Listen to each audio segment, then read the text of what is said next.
Highbridge, a division of Recorded Books, presents American Heritage History of World War II by Stephen E. Ambrose and C. L. Salzberger, read by John Pruden. Introduction. It was history's greatest catastrophe. More than 70 years after it ended, years marked by constant conflict in at least some parts of the world and by enormous improvements in weaponry and firepower, World War II remains by far the most costly war of all time. As many as 80 million people died, including 19 to 28 million from war-related disease and famine, a majority of them in their teens and early 20s. Civilian deaths alone totaled 50 to 55 million, and from 21 to 25 million military died, including about 5 million prisoners of war. The destruction defies belief. In the summer of 1945, General Dwight D. Eisenhower flew from Berlin to Moscow at 800 feet on a clear day. He could not see a single building still standing. The war had a cataclysmic effect on world politics, economics, and social life. Empires disappeared. Others sprang up. Allies became enemies, and enemies turned into allies. 100 years from now, people looking back at the first half of the 20th century will find the shifts in alliances impossible to straighten out.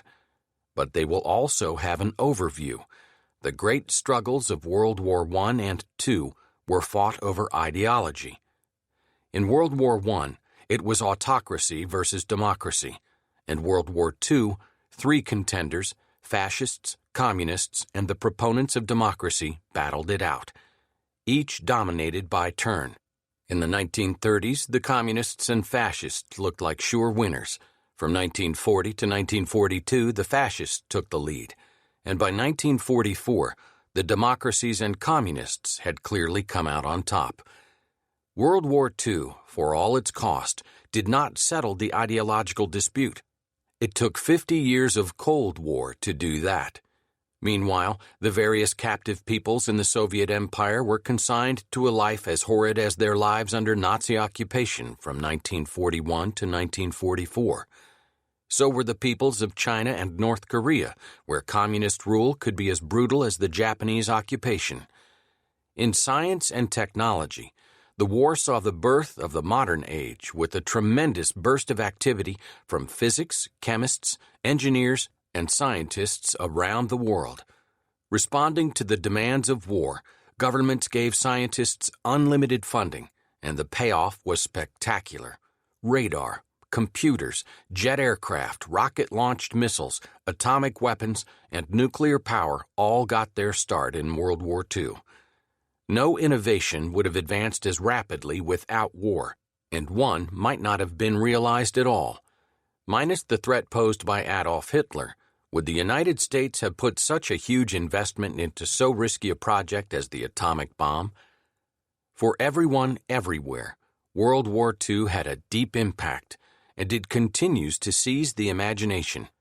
The universal fascination with the war is all the greater because of its high drama, titanic battles, and larger-than-life leading actors. Ultimately, the fascination becomes specific, directed toward both the individual people who lived and died in the war and the places where they fought. The war made household names of places all but unknown in 1939. Iwo Jima, Monte Cassino, El Alamein, and so many others resonate today. This book is by no means the whole story of the war. No one book could contain the complete history.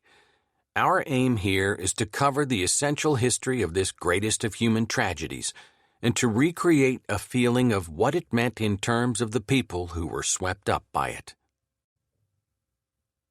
Chapter 1. The Descent into Hell. The struggle for Europe that began in August 1914 did not conclude until November 1990 with the end of the Cold War. It was a struggle that took the shape of battles across Europe in World War I and throughout Asia, Europe, and North Africa in World War II. All the large nations and nearly all the small ones participated in the wars. World War II was a direct consequence of the fighting and flawed peacemaking of World War I.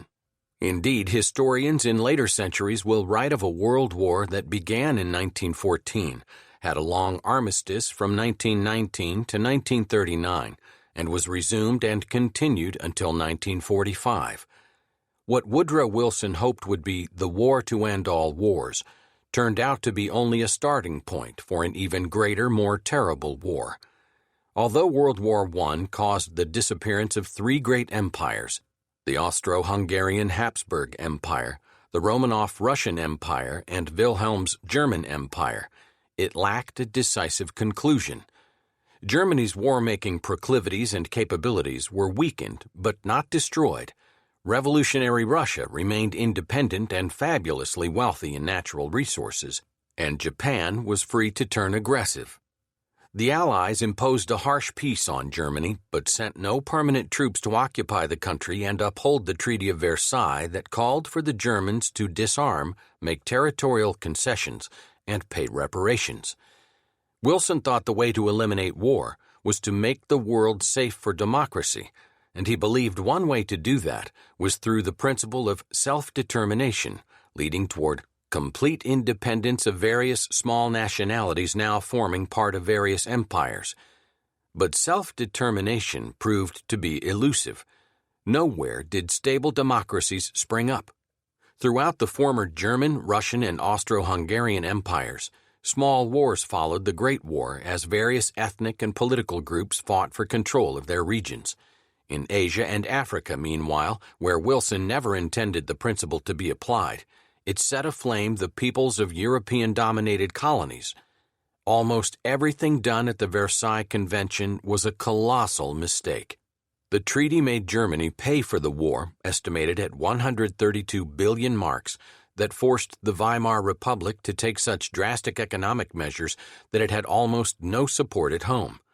Germany's colonies were taken from her while the American, British, Dutch, and French empires stayed in place.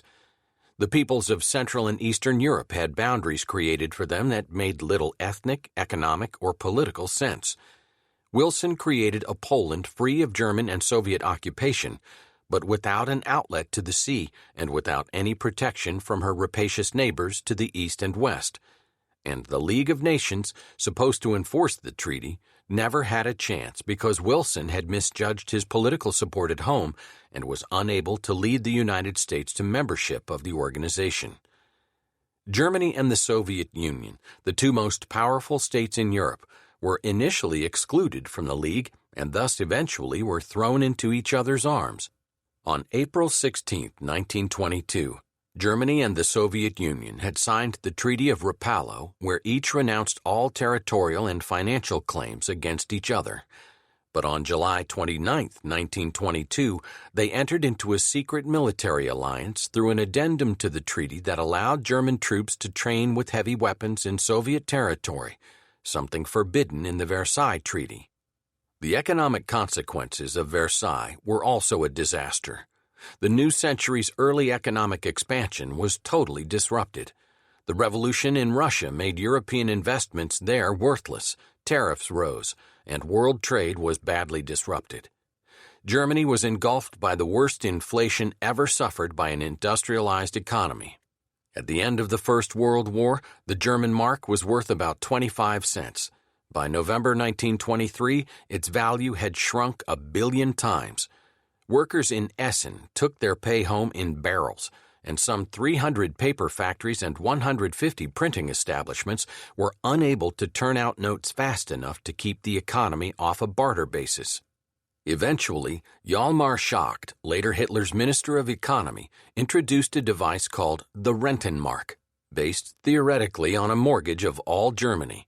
This device created a new currency, but did not salvage the ruined and embittered middle class. The man who profited most from this situation was Austrian-born Adolf Hitler, a former corporal in the German army who had a fanatical belief in his own mission, a genius for rabble-rousing oratory, and an ability to articulate the resentments and fears of ordinary Germans. In September 1919, he joined the minuscule German Workers' Party. He later named it Nationalsozialistische Deutsche Arbeiterpartei, National Socialist German Workers' Party, or Nazi for short. But the Nazi Party's appeal was narrow. There were many right-wing parties far better known and supported. Hitler decided to seize power in Munich, capital of Bavaria, in the beer hall putsch of 1923. The police opened fire, and 16 Nazis and 3 policemen were killed. Hitler ran and was caught and sentenced to prison for 5 years, but was out after 9 months of being treated like an honored guest. In prison, he wrote Mein Kampf, My Struggle, a hodgepodge of philosophical musings loosely gathered under the umbrella of the superiority of the German race and its destiny to rule Europe and the world. On his release, Hitler set himself to rebuild the party and to achieve power by constitutional means. He appealed to the German people by constantly reminding them of the humiliation of their defeat in the war, repeating the popular myth that the German armies had been stabbed in the back by the Jewish-dominated government. Jews weren't the only group hated by the Nazi Party. They shared that honor with communists and socialists, among others. He railed at the wrongs done Germany by the Treaty of Versailles, and he damned democracy and the ineffectiveness of the Weimar Republic. With these subjects for his tirades went a virulent anti-Semitism in which Hitler blamed the Jews for all ills of Germany and of the world, past and present. Interviewed by a reporter in 1925, Hitler said his deepest desire was to see Jews hanging from every lamppost in Munich. His madness on the subject probably hurt more than it helped with the voters, and despite Hitler's ability as a rabble-rouser, the Nazi Party remained small until the economic slump of 1929. Then, as unemployment rose, the Nazis skillfully exploited the growing despair. They had received less than 1 million votes in the elections of 1928, but in 1930 they got more than 6 million, and by 1932, nearly 14 million. The German Communist Party had also grown with hard times, but Hitler was more adept at intrigue. He made political alliances with the industrialists, with nationalist politicians, and with the army generals, and got himself named Chancellor by President Paul von Hindenburg in January 1933. The next month, when a fire destroyed the Reichstag, Germany's national capital in Berlin, the Nazis used it as an excuse to jail, beat, and torture Jews and communists wholesale. Other political parties were gagged, and the churches were made subservient. A bloodbath within the Nazi Party eliminated any internal opposition to Hitler. The Nazis were masters of politics and unsurpassed in the art of mass political rallies. They could play many strings in the soul of Germany, which they did best at the annual party rally at Nuremberg. There, in a delirious round of music, parades, speeches, and pagan pageantry, all party members, from Hitler down to the shabbiest village block leader, regenerated their enthusiasm and faith. The rallies were held in early September and lasted a week. The first was in 1933 after Hitler became Chancellor, and thereafter they remained the high point of the Nazi calendar until the beginning of the war. Torchlight parades and other night spectacles were frequent, for Hitler believed that in the evening the people's willpower more easily succumbs to the dominating force of a stronger will. The climactic finale of each rally was a speech by Hitler that sent both speaker and his hundreds of thousands of listeners into emotional frenzies. The theme was ancient German heroes and a sense of national unity. The Nazis, with filmmaker Helene Bertha Amalie Leni Riefenstahl, produced a path-breaking motion picture documentary of the rally entitled Triumph of the Will, and a second entitled Olympia, about the 1936 Olympic Games in Berlin. They also led the world in their use of radio for propaganda purposes. Additionally, German scientists were ahead of the world in electronics, as were German designers of aircraft, tanks, and other weapons. In the United States, meanwhile, through the 1920s, few people paid much attention to Hitler or just about anything happening beyond their borders. The country had had enough of world affairs. The Republican-dominated Senate rejected Wilson's League of Nations, and the constituency happily elected Warren Harding for his handsome face and his promise to return to normalcy. But except for the glad return to isolationism, There was no going back to pre-war moods and tempos.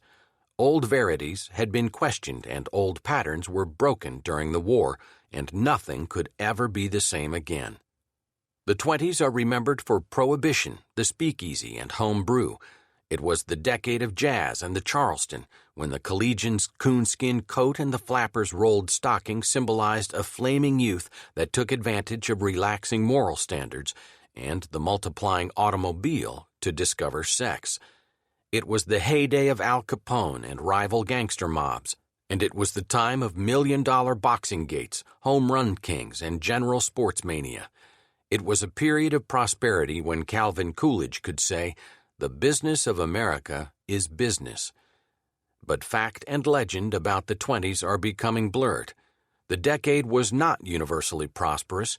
Farmers were one conspicuous exception. Millions did not make bathtub gin and continued to support Prohibition, and the frantic speculation on the stock market and in Florida real estate involved only a minority of the people. Insofar as the United States had a foreign policy in the 20s, it was to encourage worldwide disarmament. Washington took the lead in calling the Washington Naval Conference from November 1921 through February 1922, which put some limits on the big ship tonnage of the leading naval powers. It was the first successful arms reduction treaty in history. It led to the actual destruction of ships and weapons, and for 70 years remained the only such treaty. The United States unilaterally did to herself what Versailles required Germany to do by demobilizing her army to fewer than 100,000 men. Overall, the decade was a time of frenetic and often dogged seeking after gaiety and thrills. It ended in October 1929 with the Wall Street crash, and the country awoke to reality again. Within days, investors lost $30 billion, almost what the nation had spent on World War I. Men went to bed wealthy and awoke paupers, and prices kept on dropping until June 1932. By 1933, 12 million people were unemployed, nearly a third of the labor force. Banks failed, mortgages were foreclosed, and farm families were evicted. Production in mines and factories ground to a halt. Shanty towns, known as Hoovervilles, grew like fungi around the edges of cities. And as incredible as it may now seem, Business Week reported that some 100,000 Americans were seeking jobs in the Soviet Union. The effect of the Wall Street disaster was felt throughout Europe. On May 11, 1931, Vienna's powerful Kreditanstalt Bank collapsed. On September 21st, England abandoned the gold standard. World trade dwindled, wages shrank fantastically, and Europe's growing numbers of unemployed workers joined the bourgeoisie in following the Italian fascist, German National Socialist, and Soviet Communist movements that thrived on despair. In America, although the Republican Party was repudiated, there was no turn away from democracy. In November 1932, New York Governor Franklin D. Roosevelt decisively defeated President Herbert Hoover. He took office in March 1933, bringing new policies and enthusiasm to the task of recovery.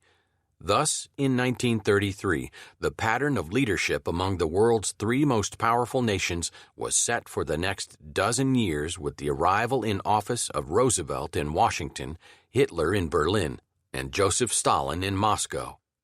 Roosevelt came in on promises of immediate relief, recovery, and reform. He lowered tariffs, repealed prohibition, relieved pressure on the farmers, and revalued gold. He launched vast public works projects to take up the employment slack. Exuding self-confidence and galvanizing national faith, Roosevelt got much of America back to work. By the end of the decade, the United States, though still not fully cured of its economic illness, was struggling to its feet. Germany, however, was doing far better in dealing with the economic crisis. Using Schacht's Rentenmark and the essential fact that, while Germany had lost the war, its territory had remained unravaged, it had recaptured much of its industrial and trading position. However, Germany harbored bitter psychological complexes of defeat and thirsted for revenge. Hitler denounced Versailles and vowed to overthrow the system it created. His unremitting attack on the treaty was his single strongest issue. In addition, by playing on middle-class resentments, the ambitions of the industrialists, and a fear of communism that was fanned by monarchists, officers, and the church, Hitler and his National Socialist Party used power in a dynamic, dedicated way. Hitler was a builder. His public works, most of all the Autobahn, were on a far greater scale than Roosevelt's. He built schools and swimming pools in nearly every German village. He restored German pride as he brought into the open the remilitarization program that the German General Staff, intact despite being forbidden in the Versailles Treaty, had started secretly in 1921. The program put the unemployed and discontented into uniforms. Hitler also smashed democracy, dispossessed Germany's Jews, and crushed the party dissidents through terror or sometimes outright murder. He silenced the general staff when moderate German officers questioned his policies. During the astonishing 6 years between his ascension in 1933 and the outbreak of World War II, Hitler made himself dictator and made Germany Europe's strongest military power, while the victors of World War I looked on in confusion. His main goal was to rewrite Versailles. The treaty allowed Germany a 100,000-man army only, with no air force or general staff. In 1935, Hitler boldly and officially proclaimed Germany would no longer be so constrained. The treaty forbade the entry of German troops into a demilitarized Rhineland. On March 7, 1936, Hitler sent his troops into the Rhineland and began to fortify it. Britain and France said they would enforce the treaty if the United States would lead the way. Roosevelt would not. His country was strongly isolationist and struggling with the Great Depression. The treaty also forbade a union between Austria and Germany. In March 1938, Hitler, born in Austria, marched into Vienna to the hysterical delight of a multitude of Austrians. He was on the move. Hitler reckoned that Britain and France would leave Germany alone so long as their interests were not directly threatened. The world's third great democracy, meanwhile, worried Hitler not at all. The United States had no army to speak of, nor any foreign policy. President Roosevelt seemed almost indifferent to the rest of the world. It was not just that domestic worries were so many and so pressing that they left no time for other concerns. It was also that Roosevelt, like his compatriots, was steeped in the old isolationist tradition that the only proper business of the United States lay at home. During this decade, isolationism reached what was probably an all-time peak. It was a time for being cynical about war and patriotism. It was commonly accepted that the United States had become involved in World War I only because of shrewd Allied propaganda, and because American bankers and arms makers wanted to protect their loans and sales on credit to the Allies. In the search for scapegoats for war guilt, the investigations of munitions makers by the Nye Committee in the Senate offered one of the most popular. It was believed that these merchants of death deliberately fomented wars to increase the market for their wares. As soon as the sound of aggression from across the seas in Ethiopia, Manchuria, and Spain began to be disturbing, Americans insulated themselves with neutrality laws that forbade trade with either side in a conflict and forbade the cash-and-carry policy of selling weapons on credit or transporting them to Europe in American vessels. At the same time, Roosevelt slashed the budget of the already pitifully small armed forces. Unconcerned with, even contemptuous of, the democracies, Hitler was more concerned with Italy and the Soviet Union. In 1921, Benito Mussolini, a renegade socialist, had developed an anti-democratic party from restless elements, and, dressing them in black shirts, had used them to take over Rome from a flabby parliamentary regime. Mussolini was more colorful than Hitler. He was flamboyant, cultivated, with a literary flair and a way with women, but, like Hitler, he dreamed of an empire. However, the huge army he created was backed neither by economic sinews and national will, nor by modern weapons. There was a formal military alliance between Berlin and Rome when Hitler seized Austria on Italy's frontier. He forced an Austrian showdown despite Mussolini's vaunted 8 million bayonets that failed to protect a country whose independence was vitally important to Rome. After that, Hitler knew he could bind Italy to the German juggernaut.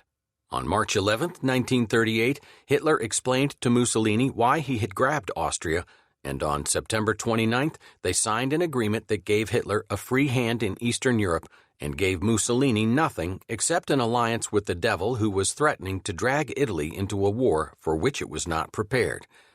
Stalin, meanwhile, was consolidating his power by purging Soviet peasants, army officers, and intellectuals. A rock-like personality, devoid of humanity or fear, he was sustained by the same icy faith as the Spanish inquisitor Tomás de Torquemada, who could do horrible things and then sleep like a child.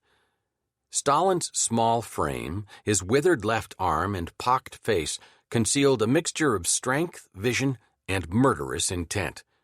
He wrote dismally and spoke dully in heavy Georgian accents. Stalin was a brutal realist. After he had liquidated or starved millions of peasants, he remarked, "It is ridiculous to expatiate today on the expropriation of the kulaks, prosperous peasant farmers. We do not lament the loss of the hair of one who has been beheaded." While Stalin murdered and repressed, he also molded the Soviet apparatus for eventual war. He feared Germany, but even more, he feared a German alliance with the West. In 1933, he proclaimed, "The conquest of power by Hitler does not signify a defeat for the Communist Party."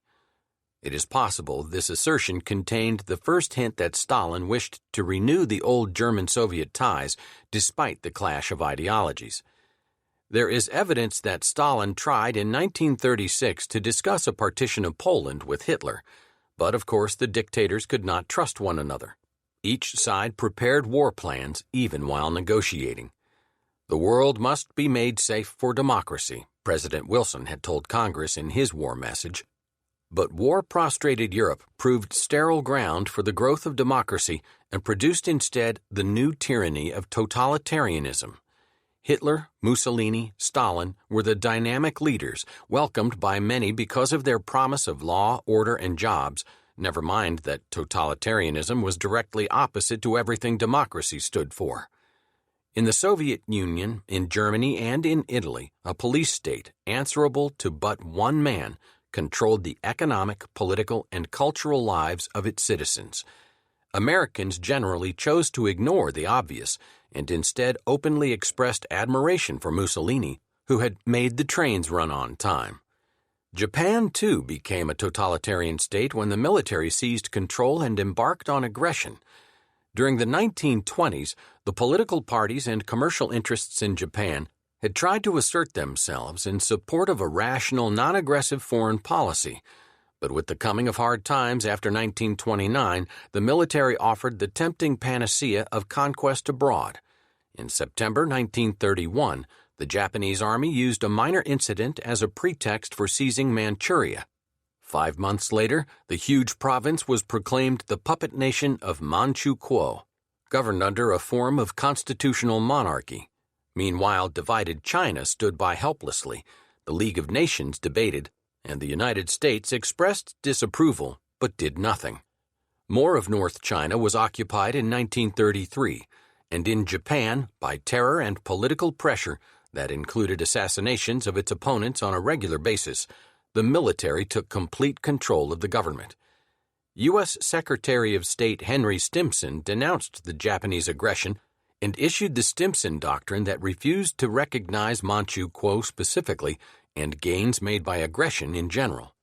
As the doctrine had no enforcement power, and Stimson was unable to persuade the other democracies to join in opposition, it had no effect on the Japanese. The army had taken control of politics in Japan. Its policy was to expand into China. In 1937, Japan invaded China proper, capturing its principal cities. In the summer of 1938, Japan's headstrong army even clashed with the Soviet Union on the Manchukuo frontier. These Asiatic incursions saw brutal fighting and vicious savagery by the Japanese army. They also exposed the frailty of international peace machinery. The democracies were paralyzed. The American people were horrified by the pictures and stories coming out of China, but the majority remained resolutely isolationist. With a population of 450 million in 1939, China was the world's most populous nation. China had immense national resources and an ancient culture, but no political or military unity. The Japanese did. Her 72 million people followed one leader. The Chinese, meanwhile, were fighting both a nationwide civil war and a bewildering set of regional conflicts between rival warlords. The Chinese Civil War, which began in 1927 and continued to 1949, pitted Chiang Kai-shek's nationalist government against Mao Zedong's Communist Party. When Japan invaded China, Mao resisted while Chiang tried to appease the Japanese in order to concentrate on fighting the Communists. Then, in December 1936, Chiang was kidnapped by Mao's army and given the choice of joining the Communists in a united front against the Japanese or of being killed. Chiang took the prudent choice, and from that time the two armies joined in fighting the common enemy. As resistance grew, the Japanese blows became more widespread. The invading armies took the coastal cities and territories first, then moved up the rivers and spread inland. But the giant was too big to swallow. The Chinese armies always slipped away, and though they won virtually no victories, they continued to tie down a large number of Japanese troops throughout the war. In October 1935, Mussolini, anxious to show off his new fascist troops and to expand his new Roman Empire in Africa, provoked a war with Ethiopia. Emperor Haile Selassie made a dramatic appeal for help to the League of Nations, but since Britain and France refused to act, and the United States was not even a member, the ineffectual League could only level economic sanctions, which Standard Oil refused to honor. The Italians, unhindered, proceeded to slaughter Ethiopians. Mussolini's son-in-law, Count Galeazzo Ciano, led a bombing raid against tribesmen on horseback, armed only with spears. Vittorio Mussolini, the conqueror's son, wrote enthusiastically of an air attack. One group of horsemen gave me the impression of a budding rose unfolding as the bomb fell in their midst and blew them up. Britain left the Suez Canal open to Italian troopships.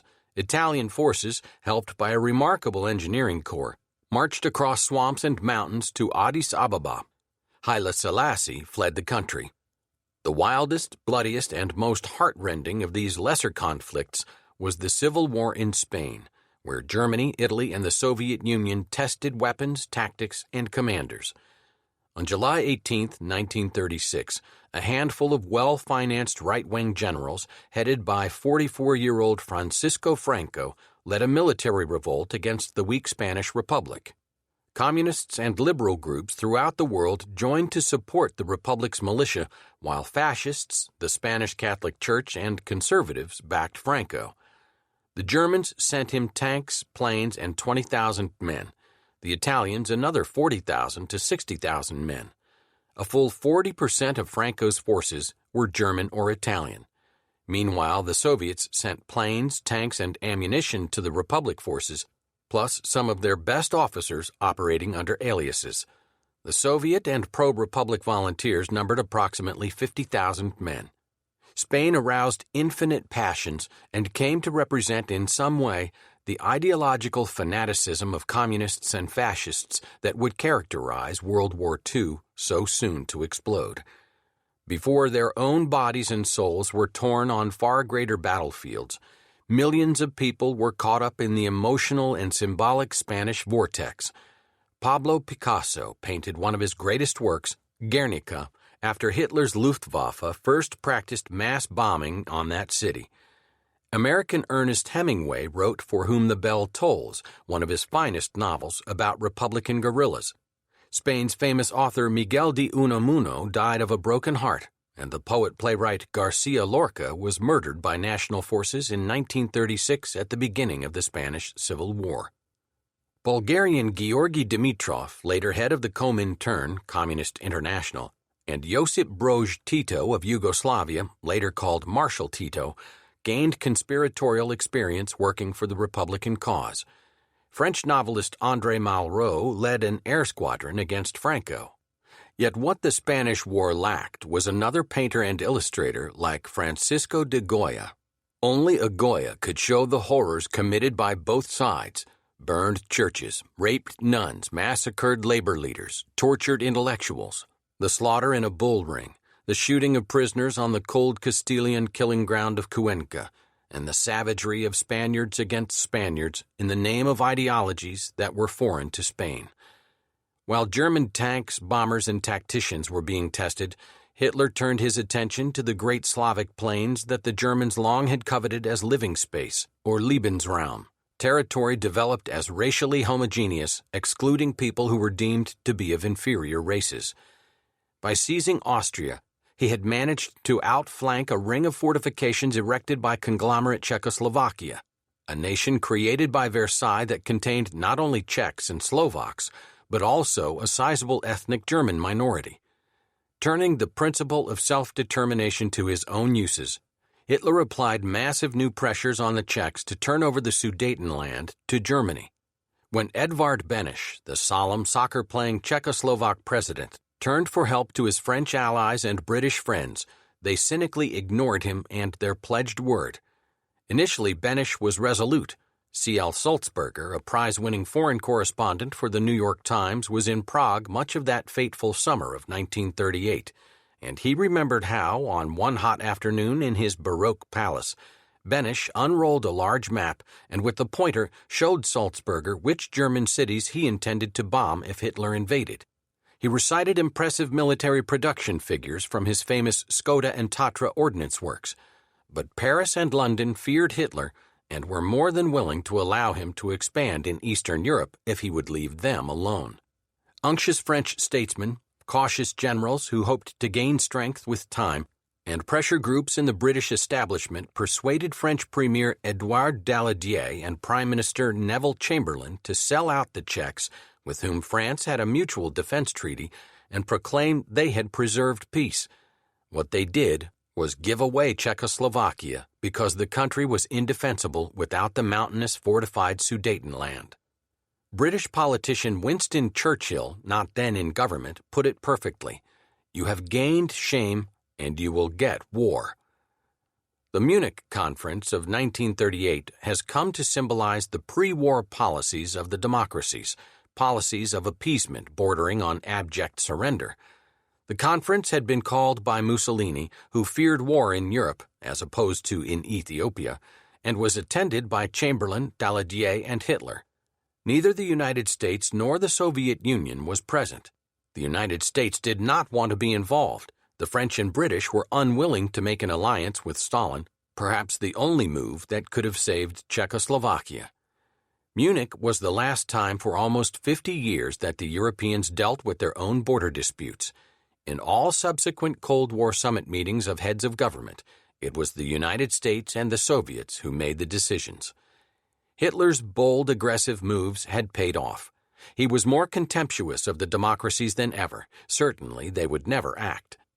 After the acquisition of the Sudetenland, he announced he had no more territorial demands in Europe, an obvious lie given his stance on Versailles, as the part of the treaty that most infuriated him was the creation of Poland and the cutting off of East Prussia from the rest of Germany by the Polish corridor. In March 1939, Hitler broke his pledge to make no further claims on the Czechs. He partitioned the rest of the country, installing his own satraps. Chamberlain refused even to censure Hitler in the House of Commons for the rape of Czechoslovakia, but the national outcry was so loud that the astonished Prime Minister quickly reversed himself.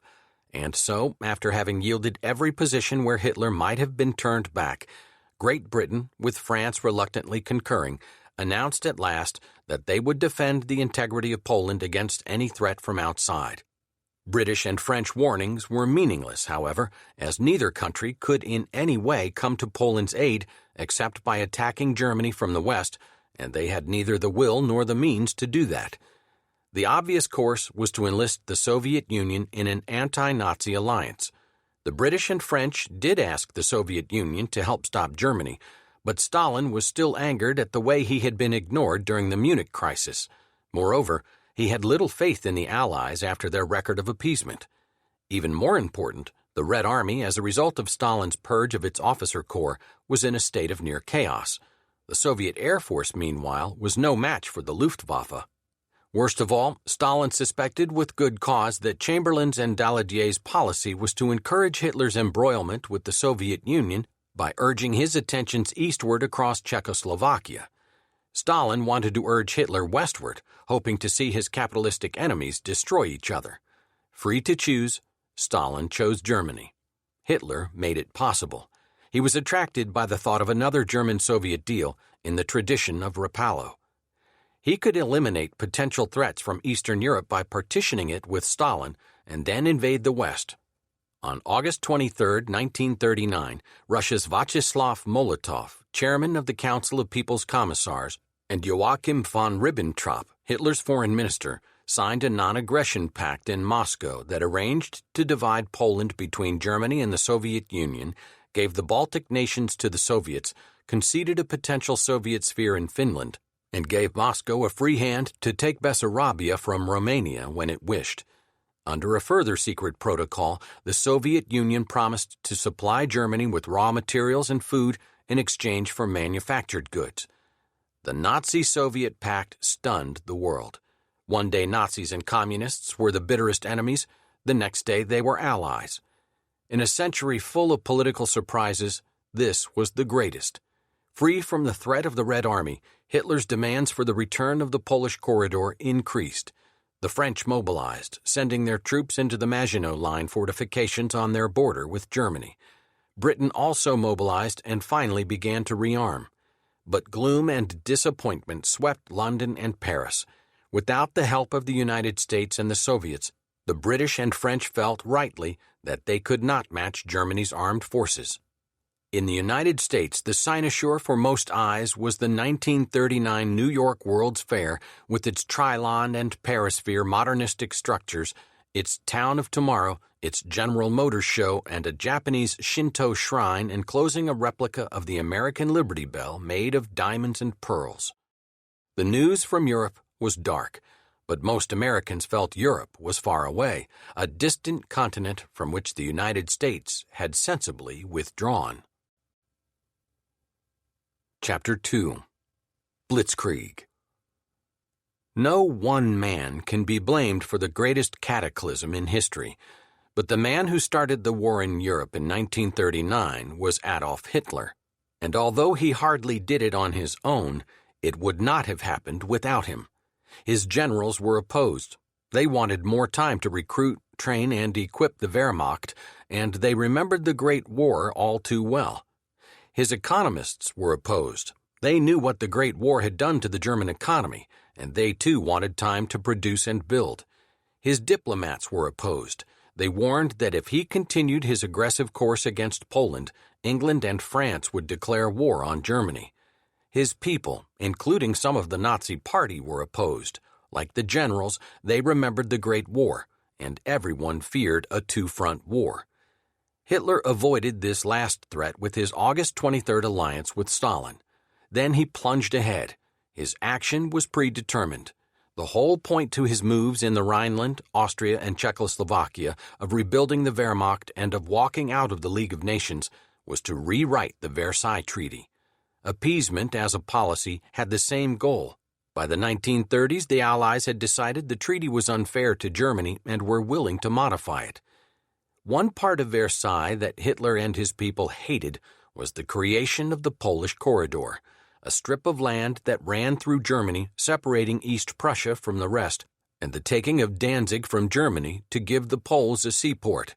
But Hitler wanted more than just the revision of Versailles. He was a conqueror, a risk-taker who lusted for power and used it ruthlessly to create a mobile, offensive-oriented army.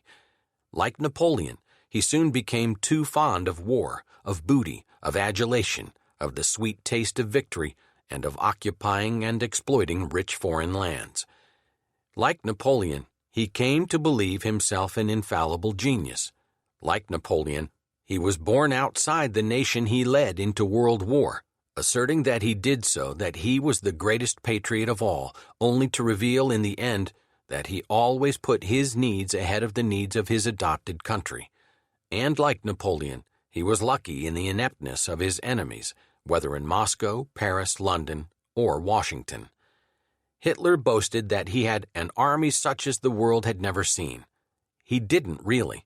Even Hitler's generals told him that not until 1942-43 would the Wehrmacht be as totally prepared as he claimed it was in 1939.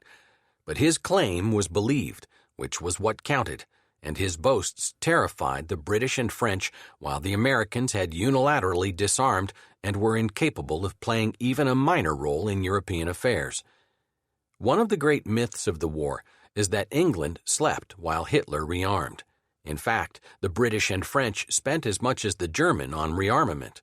It was just that they bought the wrong weapons and had inferior doctrines for employing them.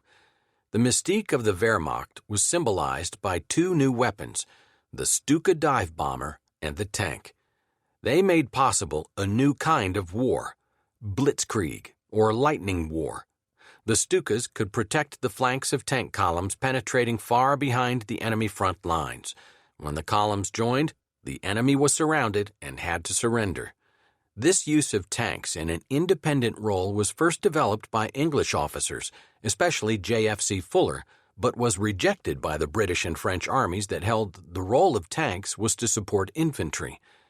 With new weapons and new doctrines, Hitler was confident they would cow the British and French. So through the summer of 1939, he continued to bully the Poles. With the completion of the Nazi-Soviet alliance, he was ready to strike. When London and Paris finally gave a guarantee to the Poles and warned Hitler that if he invaded Poland, they would declare war on Germany, Hitler didn't believe them. Had London and Paris stiffened before Munich, Czechoslovakia could have been defended. The Czechs had a well-trained, well-equipped army and a defensible mountainous border, while the Poles had a badly equipped army and no defensible border. Hitler called his generals together just before the invasion of Poland to brief them on the political situation and to fire them up for the job ahead. Be harsh and remorseless, he told them. They were to act with brutality and close their hearts to pity. It was, he said, the stronger man who was always right. At 4:45 a.m. September 1st, Hitler struck. 250,000 men in 60 German divisions, 9 of them armored, rumbled toward Warsaw, Bialystok, Krakow, and Lvov, under a galaxy of generals whose names were soon to be feared from the Caspian to the Channel. Heinz Guderian, Gunther von Klug, Walter von Reichenau, and Fedor von Bock. The brave but antiquated forces of Marshal Edvard Schmieg-Rudis, the Polish commander, were encircled by German tanks, then squeezed. 1,600 Luftwaffe planes, including the Stuka dive bombers with their terrifying whistles, smashed Polish towns and cities. The Poles fought bravely, but their old-fashioned infantry, lancers, and armor proved useless. On September 3rd, France and Britain declared war on Germany. They went to full mobilization, but failed to do the one thing they could have done to help Poland: immediately invade Germany from the west and force Hitler into a two-front war. That same day, German Foreign Minister Ribbentrop invited the Soviet government to move into Poland from the east, binding the Hitler-Stalin relationship in blood. The Polish government fled Warsaw to Lublin on September 6th. On the 17th, surrounded by thousands of refugees riding everything from hand barrows to fire engines, the government crossed the Romanian border. Eventually, it established itself in Paris and then London, the first of those pitiful exile cabinets to become so commonplace in World War II. On September 17th, the Red Army moved into eastern Poland. That same day, the German pincer snapped shut south of Warsaw. The Polish ambassador in Moscow was handed a note announcing the Soviet-Polish non-aggression pact was void. The explanation was curt: a Polish state no longer exists, and the Red Army was moving in to protect White Russian and Ukrainian minorities in Poland. Isolated Warsaw fought with exemplary fortitude. There was no bread. The bakers had been mobilized. A few barrage blimps were hoisted above the smoking city, and trenches were dug in the outskirts. Surrounding roads were encumbered by peasant carts and by corpses. Day after day, the radio broadcast Chopin's Military Polonaise and appeals for the quickest aid from France and Britain. The end came on September 28th, when Warsaw, Modlin, and a few scattered military units in the hinterland gave up. That same day in Moscow, Ribbentrop and Soviet Foreign Minister Molotov signed a treaty completing Poland's fourth partition in 2 centuries. Germany took some 71,000 square miles. The Soviet Union took about 75,000. The Germans admitted to having 10,572 killed and claimed to have 450,000 prisoners. The Soviets suffered almost no losses. They rounded up a huge Polish force whose officers were incarcerated. Stalin ordered them killed, which was done in the spring of 1940 at Katyn Forest near Smolensk.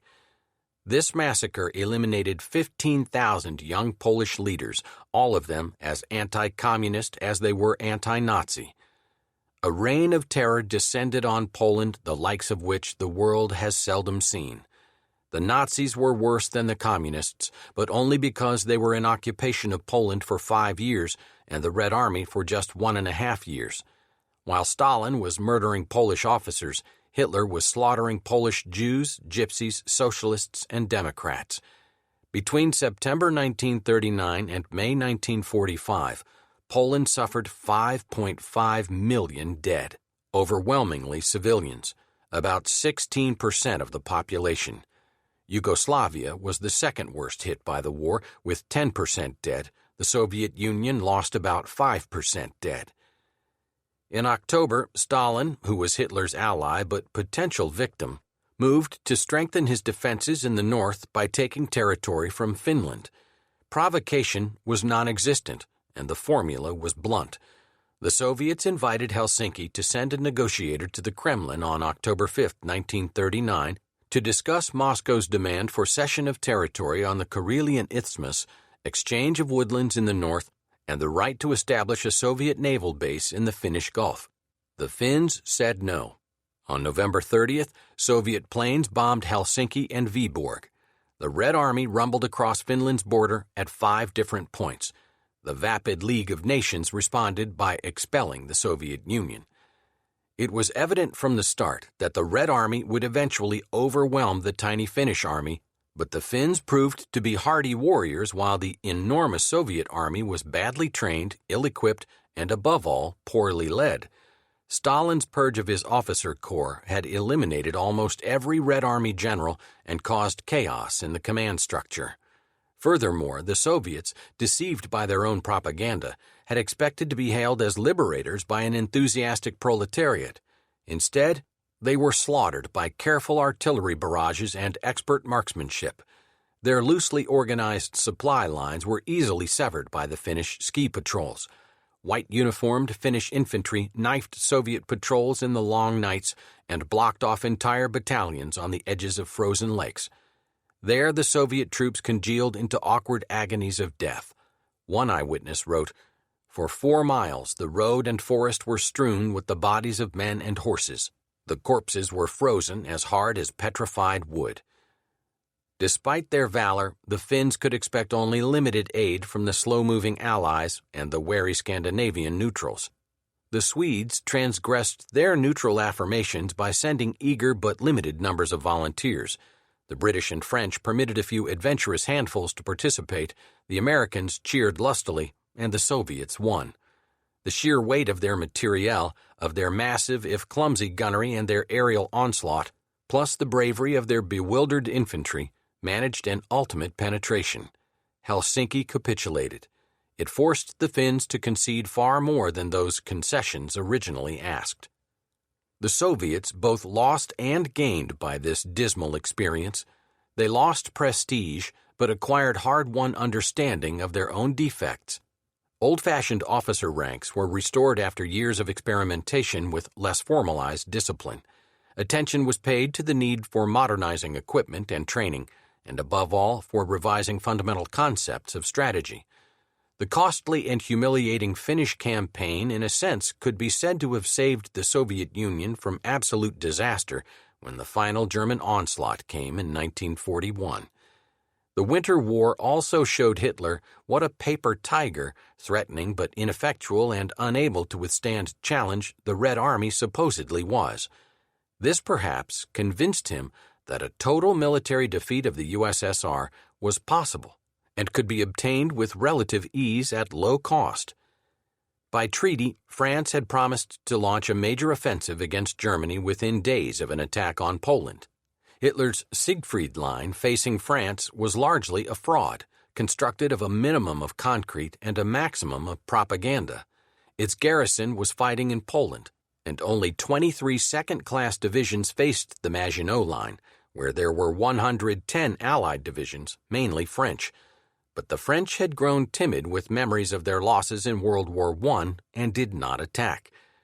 Through the late summer and fall of 1939 and the winter of 1939-40, the French army sat in the Maginot Line, a state-of-the-art fortification that ran the length of the Franco-German border. Nor did the Germans act at all aggressive, and so the fall and winter of 1939-40 produced one of the strangest interludes of the war. An American senator dubbed it the Phony War. To the Germans, it was the Sitzkrieg, warfare lacking aggression or progress. Opposing troops often worked and rested in plain sight of each other. Outposts were reduced to tokens, and German supplies moved up the Rhine Railroad undisturbed by French big guns just across the river. But while Hitler was only pausing to repair the wear and tear of the Polish campaign, the French and British seemed to think that somehow they might still find a way out without actual fighting. Field Marshal, then General Bernard L. Montgomery, told how Chamberlain came to France in December and asked Montgomery hopefully if he did not agree that the Germans really had no intention of attacking. The Royal Air Force, meanwhile, was sending bombers over Germany, many of which dropped not bombs but propaganda leaflets carrying the improbable message that Hitler was leading the Germans to disaster. With the coming of spring in 1940, Hitler struck again, this time to forestall the British. The Norwegian port of Narvik, linked by a railroad over the mountains to Sweden's iron mines, was the prize. German industry was dependent on these mines, and the British studied means of blockading the route, unaware Hitler had been tentatively planning the occupation of Norwegian bases as early as October of 1939. By April 8, 1940, when London and Paris proclaimed they had mined the area south of Narvik, a Nazi invasion was already secretly underway. The very next night, Hitler's forces landed in Norway, spearheaded by paratroopers in Germany's first use of airborne troops, while the Wehrmacht rolled unopposed across Denmark, as usual, without a declaration of war. Although the German fleet was no match for the Royal Navy, by stealth and efficiency it succeeded in landing sufficient troops in Norway, and the Luftwaffe achieved prompt superiority, enabling it to offset British naval power. The Norwegians showed an intense will to resist, fighting vigorously and sinking several Nazi vessels, but the Allies came late with little.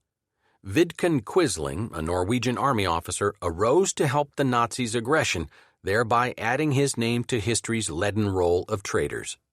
The notable but miniature campaigns fought by British and French expeditionary forces at Namsos, Åndalsnes, and Trondheim are hardly remembered today outside Norway itself.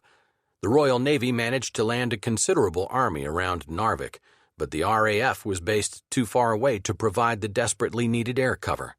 Resolute German defenses succeeded in first discouraging and then repulsing inexperienced Allied troops, who were pinned against the sea and eventually evacuated.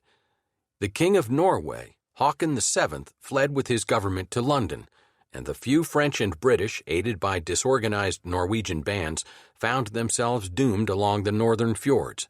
Winston Churchill concluded, "We who had the command of the sea and could pounce anywhere on an undefended coast were outpaced by the enemy moving by land across very large distances in the face of every obstacle." Hitler's ruthless audacity succeeded in sealing off Europe's northern flank, ensuring access to Sweden's invaluable iron, closing off the Baltic, and providing the German Navy with port facilities and airfields that gave them domination of the North Sea. It also put the Luftwaffe within bombing distance of the British Isles. From late summer 1939 until late spring 1940, the British and French gave the appearance of being removed from the conflict they had accepted. Britain, with all its sea power, mustered only small overseas land expeditions, for which it was able to grant only marginal air support.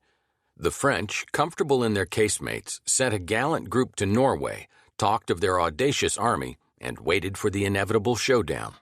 President Roosevelt watched helplessly as one democracy after another went down. On May 10th, the hapless Chamberlain resigned. The immediate cause was the Norwegian fiasco, for which Winston Churchill, the First Lord of the Admiralty, was most responsible. Yet after some intense political maneuvering, King George VI chose Churchill to form a wartime coalition government. The new prime minister was then 66 years old. A fabulous figure for almost half a century, he had been a political outsider through the interwar years and was considered an unstable alarmist by his peers. Now Churchill was no longer the leading critic of cowardly policies, but the maker of new policies. His self-confidence ran high. He later wrote that on assuming the position of prime minister, "I was conscious of a profound sense of relief. At last I had authority to give direction over the whole scene." 3 days later, he told the House of Commons, "I have nothing to offer but blood, toil, tears, and sweat." On May 10th, the day Churchill came to power, the so-called phony war came to a sudden end. Hitler attacked Belgium, Holland, and Luxembourg. Despite what had happened to Denmark and Norway, the Low Countries had gone on hoping Hitler might respect their neutrality. But about 3 hours after midnight on May 10, 1940, the Nazi blitzkrieg swept across the borders of Belgium, the Netherlands, and Luxembourg. The Germans announced that they were coming to protect the 3 victims from an invasion planned by Great Britain and France, and gave an ultimatum that any resistance would be ruthlessly crushed. The attack was well underway before the ultimatums were delivered. In the Netherlands, the assault initially came from the sky by glider and parachute troops. The Germans at once seized bridges intact, enabling panzer units to penetrate deep into the country unhindered by the water defenses on which the Dutch had depended so heavily. But the defenders rallied surprisingly well. At The Hague, they threw back a Nazi force that had landed on the airfields expressly to capture Queen Wilhelmina and the government, and they resisted so stoutly before Rotterdam that Hitler ordered a mass bombing of the city even while negotiations for its surrender were underway.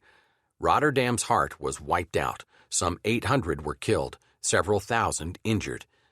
This was the beginning of a policy eventually adopted by every side of the war, the mass bombing of cities. That same evening, May 14th, all Dutch troops were ordered to stop fighting, and the next day the surrender was officially signed. But Queen Wilhelmina had escaped to England, and her government in exile remained in the war. In Belgium, the fortresses around Liège were captured with surprising ease by Nazi engineers and paratroopers. At Fort Eben-Emael, the most vital of these strongholds, some 1,200 Belgian defenders capitulated to only 80 Germans.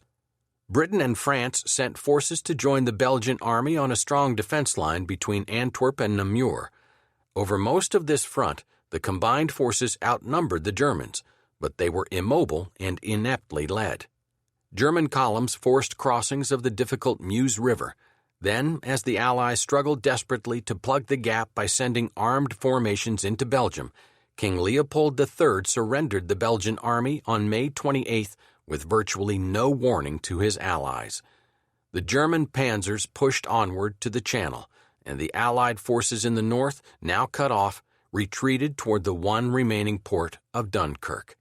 Simultaneous with the assault on the Low Countries, Hitler moved against France. He had spent 4 years in the Western Front trenches on the Great War. He knew the futility of pounding against prepared defenses.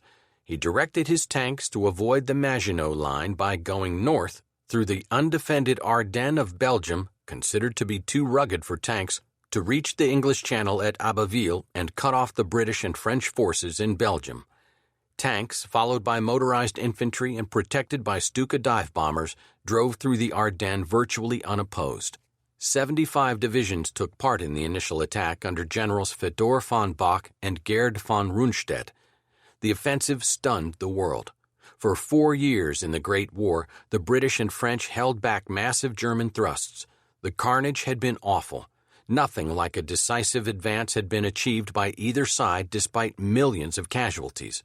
In May 1940, just 22 years later, the Germans got a clean breakthrough with casualties measured in the dozens rather than in the tens of thousands.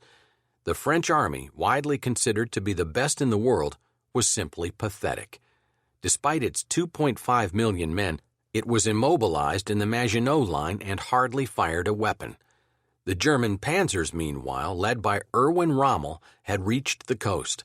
When the Belgians surrendered unconditionally, the entire left flank of the Anglo-French defenses was exposed. France was crumbling fast. The British decided to evacuate. On May 28th, Churchill pulled the RAF out of France to preserve it for the defense of Britain. That decision all but severed the Anglo-French alliance. From the end of May on, it was each country for itself. Britain's retreat from the continent via the small port and beach at Dunkirk left the French abandoned and broke whatever spirit the French army and government still had.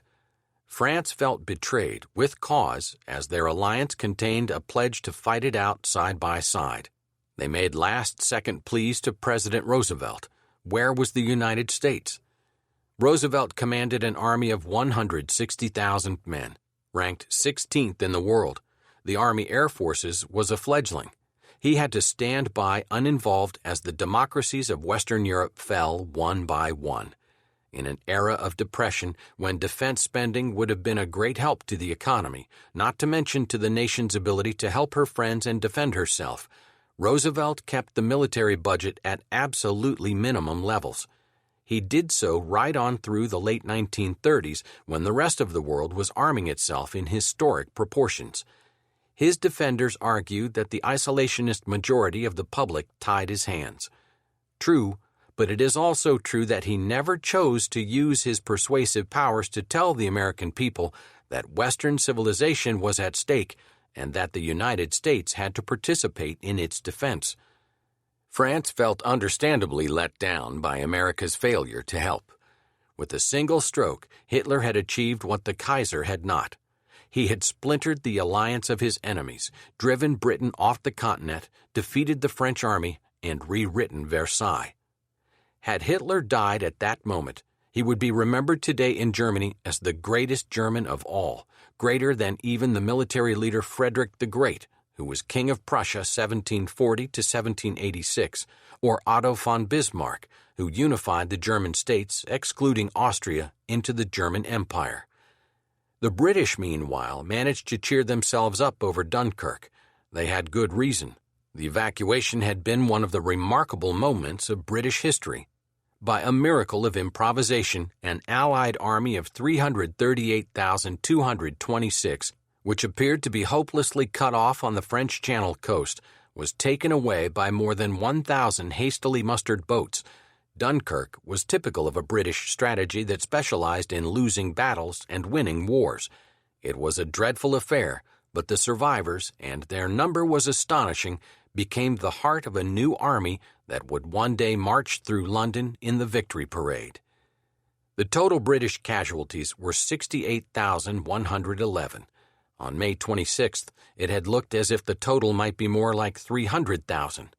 Field Marshal von Rundstedt, whose Army Group A held the British in its grasp, later said, "If I had had my way, the English would not have got off so lightly at Dunkirk." Hitler had consigned the Dunkirk annihilation task to Hermann Göring's Luftwaffe for several reasons.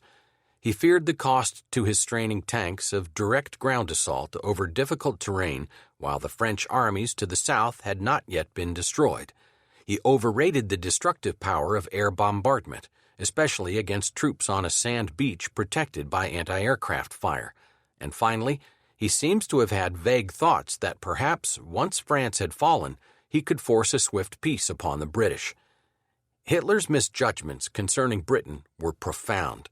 He didn't think they would fight in 1939. He didn't think they would persevere in 1940. And until late 1942, it never occurred to him that the British might actually win. Meanwhile, France dissolved, militarily and morally. General Maxime Weygand, then 73 years old, replaced General Maurice Gamelin as supreme commander. Weygand came too late. He attempted to stand on the Somme and Aisne rivers, but on June 5th, the Germans broke through his feeble line and drove on to the Seine. Nazi propaganda encouraged tales of terror and a mass flight of civilians who blocked important roads to both the retreating French and the pursuing German armies. On June 13th, Paris was declared an open city. The next day, the German forces entered. Hitler himself went to Paris, where he had the unique pleasure of seeing the city from the only car allowed to drive in the streets that day. At Napoleon's tomb, he was transfixed. Afterward, he told Albert Speer, his official architect, "It is magnificent. You must build me a bigger one in Berlin." Hitler had obliterated the army he thought was his greatest enemy at a cost of only 27,074 German dead. And in Rome on June 10th, on a balcony above the Piazza Venezia, protruding his jaw, Mussolini announced to the cheers of a huge crowd carefully assembled below that Italy had declared war on England and France. President Roosevelt said in a speech at the University of Virginia, "The hand that held the dagger has stuck it into the back of its neighbor." A huge new army and a sizable navy and air force thus entered the war. Once the Germans took Paris, it was evident that the conflict in Western Europe was over. Premier Paul Reynaud and his government fled south to Bordeaux and sent a junior cabinet official, Brigadier General Charles de Gaulle, to London to discuss ways of transporting forces to North Africa. De Gaulle was much impressed by the vigor of British resolve and even brought back to France an offer from Churchill for a Franco-British union with a joint defense program, joint economy, and joint citizenship for all Englishmen and Frenchmen. The remarkable offer was ignored. Perhaps the French felt the British could not be trusted. The Reynaud cabinet resigned on June 16th, and Marshal Philippe Pétain, the hero of Verdun, took power. He was backed by the fleet commander Admiral Jean-Louis Darlan and by Pierre Laval, a skilled but unscrupulously ambitious politician who saw a future for France only as triumphant Germany's mistress. Pétain asked for an armistice, later claiming that he had thus performed an act of salvation. On June 22, 1940, the French surrender was formally signed at the same clearing in Compiègne Forest, north of Paris, where Marshal Ferdinand Foch had dictated terms to Germany in November 1918. The identical railway car, hitherto kept as a museum piece, was wheeled out of its shed to serve as the parlor for France's funeral. The armistice provided that German troops would occupy more than half of France, including the entire Atlantic coastline. The French army was demobilized and its fleet rendered immobile. France yielded its German prisoners and any German refugees Berlin wanted. French prisoners were left in the Reich. As compared to Hitler's occupation policies in the East, this settlement was relatively lenient. Hitler allowed the French to have their own government in the unoccupied zone. Obviously, as he held 2 million French POWs, it was a government that would do as Hitler said. Under his orders, the French economy was integrated into a single European system dominated by Germany. He hoped to enlist the French in the upcoming anti-communist crusade. On a short-term basis, he wanted to prevent the French fleet from joining Britain. What he feared was that it would sail for North Africa from its Toulon port and the French would continue the struggle from Algiers. The British were resolute in carrying on, resolved to go it alone if necessary. Churchill expressed to the House of Commons brotherly sentiment for the French people, but promised to fight on without mercy. Like Hitler, his eyes were on the French fleet and the possibility of France continuing the war from Algiers. He turned to a man who emerged as one of the most dramatic and consequential figures of the war and who was to cause Churchill great difficulties in the process. Charles de Gaulle refused to accept the armistice.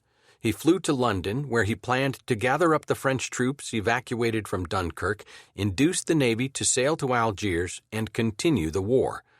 Churchill gave de Gaulle the use of the facilities of the BBC to broadcast an appeal to the French people.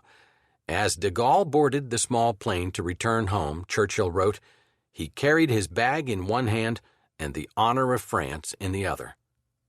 On June 18th, a text of less than 300 words was read aloud by Moi le Général de Gaulle, summoning French men and French women throughout the world to carry on the fight. This war has not been settled by the Battle of France. This war is a world war. Whatever happens, the flame of resistance must not and will not be extinguished. De Gaulle's message was basically the same as Churchill's. Hang on until the United States mobilizes and enters the war. But in the United States, Roosevelt was running for an unprecedented third term. He dared not offend the isolationists. There would be no mobilization, no declaration of war. The European democracies were on their own, as were the remaining tiny republics in Eastern Europe. The dramatic events in the West allowed Stalin to carry out acts of aggression that were hardly noticed by the rest of the world. He ordered his troops into Estonia, Latvia, and Lithuania, all of which he annexed to the Soviet Union. In the wake of a hasty ultimatum, he took Romania's Bessarabia and North Bukovina provinces. From the Black Sea across Poland to Finland and the Arctic, a huge band of territory, once Tsarist, was returned to Soviet control. At the midpoint of 1940, the two dictators stood atop the world. Hitler had surpassed every German leader, and Stalin had equaled the greatest of the Tsars. In the three-way struggle for domination of the 20th century, it seemed certain in June 1940 that the future belonged to the two totalitarians, while the democracies appeared finished. Britain stood alone, and America was unprepared, while the communists and Nazis had divided Europe between themselves and were everywhere on the march. Chapter 3. England Alone. Remember him, for he saved all of you. Pudgy and not large, but somehow massive and indomitable. Baby-faced, with snub nose, square chin, roomy eyes on occasion given to tears. A thwarted actor's taste for clothes that would have looked ridiculous on a less splendid man. He wore the quaintest hats of anyone, tinted square bowlers, great flat sombreros squashed down on his head, naval officers' caps rendered just slightly comic by the huge cigar protruding beneath the peak. On grave and critical occasions he sported highly practical teddy bear suits that few grown men would dare to wear in public. He fancied oil painting, at which he was good, writing, at which he was excellent, and oratory, at which he was magnificent. His habits were somewhat owlish, a bird he faintly resembled, and he stayed up late at night, often working mornings in bed with a lap tray for his desk. This was the man who guided Britain to victory in World War II, and, one might add, who was the guiding spirit for the whole free world. For had Britain succumbed, as it had every logical reason to do in 1940, probably no successful coalition could have formed. Winston Churchill once complained, "Democracy is the worst system of government, except for all the others that have been tried." And it was democracy, with its curious and lethargic workings, that, allied with its Russian antithesis, produced Hitler's defeat. One may argue that the Führer's strategic errors caused his ultimate downfall, that he allowed Britain's army to escape him at Dunkirk, that he misjudged Germany's strength in attacking the Soviet Union, and that he overextended himself both at El Alamein and at Stalingrad. It was not in the end the negative factor of Nazi miscalculation, but the positive factor of democratic vigor that brought the German Götterdämmerung. This democratic vigor, freely voiced in a moment of bleak despair, produced Churchill as Prime Minister and a government resolved to win the war. Even before France collapsed, an irate House of Commons had summoned the irresolute and gullible Neville Chamberlain to defend the conduct of the Norwegian debacle. It was no longer a party matter. The nation's life was at stake. Clement Attlee, the Labour Party leader, said, "We cannot afford to leave our destinies in the hands of failures." Arthur Greenwood of the Labour Party and a member of Churchill's war cabinet added, "Wars are not won by masterly withdrawals." The retired Fleet Admiral Sir Roger Keyes, appearing in full uniform, thundered that the Norwegian disaster was a shocking story of ineptitude which I assure the House ought never to have happened. And Leopold Leo Amory, a journalist and staunch conservative, told the government, in Oliver Cromwell's famous words from an address to Parliament in April 1653, "You have sat too long here for any good you have been doing. Depart, I say, and let us have done with you. In the name of God, go." Churchill had loyally served Chamberlain as First Lord of the Admiralty and accepted ministerial responsibility for his share of the Norway mess. But even old Prime Minister Lloyd George, arising as it were from the grave of an earlier great war, urged, "Mr. Churchill will not allow himself to be converted into an air raid shelter to keep the splinters from hitting his colleagues." Chamberlain won an initial vote of confidence, but 2 days later, on May 10th, as the Nazis launched their attack on the Low Countries, he resigned and designated Churchill to succeed him. Churchill named a national coalition government of all three parties and set his jaw in the bulldog expression that was to become so famous. Thus was the stage set for the epic Battle of Britain. It was one of the great moments in world history, the finest hour in Britain's history. She stood alone, defending Western civilization while Hitler held all of Western and Central Europe. Stalin provided Hitler with foodstuffs and raw materials, and the United States slept. At stake was the future of humankind. On the front line of defense stood the Royal Navy, the Royal Air Force, and Britain's scientific genius. The presence of the home fleet intact shaped the Battle of Britain. Before the Wehrmacht could cross the Channel to invade England, the Germans had to win control of the Channel. They couldn't get it in a head-to-head Jutland-type naval battle. The British fleet was much too massive, so they turned to control by the air.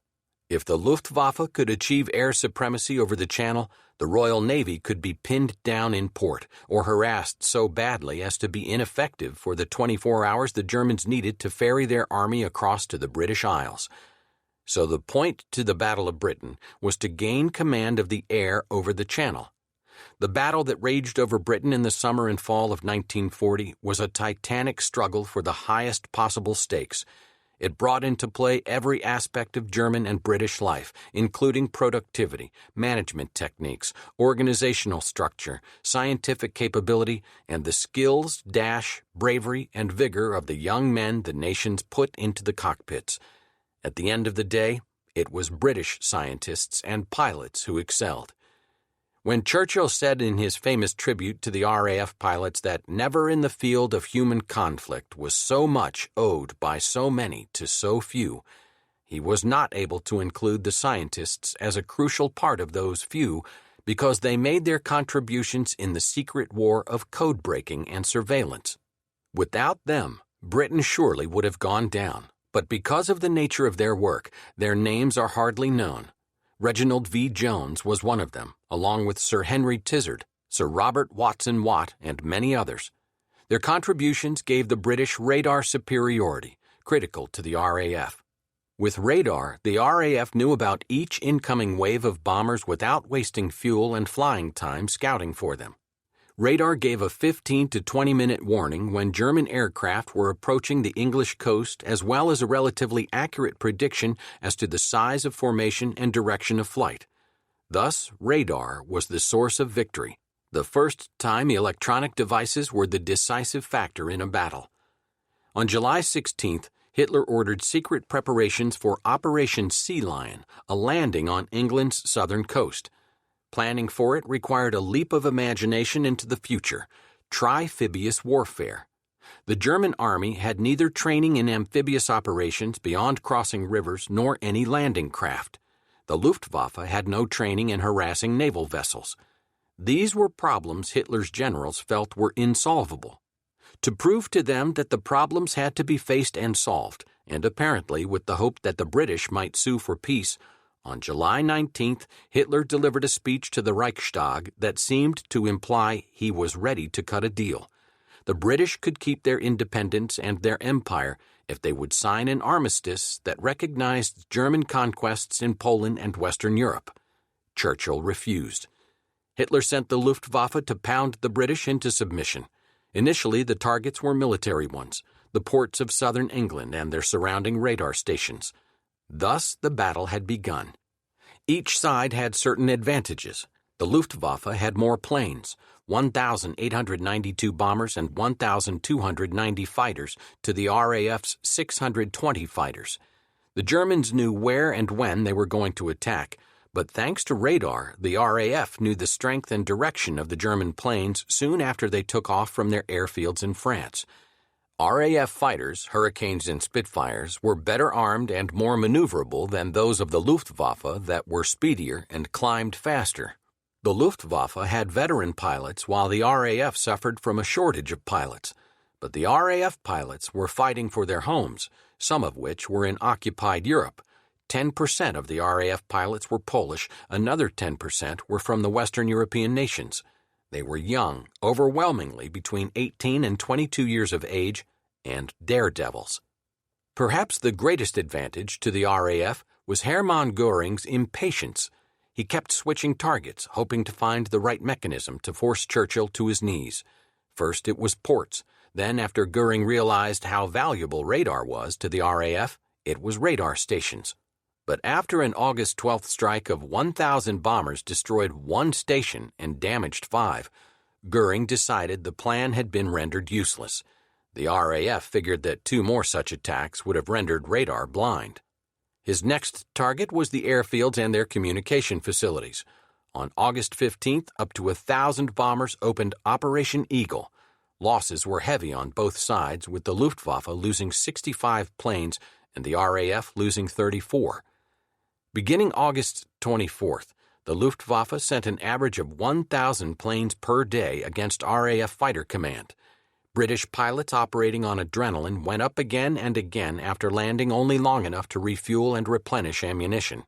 They suffered fearfully, for the first time taking losses greater than the Germans.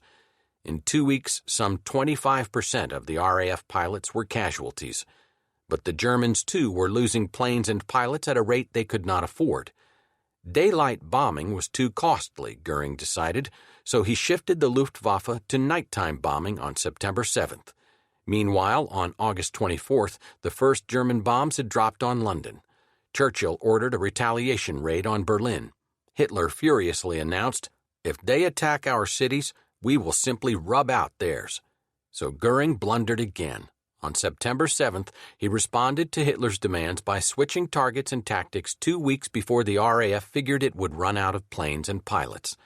Now Göring was going after nothing less than London itself, initiating terror bombing on an unprecedented scale. The British turned from the Battle of Britain to what they dubbed the Blitz, a thunderous, brutal assault by Germany primarily on civilians. Göring's purpose was to destroy not military targets, but the British spirit. The Blitz was one of the great mistakes of the war and left the worst legacy. Göring's merciless campaign against London and other British cities backfired. Rather than cowing the British into submission, it raised their determination to resist. It also opened the way for terror bombing by all sides in the conflict. The civilian as target became commonplace, culminating with Hiroshima and Nagasaki. The civilian as hostage later became the principal characteristic of the Cold War. Terror bombing caused immense destruction and countless deaths. Whether it shortened the war cannot be said. According to critics, the enormous effort that went into building the bombers, training the crews, and sending them on missions over Berlin or Moscow or Tokyo was not cost-effective. It certainly wasn't for Göring. His attacks brought about destruction, desolation, and death, but they did not force Britain to her knees. And the attacks helped prod the United States into a stronger pro-British stance, which was about the worst thing that could happen to the then triumphant Nazi Germany. In large part, the American reaction was due to one man, journalist Edward R. Murrow, and to the technological advance in radio that made it possible for him to give eyewitness accounts of the Blitz. When Murrow opened his broadcast from England with his deep, portentous voice, "This is London," listeners from New York to San Francisco paid attention. His vivid descriptions shocked them. His personal faith in the British ability to withstand the assault caused many Americans who had expected Churchill to cut a deal with Hitler, and others who figured Britain was finished in any case, to change their minds. In response to the terror from the air, Churchill gave voice to the British Lion. "This wicked man," he said of Hitler, "this monstrous product of former wrongs and shame, has now resolved to break our famous island race by a process of indiscriminate slaughter and destruction." He vowed, "We can take it." London did. Hundreds were killed each night, thousands injured. But neither the British government nor the economic machinery of London was paralyzed. Churchill himself had an elaborate underground headquarters under Whitehall, the Naval Ministry near 10 Downing Street. On September 15th, Churchill went to the underground headquarters of No. 11 Group Fighter Command at Oxbridge. At the combat center, huge maps and a vast electric tableau showed incoming German bombers and available RAF fighters. That day, the Germans launched one of their greatest raids. RAF Vice Marshal Keith Park strode through the command post, barking out directions, reinforcing some areas, and moving fighters to defend new zones. He asked for and got reinforcements from No. 12 Group. "What other reserves have we?" Churchill asked. "There are none," was Park's reply. Churchill winced. It was of this moment that he later wrote, "The odds were great, our margins small, the stakes infinite." Hitler gloried in the destruction the Luftwaffe was raining on London and was glad to make the British suffer. But by the end of September, the Luftwaffe was suffering more. 2,698 Luftwaffe planes down in 1940 over Britain, compared with 915 RAF fighters lost. Rather than gaining air superiority over the Channel, the Luftwaffe had lost it. On September 17th, Hitler acknowledged the indefinite postponement of Sea Lion. Although increasingly sporadic nighttime raids over London continued through the fall into the spring of 1941, they were of nuisance value only. Fighter Command of RAF, with the indispensable help of radar and British people, had won the Battle of Britain. Like the evacuation at Dunkirk, the victory over the skies of Britain was a defensive one, and wars are not won by successful retreats or defensive measures. But Britain had no way of going over to the offensive in conventional warfare. Her exhausted army had left its artillery and many of its vehicles in France, and the army badly needed refitting and retraining. The summer of 1940 was an historic moment for Europe. The abandonment of Operation Sea Lion, leaving an undefeated German army stranded on the Channel beaches, marked the beginning of Hitler's defeat. The example and the success of Churchill served as a glowing reminder to the people of occupied Europe that, as in the days of Napoleon, a dictatorial land power need not succeed in ultimately triumphing over an intact sea power. And in secret underground fashion, a continental resistance to the Nazis started. To help the resistors, the British in 1940 established an organization known as the Special Operations Executive. It engaged in subversion and sabotage in German-occupied lands, aided by skillful propaganda broadcast by the BBC with its clever Morse code signal, V for victory, ... Slowly but remorselessly in Belgium, France, Holland, Poland, and Norway, a collection of agents and adventurers, mostly amateur, threw back into the teeth of the German General Staff the cautionary words of the great Prussian military theorist General Karl von Clausewitz: "Armed civilians cannot and should not be employed against the main force of the enemy or even against sizable units. They should not try to crack the core, but only nibble along the surface and on the edges." And as another reminder of Napoleonic days, the first of Lord Louis Mountbatten's famous combined operations and commando units began to experiment with the tactics and mechanics of small amphibious assaults. During this summer of Hitler's first frustration, Stalin decided to collect what was left on the bill for his German Pact. In June, he successively completed the annexation of the three little Baltic states Estonia, Latvia, and Lithuania, and 5 days after notifying Germany of his intention, he seized Bessarabia from Romania. Sir Stafford Cripps, Churchill's new ambassador to Moscow, sought to convince the master of the Kremlin that Hitler was a danger to the Soviet Union as well as England. He urged that the two countries agree on a common policy of self-protection, and he secretly offered a bribe, the promise to recognize the Soviet Union's claims in the Dardanelles and to give her a leading role in the Balkans. But Stalin turned a deaf ear. It soon became evident that Germany was also looking to that part of Eastern Europe it had not already conquered, where the Soviet Union was inching forward, and where Italy, having entered the war without Hitler's permission and somewhat to his dismay, had staked its own claim. On August 30th, 1940, Ribbentrop and Ciano signed an agreement in Vienna awarding 40% of Romania's Transylvania province to Hungary and the southern part of Romanian Dobruja to Bulgaria. King Carol II, the dissolute Romanian monarch, loaded a train with his mistress, his closest friends and courtiers, and all the valuables he could pack, and fled. On October 28th, again without asking Hitler's advice, Mussolini attacked Greece from Albania, expecting a swift and easy victory. But the courageous Greeks forgot their political differences and astonished the world by beating back the Italians and invading Albania themselves. The gallantry and conceit of the Greek army were formidable. Rickety trucks bearing Hellenic fishermen and farmers bounced to the front over impossible roads. They rode to death and glory with garlands over their ears and their rifle muzzles stuffed with flowers, shouting, "On to Rome." Antiquated mountain artillery was trundled along ridgecombs to shell the fascists in the valleys. Evzone guard patrols attacked with their knives and teeth, biting the scared Italian infantrymen. The Duce's highly touted air force, furthermore, proved inaccurate and timid and was soon largely offset by a handful of British planes rushed to Greece from the Middle East. Churchill sent advisors to Athens to investigate the possibility of opening a land front against the Axis in Europe. He cautioned them, "Do not consider yourselves obligated to a Greek enterprise if in your hearts you feel it will only be another Norwegian fiasco. If no good plan can be made, please say so." They were sufficiently impressed by the chances to take the gamble. Early in 1941, Britain began to move troops from Egypt into Greece. In the long run, this decision was to have a profound and helpful strategic effect on the war, even though the British Expeditionary Force was smashed successively in Greece and on Crete. Hitler had already reached the basic conclusion that since he could not use his army directly against England, he would strike at the Soviet Union.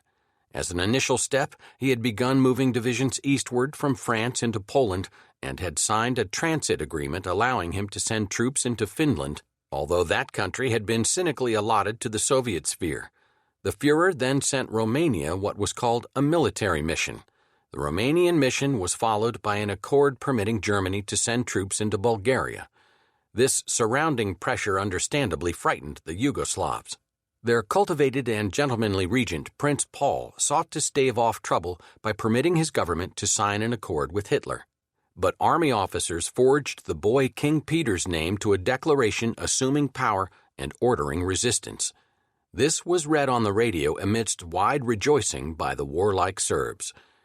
Hitler was infuriated at this insult to his prestige. He ordered a swift assault on Yugoslavia and embattled Greece. The invasion began early in the morning of April 6, 1941. C.L. Sulzberger, in Yugoslavia at the time, had watched peasant boys march into the old fortress at the tip of Belgrade where the Danube and Sava rivers met, pick up their uniforms and guns, and trundle out behind ox carts, singing, "Oh, my love, the German is again at our frontiers, and there again he will meet the Serbian bayonet." Within hours, the capital was shattered by the Luftwaffe. German tanks and motorized infantry rolled in, aided by the Hungarians and Bulgarians who had been bought by the Vienna Award. The Italians launched their offensive from Albania. Yugoslavia was riddled with fifth-column movements along its Albanian, Croatian, and German Volksdeutsche minorities. Defections among the non-Serbs were manifold, and the Yugoslav armies were torn apart before they had even been deployed. The Germans captured Skopje and poured across the undefended Monastir Gap into Greece. From Bulgaria, they hammered southward against Greek pillbox positions in Thrace. The colonel commanding one of these positions, Fort Rupel, summoned his garrison and told them, "We will hold them with our teeth." When the Germans finally broke in, they found, written with chalk on a wall above the dead, "At Thermopylae, in 480 B.C., the 300 Spartans were killed. Here the 80 will fall defending their country." Greece, in an agony of despair and bitter confusion, collapsed. The government fled to Cairo. British army units in Greece defended themselves stubbornly, especially and appropriately in the area of Thermopylae, and managed to salvage a considerable part of their expeditionary force. But on April 17, 1941, Yugoslavia capitulated. Greece did the same 6 days later. Initially, this seemed but another dreadful Nazi victory. The British suffered 11,480 casualties, while the Germans lost only 5,058. The Germans imprisoned 270,000 Greeks and 300,000 Yugoslavs. They partitioned Yugoslavia, taking some bits and giving pieces to Hungary, Italy, and Bulgaria, while establishing puppet states in Croatia and Serbia. they allowed Mussolini, in theory, to take over Greece after awarding a portion to the Bulgarians. And on May 20th, 1941, history's first fully airborne invasion was launched against Crete with remarkable efficiency. The combined Commonwealth, British, and Greek forces on Crete made the Germans pay a heavy price. Yet by the end of the month, the legendary island was in German hands.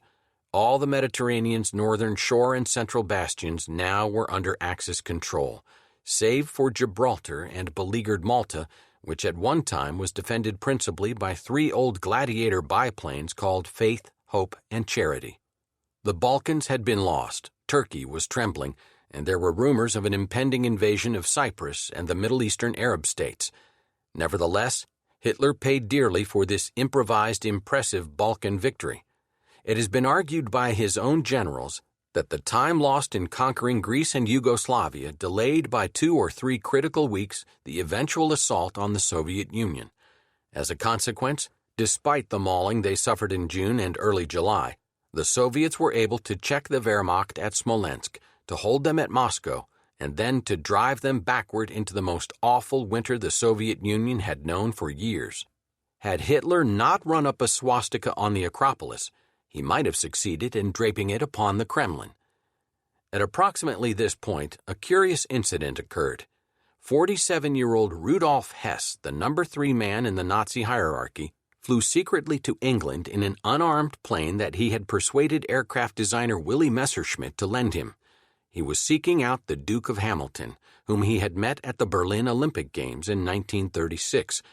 He hoped the Duke would help him get in touch with British leaders so that he could propose conclusion of a peace that would guarantee the integrity of Britain's empire and leave Hitler free to attack the Soviet Union, thereby bringing about the end of Bolshevism. Hess broke his ankle while parachuting to Scotland, was captured by a farmer with a pitchfork, and then was locked up as a prisoner of war. Hitler was baffled and furious. He denounced Hess as being in a state of hallucination, which was perhaps not wholly inaccurate. Hess was known to have been ill and psychologically disturbed. British propaganda made the most of this unexpected opportunity to create the impression of confusion in the highest Nazi ranks. The arrival of this haunted-looking enemy at a moment of bleak despair was a heaven-sent gift to England. None of these dramatic events, including a new Axis offensive in North Africa and the failure of German efforts to hold Syria with Vichy-French collaboration and to seize Iraq in a conspiracy, served to deflect Hitler from his main preoccupation, the forthcoming Soviet campaign. Once he realized that his enormous army perched on the Channel was doomed to an indefinite period of idleness, he decided to march it eastward against Stalin. Hitler's decision to invade the Soviet Union was prompted by more than military stalemate in the West. Not only did he hate both Bolshevism and the Slavs, in July 1940, he summed up his credo, "Russia is the factor by which England sets the greatest store. If Russia is beaten, England's last hope is gone. Germany is then master of Europe and the Balkans. Decision, as a result of this argument, Russia must be dealt with." Spring 1941.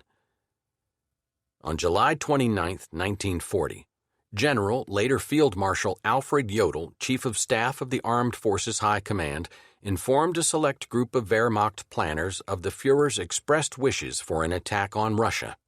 On August 9th, the first directive for an offensive was issued, and so Hitler decided to defeat England by defeating the Soviet Union, a decision forced on him by the RAF. Chapter 4. Arsenal of Democracy. The American people's obsession for avoiding entanglements with the countries from which their forefathers escaped has its roots in both history and philosophy. In 1794, the new republic passed its first Neutrality Act to escape involvement in a continental war between England and France.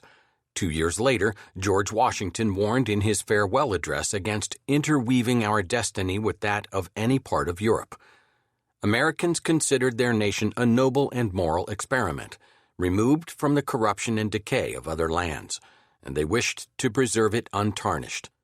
But the consequent desire for total isolation did not become a real problem until the early 20th century, when the United States became a world power. During World War I, most Americans supported the Allies. There were, to be sure, many who did not, especially among those of German, Irish, and Jewish ancestry who cherished anti-British or anti-Soviet sentiments. Thousands of such Americans actually left the United States to fight for the Kaiser. Nevertheless, the nation as a whole fervently hoped to stay out of the conflict, even though many leaders clearly saw that should the Allies lose, the United States might become an island of democracy in a militaristic world. In the interwar period, the American people had come to believe that their participation in the Great War had been a huge mistake. To stay out of the next war, it was felt, the United States had to adopt policies of neutrality and unilateral disarmament. In the 1920s and 1930s, the Army demobilized and Congress passed a series of bills, together known as the Neutrality Acts, well designed to keep the United States out of World War I, but entirely unsuited to the situation on the eve of World War II. In 1935, Congress passed a law authorizing the President to stop arms shipments and prohibit U.S. citizens from traveling on foreign ships except at their own risk. The next year, Congress declared all loans to belligerent nations illegal. Another Neutrality Act in 1939 repealed the arms embargo, but authorized a so-called cash-and-carry system designed to allow American manufacturers to sell arms to Britain and France, but only if they paid cash and sent their own ships to pick up the goods. When war began in September 1939, the U.S. Army hardly existed. As the enemies of democracy armed themselves, America slept. After Poland was overrun, President Roosevelt asked for an increase in appropriations to $853 million for the armed services. Congress cut the figure by 10%. These paltry sums constituted an announcement to the world that the United States did not intend to fight any time in the near future. Washington gave Berlin and Tokyo nothing to worry about. The nation was taking great risks. If the Soviet Union remained a Nazi ally, and if the Germans overran France and Britain, the United States would be the sole democracy left in a hostile, heavily armed world. The risks were all the greater because the world was on the verge of a huge leap forward in destructive weapons. On October 11, 1939, world-renowned physicist Albert Einstein, a Jewish refugee from Nazi Germany, warned Roosevelt that the Germans were working on the problem of harnessing atomic energy into a bomb. If Hitler had the atomic bomb and no one else did, he would surely conquer the world. Impressed by the warning, Roosevelt conferred privately with congressional leaders. Together they created the Office of Scientific Research and Development, OSRD. Under the leadership of Dr. Vannevar Bush as director, OSRD set up the Manhattan Project to develop an atomic bomb capable of being dropped from an airplane and to get it built before the Germans did. This was the beginning of the marriage between science and government in the United States, one of the most important legacies of World War II. The German Spring Offensive in 1940 further awakened America.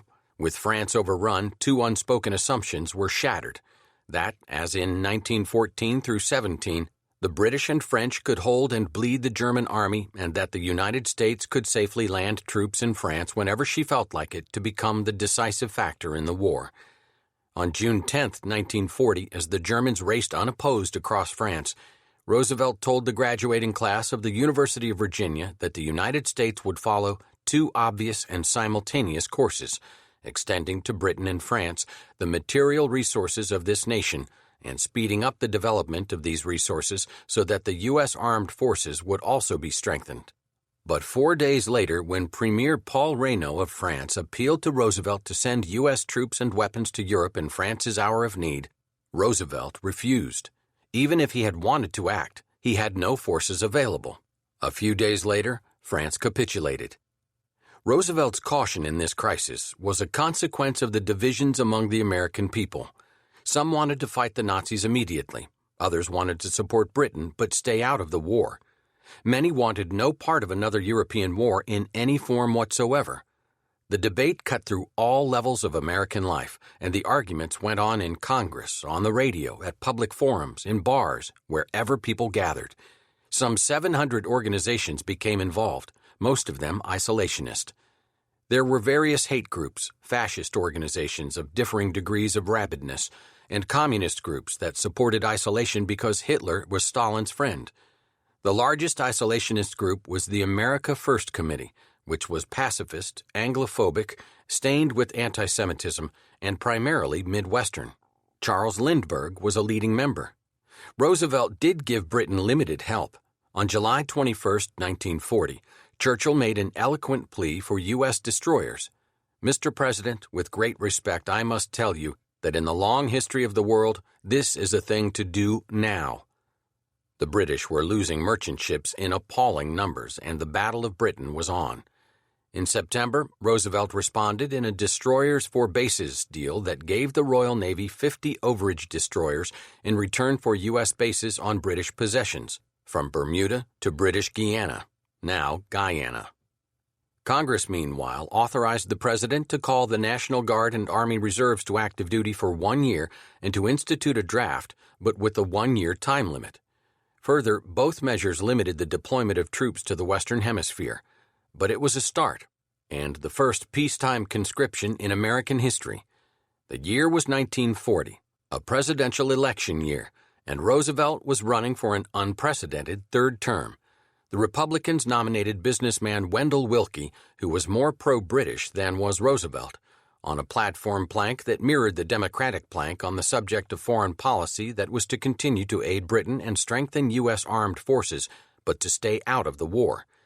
In a famous election eve speech in Boston on October 30th, Roosevelt responded to those sentiments when he declared, "And while I am talking to you mothers and fathers, I give you one more assurance. I have said this before, but I shall say it again and again and again. Your boys are not going to be sent into any foreign wars." Roosevelt won the election handily. Churchill, counting on the newly re-elected president to do more than he had, sent Roosevelt a bleak description of the British situation, emphasizing that the United Kingdom was running out of money. Cash and carry would no longer suffice, for the moment approaches when we shall no longer be able to pay cash for shipping and supplies. Roosevelt responded quickly. On December 7, 1940, he declared he believed that the best defense of Great Britain is the best defense of the United States. Seeking to avoid the mistakes of Woodrow Wilson and the long controversy over World War I war debts, Roosevelt said he wanted to simply lend or lease to England the supplies she needed.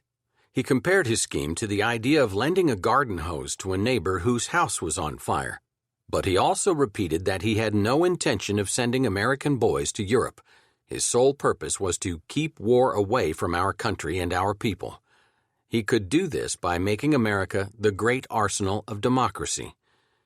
Churchill called Lend-Lease, as it came to be known, the most unsorted act in human history. Of course, he wanted much more, a full-scale American intervention, but at least he now had the United States as an ally, openly committed, as Stalin was to Hitler. The isolationists were furious. They charged that Lend-Lease was a most unneutral act and would bring the United States into the war. But the program was too beguiling for them to stop it. "Give us the tools," Churchill declared, "and we will finish the job." America could support democracy without shedding any American blood. Then Hitler invaded the Soviet Union, June 1941, which gave the isolationists another argument for America staying out. Let Nazis kill communists, and vice versa. Roosevelt moved ahead and helped Britain anyway. In July, he sent U.S. troops to occupy Iceland, freeing the British troops there for the Middle East, and the U.S. Navy began escorting convoys as far as Iceland. Roosevelt's most decisive act, however, came in response to the German invasion of the Soviet Union. In July, he sent his special envoy Harry Hopkins to Moscow to consult with Stalin. Hopkins carried a letter from the president asking what Stalin needed that the United States could supply in its magnificent resistance to the treacherous aggression by Hitlerite Germany. Stalin's immediate answer was the same as Churchill's: declare war on Germany. He had to settle for a trade mission in October that authorized a Soviet Lend-Lease credit of $1 billion. In view of the need, it wasn't much, and in view of Stalin's past support of Hitler, not to mention his communist dictatorship, the credit represented a momentous change in national policy. Thus was the strange alliance born, uniting Great Britain, the Soviet Union, and the United States. But it was the Anglo-American alliance that had a rough affinity of political views and thus a solid partnership. In August, Churchill and Roosevelt spent 4 days together in Argentina Bay, Newfoundland. Afterward, they issued a joint statement known as the Atlantic Charter, outlining the principles for which the war was being fought.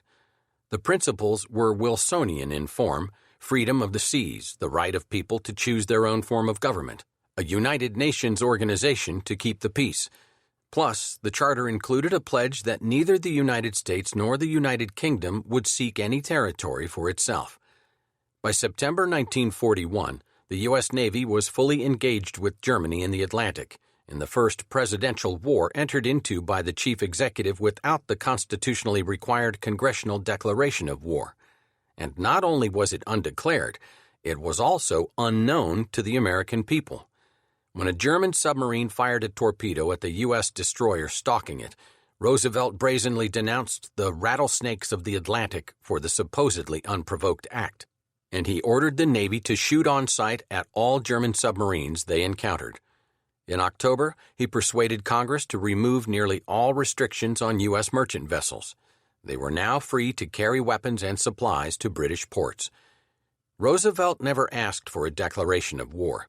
He did not want to lead a divided nation into the war.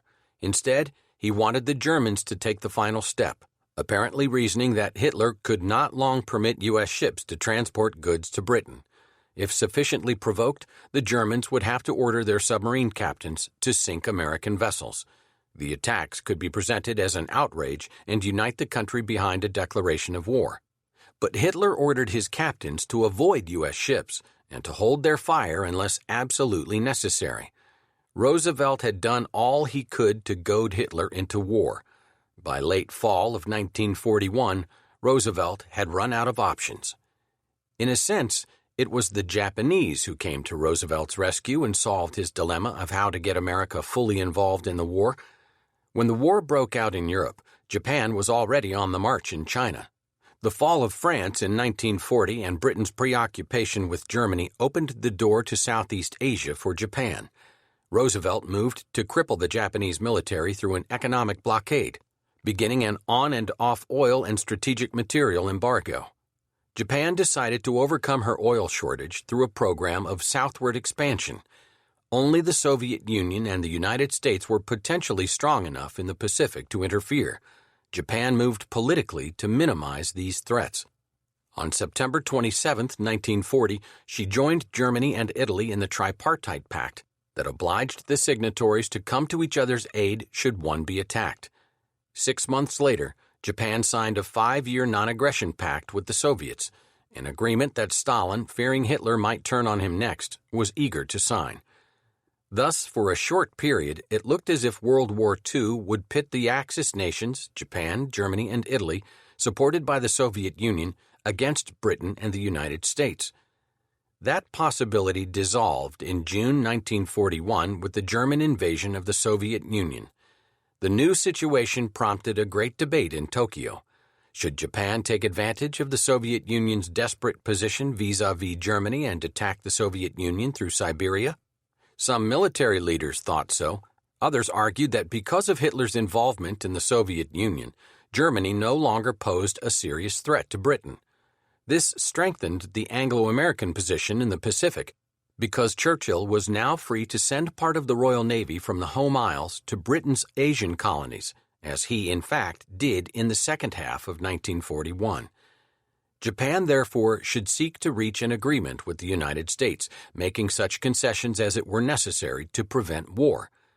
The majority of military leaders, however, held out for the long-planned conquest of Southeast Asia. Roosevelt listened in on the debate through the medium of magic, the code name applied to intercepted and decoded Japanese radio messages, and characterized it as a real drag-down and knockout fight to decide which way they were going to jump. The decision was to shun war with the Soviet Union and instead move south immediately, meanwhile trying to avoid war with the United States by carrying on negotiations as long as possible. The first step was the unresisted occupation of French Indochina, Vietnam, Cambodia, and Laos, giving Japan possession of air and naval bases stretching from Hanoi to Saigon, from where Japan could launch attacks on Singapore, the Philippines, and the Dutch East Indies. Roosevelt's response was to tighten the oil embargo and freeze all Japanese assets in the United States. The British and Dutch supported this move. The effect was to create an economic blockade of Japan. She could not buy oil, steel, or other necessities. The embargo made it clear to the Japanese that they either had to pull back from Indochina and even China itself, thereby reaching an agreement with the United States that would provide them with access to oil, or go to war. The one slim hope remaining was that America's fear of a two-ocean war would impel Roosevelt to compromise. From August until November of 1941, the Japanese sought some form of acceptable political compromise, all the while sharpening their military plans and preparations.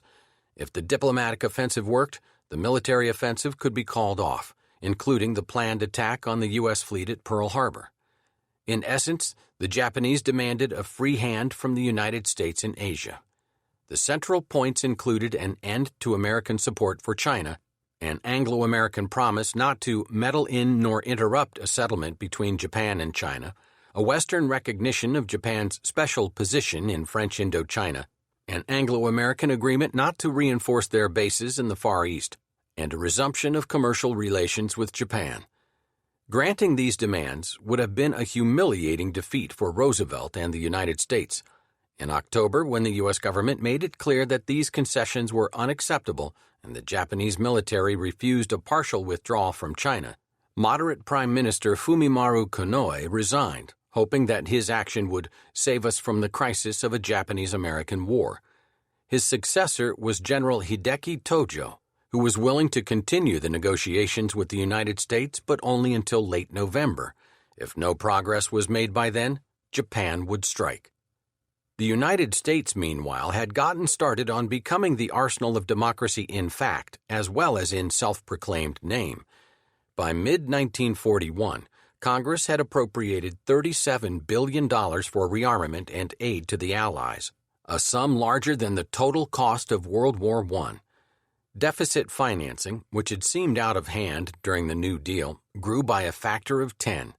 Unemployment, still a major problem in 1939, all but disappeared in 1940, as orders for weapons and goods of all types, including food, got the economy moving again after a full decade of depression. The New Deal had created a bewildering variety of new government agencies. The World War accelerated that trend. In September 1940, Roosevelt declared a state of emergency and created the Office for Emergency Management, followed in January 1941 by the Office of Production Management. In April, the Office of Price Administration began its work. In June, OSRD was launched. In July, the Office of the Coordinator of Information was formed, and it soon became the Office of Strategic Services that eventually was transformed into the Central Intelligence Agency. Other agencies followed, including the Office of War Information, June 1942, and the Office of War Mobilization, April 1943.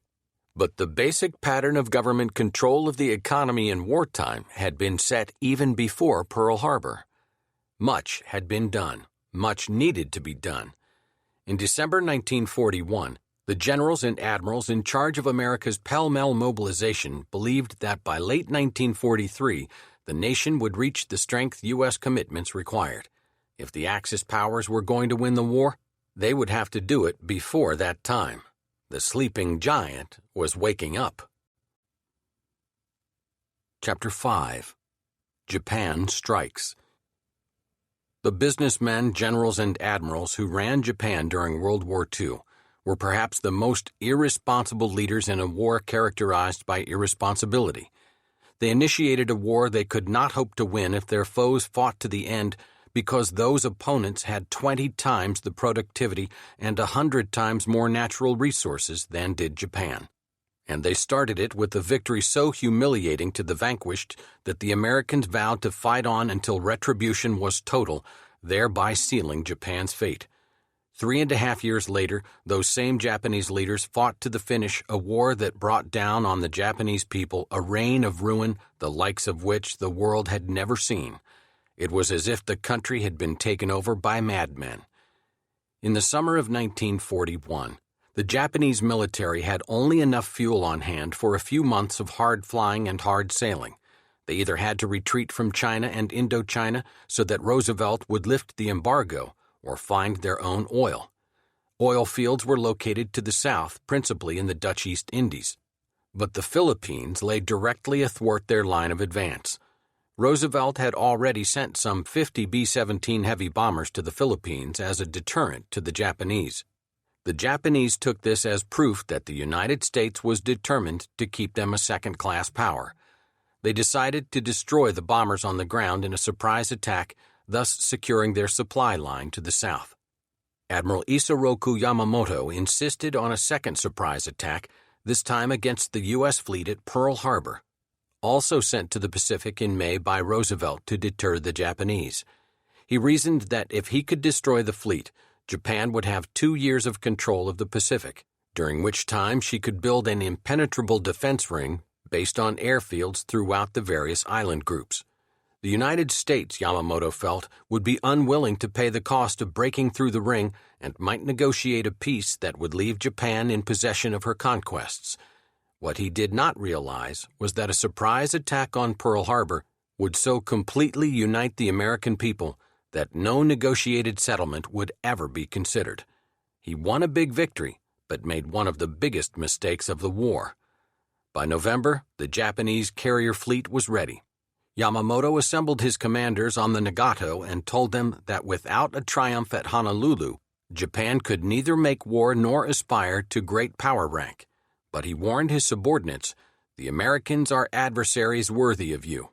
On December 2nd, the fleet received the coded message, "Climb Mount Niitaka," that irrevocably ordered the attack.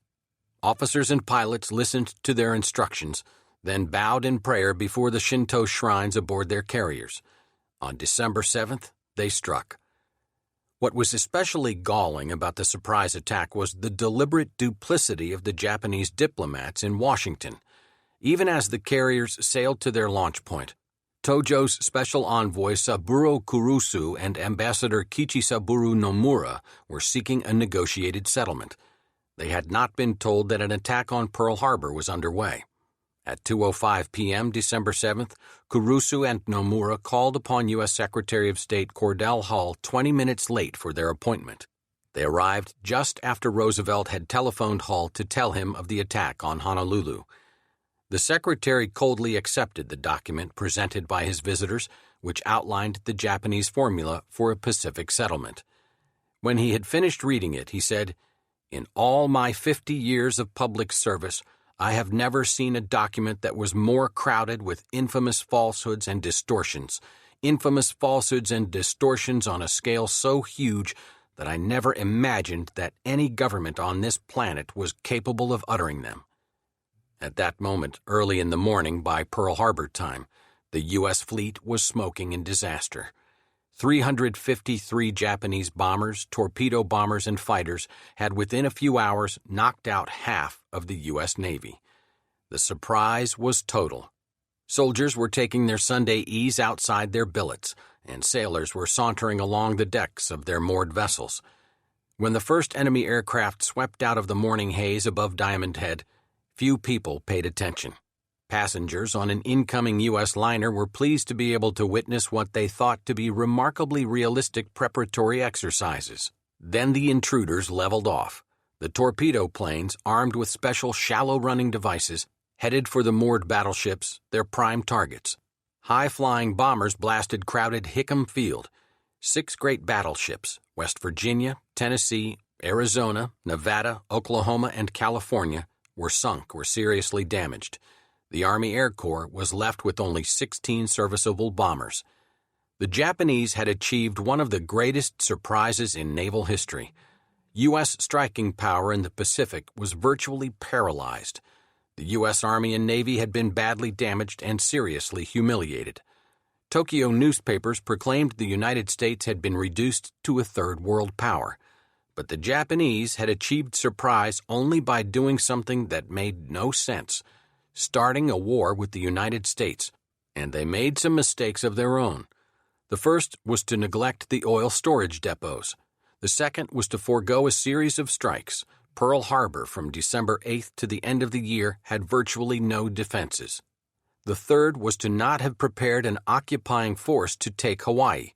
In addition, the Japanese had some bad luck. The U.S. carriers were not in port that Sunday morning. Their absence was accidental. The carriers were carrying some B-17s to Midway Island, but the fact that the carriers were spared has helped keep alive one of the most persistent myths in American history, that Roosevelt knew the attack on Pearl Harbor was coming but refused to give the commanders in Hawaii advanced notice. According to the myth, Roosevelt needed a Pearl Harbor to unite the country behind war. He knew that the aircraft carrier, not the battleship, was the dominant naval ship of the day, so he sacrificed the battleships while ordering the carriers out of port. In fact, neither he nor anyone else knew the battleship was obsolete or anticipated the role of the carrier. Further, Washington gave the military in Hawaii plenty of warning about the imminent outbreak of hostilities.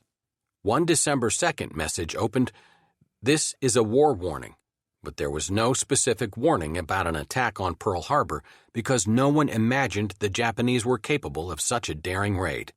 Magic was no help because the Japanese carrier fleet maintained radio silence. The American people were stunned. The next day, President Roosevelt told a joint session of Congress that December 7th was a day which will live in infamy. With the single dissenting vote, Congress voted to recognize that a state of war now existed between the United States and Japan. The resolution, however, said nothing about Germany and Italy.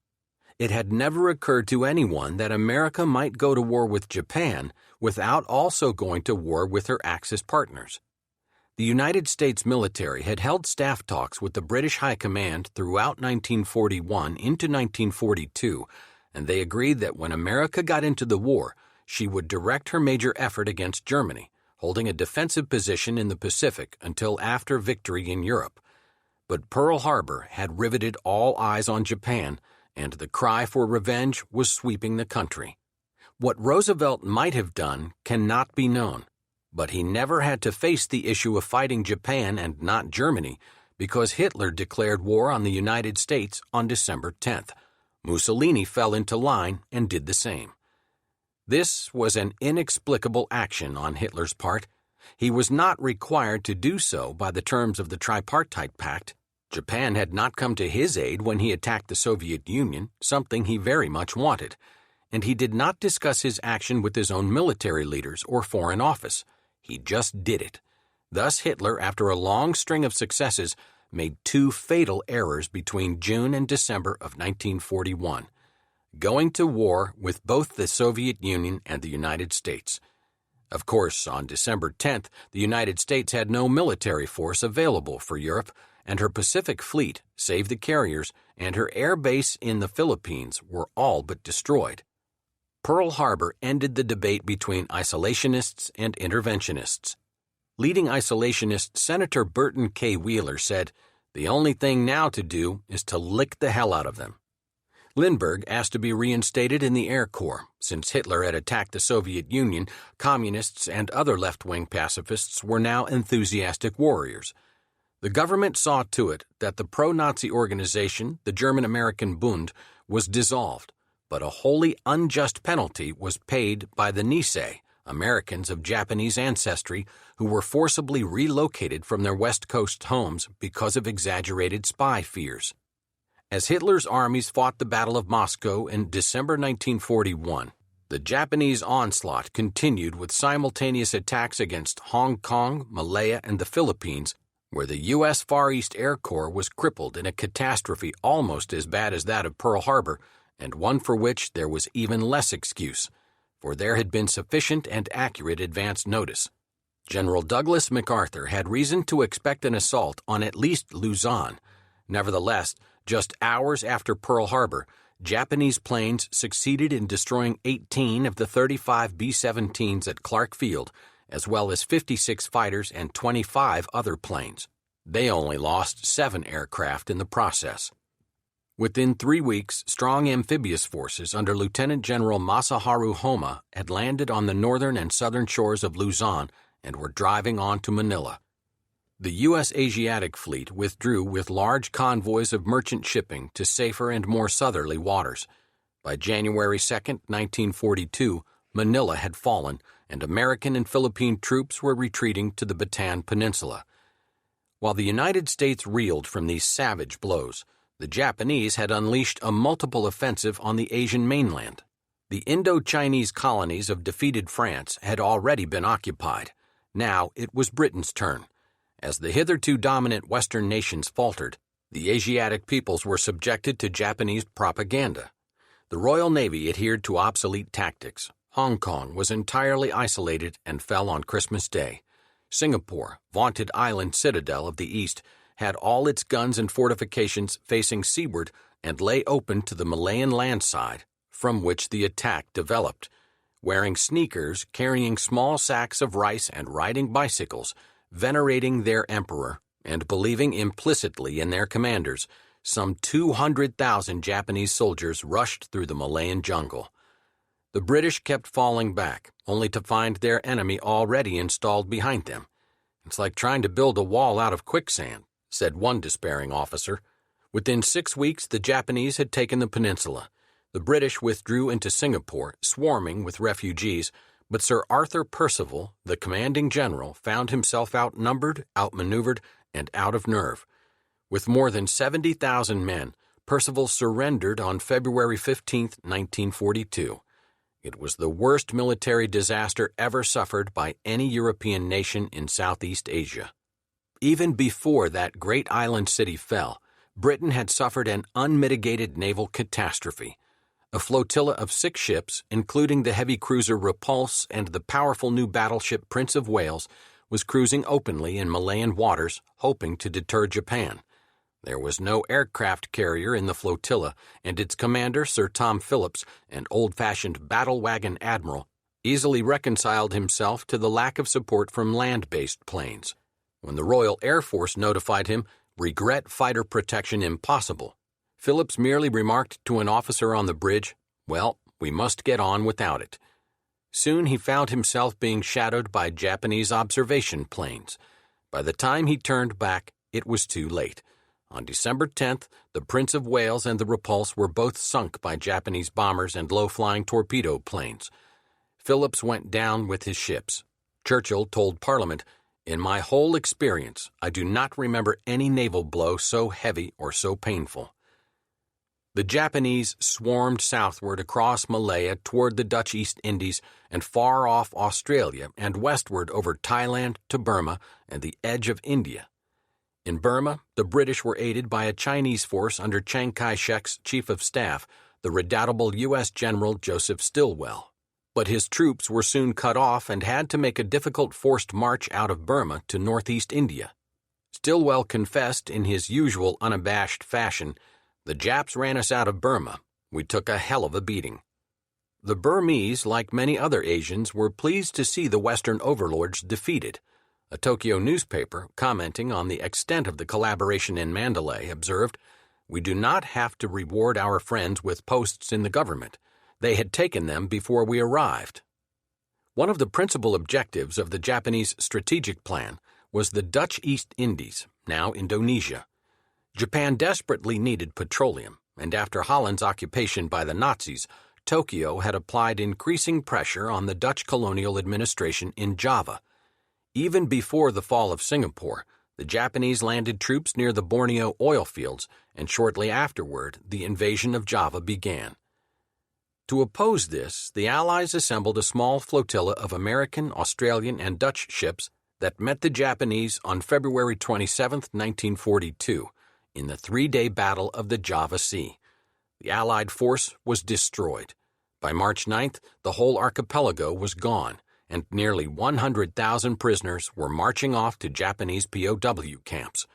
In 4 weeks, the Dutch had lost an empire that they had owned for nearly 4 centuries.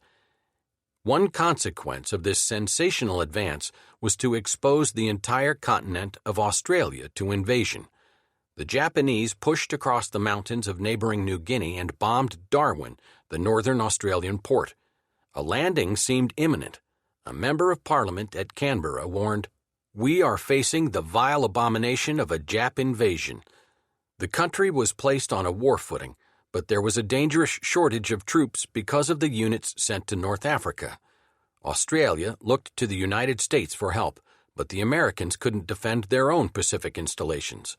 Pearl Harbor was paralyzed, and Wake and Guam Islands deep in the Pacific had been lost to amphibious assault in December. In the Philippines, a tough, efficiently commanded Japanese force had bottled up MacArthur's defenders on the peninsula of Bataan. His first line of defense was crushed by a redoubtable infantry thrust in which Japanese hurled themselves onto barbed wire entanglements, permitting their comrades to cross upon their writhing bodies. Then, as MacArthur fell back on a second line, a Japanese battalion landed behind him. On February 22, 1942, Roosevelt ordered MacArthur to abandon his force and go to Australia, there to prepare a counteroffensive. Placing MacArthur in command in the Southwest Pacific was an appeasement of the right wing of the Republican Party, the core of the isolationists. To them, MacArthur was a hero. But many officers in the War Department, including Eisenhower and Chief of Staff George Marshall, felt he had failed miserably in the Philippines from December 7 onward and should have been relieved of command. On March 11th, General MacArthur, his wife, son, and staff quit Corregidor by PT boats. At Mindanao, they transferred to two B-17s that flew them to Darwin, Australia, where MacArthur issued his famous statement, "I came through and I shall return." The public relations people rather liked the line, but thought it should be changed to "We shall return." MacArthur insisted on the original version. The troops he had left behind were now commanded by General Jonathan M. Wainwright. The defenders of Bataan fought on with great courage, but small hope. Their rations had been halved in early January. Now they were foraging for any kind of flesh: dogs, pack mules, monkeys, iguanas, snakes. Ill-fed, ravaged by tropical disease, totally isolated, the troops composed their own war song. "We're the battling bastards of Bataan. No mama, no papa, no Uncle Sam. No aunts, no uncles, no nephews, no nieces. No pills, no planes, no artillery pieces. And nobody gives a damn." On April 8th, Wainwright ordered the withdrawal from Bataan. When informed by radio of this, MacArthur, from Australia, sent Wainwright a Hitler or Stalin-like order. The troops were barely able to hold their weapons. So emaciated and disease-racked were they, and were unable to hike, much less run. But MacArthur told Wainwright, "If food fails, you will prepare and execute an attack upon the enemy." Wainwright ignored the order.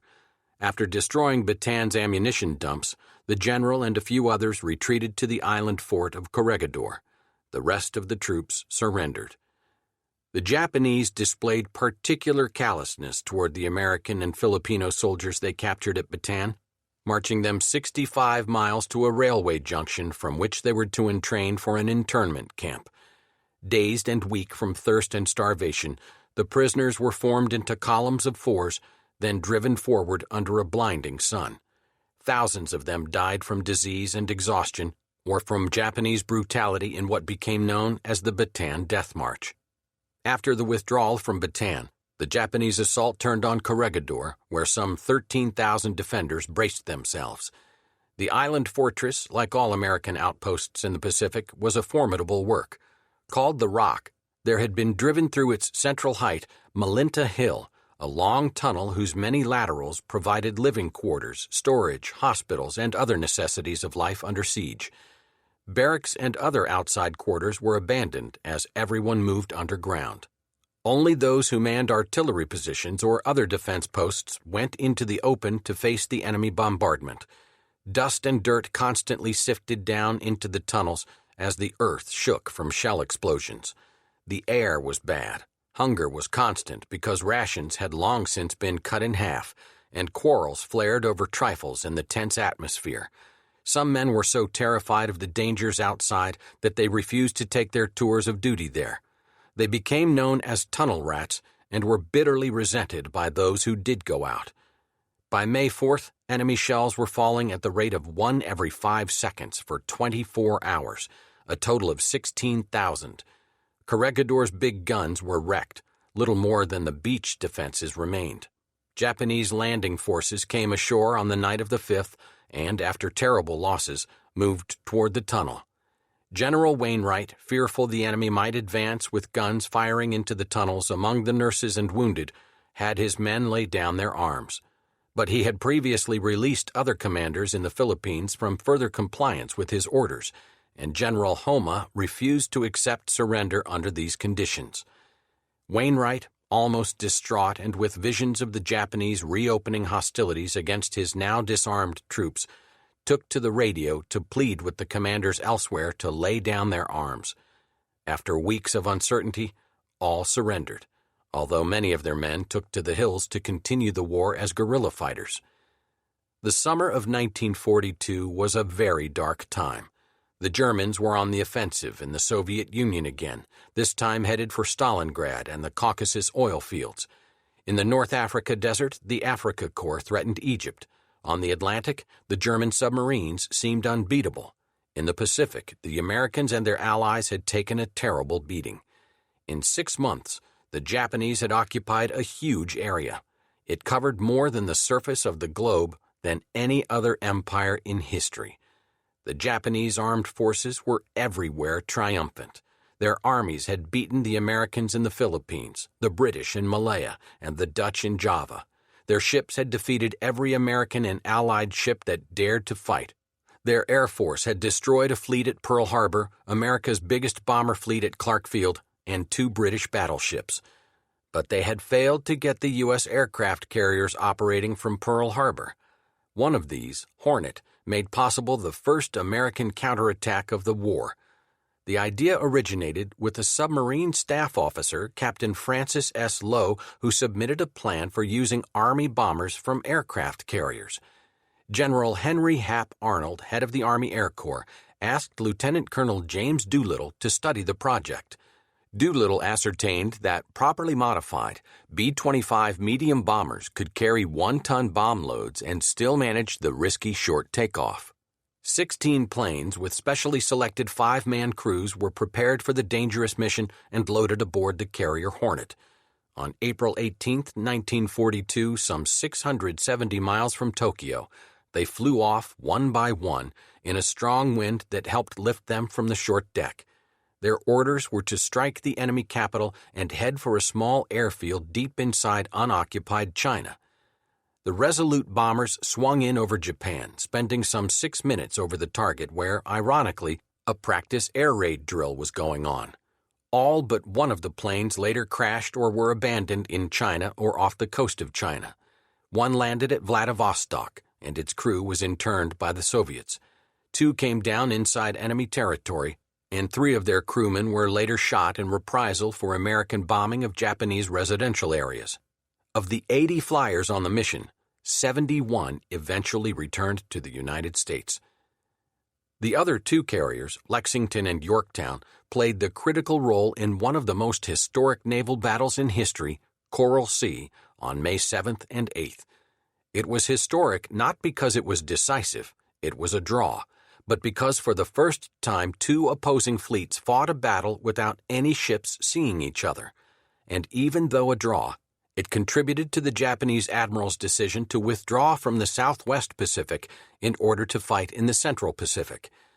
Doolittle's raid, although in military terms far more expensive to the Americans than to the Japanese, had a momentous effect on Yamamoto and his senior naval officers. They were humiliated by bombs dropping in Tokyo. Rather than continuing to support the Army in its drive for New Guinea, the admirals decided to eliminate those troublesome American carriers by a bold strike in the Central Pacific, designed to force the Americans to come out and fight at a time when Japan's strength was at its peak and America's was mostly potential. Yamamoto believed the time had arrived to fight the great naval battle for the control of the Pacific that the Japanese had been planning for decades. Chapter 6. War at Sea. German strategist Karl Haushofer believed that he who controlled the heartland, Central Europe, controlled the world, To a large extent, the Germans and Soviets, the great land powers of Europe, believed him.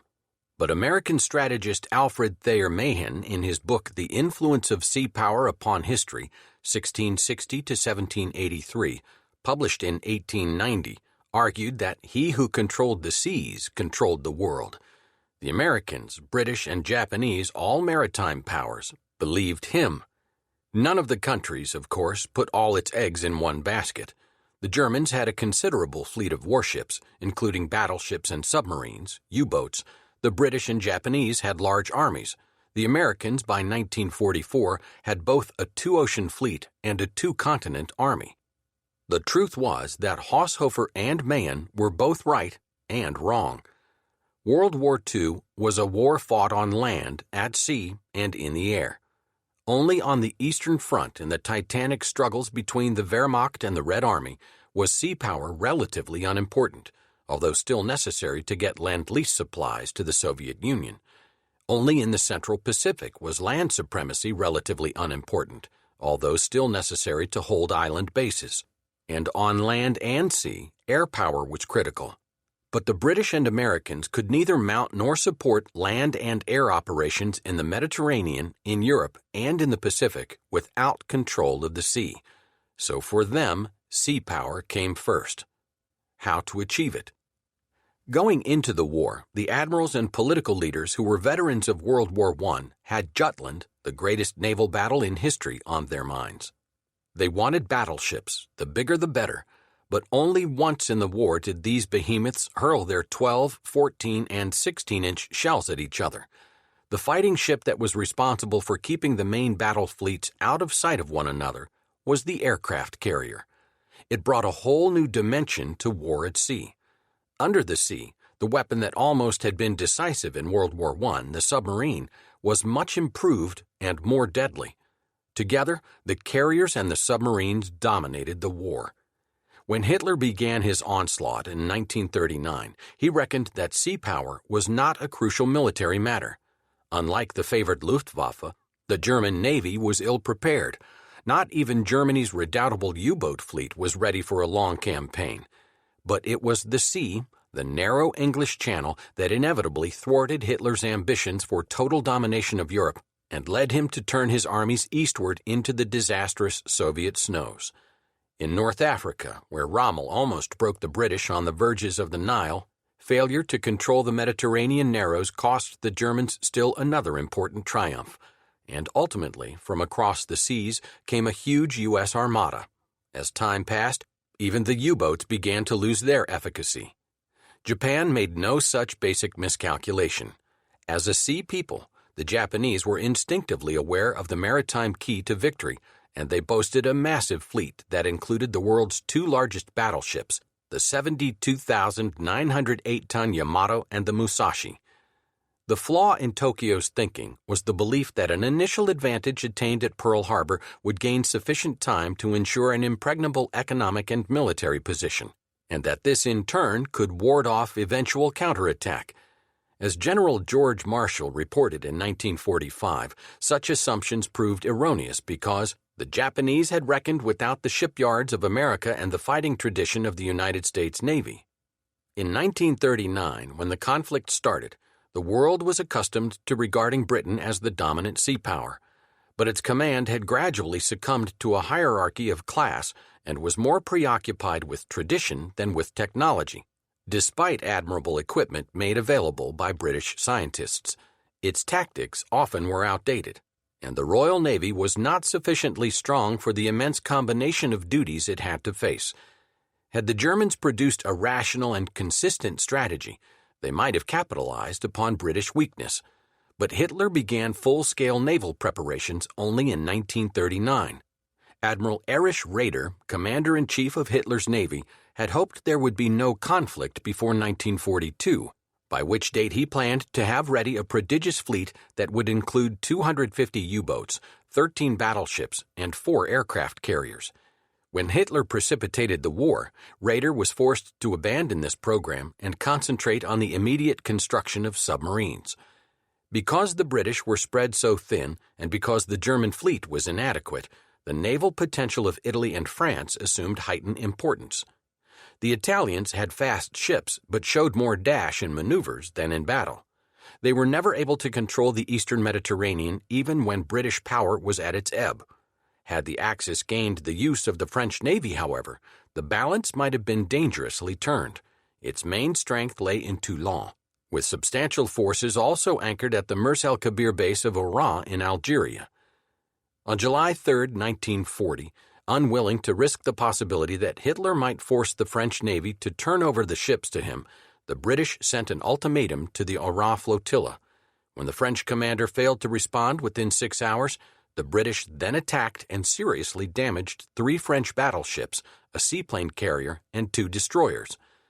The Oran battle between the vessels of Britain and France was a difficult and heart-rending affair.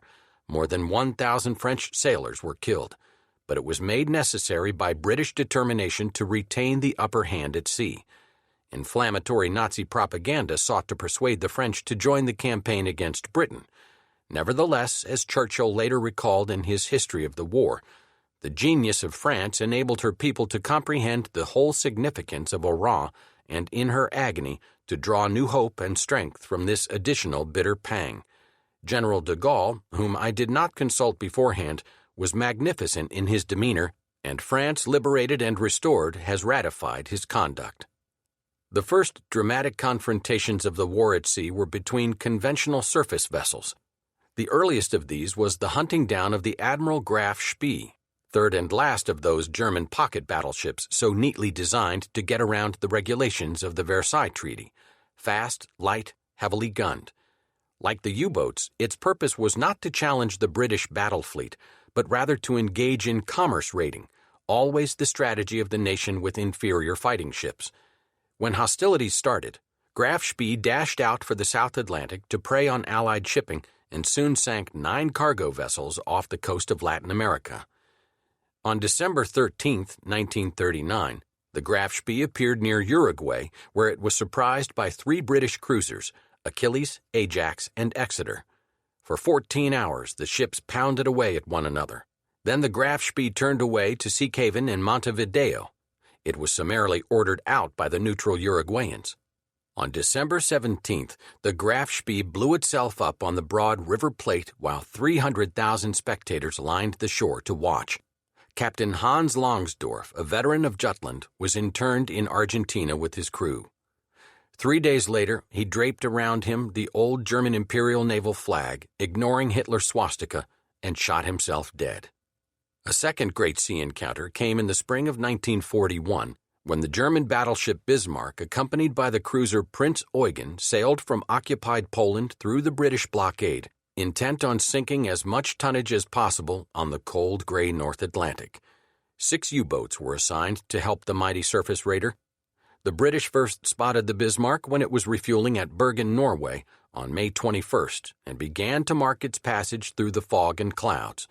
3 days later, in clear weather, the powerful battlecruiser Hood and the battleship Prince of Wales found their enemy and opened fire. The Hood was sunk by a formidable salvo. The Prince of Wales, badly damaged, limped away.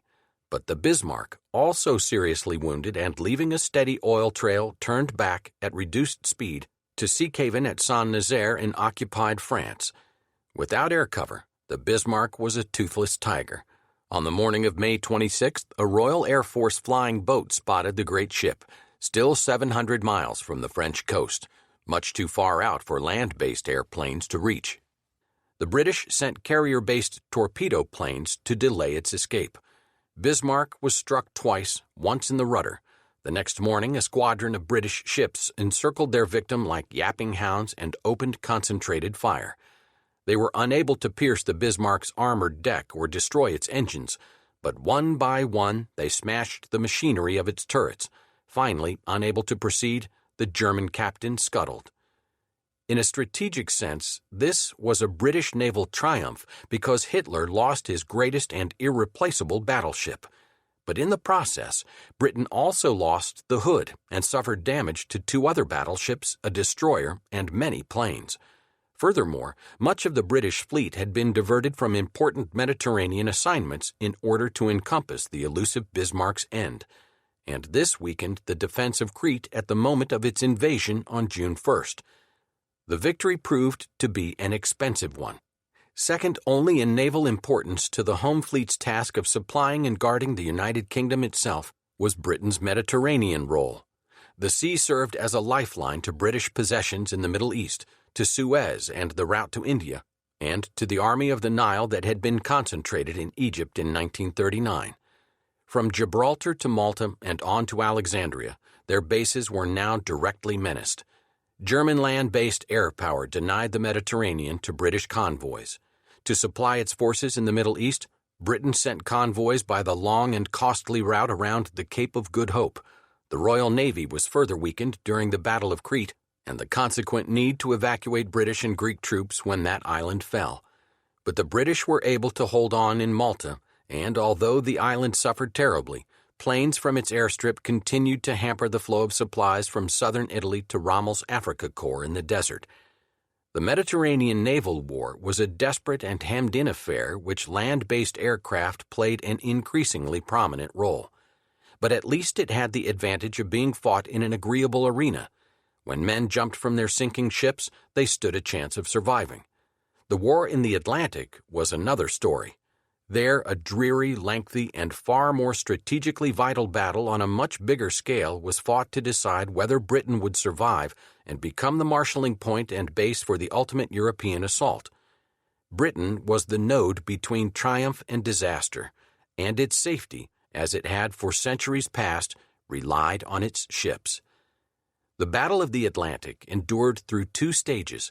In the first, before Pearl Harbor, Britain, with increasing United States support, fought to keep supply lines open against the savage and expert U-boat hunters and to track down any German surface vessels that ventured out to open water. During the latter part of this stage, U.S. warships, violating all technical definitions of neutrality, helped to escort convoys across the northern arc from Newfoundland to the Irish Sea. U.S. vessels were torpedoed, and American lives were lost. The situation had come about by degrees as Roosevelt moved carefully to aid Britain without arousing the nation's isolationist sentiment. There had been the Destroyers for Bases Agreement and then Lend-Lease, and in July of 1941, the sending of U.S. troops to Iceland. Then, in a step barely short of war, U.S. naval units went on convoy duty. Roosevelt and Churchill had divided the Atlantic between them.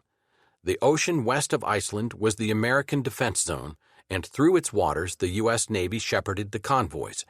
East of the line, the Royal Navy was responsible. On September 4th, the destroyer USS Greer exchanged torpedoes for depth charges with a submarine. Both vessels were unharmed, but Roosevelt ordered the Navy to shoot on sight German warships in the West Atlantic.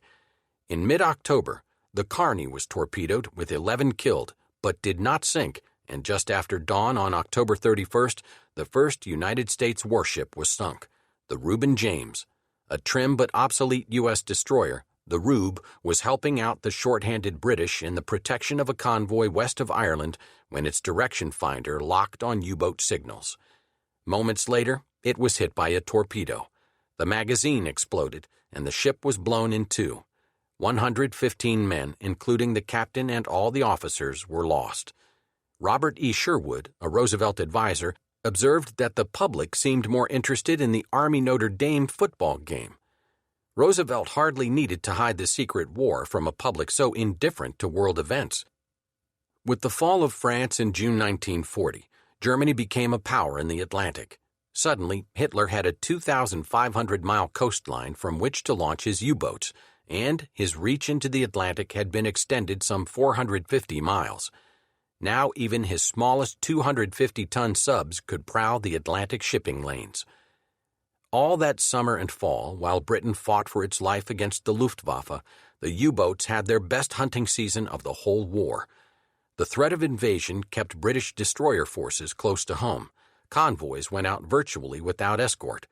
As a result, between July and October of 1940, the U-boats sank 217 ships. On average, each U-boat sank 8 ships per month. German submariners would later call this the happy time.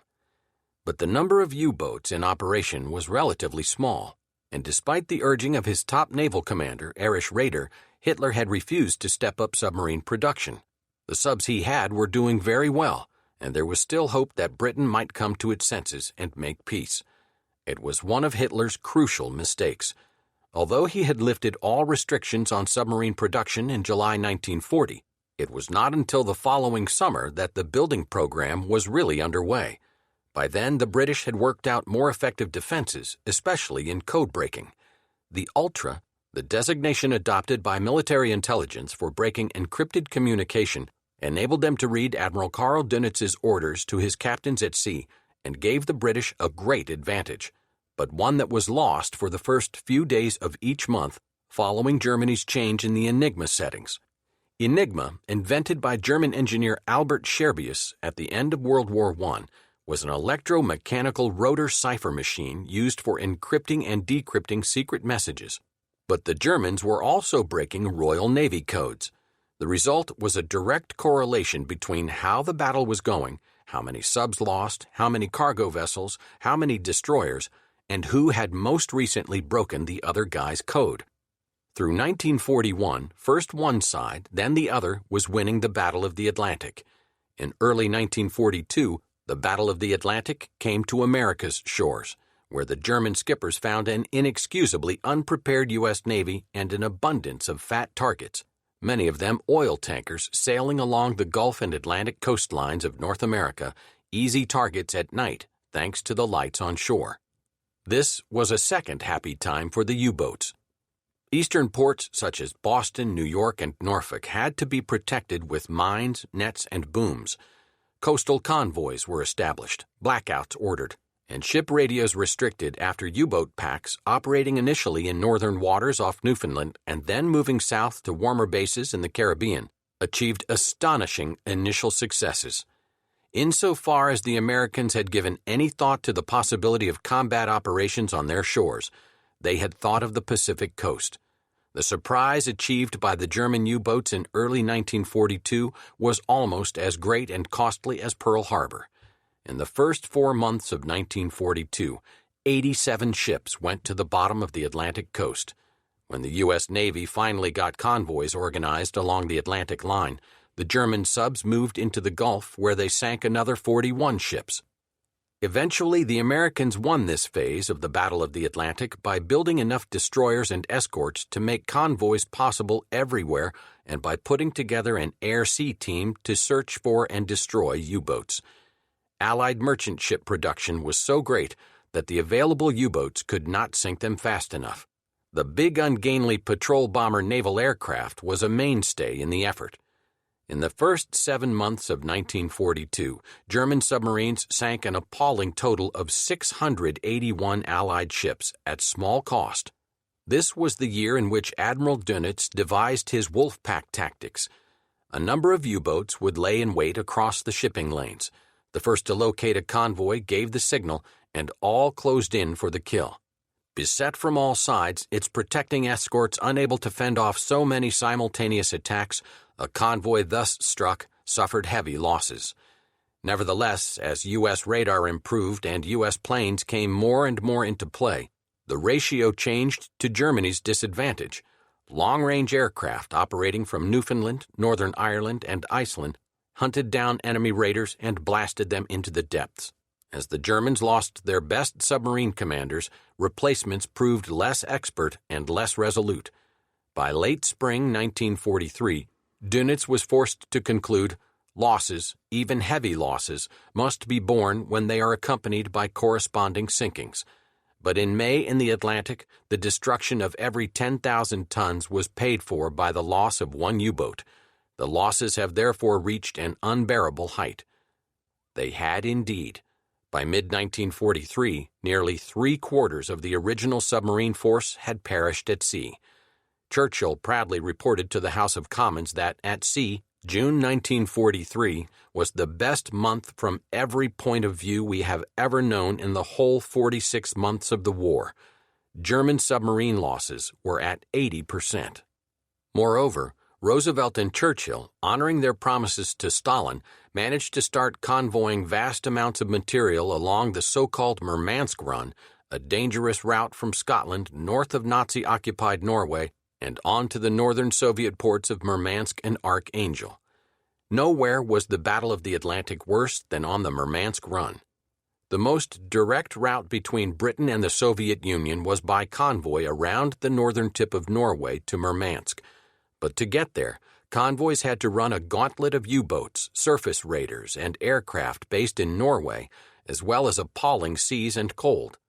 During the period June 1941 to September 1943, more than a fifth of all ships making the Murmansk Run went down. Soviet convoy PQ-17 sailing from Iceland to northern Soviet Union in July 1942 lost 24 of 35 ships. PQ-17 sailing in September lost 10 of its 39 merchant ships, but its destroyer escorts managed to shoot down 41 enemy aircraft and sink 3 U-boats. The Atlantic battle was a dirty, cold, grueling business. Nerves were constantly on edge, whether in the quivering, claustrophobic submarines dodging among depth bombs, or aboard the destroyers zigzagging overhead, always on the alert for telltale sonar signals. Vessels were generally sunk by submarine shell fire if they had not been finished off by the first torpedo salvos, and at times, during the early part of the Atlantic battle, before the Allies had perfected their defenses, U-boats even attacked from the surface. In those days, when crews escaped in lifeboats, they were sometimes overtaken, questioned on their destinations and cargoes, offered provisions and cigarettes, and told with bluff bonhomie to send the bill for damages to Churchill or Roosevelt. But such good cheer was soon to disappear. Sometimes U-boat crews machine-gunned survivors as they tried to swim through viscous oil slicks, ducking to escape the searing flames, or as they floundered about clinging to rafts or life preservers. The Battle of the Atlantic became brutal and merciless. Losses had to be replaced, and when they were, the numbers had to be doubled, then doubled again in ships of war and cargo ships. Shipyards all over the world around the clock, turning out ships in record numbers, but it was in the United States that the greatest burst of activity took place. In July 1940, Congress had passed a two-ocean Navy bill designed to make the U.S. fleet all-powerful by 1944. The country was far from that goal in early 1942, yet productive capacity was able to keep well ahead of the initial losses. Shipyards began turning out a destroyer in 5 months instead of 12. Big carriers were launched within 15 months instead of 3 years. By the end of World War II, despite heavy casualties, the United States had 6 more battleships, 21 more aircraft carriers, and 70 more escort carriers than in 1941. By 1945, an astonishing 1/2 of all the ships afloat in the world had been built in the United States. At Mare Island Shipyard in California, the longest assembly line in the United States was established. More than 1,200 miles inland in Denver, Colorado, vessels were constructed in sections and sent by rail to the sea. Prefabricated landing craft were shipped in pieces and assembled abroad for attacks on distant shores. Andrew Higgins in New Orleans developed an amphibious assault boat that was used on almost every invasion beach from Guadalcanal to Normandy. His workforce numbered 800 in 1940. In 1944, it reached 30,000. He built the Higgins boats at assembly lines under canvas cover. In 1939, there wasn't even a blueprint of the boat. By 1944, some 20,000 had been built and sent to war. In the course of the war, the Allies lost 22 million tons of shipping, slightly more than 5,000 ships. But the Americans alone built 34 million tons of new shipping, 5,400 cargo ships. The Allied total was 43 million tons. This was production such as the world had never seen. But even in America, it took time to build, and that time had to be bought for the shipyards by warships already afloat in the Pacific. There were not many of them in 1942 when General MacArthur began building a base at the little town of Port Moresby on New Guinea. The Japanese had tried to take Port Moresby by land, but New Guinea's treacherous mountains seemed impassable. So they decided to attack by water and sent an invasion fleet down past the Solomon Islands and into the Coral Sea. To ensure success, they ordered in a carrier force commanded by Vice Admiral Shigeyoshi Inoue. Rear Admiral Frank Fletcher, commanding a combined fleet of Australian and U.S. Navy vessels, intercepted the Japanese fleet in the Coral Sea. Fletcher's fleet included the two big flat-tops Lexington and Yorktown. Almost as if blindfolded, the two admirals groped for each other with scout planes. The result was the first of those famous sea-air confrontations that became a phenomenon peculiar to the Pacific between 1942 and 1945, in which the fleets at battle never saw one another. On May 7th and 8th, 1942, the planes of each force flew through fog and mist to attack their enemy's ships. U.S. planes sank the light carrier Shoho in minutes. "Scratch one flat top," the flight commander radioed back to the Lexington, and an enemy destroyer. American losses were a destroyer, an oiler, and, most grievous of all, the Lexington, which was so badly damaged it had to be sunk after the battle. Although losses were roughly equal, the Coral Sea was an important strategic victory for the Allies because the invasion force was turned back. Goaded by the Doolittle raid, Admiral Yamamoto convinced colleagues at Imperial headquarters that a single major naval engagement would prove to be a decisive course for the rest of the war. He selected the little-known island of Midway, situated some 1,000 miles northwest of Honolulu, as the focal point for the attack, and marshaled an armada of more than 100 warships plus transport and supply vessels to deal the knockout blow. Yamamoto reasoned that the capture of Midway would mean Japanese penetration of Hawaiian waters, giving Japan a base on the eastern Pacific from which to harry and shake the American people. Even more, he lusted for the great naval battle he had been preparing for all his adult life. The force assigned to Midway was the most powerful in Japan's naval history. It included 8 carriers and 11 battleships. Yamamoto himself took command of this combined fleet. Vice Admiral Chuishi Nagumo was given the vital carrier striking force. Yamamoto was relying once again on secrecy and surprise, but he was still unaware that the United States had broken the Japanese code. Gathering together the huge fleet required extensive use of radio signals. The U.S. cryptanalysts in Hawaii were able to read some parts of many of those messages. They could tell that the Japanese were getting ready for their biggest strike of the war, but they couldn't tell where. To the north in the Aleutians, in the Central Pacific at Midway, or once again into the Coral Sea. All the analysts knew was that the target was designated AF. One analyst, certain that AF was Midway, used a secure telegraphic link between Hawaii and Midway to instruct the Midway people to send a radio message saying the island was running short of fresh water. The following day, a Japanese radio signal was broken. It said that AF was running short of fresh water. Thus, Admiral Chester Nimitz in Honolulu knew of Yamamoto's intentions and began his countermeasures. Later, he admitted, "Had we lacked early information of the Japanese movements, and had we been caught with carrier forces dispersed, the Battle of Midway would have ended differently." The Japanese thought it was merely a matter of bad luck that an American seaplane spotted the enormous fleet as it gathered up a convoy of assault troops from Saipan, some 2,600 miles west of Midway. But Nimitz had ordered that sweeping searches be made, and 2 task forces under Admirals Raymond Spruance and Frank Fletcher were deployed to meet the armada. Their strength, even in carriers, was not equal to the Japanese, but they relied on the support of land-based planes from Midway itself and ultimately from Honolulu. The fighting started June 4, 1942.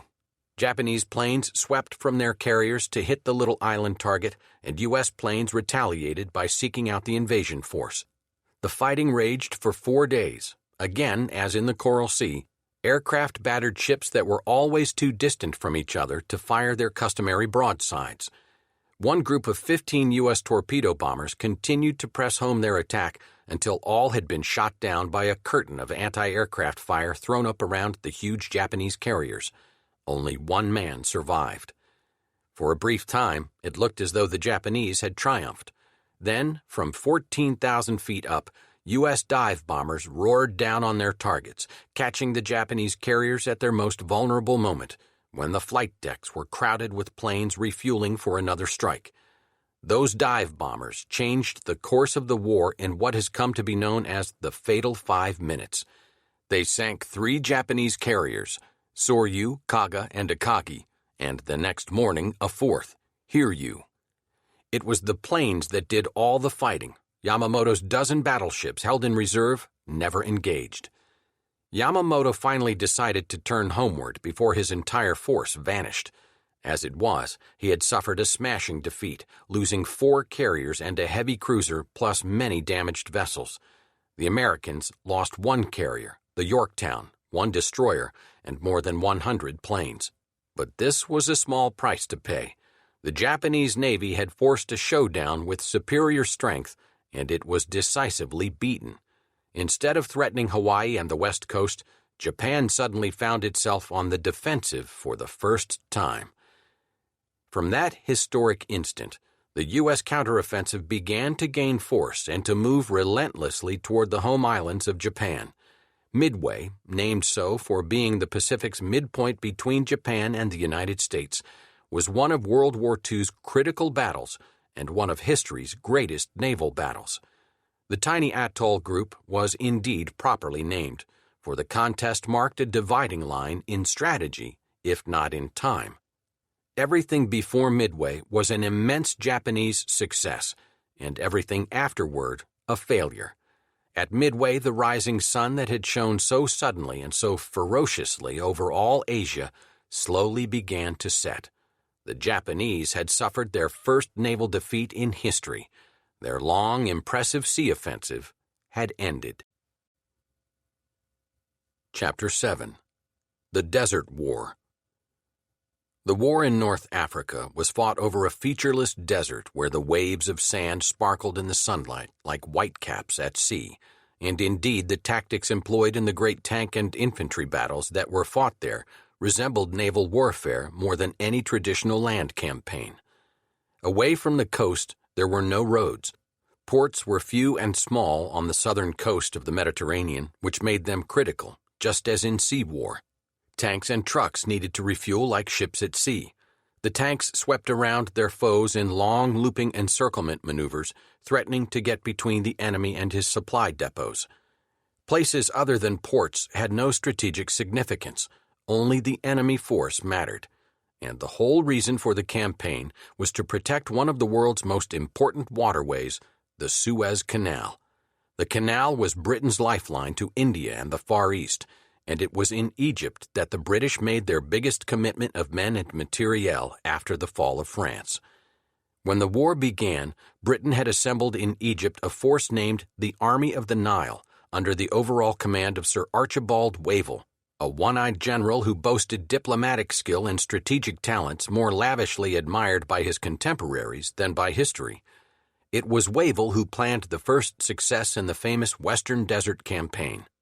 In September 1940, Italian Marshal Rodolfo Graziani had penetrated Egypt at Sidi Barrani, but the Western Desert Campaign really began that December when the vastly outnumbered British attacked the Italian army and drove it into Libya.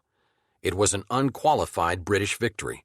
While the Greeks were making mockery of Mussolini's invasion from Albania, Wavell took a series of Libyan citadels from the Duce's badly commanded African army, penetrated deep into Cyrenaica, located in present-day eastern Libya, and captured enormous quantities of materiel and some 130,000 prisoners.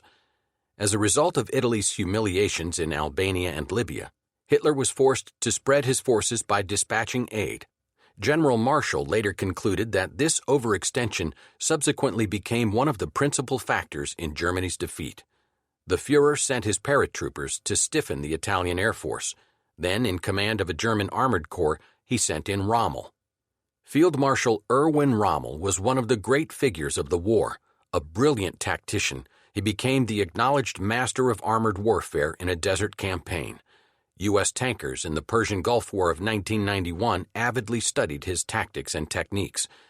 Rommel imposed his personality on the Africa Corps and on his opponents, leading his units into combat from the turret of his tank, exploiting the slightest opening presented.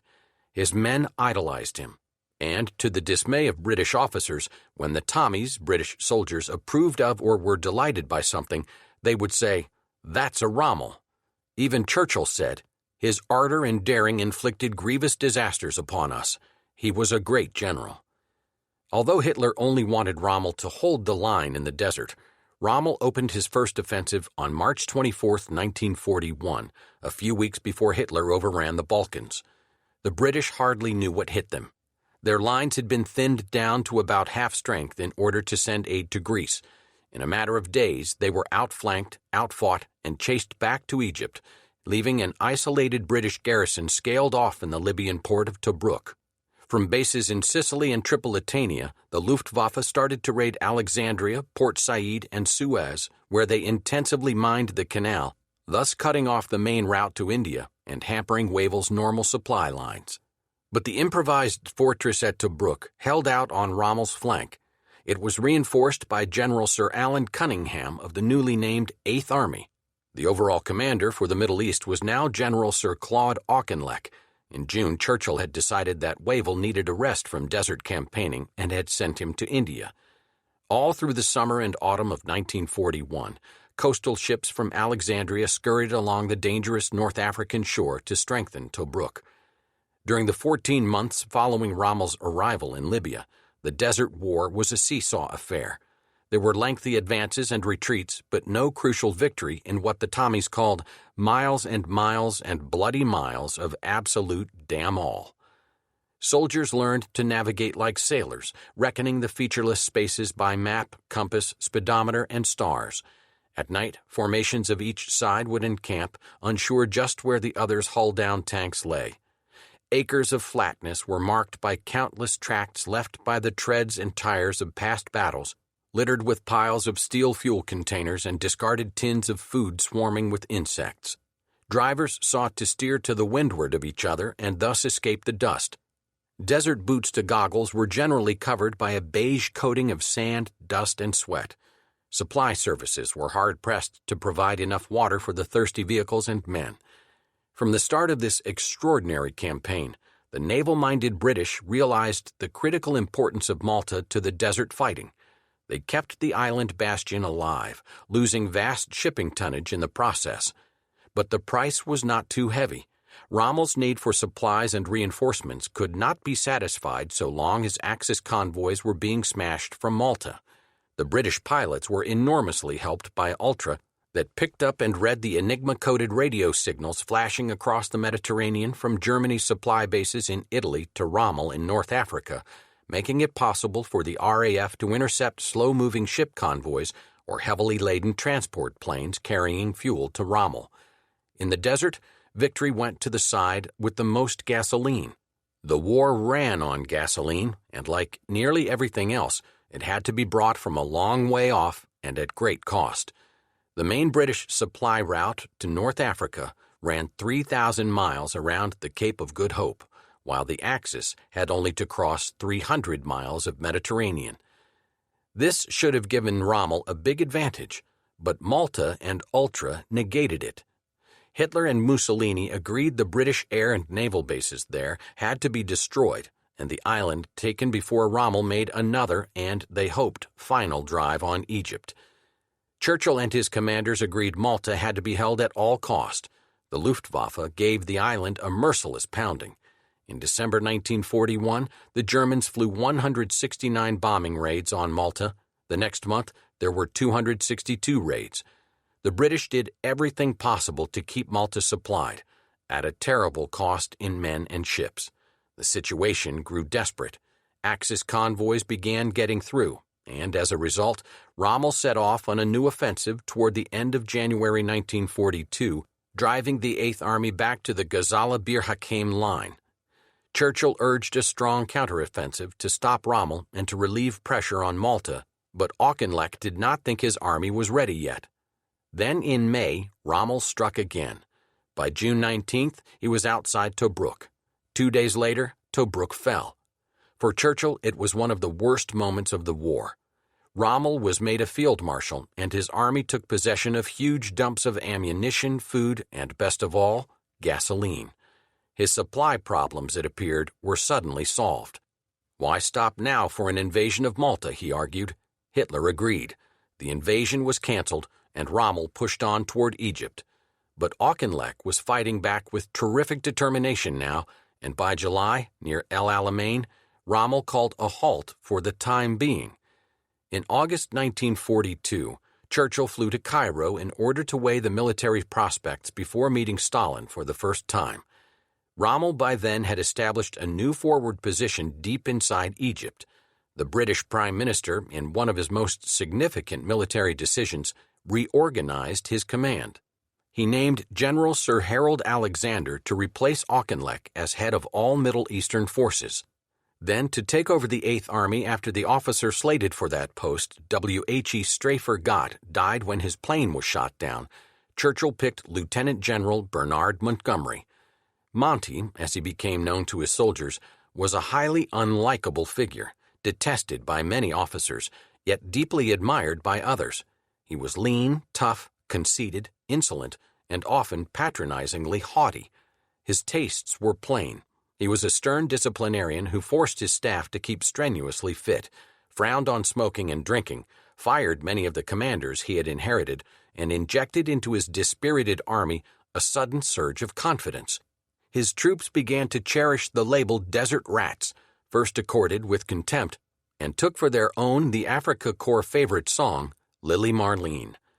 Because his soldiers soon came to know their new leader who visited and talked to every unit, they came also to have personal faith in his craft and wisdom. He insisted on refraining from the offensive until he had overwhelming weapons superiority, and with such superiority, his army soon presented him with a massive string of victories. A lonely man, and in some respects a priggish Puritan, Monty was a latter-day Cromwell. He was fascinated by his own homilies and had a habit of repeating them at least twice for the sake of stress. "There are only 2 rules of war," he would say.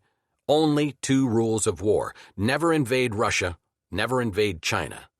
Never invade Russia or China." General Hans Spiedel, at one time Rommel's chief of staff, insisted that Montgomery understood only 2 maneuvers, a left hook and a thrust through the center, and that because he always telegraphed his punches, the Germans knew in advance what he planned to do. But he was a superb trainer of troops, and he gave heart to a disheartened army at a critical moment. In the fall of 1942, Montgomery was aware that Rommel was preparing his final push toward Alexandria and the Nile, but he was not dismayed. He propped Rommel's photograph in his headquarters and, with characteristic immodesty, remarked, "Give me a fortnight, and I can resist the German attack. Give me 3 weeks, and I can defeat the Boche, German. Give me a month, and I can chase him out of Africa." As it was, Monty spent 2 months just getting ready for the chase. Fate threw these 2 great captains against each other 50 miles west of Alexandria in an ugly, arid patch of a village named El Alamein. To the north lay the Mediterranean flank covered by the Royal Navy, and to the south gaped an impassable rock canyon named Katara Depression. Thus the battlefield was a narrow passage that restricted the customary wide, high-speed flanking movements of desert warfare so often used by Rommel. The passage itself was strewn with mines and packed densely with guns and tanks. It was difficult for infantry to dig in on the rock-studded terrain. Rommel was intent on punching through this gap before his opponent could thicken his own defenses. In August, he said, "We hold the gateway to Egypt with full intention to act. We did not go there with the intention of being flung back sooner or later." And indeed, his power seemed relentless. Were he to penetrate, the entire Nile Valley would have been exposed to the fanning out of his tanks and self-propelled guns. The British moved masses of stores out of Cairo, flew out dependents, and established distant contingency headquarters. Hitler ordered medals struck to honor the expected triumph of his Afrika Korps. Mussolini sent his favorite white charger to Libya so he could ride through Cairo in a victory parade. But the British lines held. In September, Rommel flew to Germany to report to Hitler, complaining at the Führer's East Prussian headquarters that RAF bombers were destroying his panzers with US 40mm shells. "Quite impossible," Goering observed. "Nothing but latrine rumors. All the Americans can make are razor blades and refrigerators." Rommel replied, "I only wish, Herr Reichsmarschall, that we were issued similar razor blades." Rommel was resting at a German sanatorium when in late October 1942, Montgomery at last felt strong enough to launch his own offensive. On October 23rd, Montgomery announced to his troops, When I assumed command of the Eighth Army, I said that the mandate was to destroy Rommel and his army, and that it would be done as soon as we were ready. We are ready now. Thunderous artillery pieces to the clattering counterpoint of mortars and machine guns suddenly smothered the advanced German positions with their blast, and that night, under a shining moon, the famous foot soldiers, Britons, Australians, New Zealanders, Indians, South Africans, and Highlanders probing forward beside their kilted pipers, began to move into the minefields. When the fields were partly cleared, the British tanks rumbled through. The Germans were outnumbered, outweaponed, and overwhelmed. General Georg Stumme, Rommel's replacement, fell dead of a heart attack. 2 days after the assault started, Rommel was back, surveying the wreckage of his burned-out panzers. Hitler sent him a desperate message. In the situation in which you now find yourself, there can be no other consideration than to hold fast, never retreat, hurl every gun and every man into the fray. You can show your troops no other way than that which leads to victory or death. Rommel protested to no avail. He tried to carry out the order, but it was impossible, and after suffering heavy and needless casualties, he started a massive retreat. General Ritter von Thoma, when captured in full uniform by the British, expressed the feeling of the entire Afrika Korps command by assailing Hitler's order as unsurpassed madness. After Axis forces began withdrawing on November 2nd, Montgomery sent armor sweeping around behind them, and 2 days later Rommel's escape road was blocked. Yet somehow he managed to slip his forces through the barrier. Suddenly heavy rains that bogged down vehicles in mud were all, according to Montgomery, that saved his foe from annihilation. The RAF constantly bombed Rommel. Montgomery's armor slashed at his columns. Rommel abandoned every non-essential, as well as the Italian infantry, after taking all their motorized vehicles. His route was littered with burned-out vehicles and other debris of war. In the long route from Egypt westward across the Libyan frontier, Rommel helped protect his disciplined German troops by posting Italian rear guards and using their transport for evacuation.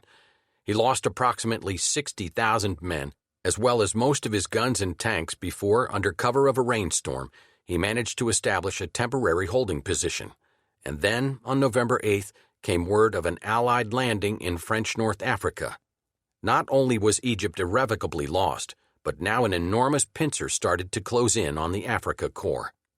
Rommel's forces were trapped just as it became clear that another huge German army was caught in the snowy wastes of the Volga Bend at Stalingrad, and that the Americans were striking back against Japan in far-off Guadalcanal. Late autumn of 1942 was the turning point of the war. As Churchill said, "Before Alamein we survived. After Alamein we conquered." Up to this point, the U.S. Army, which had been at war with Germany for 11 months, had yet to fire a shot at a German soldier. Only a couple of infantry divisions had gone to Britain. But the Army was building, and the American High Command was eager to get into battle in order to implement the Germany First strategy. In June 1942, Marshall had sent Brigadier General Dwight Eisenhower to take command of U.S. forces in England. Unknown at the time, Ike, as he was called, was an immediate hit with the British. They liked his professional competency, his rugged good looks, his optimism, his determination, and his apparently simple manner, and they liked even more the promise his appointment implied, that the Americans were about to send dozens of divisions to the European Theater of Operations, the ETO. But the British did not like the strategy Eisenhower was promoting.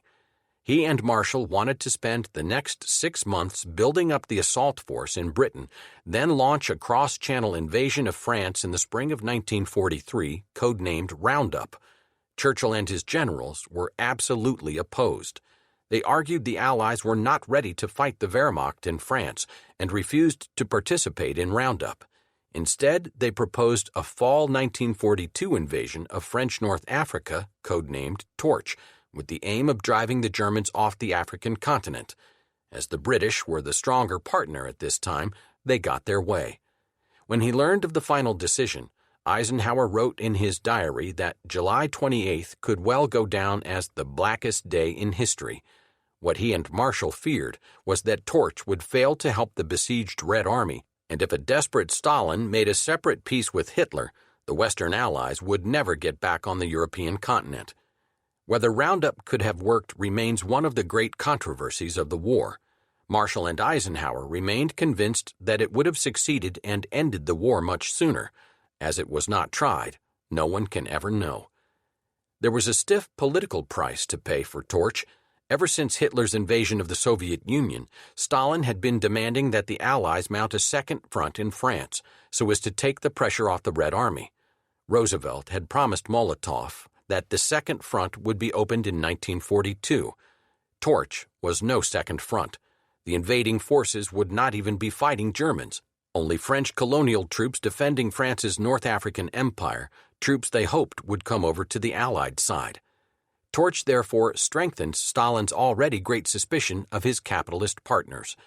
In early August, the serious planning for Torch, featuring joint Anglo-American landings in Morocco and Algeria, began. Marshall insisted that Eisenhower be given overall command of the expedition. A formal directive to proceed was sent to him only on August 13th, after full consideration had been made of the strain the operation would place on Allied resources. Endorsement of Torch meant that in the Pacific, the United States would be confined to holding a Hawaii Midway line and preserving communications to Australia. In Europe, it meant cancellation of Roundup and of Operation Sledgehammer, a diversionary attack across the Channel into France in 1942 that was to be put into operation in the event of a sudden Red Army collapse. The Torch invasion was made up of three separate forces. 35,000 Americans embarked from Norfolk, Virginia, to cross the Atlantic and assault French Morocco.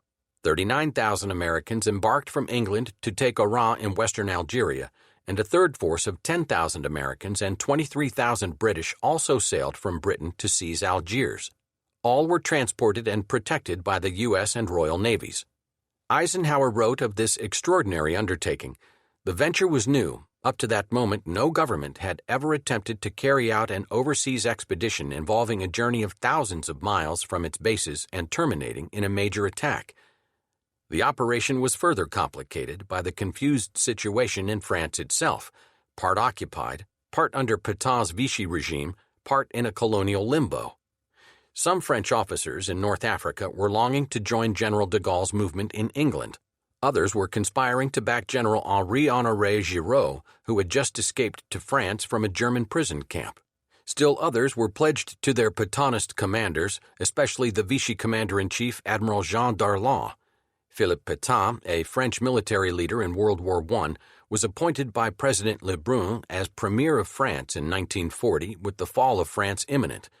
Pétain had resolved to make peace with Germany. And there were those who were merely waiting to see how the war would go. In October 1942, Eisenhower sent his deputy, Major General Mark W. Clark, with a handful of specialists, to visit Algeria secretly by submarine and confer with the State Department's Robert D. Murphy, who had spread an intelligence network throughout North Africa on direct orders from Roosevelt. De Gaulle, who was disliked in Washington and suspected in London of indiscretion by incautious talk, was excluded from all planning, an insult he never forgave. Clark and Murphy believed they had so arranged things with the French colonial forces that there would be no resistance to Torch. At 3 a.m. on November 8, 1942, a series of convoys numbering more than 800 war vessels and transports began to assemble along the African coast between Morocco to the south and Algeria to the west, disembarking troops on the Atlantic and Mediterranean shores. To their surprise, the French fought back at Casablanca and Oran. Pétain, senile and embittered, ordered French North African forces to resist and severed diplomatic relations with Washington. Despite these actions, Hitler used the landings as an excuse to occupy the southern parts of France and take absolute control of the Vichy government. For a brief time, the position of the 14 French divisions in Africa remained uncertain. In the hope of finding a figure to whom the French would rally, the Allies had smuggled General Giraud out of France to Gibraltar, where he agreed to take part in the operation, but at the same time arrogantly demanded command of the entire expeditionary force. Instead, he was flown to Algiers, where it was immediately apparent that the French army in Africa was not going to follow him. Meanwhile, Admiral Darlan had arrived in Algiers and was caught by the invasion. On November 10th, Eisenhower, seeking to establish some kind of order, offered Darlan the post of political chief for all French North Africa, with Giraud the military chief, if they could persuade the French soldiers to lay down their arms. Darlan quickly accepted the deal, and the fighting ended. There was a storm of protest from Britain and the United States. Darlan was an arch collaborationist, an avid fascist who represented everything the Allies said they were fighting against. Yet Eisenhower had elevated him to the top post. Political criticism of the Darlan deal threatened to destroy Ike before he got well started in the war. Fortunately for Eisenhower and the Allies, on Christmas Eve, Darlan was assassinated by a young French loyalist. Giraud, a brave, vain, but somewhat inept and politically inexperienced officer, was soon outmaneuvered by the cunning and furious de Gaulle and found himself gradually stripped of all but the costume of authority. De Gaulle assumed real power over the gathering of elements of Free France in North Africa. The Germans reacted swiftly and effectively to the landings. Long before Eisenhower managed to get his inexperienced forces moving, the Germans and Italians occupied Tunisia and, benefiting from its proximity to Sicily, built up impressive strength, especially in aircraft. Winter rains turned the roads into quagmires, bogging down the Allied eastward advance, and for the first time the Americans were pounded by Stuka dive bombers and the remarkable German 88 artillery piece that astonished the Allies by its deadly effect against troops, tanks, and planes. On November 23rd, Eisenhower transferred his headquarters to Algiers. Through December and January, the rains continued, precluding offensive action. Eisenhower built up his forces, while Rommel arrived from Libya and joined the German forces in Tunisia. Before he could accomplish much else in the Tunisia campaign, General Eisenhower had the basic problem of creating an efficient fighting force. There was the fundamental matter of welding American, British, and French units into a functioning army, for there were problems not only of communications, but also of national pride and prestige, some serious, such as the bitterness of the French toward the British. As for the U.S. forces, they were green. Their training was not always all it might have been, and coordination between service branches was faulty, as when fighter planes sent to hit the enemy badly mauled a U.S. tank destroyer unit instead. The winter's fighting in Tunisia, most of it on a small scale, began the process of making the U.S. troops realize that, in Ike's words, war is a tough, dirty business. But the GIs were still complacent and unprepared when on St. Valentine's Day in 1943, Rommel made a sudden thrust at the uncoordinated Allied advance and hurled the Americans back through the Kasserine Pass. The GIs fled the battlefield or surrendered. They were clearly not capable of fighting the Afrika Korps. Major General George S. Patton, Jr., a formidable United States commander whose name, genius, and eccentricities were soon to become renowned, was blocked further to the south near El Guttar, where his troops met unexpectedly stubborn resistance from Italian infantry. At this point, Eisenhower summoned an old West Point classmate, Brigadier General Omar Bradley, to serve as his eyes and ears and to stimulate the faltering United States Army. Ike, meanwhile, dismissed incompetent American officers. The American fighting man soon proved, however, that he could be competent, crafty, and courageous if given skilled commanders. He learned the art of camouflage, the value of digging, and the need for coordinated patrolling. Professional officers, National Guard divisions, and drafted replacements were slowly welded into an efficient, weather-beaten force. On Eisenhower's orders, Patton began to look forward to a new invasion, this time against Sicily, and before the North African campaign ended in the summer of 1943, General Clark had been assigned to develop and train a new Fifth Army in Morocco for the eventual assault on Italy itself. By March, it was apparent even in Berlin and Rome that the Allied pincer arms extending toward each other from Cairo and Casablanca could not be kept apart. Rommel, in ill health, was recalled by Hitler to spare the most popular German general from the humiliation of surrender. The British under Montgomery moved on Tunisia from the east, aided by Jacques-Philippe Leclerc's tiny glamorous French force that had fought its way up from Chad, and the British and Americans closed in on Tunisia from the west. On April 23rd, the final attack began. Montgomery had already pierced the Mareth line between Libya and Tunisia and now swept up toward Tunis as the United States II Corps overran Hill 609, blocking the road to Bizerte, and the British First Army took bloody Long Stop Hill, the last great natural barrier. On May 7th, Tunis and Bizerte fell, and the final line of Axis retreat on the Cape Bon Peninsula was severed. Only a few hundred German troops escaped. Some 275,000 German and Italian soldiers became POWs. Eisenhower complained to Marshall that they had never taught him at West Point how to deal with so many prisoners. Torch had been a success, but at a heavy price in lives and opportunities lost. Because of the huge buildup of men and supplies in Algiers, there was only a handful of American troops in Britain. That meant Hitler felt no threat from an invasion through France, freeing him to send additional forces into the Soviet Union. The Allies decided to follow up the victory in North Africa with offensive operations in the Mediterranean in 1943 that in practice meant another year's delay in opening the Second Front. There were many positive attributes, however. The North African campaign was the largest pincers movement ever successfully applied in war, joining forces from the Nile Valley to the Atlantic. Its timing was superb. The coincidence between Montgomery's El Alamein breakthrough and the Moroccan-Algerian landings was carefully foreseen, but that impact, already immense, was enhanced by the simultaneous triumphs at Stalingrad and Guadalcanal, the latter being of special political and morale importance to the United States. All told, North Africa cost the Germans and Italians 349,206 in dead and prisoners. Apart from extensive losses at sea, they were deprived of nearly 200,000 tons of materiel. Italy's Field Marshal Giovanni Mess and Germany's General Jürgen von Arnim were among those taken. When it was suggested to Eisenhower that he receive the latter, Eisenhower refused, believing himself engaged in a crusade against a completely evil conspiracy. It was a policy he would stick to for the rest of the war.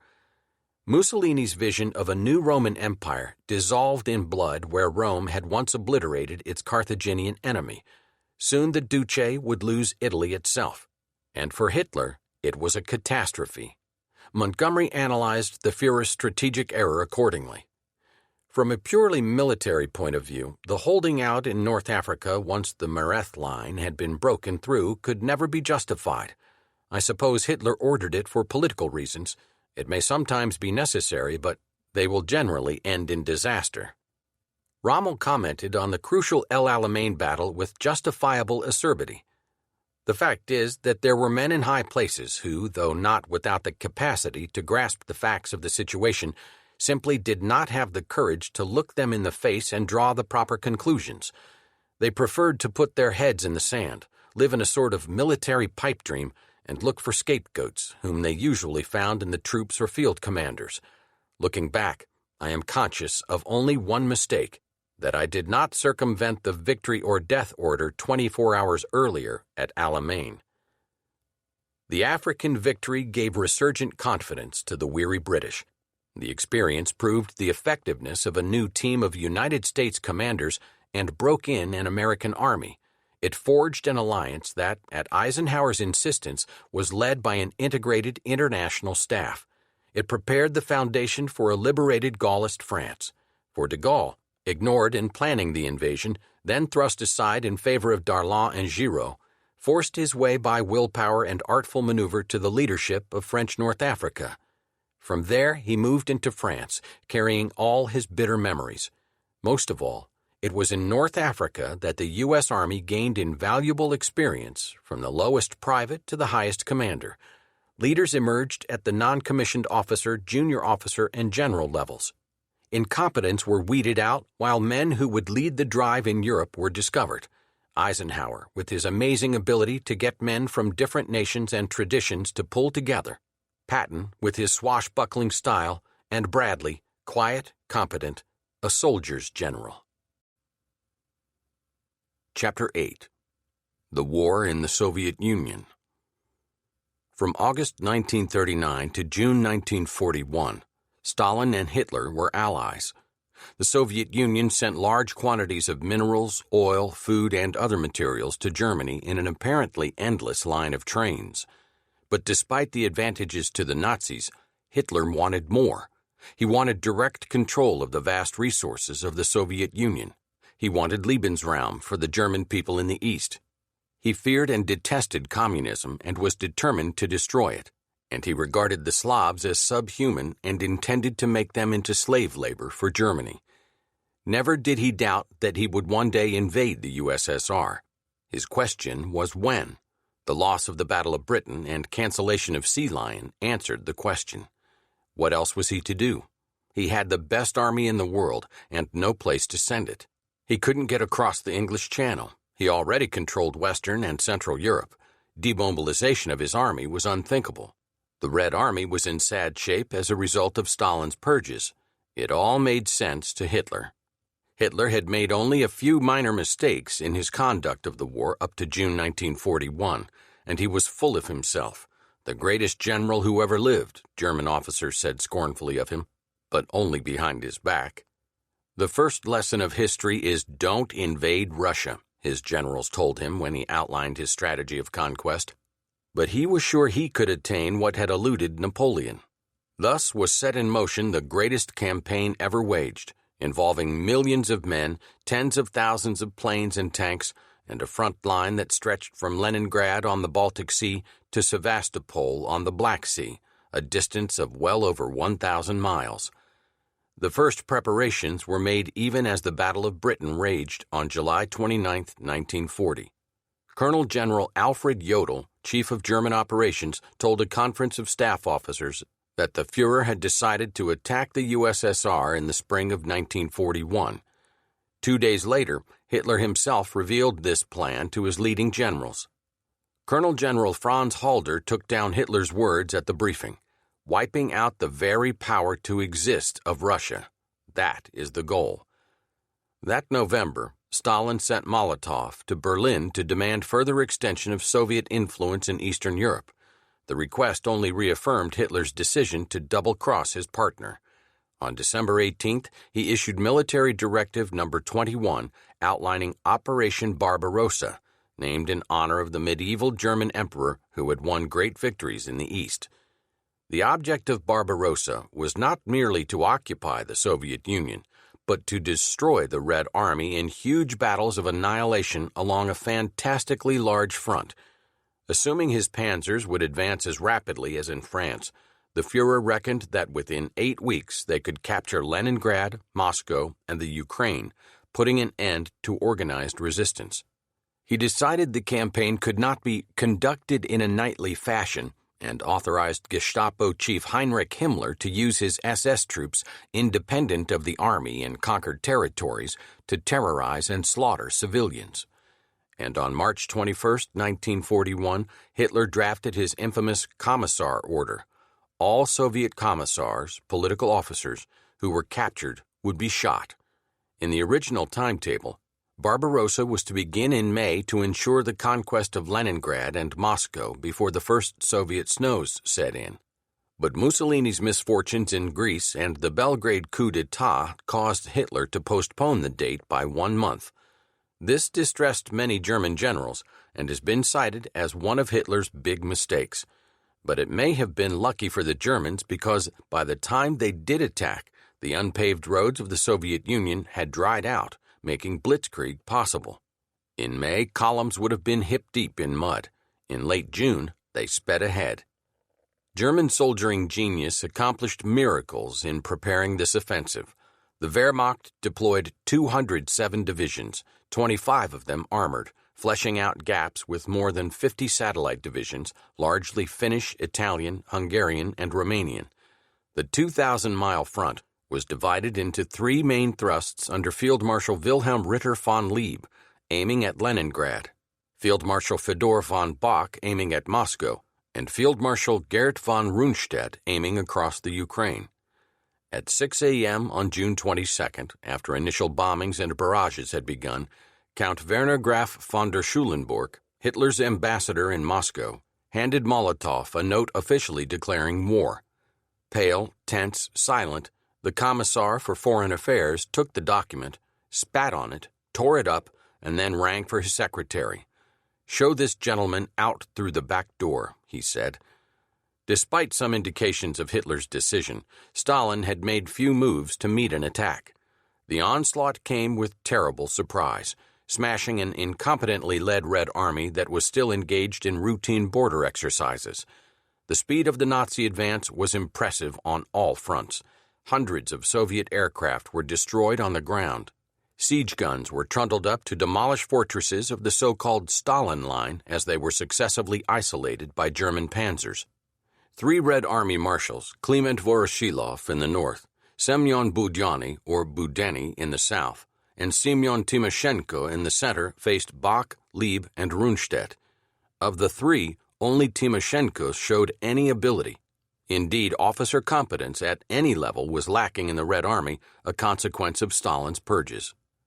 Early on, Brest-Litovsk, key to Soviet central defenses, fell.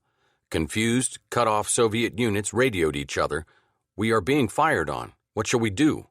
They received such answers as, "You must be insane. Why is your signal not in code?"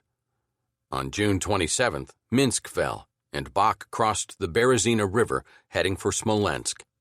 Lieb raced along the Baltic toward Leningrad.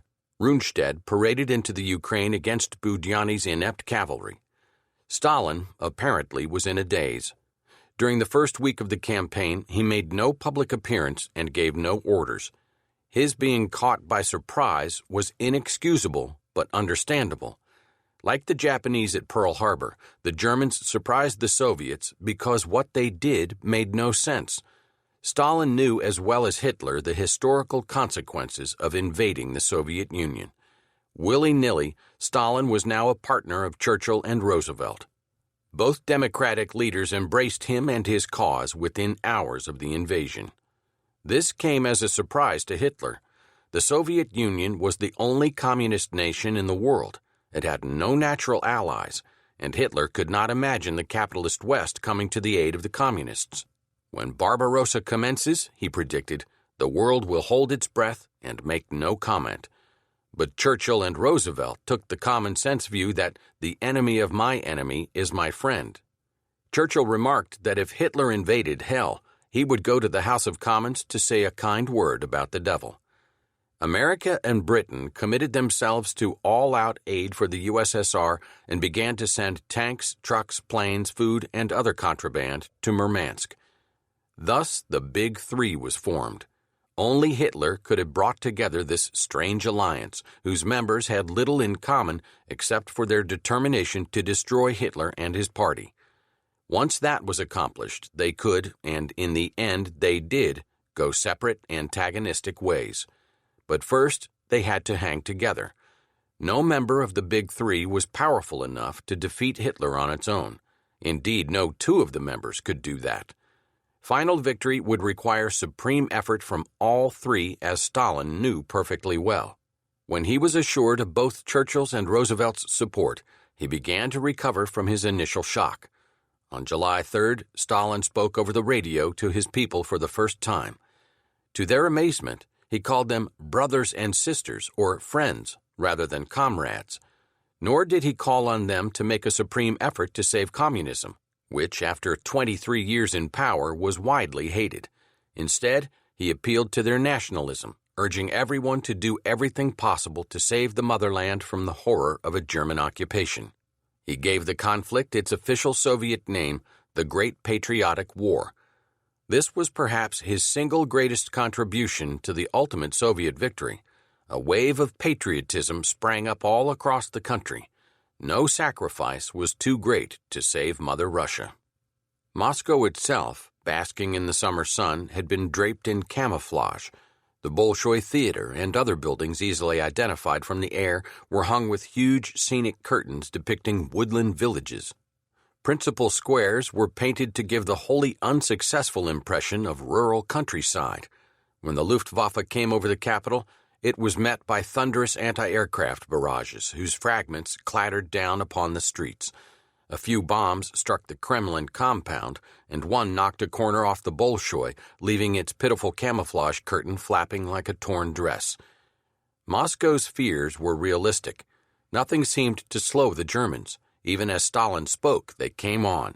For here was panzer warfare in the grand style. Armored columns raced forward along parallel roads, then converged, trapping great masses of Soviet troops, sometimes even entire armies. The war appeared so clearly won only 3 weeks after the opening attack that on July 14th, Hitler issued a directive to prepare for reducing the size of the army in the near future. But the German generals, in all the flush of victory, began to feel the cold chill of doubt. Instead of the Soviets losing heart in defeat, their resistance was actually increasing. Moreover, if German military intelligence evaluations at the beginning of the war of the size of the Red Army were correct, there should have been no Red Army left after the losses it had taken. And yet fresh Soviet divisions that German intelligence had never heard of kept appearing in battle.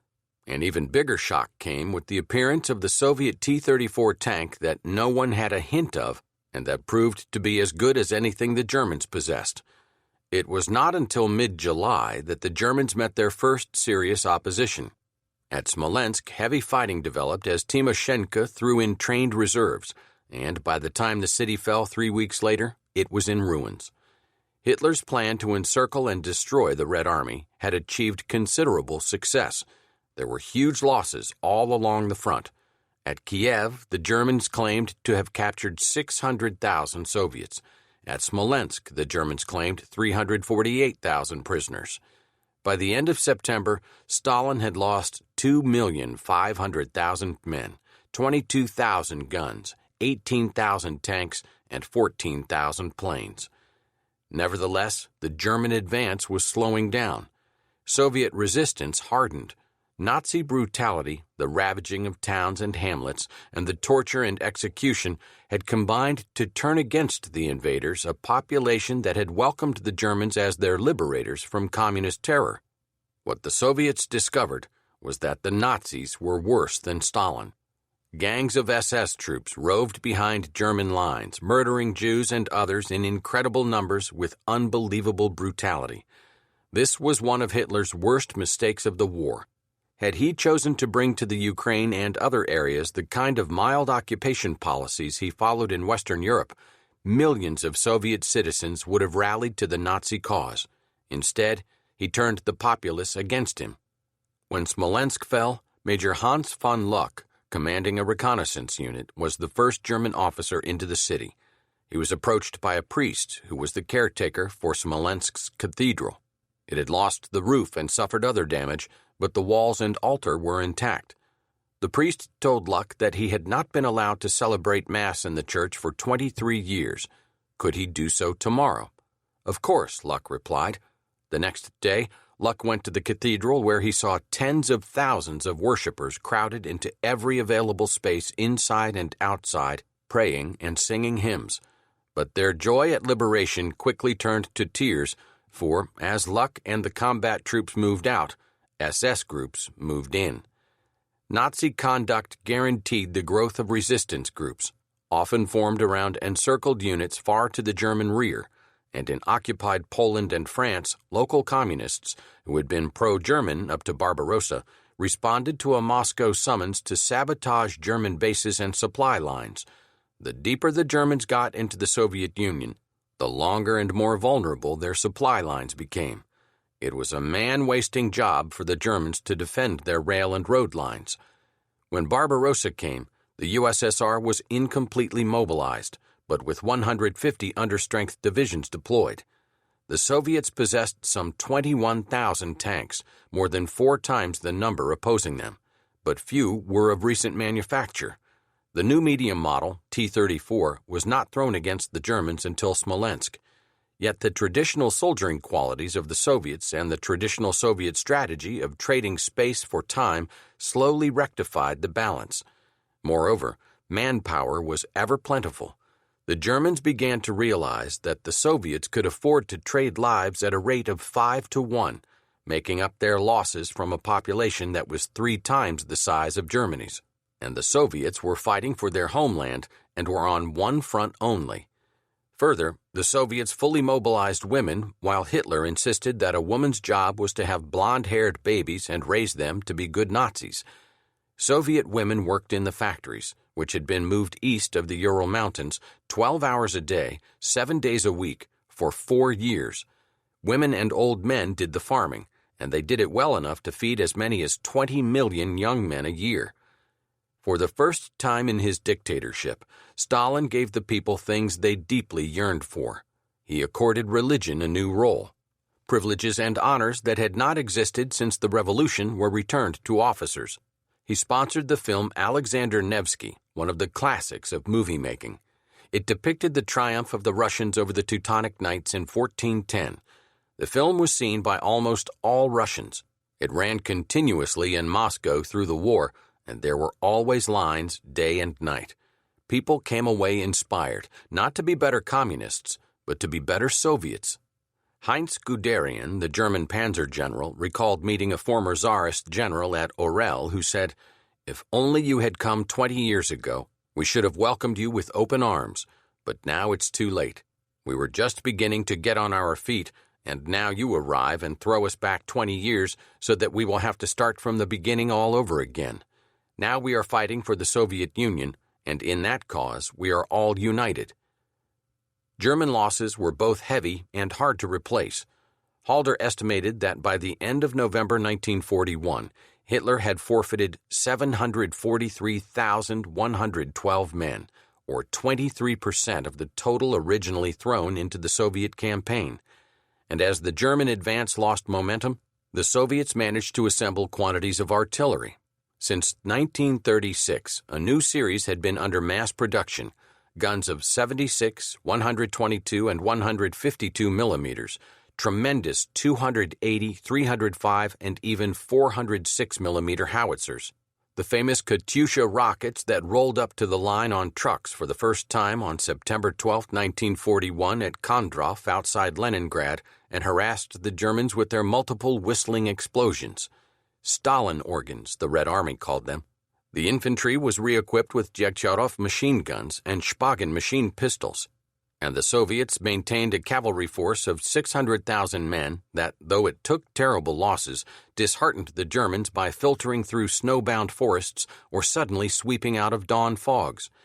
To support this complex apparatus, on August 25, 1941, Stalin created a Command of the Rear of the Red Army to assure logistical support, and an Army of the Interior to maintain absolute internal security. Still, the Germans might well have taken Moscow in 1941 if Hitler had not decided to play the military genius. Of course, Napoleon did take Moscow for all the good it did him. Ignoring his general's advice, Hitler transferred forces from the Moscow front for use against Leningrad and the Ukraine. By the time the Moscow offensive could be resumed, it was October, and a great deal of valuable fall weather had been lost. But even so, the German offensive, named Typhoon, took a terrible toll. In the first 2 weeks of October, 2 entire Soviet armies were encircled with a loss of 650,000 prisoners, according to German claims. Soviet figures were lower. By October 20th, Bach was within 40 miles of Moscow.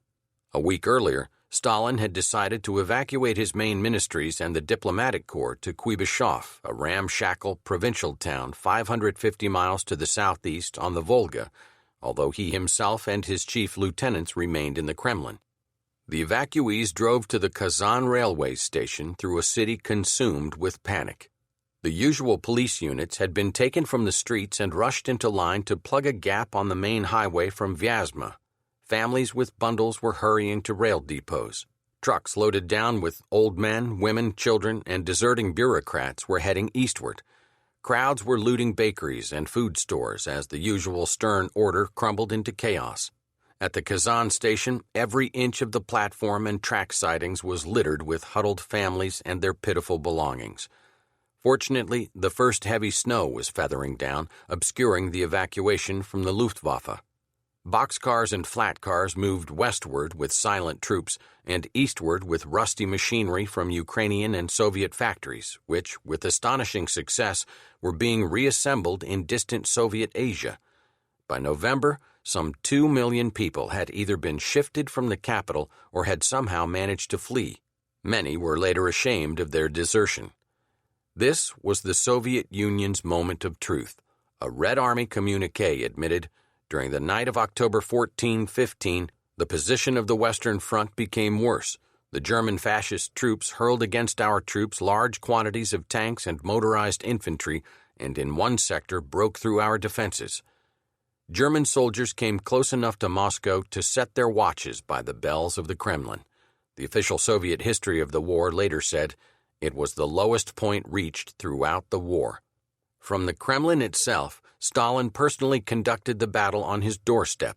He dispatched the dogged Timoshenko to take cover from Budyani on the southern front, where Rundstedt was now hammering at the gateway to the Caucasus, and replaced him with General Georgy Zhukov, who painstakingly built up his reserves and waited for his ally, General Winter. Snow alternated with rain, ice with mud, and gradually the Germans bogged down to the west, southeast, and north of Moscow. Hitler's generals pleaded with him to establish a winter line, but he refused, ordering them to press on. The Germans resumed their offensive on November 16th. Zhukov carried on a flexible defense, retreating to avoid encirclement, then striking back. The German armor became active again as the ground froze. Major von Luck's armored reconnaissance unit crossed the Moscow-Leningrad Canal and for a day was actually east of Moscow. But temperatures continued to drop. German equipment was immobilized by bitter cold, and, worst of all for the Germans, the snows came. A beaming Stalin told his aides, "General Winter has arrived." The danger to Moscow was past. As the battle raged through November, Stalin took one of the gambles of all time. He ordered the Red Army in Siberia, his only deterrent to a Japanese army that was on the move, who knew where, to come by the Trans-Siberian Railroad to Moscow. Had the Japanese invaded the denuded Soviet Asia, the course of history would have been changed. But they went south instead, and Stalin's gamble worked. On December 6th, Zhukov used the reinforcement from Siberia to go over to the offensive. After he threw 100 divisions into a sudden counter-assault, the German lines faltered and dissolved. As Halder was to write, the myth of the invincibility of the German army was broken. Droves of German soldiers were taken prisoner and displayed in newspaper photographs wearing women's furs and silk underclothing to supplement their inadequate uniforms against the cold. The German front started to crumble, but Hitler adamantly refused to permit the slightest retreat. Men died miserably and hopelessly.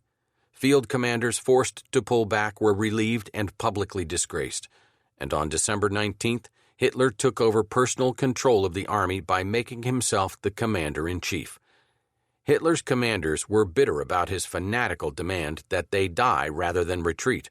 Withdrawal to better positions, they said, could have saved tens of thousands of men. But some argued later that the dictator's adamant stand had saved the army because a retreat, once begun, would have become a rout like the one that wrecked Napoleon's army. In any event, the German forces, although badly mauled, did not collapse. Though the morale of the German soldier was often low, he was not yet beaten. The extreme cold hampered the Soviet armies, too. Attempts to encircle large German forces failed. But by the time a late March 1942 thaw with its mud ended the Soviet offensive, total Nazi casualties on the Eastern Front had passed well over 1 million. In those heroic days outside Moscow, one of the first publicized Soviet war heroes was the gigantic General Andrei Vlasov, a dramatic and inspiring figure and one of Zhukov's most successful field commanders. Vlasov was later seized by the Germans and promptly switched sides, becoming the highest-ranking Soviet traitor of World War II. He recruited an army of Soviet prisoners and led them for Hitler until May 1945. General Patton captured him in Czechoslovakia, handed him over to Stalin, and he was hanged. Snow lay all along the Moscow front, even under birch copses and pine groves. The cold was savage. Everything froze totally and suddenly. Dead horses balanced stiffly on the edge of drifts as ravens pecked their eyes. The silent Soviet infantry trudged forward, accompanied by sleighs. Guns lumbered up from the rear, and small arms fire rattled through the woods. Leningrad, the Soviet Union's second city, was a main German objective. Field Marshal Ritter von Lieb drove his army group north with such speed that on August 30, 1941, he cut the city's last rail connection with the rest of the Soviet Union, and a few days later, his troops were in the suburbs and shelling the city, supported by Marshal Gustav Mannerheim's Finnish troops. But German expectations of taking Leningrad by storm faded as Marshal Zhukov took over the defense and turned the city into a maze of strongpoints. As the invaders settled down to a siege, Hitler told his commanders they were not to accept the surrender of the city. The city was to be razed to the ground by shelling and bombing, his directive said, and its people were to perish with it. Because its last land link with the rest of the Soviet Union had been cut, Leningrad's plight was desperate. It had scarcely enough food to feed its 3 million people for little more than a month. A trickle of foodstuffs was flown in, but the defenders put their hopes on circumventing the German blockade by crossing broad Lake Lagada to a point on the railroad east of where the Germans had cut it. But organizing the route took time, and for a multitude there was not enough time. They dropped of hunger and died even as they walked along the streets or worked at their factory jobs. They ate their dogs and cats. They swallowed hair oil and Vaseline, and they made soup of dried glue from furniture joints and wallpaper. The Lagada lifeline across the frozen lake slowly began to catch up with food needs by January 1942, but the effects of the famine were felt for months afterward. It is believed that close to 1 million may have died as a result of the siege. In January 1943, the Soviets at last opened a railroad link to the rest of the country. But not until January 1944 were the Germans routed and the siege and shelling of the city finally ended. In the middle of that dreadful 1941-42 winter, 3,500 to 4,000 people were dying of starvation every day. By official Soviet figures, 632,000 men, women, and children died during the blockade. In the Ukraine, the Army Group South's offensive, commanded by Rundstedt, was speeding across the Dnieper River and isolating huge Soviet formations. Stalin ordered the destruction of his enormous Dnieper Dam and, with the same obstinacy so often shown by Hitler, commanded Budyonny to hold Kiev. It was too late. German panzers forged a ring of steel around the Ukrainian capital. In a radio appeal, the Soviet dictator exhorted the besieged garrison to hold on. The defenders died in charred clusters around jumbled heaps of gutted tanks, guns, and trucks. When the Kiev area was finally quiet, the Germans claimed they had rounded up some 600,000 prisoners. Hitler replaced Rundstedt with Field Marshal Walter von Reichenau, and the latter swiftly overran all the Ukraine. In the Crimea, only Sevastopol remained. After a 9-month siege, Sevastopol finally collapsed the following July, hammered to pieces by air attack, conventional artillery, and a giant siege gun that was called Dora. Kharkov, the Soviet Pittsburgh on the Donets River, was outflanked. Nikita Khrushchev, Ukrainian commissar at the time, telephoned the Kremlin and protested that the endangered Soviet army should be extricated. Stalin did not personally accept the call, but through Communist Party leader Georgy Malenkov he passed on the abrupt message, "Let everything remain as it is." The Germans proceeded to smother the writhing pocket, and to the south they thrust into Rostov and the gateway to the Caucasus. In January 1942, the Germans were able to re-establish a fighting line out of the chaos that resulted from Zhukov's victorious Moscow counteroffensive and the stalwart defense that prevented them from making Leningrad a winter base. Timoshenko recaptured Rostov in the south, and for the duration of the winter, an uneasy stalemate persisted on the lengthy front as both sides regrouped. By this time, it was evident that Hitler would never again be able to muster an offensive along the entire fighting line. In fact, his generals thought he should stay on the defensive. Halder, his chief of the general staff, grumbled that Germany no longer had the power to mount a successful offensive and complained that Hitler's directives to attack were the product of a violent nature following its momentary impulses, which recognized no limits to possibility and which made its wish dreams the father of its acts.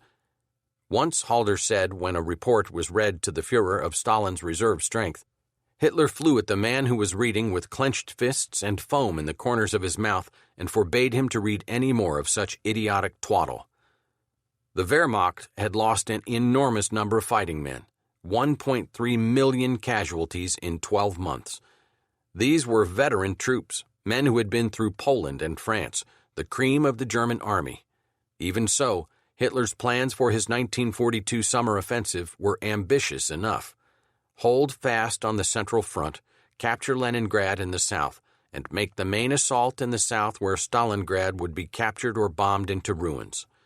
Meanwhile, other German forces would move on to seize the Caucasus with its rich oil fields.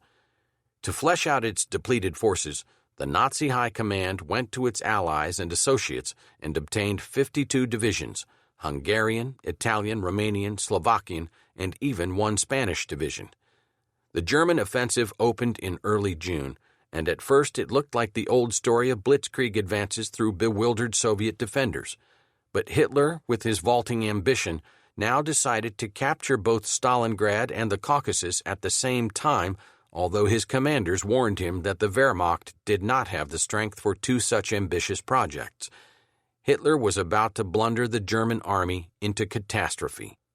General Friedrich Paulus commanded the 6th Army objective Stalingrad. As the 1942 German offensive swept on, the Soviets could only fight desperate delaying battles.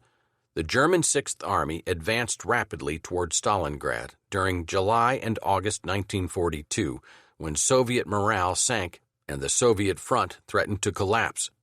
On August 21st, German troops set their flag on Mount Elbrus, highest peak of the Caucasus Mountains, while 2 days later Paulus's 6th Army to the north reached the Volga not far above Stalingrad. Hitler's unenthusiastic Hungarian, Italian, and Romanian allies gave flank protection during the advance toward Stalingrad. But Hitler, playing the military expert again, bungled badly. When Stalingrad lay open for the taking in late July, he diverted to the south the panzer force that could have seized it. When he called the same force back 2 weeks later, the gates had closed. There would be a fight for Stalingrad. The Luftwaffe began the Battle of Stalingrad with a bombardment from 600 planes that started vast fires and killed 40,000 civilians. Hitler ordered that the city be taken by August 25th, but Soviet resistance had been stiffened and Stalingrad did not fall. Yet in spite of insistences of supreme heroism, soldiers, for instance, sometimes bound grenades to their bodies and threw themselves under German tanks, German superiority in weapons gradually told, and the Soviet 62nd Army was pushed back into the city, surrounded on all sides but the Volga waterfront. Stalingrad, a great industrial city, stretched for 25 miles along the Volga. By mid-September, the fighting had become a block-by-block, house-by-house affair, and by the end of the month, the Germans were in control of all the southern and most of the central parts of the city, and were hammering at the industrial section in the north. Stalingrad was little more than rubble. In September, Stalin again called upon Zhukov, his ace, and gave him command of the whole Stalingrad front. The city itself was confided to General Vasily Chuikov, commander of the 62nd Army, who had once advised Chiang Kai-shek and who was later to accept Berlin's surrender. On September 13th, a German division broke deep into Stalingrad and, progressing through the bomb-shattered city, almost reached Chuikov's command post. But Chuikov mined each building on the invaders' path and set up zones of sniper nests positioned to rake gunfire in a lengthwise direction. An unhappy German lieutenant wrote, "The street is no longer measured by meters, but by corpses. Stalingrad is no longer a town. By day, it is an enormous cloud of burning, blinding smoke. It is a vast furnace lit by the reflection of the flames. And when night arrives, one of those scorching, howling, bleeding nights, the dogs plunge into the Volga and swim desperately to gain the other bank. The nights of Stalingrad are a terror for them. Animals flee this hell. The hardest stones cannot bear it for long. Only men endure." The fighting within Stalingrad was a fantastic kind of warfare, fought in cellars, in sewers, in blasted factories, behind the walls of blasted buildings. Every bit of the city was contested, building by building, often in hand-to-hand fighting. Quarter was seldom asked or given, and in this savage battle it was common for surrounded units to fight on until annihilated. In spite of a heroic defense, the Soviets continued slowly to lose ground before the superior German weight of weapons, especially aircraft. On October 14th, the Germans attacked the tractor works, converted to making tanks, in the northern part of the city. It was an offensive of unbelievable ferocity. But though the defenders were pushed back, they managed to hold.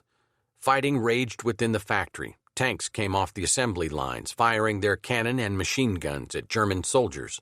Soviet reinforcements and supplies had to come across the mile-wide Volga under German bombing and shelling, and for a time the bridgehead became so small that only a single crossing remained, and it was under machine gun fire. Soviet reinforcements were fed into the inferno as they became available, sometimes a division, sometimes a dozen or so men, many of whom were killed before reaching the front. Not until the Red Army opened its great offensive on the entire Stalingrad front in late November was the imminent danger to the city removed, and not until the beginning of February did the last street fighting end.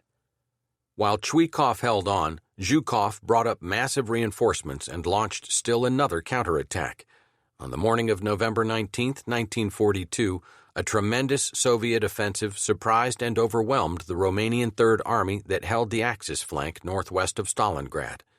The next day, south of the city, another massive assault sent German and Romanian armies on that flank reeling back. The two offensives, more than 100 miles apart, drove ahead so irresistibly that they joined up west of Stalingrad in 4 days.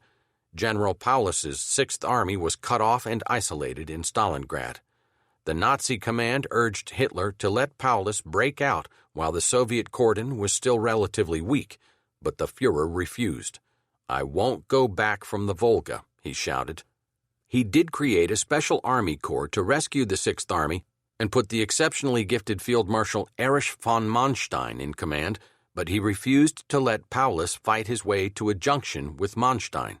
The latter battled ahead through December blizzards for a week, but was stopped 30 miles from Stalingrad. Then began the real agony of the Sixth Army. The bitter Soviet winter set in with all its miseries. Medical supplies gave out and food ran short. As the Germans were forced into an ever-constricting area, their airstrip went, and it became impossible to send out wounded, who thereafter lay unattended. And all the while Hitler sent messages exhorting the doomed men to fight on to their death. Meanwhile, fighting went on as deadly as ever between Soviets and Germans among the ruins. Later, when Charles de Gaulle visited the devastated battlefield on his way to Moscow, he said quietly, "All the same, a formidable people, a very great people. I don't speak of the Soviets, I speak of the Germans, to have pushed this far." On January 31, 1943, Paulus surrendered with 91,000 emaciated, ragged survivors, all that were left of the 300,000 men of his Sixth Army who had first marched confidently into Stalingrad. Only about 5,000 ever returned to Germany. The disaster, coming so unbelievably upon the heels of El Alamein, rocked the German people, and an overriding caution set in among their generals. Hitler had expected Paulus to commit suicide. Instead, Paulus became the highest-ranking German officer of the war to turn traitor. After the war, he made propaganda broadcasts for the Soviets and became the first commander of the East German Army.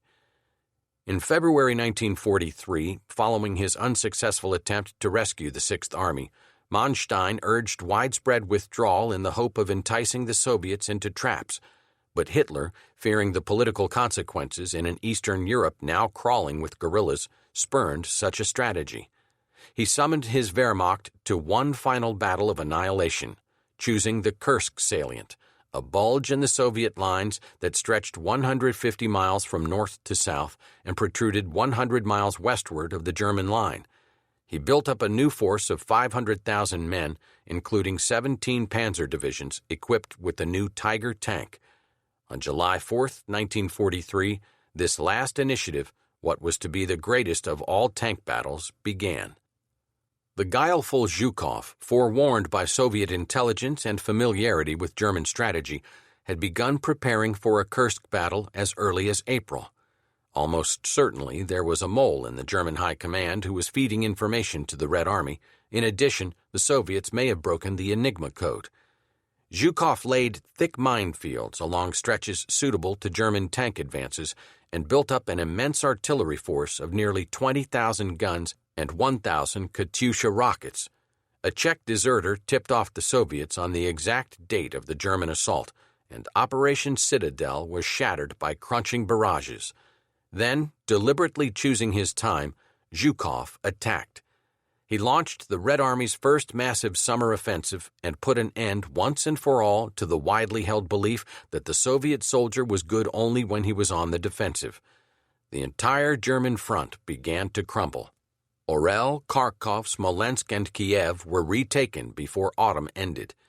The first freeze caught the Nazis on the Ukrainian steppe, where infantry units, unable to dig trenches, made lean-tos of corpses roofed with canvas tenting to shelter themselves against the wind. A third Soviet winter settled in, grim and hopeless. Hitler, in his East Prussian wolf's lair, cut himself off from his generals and henceforth heeded only the counsel of party fanatics, his physician, and his astrologer. All illusions gone, the Wehrmacht began its creaking, tortured withdrawal.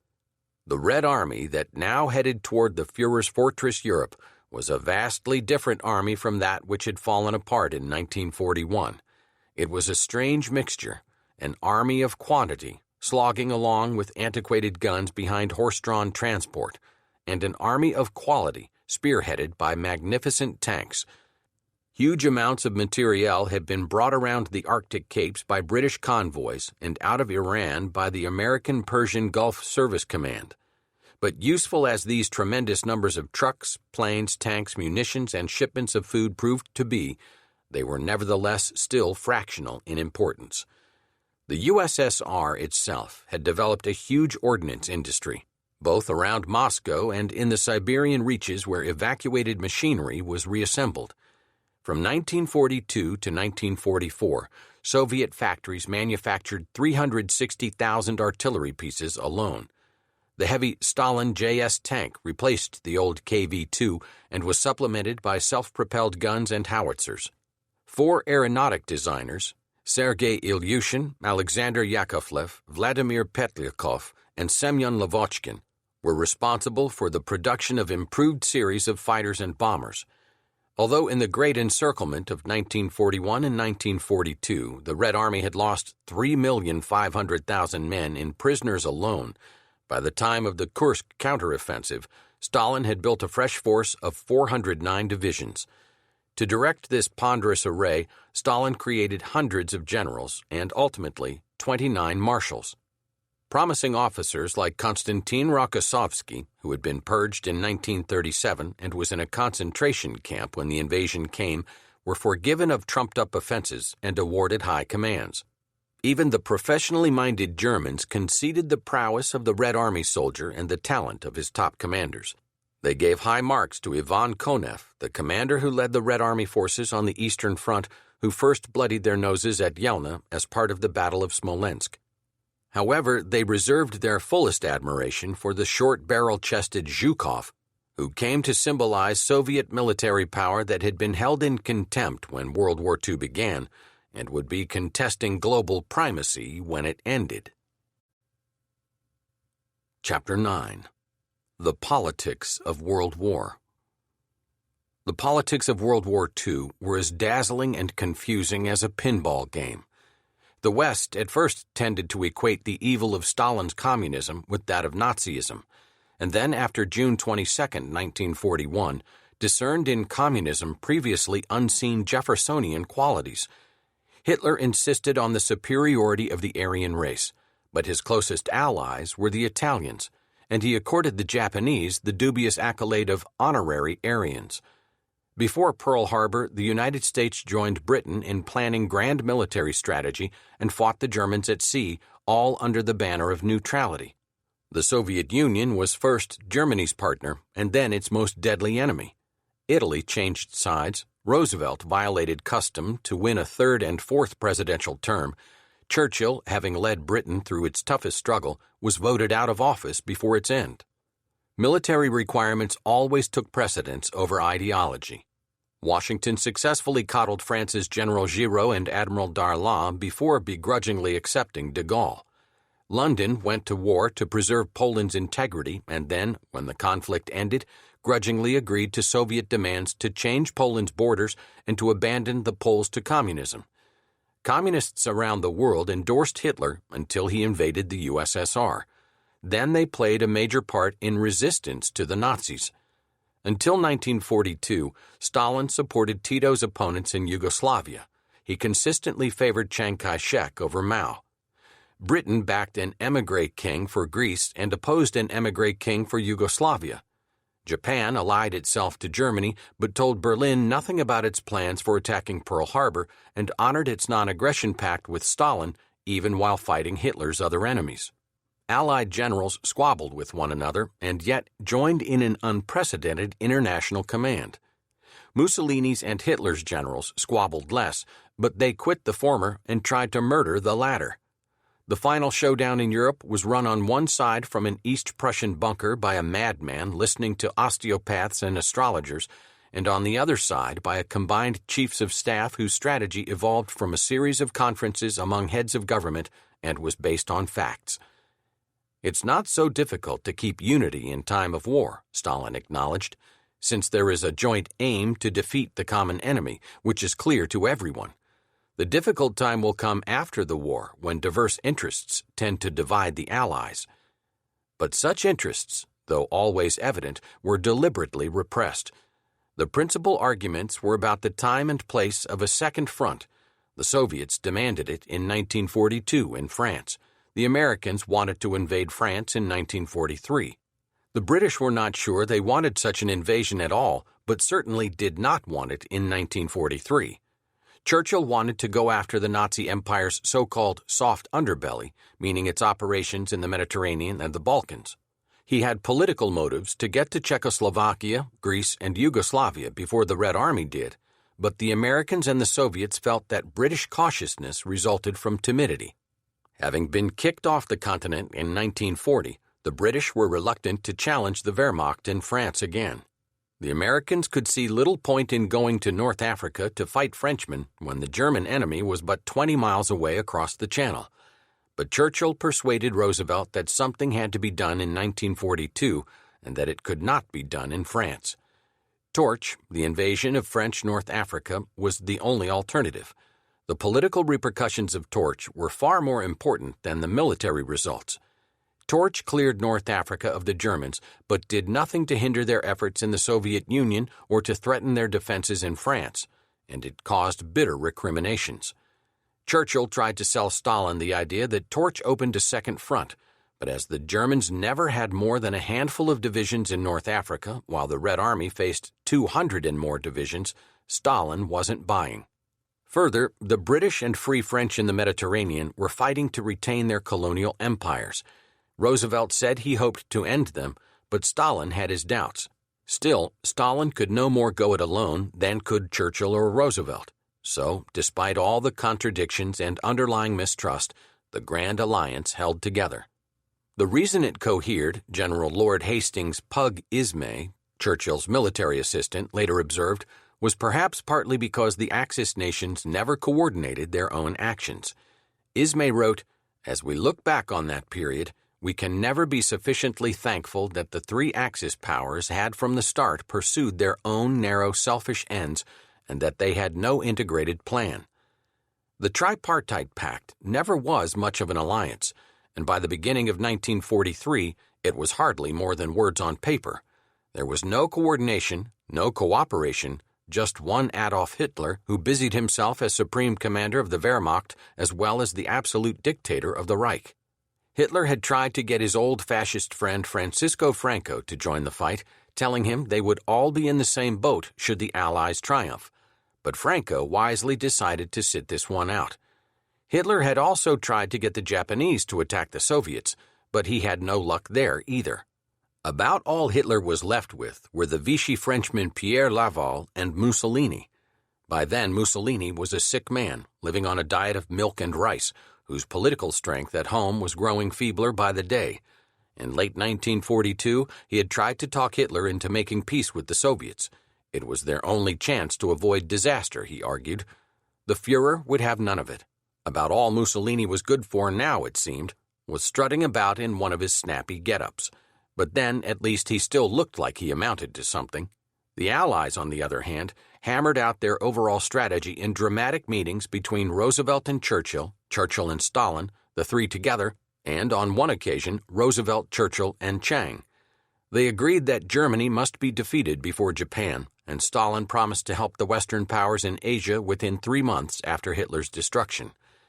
Churchill, who was less naive than Roosevelt, the American president trusted Uncle Joe, as Stalin was called in the States, almost to the end, showed much patience in dealing with Stalin.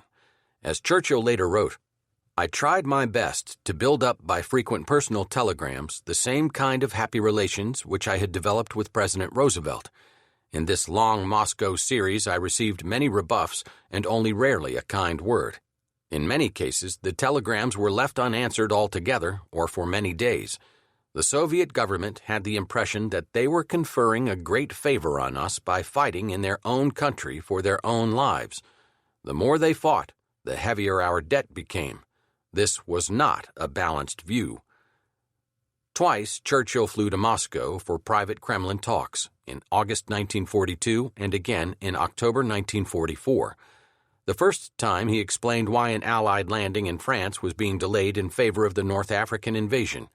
He was rewarded with a series of insults, including a Stalin retort that the British were cowards. "When are you going to start fighting?" Stalin asked. "Are you going to let us do all the work?"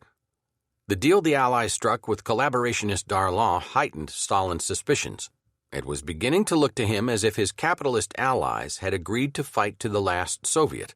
The second time, Churchill and Stalin divided the Balkans into spheres of influence, theoretically for the war period only. Churchill also acknowledged realities in Poland by persuading some leading Polish émigrés to accept the Curzon Line that gave territory in eastern Poland to the Soviet Union. This deal was kept quiet until after the United States elections in November 1944, in order not to embarrass Roosevelt with Polish-American and other Catholic voters. Roosevelt often deliberately played up to Stalin and sought to conciliate the Soviet dictator. At the Tehran Conference in 1943 and again at Yalta in 1945, the president strongly opposed the old-fashioned colonial system on which the British Empire was founded, even once suggesting that Britain should abandon Hong Kong. Churchill was sometimes hurt and angered, but Stalin remained unmoved. He coldly pushed Soviet interests and ignored, both in the Soviet Union and in Eastern Europe, all promises of political liberty to which he had agreed. The first effort to bring together Roosevelt, Churchill, and Stalin was made in early December 1942, when the time had come to discuss what moves should follow the conquest of North Africa.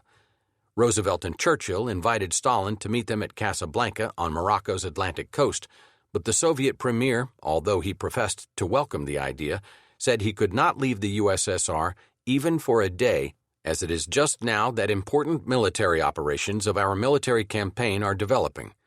He also reminded the Western leaders of their promise to open a second front in Western Europe in the spring of 1943. Nonetheless, Roosevelt and Churchill went to Casablanca along with their top military planners.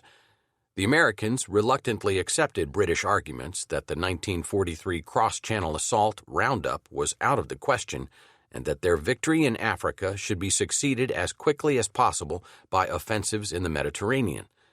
This action would drive Italy out of the war, which to Stalin meant that, instead of going after the most powerful enemy, the Anglo-Americans were going after the weakest partner of the Axis powers. Sicily was to be the target, and July 1943 the date. Although France as an immediate operational theater was relegated to the background at the Casablanca discussions, politically it was a central and disagreeable theme. On January 22nd, General de Gaulle was flown to Morocco. His disgruntled mood did not improve when he found himself guarded by American soldiers on what he considered French soil.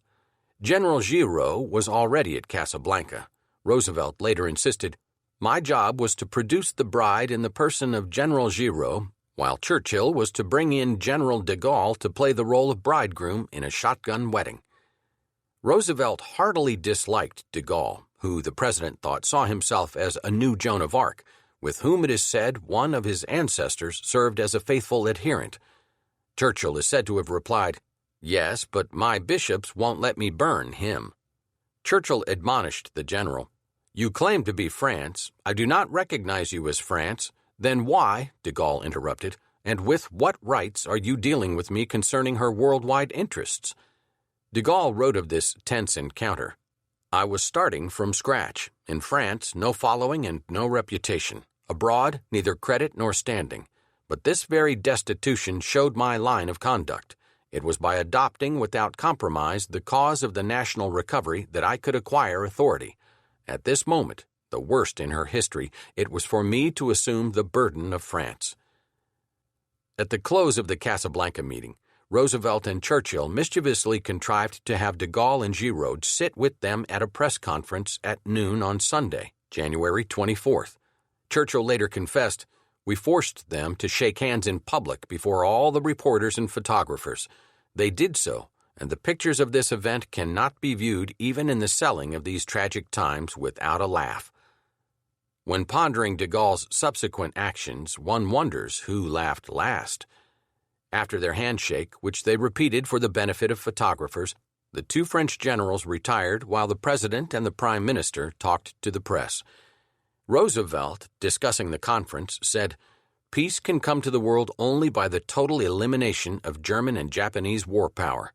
The elimination of German, Japanese, and Italian war power means the unconditional surrender of Germany, Italy, and Japan."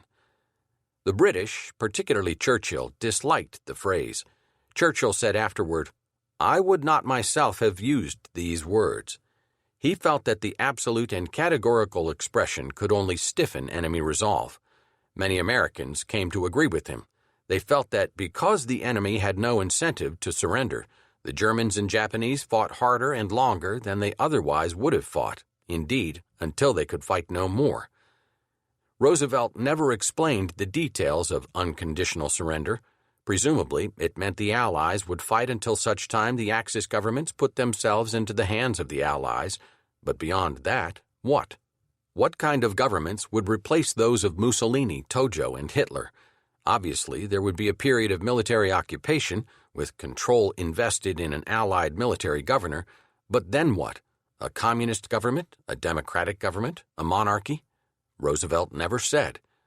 He did not because he did not know himself. Always a self-confident pragmatist, he was sure that he would handle situations as they arose. He made his decisions on the basis of military expedience. His goal was the destruction of Nazi Germany. That was a political goal of the first magnitude. Meanwhile, by refusing to discuss war aims beyond defeating Hitler, Roosevelt prevented bickering among himself, Churchill, and Stalin, each of whom had a different vision of post-war Europe. In a sense, Roosevelt's unconditional surrender demand was a guarantee to Stalin.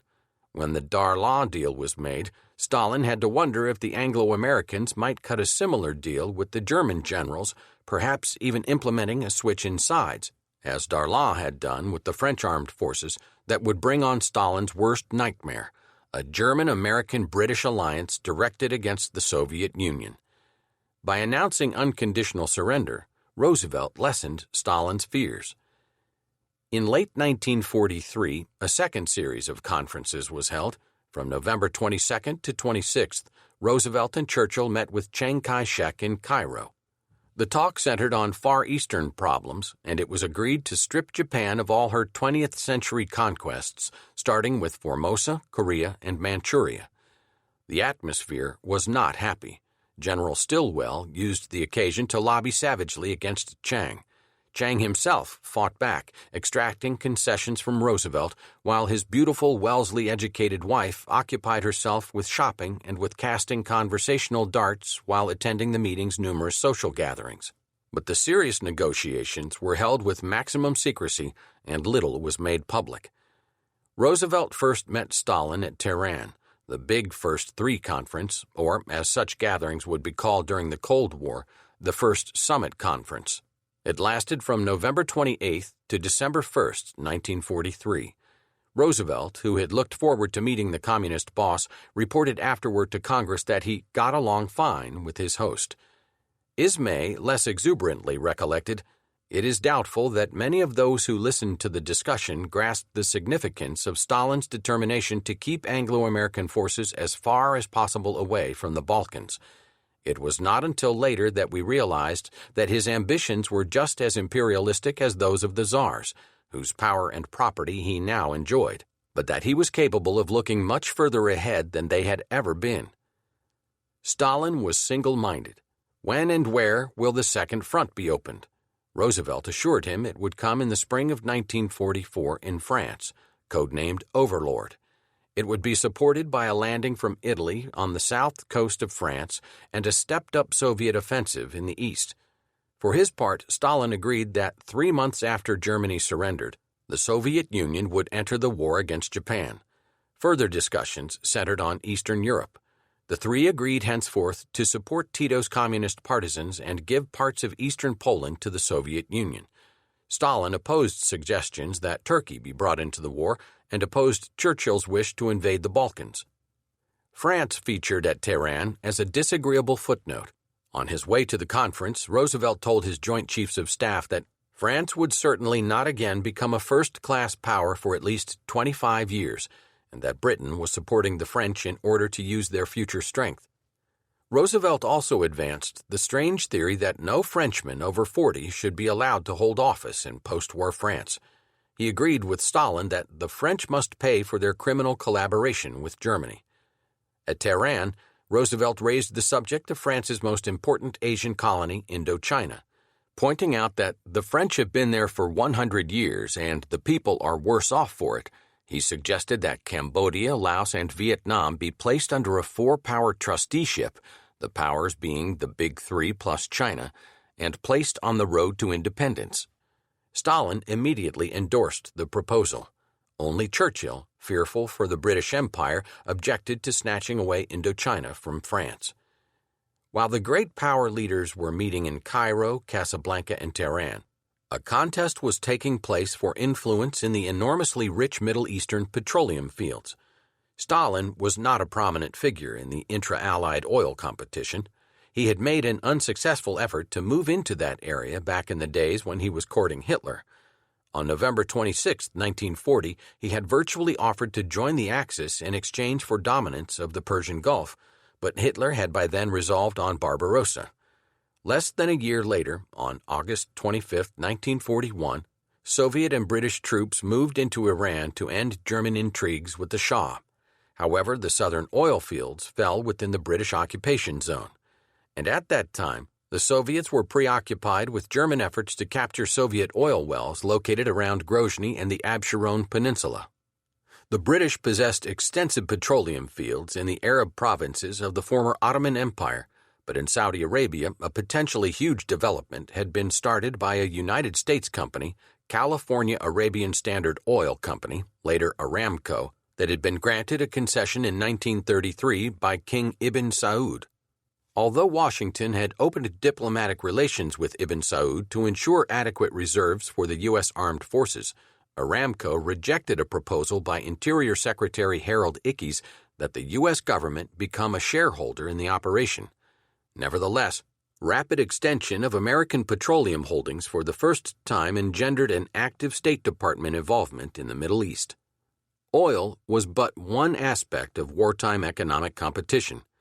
Hitler shaped his 1942 Soviet strategy around his petroleum needs, but his agents were also continually engaged in a search for other raw materials that were required for new weapons systems, hard metals needed for jet engines and missiles, rare minerals available only in neutral lands such as Portugal, Sweden, and Turkey.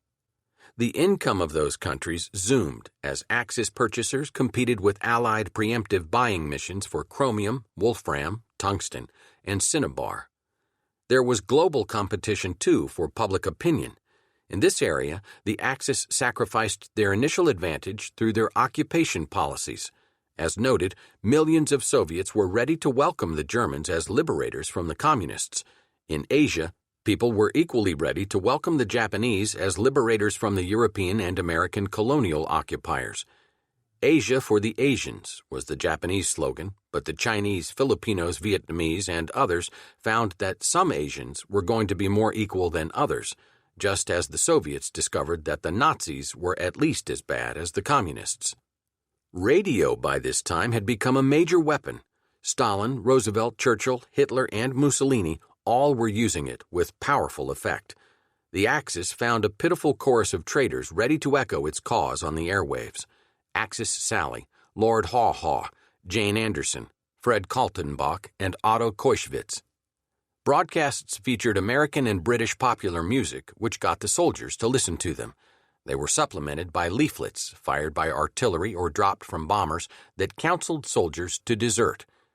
The Soviets added a grim note by trussing up the corpses of frozen Germans and dropping them from aircraft behind the Nazi lines. Nazi brochures asked GIs in Italy who was cashing in on the huge war profits at home while Americans shed their blood over here. A constant theme of German propaganda directed at Americans was, "Why are you fighting for the Communists?" Japan's Tokyo Rose broadcast to United States troops in the Pacific, "The girl back home is drinking with some 4F who's rolling in easy money." The Americans distributed photographs of well-clad Axis prisoners eating enormous meals, captioned, "Better free than a prisoner of war. Better a prisoner of war than dead." The British Political Warfare Executive, PWE, and the American Office of War Information, OWI, pooled their efforts to reduce the cost of the physical battle and undermine enemy morale. As the tide of conflict turned, the two organizations laid increasing stress on the terror that continued war would bring to Germany and Japan, and they dropped pictures of bomb-shattered cities on frontline troops. Code messages directed to guerrilla organizations and sabotage groups were mixed with skillfully camouflaged propaganda broadcasts that seemed to originate inside occupied territory. How effective this barrage of propaganda was must be doubted. In general, soldiers used enemy leaflets for toilet paper. At the same time, the classic wartime use of spies and saboteurs was rendered far more effective by employing aircraft and submarines to deliver them. Both sides produced audacious special agents, trained in silent killing and equipped with gold coins, counterfeit notes, booby-trap devices, portable communications systems, and light weapons.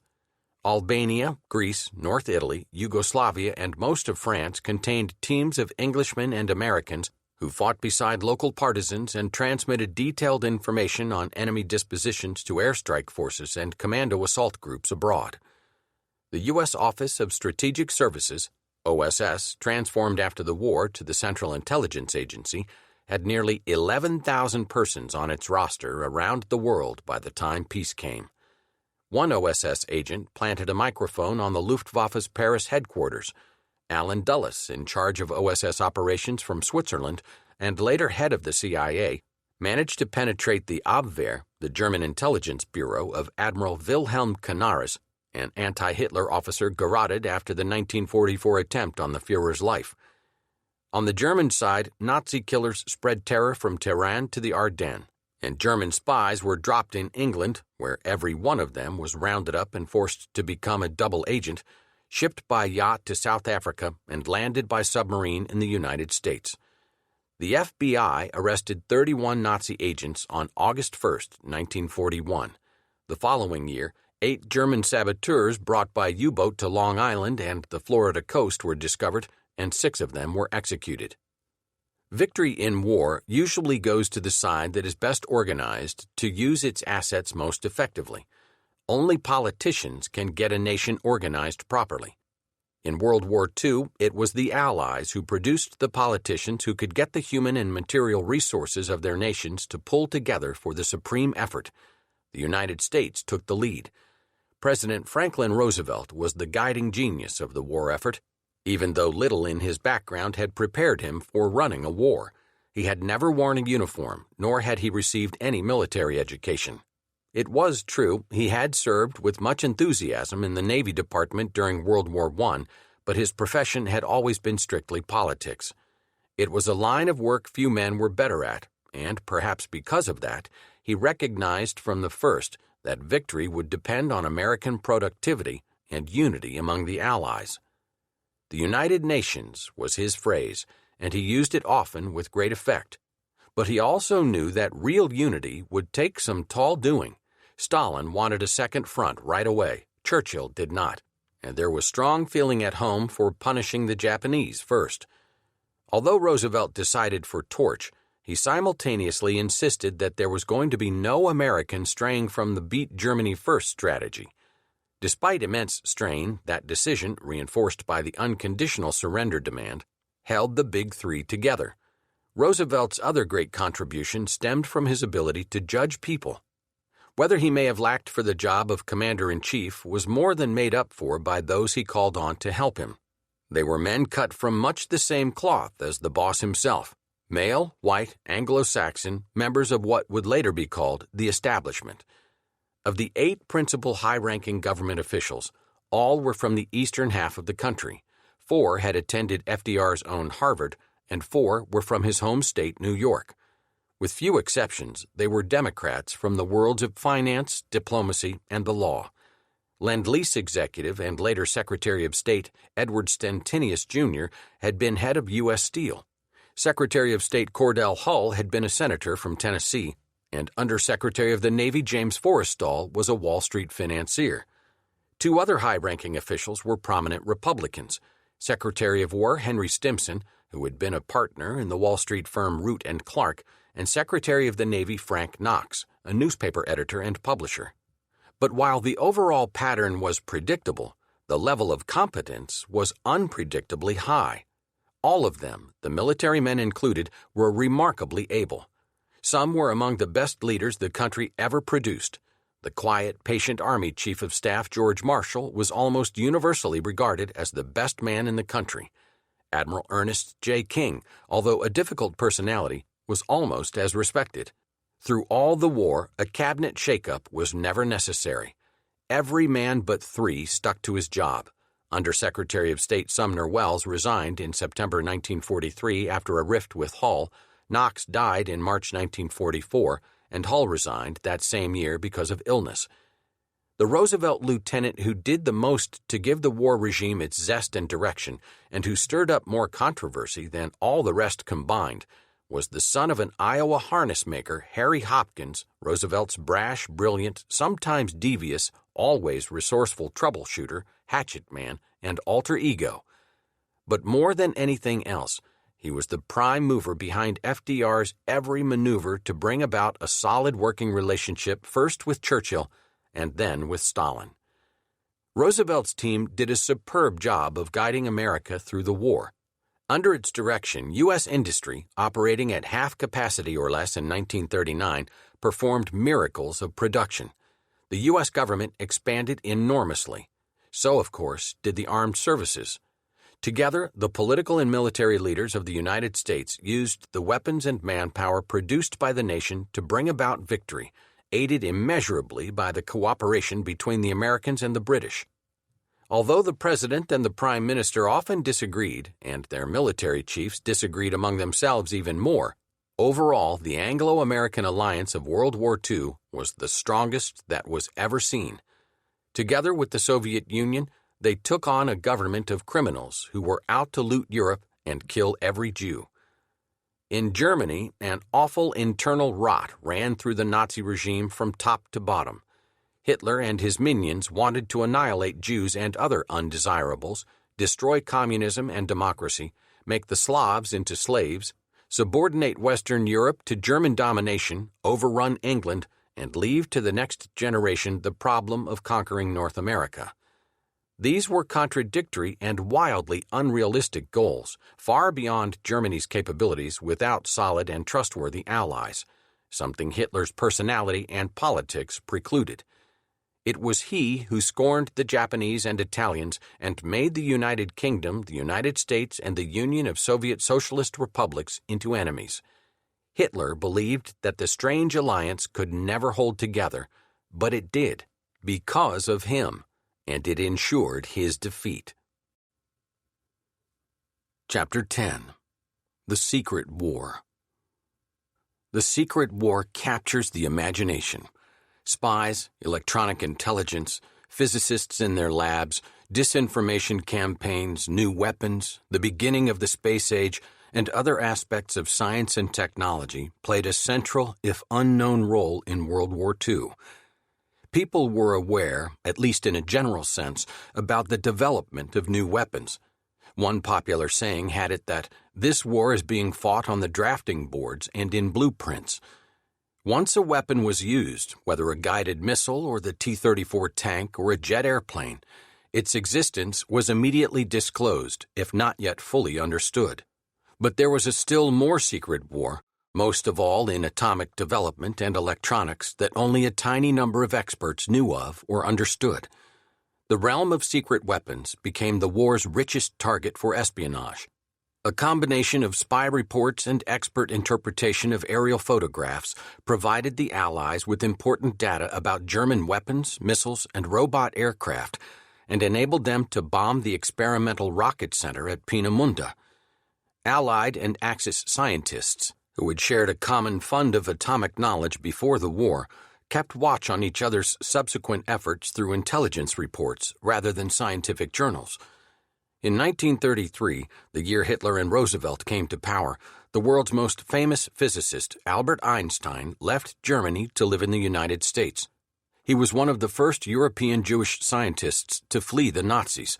Many followed, along with other physicists who could not abide the thought of living in a Europe occupied by Hitler and Mussolini.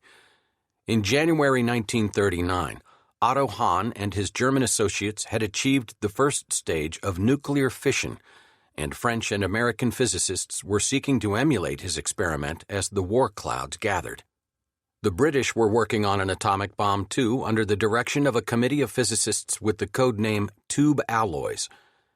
2 years before Pearl Harbor, Einstein responded to a request from Italian physicist Enrico Fermi, who had fled Italy to continue his work in the United States, to spark action by the U.S. government. On August 2, 1939, Einstein wrote to President Roosevelt to warn him, "A single bomb of this type, carried by boat and exploded in a port, might very well destroy the whole port, together with some of the surrounding territory." Roosevelt was sufficiently impressed to appoint the Advisory Committee on Uranium that October. The committee reported that the kind of bomb mentioned by Einstein was a possibility. Not quite a year later, on the day after Paris fell, Roosevelt made what would turn out to be one of the crucial decisions of the war. He set up a board of scientists who, working with the British and French, would investigate the possibility of making an atomic bomb. The team included military men and physicists from around the world. It was a unique development, the first active cooperation between governments in scientific and weapons research. The Axis powers had nothing remotely like it. German, Italian, and Japanese scientists worked on their own. But for the Allies, politics and physics had become irretrievably intertwined. The German physicists, everywhere regarded as the best in the world, were working on a variety of scientific projects, including an atomic bomb.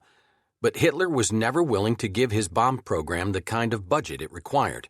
When told by his physicists that they could build an atomic bomb and have it ready by 1945, he replied that would be too late. By then the war would have been won or lost. So he put them to work on other projects. Rockets were his special favorite. One of the ironies of the war was that Hitler's V-2 rocket weapons would come out of work done years before by an American rocketry pioneer, Robert Goddard, while the atomic bomb would come out of the original theories of a German Einstein. Another irony, had it not been for Hitler, it is possible that the world would never have seen an atomic bomb. It was an enormously expensive and terribly risky project. Tens of thousands of scientists and technicians worked on the atomic project. One reason Hitler got ahead of his enemies in rockets and other areas was that the Allies put so much of their scientific and technological effort into the atomic bomb. Until the bomb was actually tested, there were serious doubts that it would work.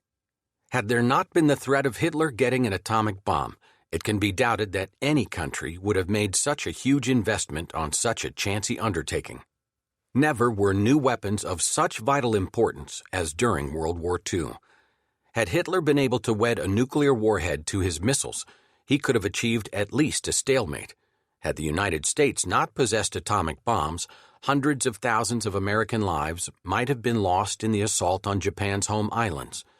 The scientists on both sides knew that they probably held the key to success or failure, and this was particularly true of nuclear physicists. The Nazi victories of 1940 disrupted Allied scientific endeavors. French physicists under Frédéric Joliot-Curie had been conducting atomic experiments with heavy water, a source of fissionable uranium-235 that was manufactured in quantity only at Rjukan in Norway. While the Battle of France was still being fought, Joliot-Curie sent one of his principal aides, Hans von Holbein, to England with the French stock of heavy water. Anglo-French scientists at Cambridge then managed to achieve a chain reaction. Their work was later coordinated with that of American colleagues. In May 1941, Roosevelt created the Office of Scientific Research and Development, OSRD, under Vannevar Bush, and 13 months later, he made the decision to attempt to manufacture an atomic bomb. 2 months after that, an organization called the Manhattan Engineer District was established under U.S. General Leslie R. Groves. Groves managed to buy the entire existing stock of uranium ore from the Belgian Mining Union in the Congo, some 1,140 tons. On December 2, 1942, Enrico Fermi achieved a controlled chain reaction in an atomic pile at the University of Chicago that prompted the famous message from the 1927 Nobel Prize-winning physicist Arthur Compton to James B. Conant, president of Harvard University. The Italian navigator has just landed in the New World. The natives are friendly. What was needed for a bomb was the fissionable U-235 that had to be isolated from uranium. There were 4 possible methods: thermal diffusion, gaseous diffusion, separation by centrifuging, and electromagnetic processing. Groves, whose budget was literally unlimited, decided to try all 4 simultaneously. Industrial plants and research parks were set up in New Mexico, Tennessee, and the state of Washington. Groves selected physicist Robert J. Oppenheimer to be research director. Allied intelligence had, however, learned disquieting news. The Nazis, after occupying Norway, had ordered the factory at Rjukan to produce 3,000 pounds of heavy water a year, and in 1942, this target was raised to 10,000 pounds. Norwegian underground agents reported that the heavy water was being shipped to the Kaiser Wilhelm Institute for Nuclear Research. For this reason, Rjukan was repeatedly attacked by Allied bombers, commandos, and saboteurs until its output came to a standstill.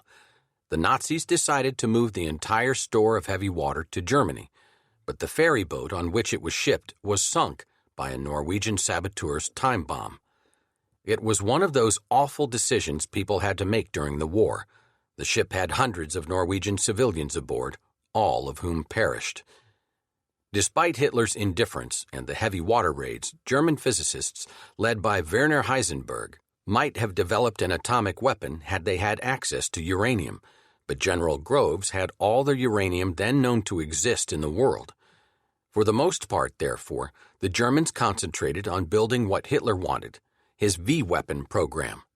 German scientists, led by the young, brilliant Werner von Braun, were able to produce pilotless jet-powered aircraft that carried V-1 bombs to England, and the world's first intermediate-range ballistic missile called the V-2. The V stood for vengeance. The Germans were years ahead of the rest of the world in rocketry. Indeed, the V-2 was so advanced that the Scud missiles used by Iraq in the Persian Gulf War of 1991 were basically V-2s. The liquid-fuel rockets were 46 feet long, weighed 13 tons, and carried 1 warhead. They caused much damage to London and Antwerp in 1944 and 1945, killing some 2,500 in Britain and causing 30,000 casualties in Antwerp. But like the Scud, they were so inaccurate that they were more a terror weapon than an efficient military device. Some 8,000 V-2s were fired at England. Less than 1/5 hit their target. Most of all, they lacked the totally destructive warhead that might have staved off German defeat. The atomic bomb and the V-2s were only the most spectacular weapons developed by the scientific technological teams during the war. The German secret weapons included the snorkel, a hollow retractable mast containing tubes for fresh air intake and exhaust that allowed the diesel engines on the U-boats to recharge their batteries without coming to the surface, thus reducing their vulnerability to radar and air spotters. Introduced in early 1945, the snorkel enabled the Germans to increase the tonnage of Allied cargo ships sunk during the first weeks of 1945. Potentially, the first turbojet fighter aircraft could have been the decisive weapon of the war. In this field, the Germans led the world. As early as July 1942, designer Willy Messerschmitt was ready to put the Me-262 into production. But when Hitler saw the model, he pronounced it too small. Messerschmitt told Hitler the Me-262 could defend Germany's skies from Allied bombers. Hitler replied that he didn't want to defend Germany. He wanted to bomb London, and he ordered Messerschmitt to build a bigger jet, one that could carry bombs. But that was pushing the technology too hard and too fast. Not until early 1944 was serial production of the Me-262 begun. The first jet fighter unit was not formed until November 1944. By then, fuel shortages plagued all German efforts, including the training of new pilots. Of the 1,433 Me-262s built, fewer than 250 were flown in combat. They were 100 miles per hour faster than any Allied fighter, 575 miles per hour versus 475, and were armed with 4 30mm cannon and 24 50mm rockets. Had they been available on June 6, 1944, as they would have been but for Hitler, the Germans, not the Allies, would have dominated the skies over Normandy. In March 1945, in one of the few coordinated attacks made by the Me-262s, 6 Luftwaffe pilots shot down 14 B-17s in a matter of minutes. In dogfights with Allied fighters, the Me-262 was unbeatable. But thanks to Hitler's obsession with offense over defense, there were never enough of them to affect the outcome of the war. Just as Hitler took a great risk in not giving priority to the atomic bomb, so did the Allies take a great risk in not giving priority to jet aircraft. The British and American airplane developers had been working on jets, but they were told to concentrate on propeller-driven fighters and bombers. The bet was that with more of these, the Allies could win the war before jet fighters ruled the skies. They won the bet. Barely. It was not until October 1945 that the British had a jet fighter. It was considerably better than the Me-262, and shortly after that before the Americans caught up. The Germans also had a lead on the world in encoding machines. In an odd twist, that lead was a principal factor in Germany's defeat. The German machine was called Enigma. It involved a series of rotating drums that were so complex there were several million possibilities for each encoded message.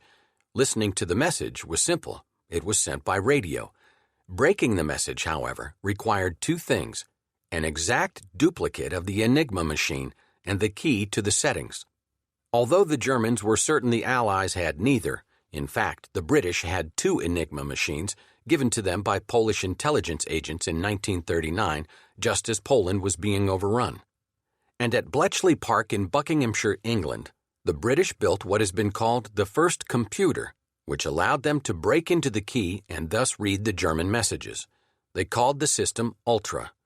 They could not break every message, and often could do so only a few days after the message had been picked up, too late to be of much use. But they got enough to give the Allies a decisive edge in intelligence. The Americans were integrated into the system when the United States entered the war. Ultra was the best-kept secret of the war. It was not revealed until 3 decades had passed. When people learned about it, some asked, if we were reading German messages right through the war, how come we didn't win the war sooner? The answer is, the Allies did win the war sooner, thanks to Ultra. When the German paratroopers dropped onto Crete on May 20th, 1941, the British knew where and when they were coming and inflicted substantial casualties on the enemy. In the first hours alone after the invasion, Germany had 112 of 126 killed in one battalion and 400 of 600 in another battalion. Because of the many paratrooper casualties, Hitler forbade further large airborne operations. In the Battle of the Atlantic, Ultra guided Allied destroyers and planes to German submarines. In the run-up to D-Day, Ultra gave the Allies an almost exact read on German forces in France. In the Battle of Mortain in August 1944, Ultra provided critical advance intelligence on the German counterattack. After the autumn of 1944, however, Ultra lost much of its usefulness because once the Germans were back inside their own country, they could use secure telephone lines rather than radio for communications. The lack of Ultra intelligence was one of the biggest factors in Germany's success in achieving surprise in the Battle of the Bulge. Ultra was also critical to the success of many Allied deception operations because it gave the Allies a read on the German order of battle that let them know if the Germans had bought into the deception or not. The best-known example is Operation Fortitude. Its aim was to convince the Germans the D-Day attack would come at the Pas de Calais rather than Normandy. The operation had two major parts: the use of false radio traffic to indicate to the Germans a big buildup near Dover where the channel was narrow and directly across from the Pas de Calais, and the use of captured and turned German spies to reinforce the deception. At Dover, the British and Americans set up radio teams who filled the air with messages, just as happened when a real army gathered, counting on the Germans to pick them up, break the code, and conclude that the big Allied buildup was around Dover, when in fact it was in the south of England around Portsmouth, which kept radio silence. The turned spies, meanwhile, sent information via Morse code to their controllers in Hamburg that claimed vast numbers of troops were gathered near Dover. The Germans trusted these spies because the British, in a marvelous exercise of patience and taking great risks, had spent 3 years building confidence in the Abwehr in their British-based spies who sent over accurate information. The information always arrived too late to affect German operations, but it raised the Abwehr's already high trust in the spies. Thus, when the spies reported that the invasion was coming to the Pas de Calais, and after June 6th said that Normandy was just a feint designed to pull German forces south and west of the Seine River, the Abwehr bought into it. For a full month after the invasion, most German armor remained northeast of the Seine, waiting for an invasion that never came. And thanks to Ultra, the Allied High Command knew that Fortitude was working. In the Pacific, the Americans had their own Ultra called Purple. The Japanese had the same conviction the Germans did, that their encoding machines were unbreakable. They, too, paid dearly for their complacency. Purple broke into the Japanese code and gave the Americans the winning edge during the critical first months. It was helpful in the Coral Sea battle and critical to the Battle of Midway. Thanks to Purple and some brilliant interpretive work, the Americans knew when and where and in what strength the Japanese were going to strike. Purple also provided the intelligence that made it possible to shoot down a plane carrying Admiral Yamamoto in 1943. Radar was an intelligence-gathering device that used radio beams that reflected off airplanes, submarines, and ships at sea, or buildings and fortifications on the ground, bounced back to the sender, and revealed the object. All the combatants had some form of radar, but it was the British who used it most effectively. They taught the Americans. The official history of OSRD states that when the British brought an early radar system to the United States in 1940, they carried the most valuable cargo ever brought to our shores. German radar, although in use by 1940, was not up to British standards. The Japanese were so far behind they were not even in the race. Radar changed the world.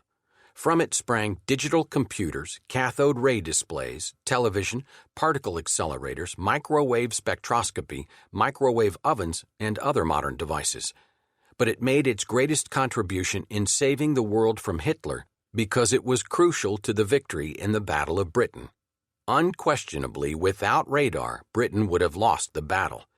With radar that gave the British exact intelligence on when and where and in what strength the German bombers were coming, the RAF prevailed. The Wizard War had many components. During the Blitz, the German bombers flying night missions located blacked-out London by flying along a radio beam until it crossed another beam coming from another part of the French coast. This gave the pilots a triangulation over the target. British scientist R.V. Jones figured out how the system worked, persuaded Churchill that he was right, and began the Battle of the Beams. By using the German frequency, the British sent up a crossbeam that led the pilots to drop their bombs well short of London, in open countryside. In the Secret War, the British were the most inventive and risk-taking. This was due to Churchill's enthusiasm for science and what it could do to win the war, and reflected a general British attitude. We are going to fight this war with brains, not brawn. Some of the multitude of ideas Churchill pushed for were silly. For example, he championed the idea of gathering together an enormous mass of seaweed and freezing it with a covering of dry ice to provide an unsinkable airfield that could be towed along the English Channel. Other ideas were spectacularly successful and would never have been tried had it not been for Churchill. One was the artificial harbors used in Normandy following D-Day. Few thought it could be done, but the piers and breakwaters were put together in England and floated over to France immediately after the invasion. The system badly surprised the Germans, who had assumed the Allies would land near a major port and who had never suspected they would bring the ports along with them and make the harbors. In the event, these artificial harbors and the port facilities they contained made an invaluable contribution to the Allies. Some weapons were so secret they could rarely be used. The Americans developed a proximity fuse, for example, that was a great step forward in anti-aircraft fire. Earlier preset mechanical fuses could not predict the movements of attacking airplanes or calculate the exact point at which shells would have to go off in order to score fatal damage. Barrages of exploding projectiles had to be fired at attacking planes with the hope that at least some of the aircraft would fly into the bursting shells. The newly developed proximity fuse incorporated a tiny transceiver that emitted radio waves after firing. When the projectile with the proximity fuse was close enough to its target to cause damage on exploding, the reflected beam from the aircraft would set it off. This dramatically raised the number of successful hits. The fuse was adapted to artillery shells that made it possible to explode them before they buried themselves in the ground. The reflection from the ground would set shells off, scattering shrapnel over a wide area. But these shells were withheld during the autumn of 1944 for fear the Germans might capture one and figure out the system. During the crisis of the Battle of the Bulge, however, General Marshall ordered the shells put to use. They were used with great effect. Secret weapons sometimes shaped strategy. In the 1930s, Carl Norden, a civilian consultant to the U.S. Navy, developed a precise optical device that incorporated a gyro-stabilized automatic pilot to keep a bomber straight and level during a bombing run. The Norden bomb sight was adopted by the Army Air Force. Its chief, General Hap Arnold, was convinced that with the bomb sight, the American B-17 Flying Fortress would be capable of precision bombing from high altitudes, as high as 20,000 feet. Americans boasted that they could drop a bomb in a pickle barrel. They initiated a policy of strategic bombing that called for knocking out specific targets, such as factories or oil refineries. The British, who flew their bombing missions at night to escape German fighters, said it couldn't be done. The Americans tried anyway and discovered that the British were right. The Norden bomb sight was great when there were no clouds, no enemy flak, or no enemy fighters harassing the bombers. When conditions were not ideal, the accuracy of U.S. pinpoint bombing was measured in miles from the target. At the end of the war, the world had become an increasingly dangerous place, with the arrival of jet aircraft, atomic bombs, ballistic missiles, and so much more. Handheld rockets, for example, the German Panzerfaust was the best, the American bazooka was second, quickly became cheap and abundant, making war between non-industrial nations far more deadly than they had been. The world was also changed by one of the war's chief legacies, the marriage of government and science. Before 1939, for the most part, scientists worked independently on projects that interested them and that would benefit humankind. After World War II, most scientists worked in government-sponsored laboratories, usually at a university, on projects designed to improve weapons of destruction. It is a depressing thought, perhaps, but nonetheless true, that the period 1939 to 1945 featured a greater leap forward in applied science than any other in history, all of it dedicated to more efficient killing and destruction. It is also a fact, however, that out of the work done during the war has come more spin-off progress in science and technology than from any other period. Chapter 11. Counterattack in the Pacific. In the summer of 1942, the eastern boundary of the Japanese Empire ran from the Aleutian Islands in the North Pacific down past Wake Island in the Central Pacific to the Gilberts on the equator.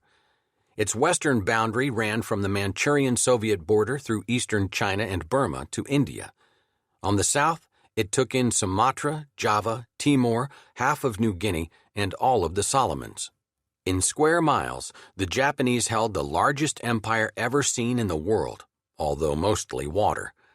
But by the summer of 1942, Japan's time of swift and furious expansion was about over. The Japanese never felt strong enough to attack the Soviet Union. They could have pushed on into India without much trouble, but chose to hold off, and the Battle of Midway had already finished any hopes they had of destroying the U.S. Pacific Fleet and driving farther east.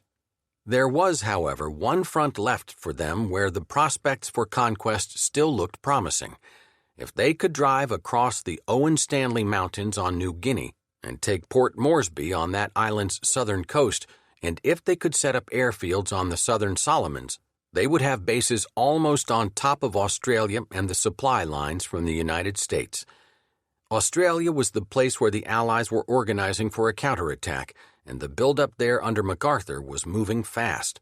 Most Australian units in the Middle East had been called home. New units in Australia and New Zealand were being raised, and the United States Navy was moving planes, guns, and troops in impressive numbers across the Pacific.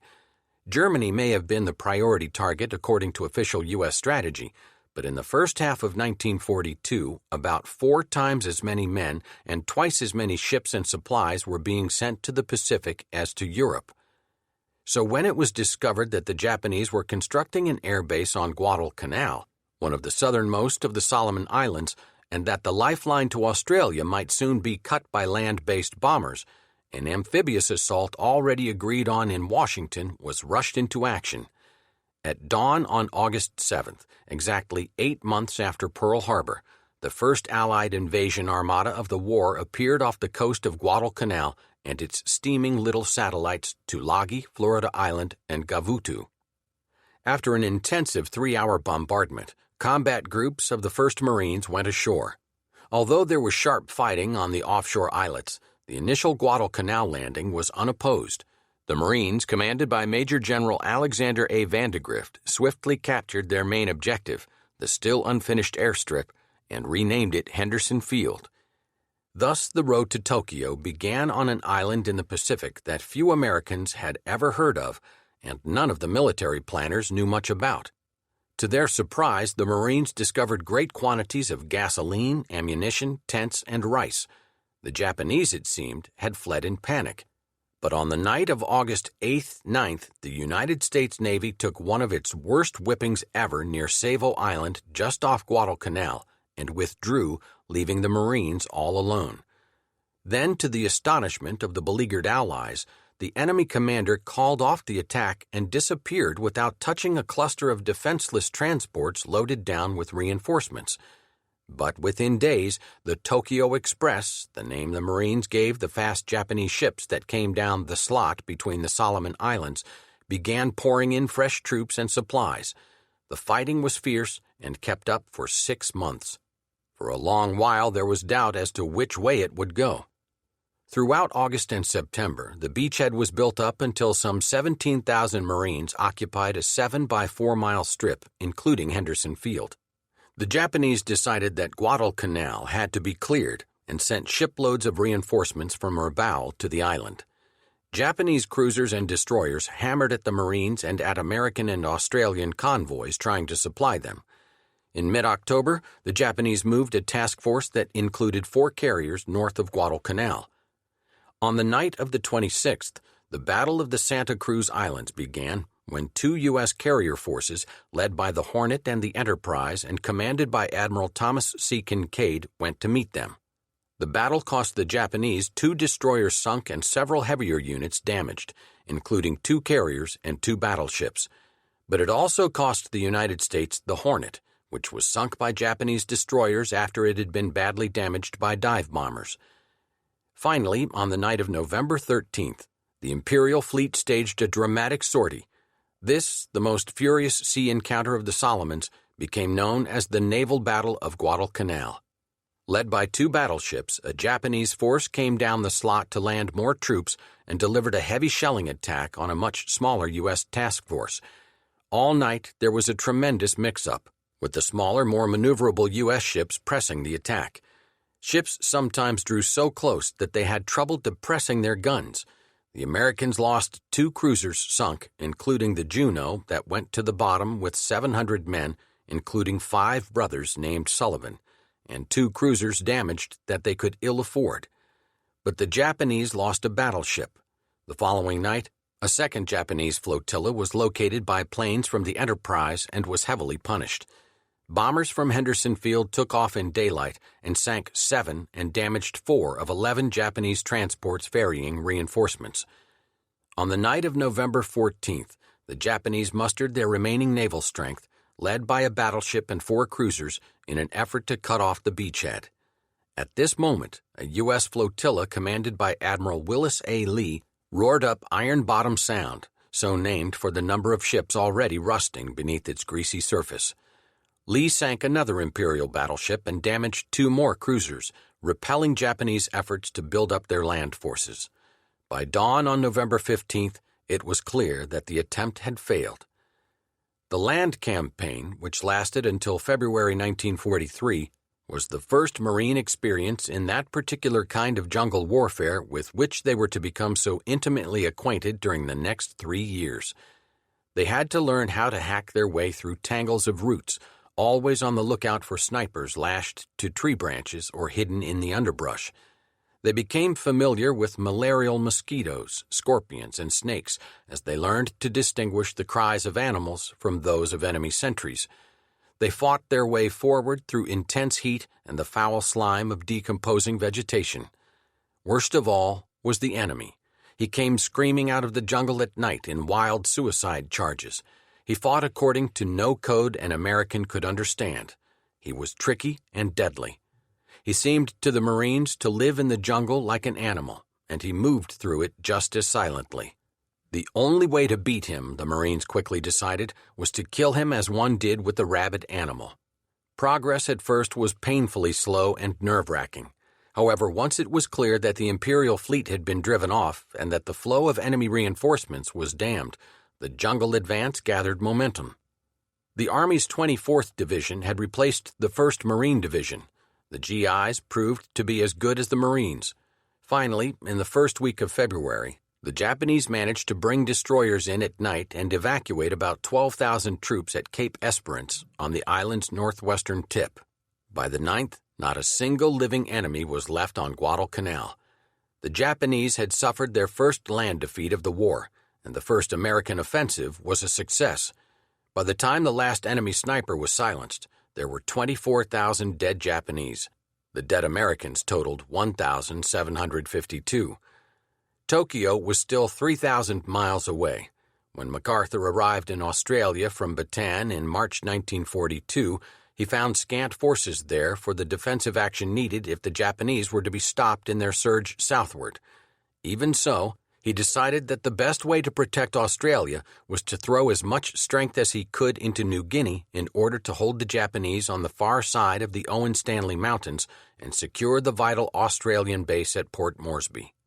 The first Japanese try at taking Port Moresby resulted in the inconclusive Battle of the Coral Sea in May 1942. The distance across New Guinea's Papua Peninsula from Port Moresby on the southern coast to Buna on the northern coast is only 120 miles by air, but between the two coasts are the Owen Stanley Mountains, a jagged, jungle-covered range that rears up well over 10,000 feet. In the summer of 1942, the Australians were concentrated on the southern side of the mountains. The Japanese, after a series of amphibious landings on the northern shore, were pushing inland from Buna. The mountains, the Australians, and the Coral Sea were the last barriers between the oncoming Japanese and Australia. The Australians considered the mountains impassable, but the experienced Japanese jungle fighters under General Horii paid no attention to that. Despite sickness and heavy casualties, they crossed the Owen Stanleys over to the narrow Kokoda Trail and by mid-September were within 32 miles of Port Moresby. Then the Australians counterattacked along with American reinforcements and drove the Japanese back over the mountains. The Japanese retreat turned into a rout. Japanese by the thousands died of starvation and disease. General Horii was drowned in a river crossing. By November, however, the Allies bogged down at Buna. They were too hollow-eyed with jungle fever and hunger, and casualties had been severe.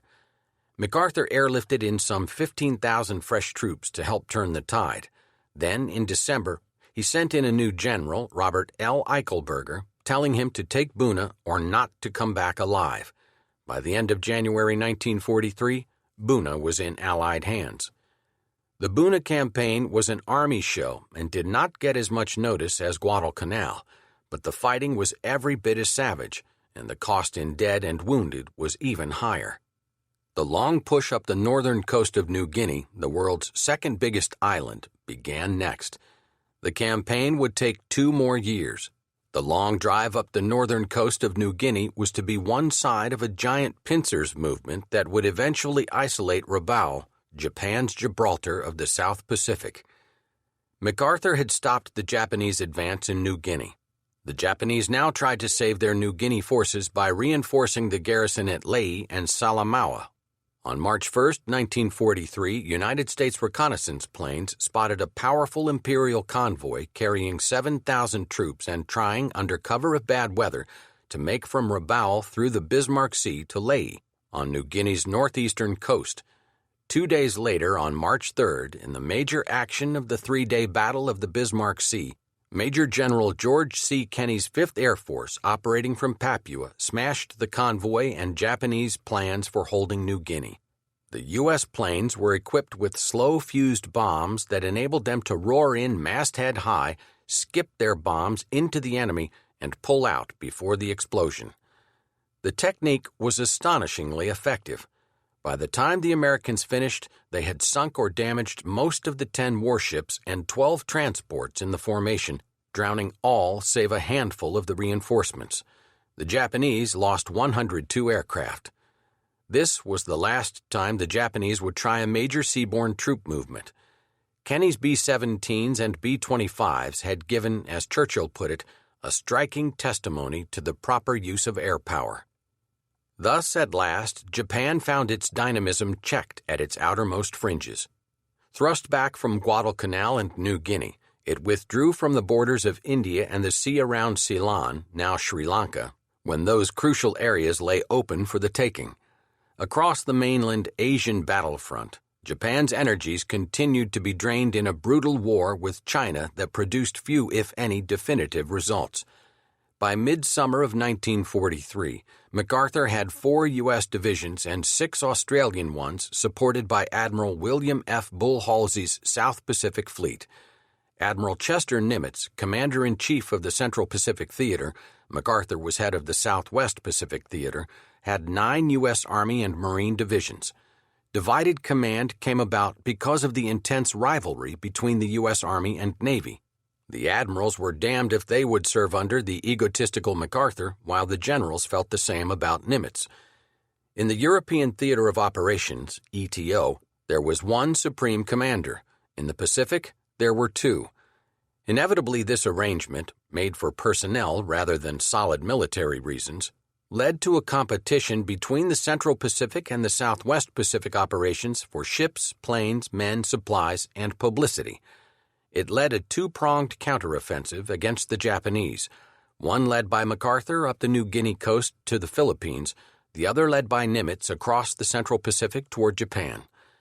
One of the innovations developed by MacArthur and Nimitz came as a complete surprise to the Japanese, who had figured the Americans would have to take every island in their path at an enormous cost in time and expense and lives.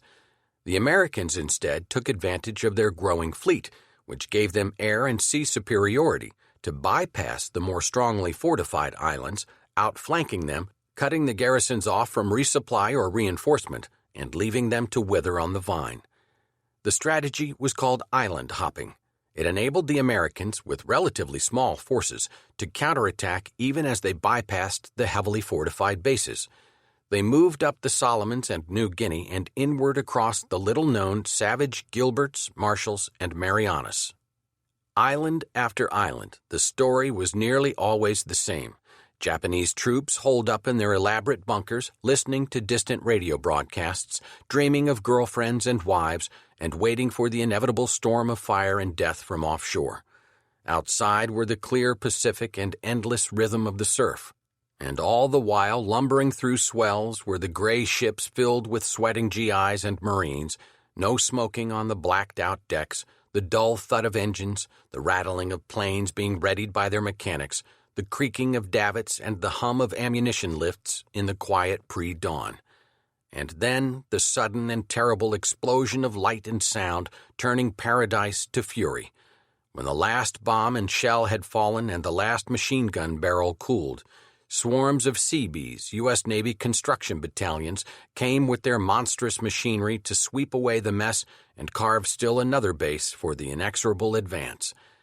The Seabees were in on every landing in the Pacific, turning acres of smoldering ruins and shell-pocked coral into what looked like tropical boom towns, and they did it almost overnight. On Tarawa, capital of today's Republic of Kiribati, and on Makin, the northernmost of the Gilbert Islands, and on Kwajalein and Eniwetok, in today's Republic of the Marshall Islands. They moved in with bulldozers and earth movers and plenty of the wonder bug killer DDT. They built airstrips, harbor facilities, roads, bridges, hospitals, and everything needed for a modern military base that was, as a sign on Tarawa pointed out, 9,137 miles from Connecticut. All the time that MacArthur's forces were pressing along the northern coast of New Guinea, the Marines and the Army started up the Solomon Islands ladder. The Russell Islands, February 1943, New Georgia, June, Vella La Vella, August, Choiseul and the Treasure Islands, October, and finally Bougainville in November, the biggest island of the chain. All the while, the Army Air Corps and carrier-based dive bombers pounded away at Rabaul. Within little more than a year, MacArthur's effective economic strategy had reached far up the southwest Pacific archipelagos and severed some 135,000 Japanese from all prospect of rescue.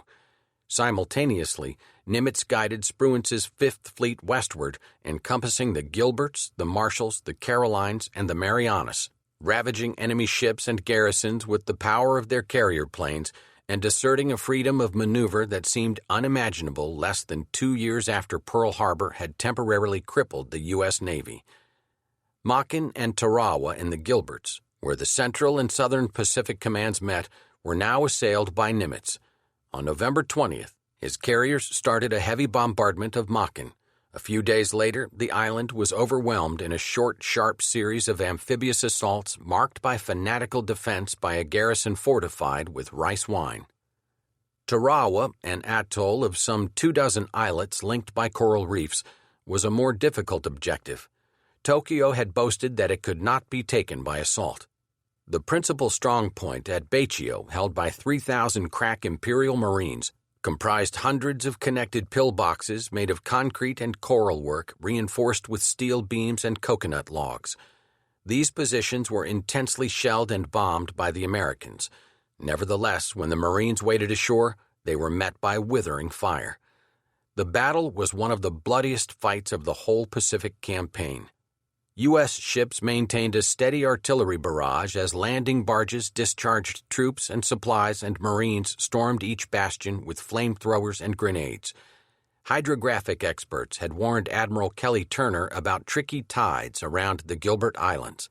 There was a chance the tides would be exceptionally low on November 20th, D-Day for Tarawa, and the landing craft might run aground on coral ledges offshore. No one could say for sure. Admiral Turner decided to take the risk, and he lost. The first wave of Marines went in on the amphibious tractors that Marines called LVTs or Amtraks, and they made it. But after that, the flat-bottomed landing craft, Higgins boats, began clanging onto the reefs that were covered with only 3 feet of water. The Marines had to wade in hundreds of yards under murderous fire. Only about half of them made it. No one had expected such resistance.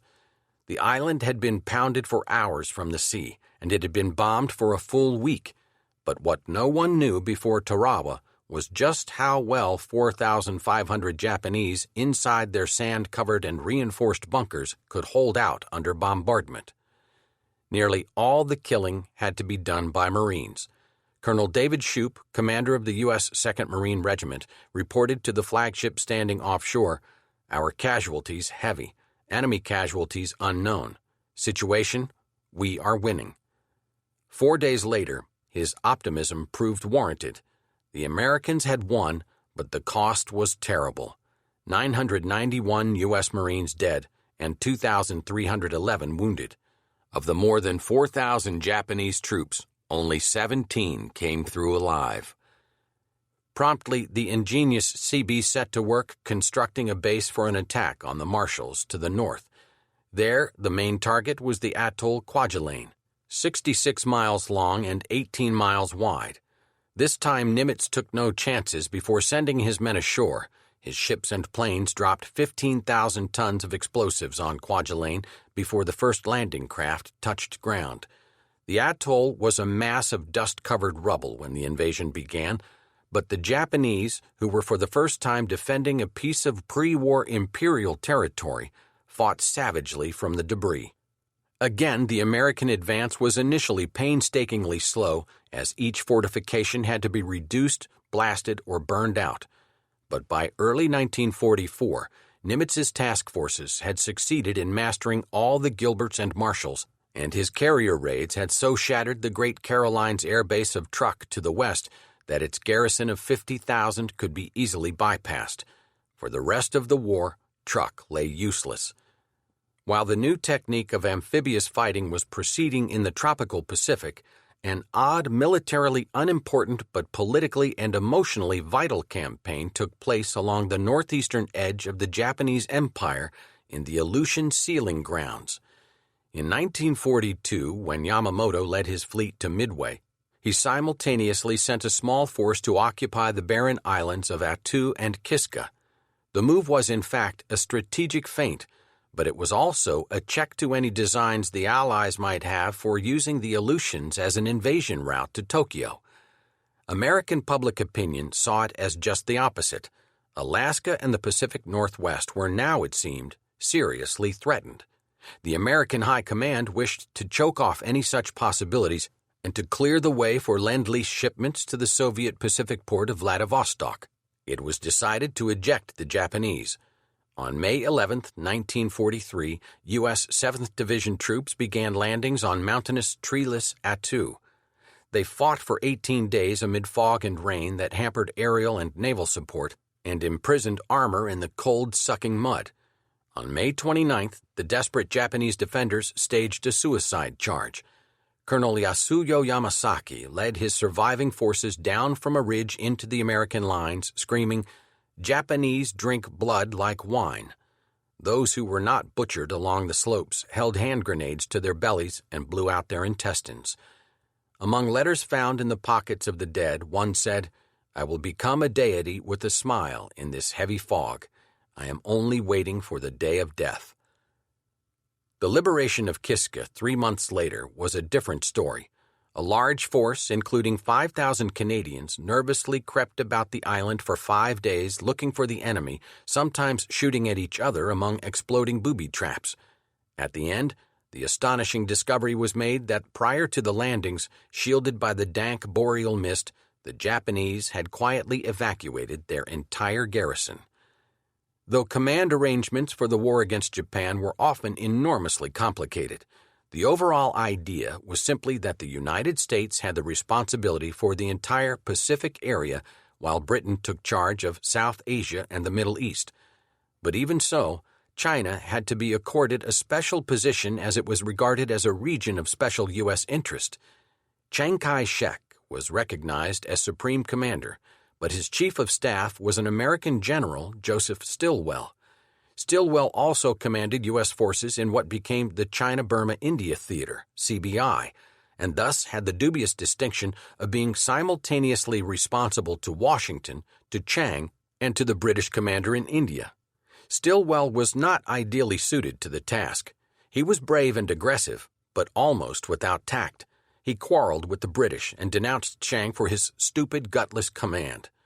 Chiang, on the other hand, thanks to circumstance, geography, and Roosevelt's personal prejudice, was accorded considerable influence and played his cards shrewdly. He gave more thought to his post-war problems and the inevitable power struggle with the Communists than to the war itself, confident that the Americans would eventually drive the Japanese out of his country. He banked on the traditional sympathy of the American people, whose commercial and missionary interests in China dated back for generations, on the American vision of a post-war China that could act as a balance to Japan, and on the fact of China's vast geography and population. Washington was as adamant in its support of Chiang in Asia as in its opposition to de Gaulle in Europe, and oddly enough, although Mao's communist armies based around Yunnan were at times fighting Chiang as well as the Japanese, Stalin endorsed Roosevelt's backing of the Generalissimo. Churchill, however, later on reported, "I had found the extraordinary significance of China in American minds, even at the top, strangely out of proportion. I was conscious of a standard of values which accorded China almost an equal fighting power with the British Empire, and rated the Chinese armies as a factor to be mentioned in the same breath as the armies of Russia. I told the President how much I felt American opinion overestimated the contributions which China could make to the general war. He differed strongly. There were 500 million people in China. What would happen if this enormous population developed in the same way as Japan had done in the last century and got a hold of modern weapons? I replied I was speaking of the present war, which was quite enough to go on with for the time being. China's great potential was based not only on its population, but on its position. It provided an overland way to get at the Japanese, equip and train a Chinese army, put American officers in charge, and strike across northern Burma into China's Yunnan province, and then head northeast across China, gathering strength from the Chinese people all the way. This, in essence, was one of two strategic ideas for CBI. The other idea was to use China as a base for airstrikes against the Japanese army in China and Burma and against Japan itself. As it turned out, both ideas were tried. The result was some of the fiercest jungle fighting of the war and some of the thorniest political infighting. Stilwell was convinced that the best way back was by land. In October 1943, he launched an attack on Burma from near Lido, India. As his two Chinese divisions pushed forward, he hacked out the Lido Road, which would eventually cut through jungle and over mountains to link up with the Burma Road, the main supply route into China. At the same time, British and American guerrilla units, Wingate's Raiders and Merrill's Marauders, began a vicious campaign behind Japanese lines. But most of the fighting in Burma was carried on by the British 14th Army that suffered heavy losses before driving the enemy out of Mandalay and Rangoon in the spring of 1945. By the time the Burma Road was reopened, the war was about over, and FDR had moved Stilwell out of his job at the request of Chiang Kai-shek. Stilwell had a low opinion of the Chinese dictator and made no effort to hide the fact. Chiang seemed reluctant to do much fighting. His government was seething with corruption, and in the north, the Chinese communists had set up their own hostile regime. The result was often a three-way war in which the Japanese benefited, and Chiang called for more lend-lease while backing the other part of the United States strategy, air power. The man in command of the Allied air offensive over China was U.S. General Claire Chennault. Like Stilwell, Chennault was an old China hand and just as headstrong about beating the Japanese his way. Moreover, unlike Stilwell, he had Chiang on his side. Since 1937, Chennault had been an unofficial advisor to Chiang. In 1941, Chennault had put together a group of volunteer American pilots known as the Flying Tigers, who were paid $600 a month for fighting for China, plus $500 a kill. Their kills were many. In the summer of 1942, Chennault's command became the U.S. 14th Air Force and included heavy bombers. But perhaps the greatest success of the whole theater was the convoy of C-47 transports that flew the hump, the 20,000-foot-high Himalayas that separated China from Allied supply bases in India. The Air Transport Command was a costly business in every way. 850 airmen would be killed before it was over, but it kept China alive and in the war. Through the war, Chiang had Roosevelt's ear and attention, and Chiang insisted that Burma should be the scene of the initial mainland offensive against the Japanese. He opposed operations in the north where his own divisions would have to provide needed manpower. Instead, Chiang argued, Burma is the key to the whole campaign in Asia. After the enemy has been cleared out of Burma, his next stand would be in North China and finally in Manchuria. Churchill was unenthusiastic, agreeing with the American admirals King and Nimitz, who wished to force an ultimate decision by sea power. But by appealing for an extension of the supply routes across Burma in order to sustain Chinese morale, Chiang gained Roosevelt's backing. A Southeast Asia command was created under the English king's cousin, Lord Louis Mountbatten, and was charged with conducting a war of which Mountbatten's own government did not heartily approve. The command depended upon a U.S. military system that sought different objectives and upon a Chinese government that was fighting almost a private war for purposes largely its own. The Casablanca Conference of January 1943 nevertheless agreed on a Burma campaign that, from its very genesis, was marked by quarrels and discord. Churchill complained to his chiefs of staff, "Going into the swampy jungles to fight the Japanese is like going into the water to fight a shark."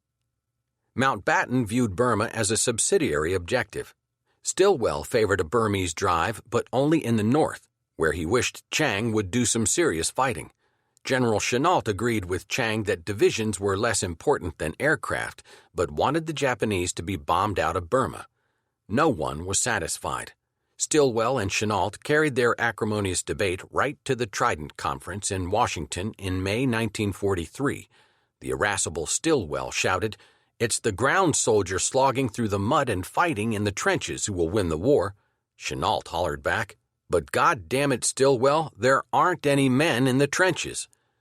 The Allied planners managed to fashion an operation one of whose goals was to increase to 10,000 tons a month the capacity of the air transport supply system over the Burmese hump to China. Their new plan assigned to Mountbatten and Stilwell the task of investing northern and central Burma. A specially trained American infantry combat team known as the Galahad Force, commanded by Brigadier General Frank D. Merrill, was ordered to join the Chinese 22nd and 39th Divisions coming down the Hukong Valley. Aware of Allied preparations, the Japanese initiated their own offensive during the 1943-44 winter. They attempted to capture the Indian province of Assam and to sever the link to China via the Hump and the Lido Road. British and Indian airborne troops were able to check and finally reverse this short-lived invasion. Then, with the British driving along the Bay of Bengal in the south and the Chinese and Merrill advancing on the Myitkyina in the north, the Japanese were forced gradually backward. Major General Ord Wingate, the English disciplinarian who had already earned fame in Ethiopia, parachuted onto the Japanese rear with his long-range penetration troops. Wingate's Chindits, a mispronunciation of Chinthe, the Burmese word for lion, and Merrill's Marauders fought remarkably well, outdoing the Japanese in a type of jungle combat the latter had originated. Throughout the end of 1943, when the Japanese tried again to move on India, Wingate's commandos kept the invaders off balance, severing their communications lines. The commandos were supplied exclusively from the air and managed to build a landing strip far behind enemy lines. Merrill, for his part, persuaded a tribe of dark, belligerent North Burmese called Kachins to join him in fighting the Japanese. American OSS representatives formed a Kachin unit called Detachment 101 and managed to kill 5,447 Japanese, with a loss of only 15 Americans and 70 Kachins. Despite divergent national political ambitions, and despite rivalries and jealousies among strategists and commanders at the top, Allied field action in Burma was remarkably effective. Wingate, unfortunately, was killed on March 24, 1944, in a plane crash. Churchill called him a man of genius who might well have become also a man of destiny. He was only 41. The campaign against Japan covered flabbergasting distances. Its scope was enormous, and Allied interests were so disparate and contradictory that it was difficult to coordinate strategic plans. The critically important Soviet Manchurian frontier remained quiet until weeks after the Nazi surrender in Europe, as it was in the interests of both the Soviet Union and Japan to honor their non-aggression pact. Native nationalism in colonial Burma, India, Indochina, Indonesia, and Malaya initially favored the Japanese. Subsequently, however, the invaders' barbarity turned these populations against them, much as Ukrainians changed their attitude toward the Germans once they got acquainted with the facts of life under the Nazis. China's principal contribution to the Allies was as an enormous bog that sucked up Japanese armies. The real road to Tokyo would be by sea, and at the close of 1943, there was still plenty of road to travel. From Midway until the Japanese surrender, the Navy fought another kind of war in the Pacific, about which the people back home heard very little. The United States, which had entered World War I because of the German unrestricted U-boat campaign that sank U.S. merchant vessels, developed over the course of the war the world's second largest, Germany was first, and by far most effective submarine fleet. These subs were the U.S. Navy's secret weapon. Although only 2% of the Navy's ships and men, they sank more Japanese ships, both merchant and armed, than the rest of the Navy, air and sea, put together. In the early part of the war, U.S. torpedoes were faulty and kills were few. But by the fall of 1943, the problem had been solved, and the year's tally would be 22 enemy warships sent under and 296 merchant ships. Japanese defenses against underwater attack were scanty. The Japanese High Command, aggressive and offensive-minded, had given a defensive war at sea little thought. About 1 U.S. sub out of 4 never came back, but by the spring of 1945, the Japanese lifeline had been cut. Chapter 12. Italy. The Italian campaign that began in July 1943 and lasted until May 1945 ended with Allied armies in complete control of Italy, but the victory was gained at such a cost that this campaign has been the most criticized of the war. The first and most basic criticism is strategic. Italy led nowhere. Once it was conquered, the Alps still stood between the Allied armies and Germany. Further, Italy represented a poor investment of assets because it tied down more Allied troops than it did German. Finally, on the tactical level, Italy was unsuitable for offensive operations because of its narrowness and rugged terrain. Italy did yield its benefits. It provided airfields that allowed the Allies to bomb oil refineries and other targets in Austria, Poland, and the Balkans. It gave the Allies badly needed experience in amphibious operations, and it boosted morale by showing that Britain and the United States were on the offensive on the continent and that liberation had actually begun. At bottom, however, the Italian campaign can best be characterized by the words of a World War I song, "We're here because we're here because we're here." The invasions of Sicily in July 1943 and of the Italian mainland in September were foreordained on the day the Allies made the decision to proceed with Operation Torch. The commitment of massive armed forces to North Africa dictated that Italy be invaded. Transporting the men and equipment back to England after Torch cleared the Germans from North Africa made no sense, especially when the invasion of France would not be mounted before 1944. Had the Allies not gone into Sicily and Italy, they would have spent the second half of 1943 and the first half of 1944 doing nothing against the Germans beyond bombing German factories and cities. The basic decision to attack Sicily was reached at the Casablanca Conference in January 1943. That same month, General Mark Clark activated the U.S. Fifth Army in northern Morocco and set to planning for the invasion of the mainland. Meanwhile, Montgomery and Patton went to work on plans for invading Sicily. The code name for the operation was Husky. On July 5th, the U.S. Seventh Army under Patton embarked from Oran, Algiers, and Bizerte for Sicily in an armada commanded by Vice Admiral H. Kent Hewitt. Simultaneously, Montgomery's British Eighth Army sailed from Tripoli, Benghazi, Alexandria, Port Said, and distant Haifa and Beirut. There were nearly 3,000 landing craft and warships, 160,000 troops, 14,000 vehicles, 600 tanks, and 1,800 artillery pieces. Britain undertook to supply 80% of the naval cover and 45% of the air cover required. The rest was assumed by the United States. This was by far the largest amphibious operation ever to that date.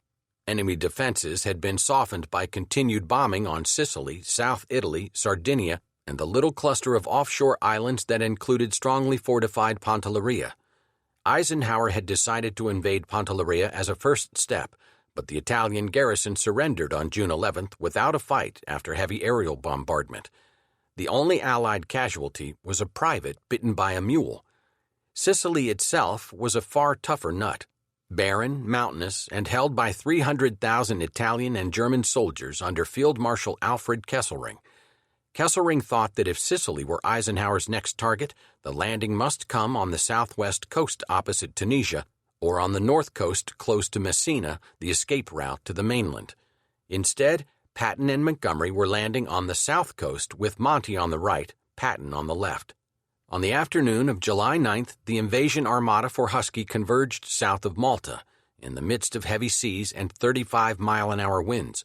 The gale kept blowing as night fell, and the landing faced disaster. But by dawn of the 10th, both gusts and waves subsided. The landing craft pitched through the breakers and began discharging men and machines, including an ingenious new six-wheel drive amphibious load carrier known as DUKW, colloquially known as Duck, on Sicily's south coast. Despite the fact that a large number of British airborne troops were drowned when their gliders were prematurely released and fell into the sea, and that the anti-aircraft gunners on the U.S. destroyers mistook planes carrying the 82nd Airborne paratroopers into the battle and shot down a number of them, Eisenhower was able to report before noon, "The success of the landings is already assured." Thanks in part to the foul weather on July 9th, the initial lodgment had come as a tactical surprise. The Germans recovered quickly. They sent panzers to the coast to fire into the beachhead. The U.S. destroyers got into a shootout with the tanks. The destroyers won. Meanwhile, the great majority of Italian defenders offered only token resistance. They surrendered in droves or, wearing civilian clothes, vanished into the hills. The Sicilians themselves greeted the invaders joyfully, handing out fruit, flowers, and wine. There was scarcely a squad in the U.S. Army that did not contain at least one private of Italian heritage who spoke the language fluently. Many of them were busy looking up Sicilian relatives. Montgomery's Eighth Army slashed up the east coast, swiftly taking ancient Syracuse, and entered the malaria-infested Catanian Plain. There, meeting stiff German resistance, the British commander cautiously halted to bring up his main strength, a decision that inspired American complaints. Patton's Seventh Army landed at Gela and Licata in the south and proceeded, according to Patton's theory of war, to go like hell. Within 2 weeks, he would drive all the way to Palermo on the northern coast of Sicily, slicing the island in half and becoming the liberator of the first city in Europe. That got him headlines, but he had been attacking in the wrong direction against the wrong enemy. Patton's plunge to the north against Italian opposition freed the Germans to prepare fortifications in the mountainous country between Palermo and Messina. At the eastern tip of Sicily, Messina was the strategic objective. On July 20th, Eisenhower ordered Patton to head for Messina.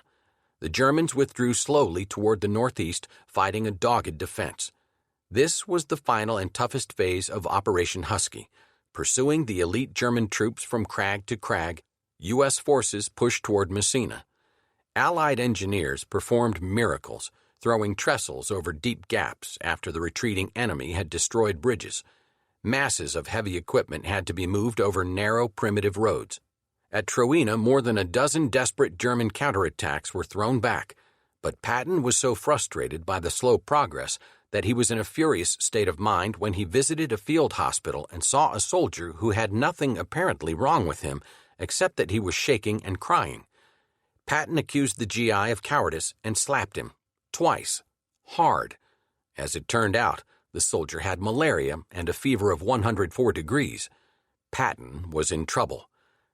For a month, however, the slapping incident was covered up, and Patton had the satisfaction of beating Montgomery to Messina. He drove into the city on August 17th. More headlines, which hid the fact that the Allies had squeezed the Germans out of the toothpaste tube rather than blocking their escape route.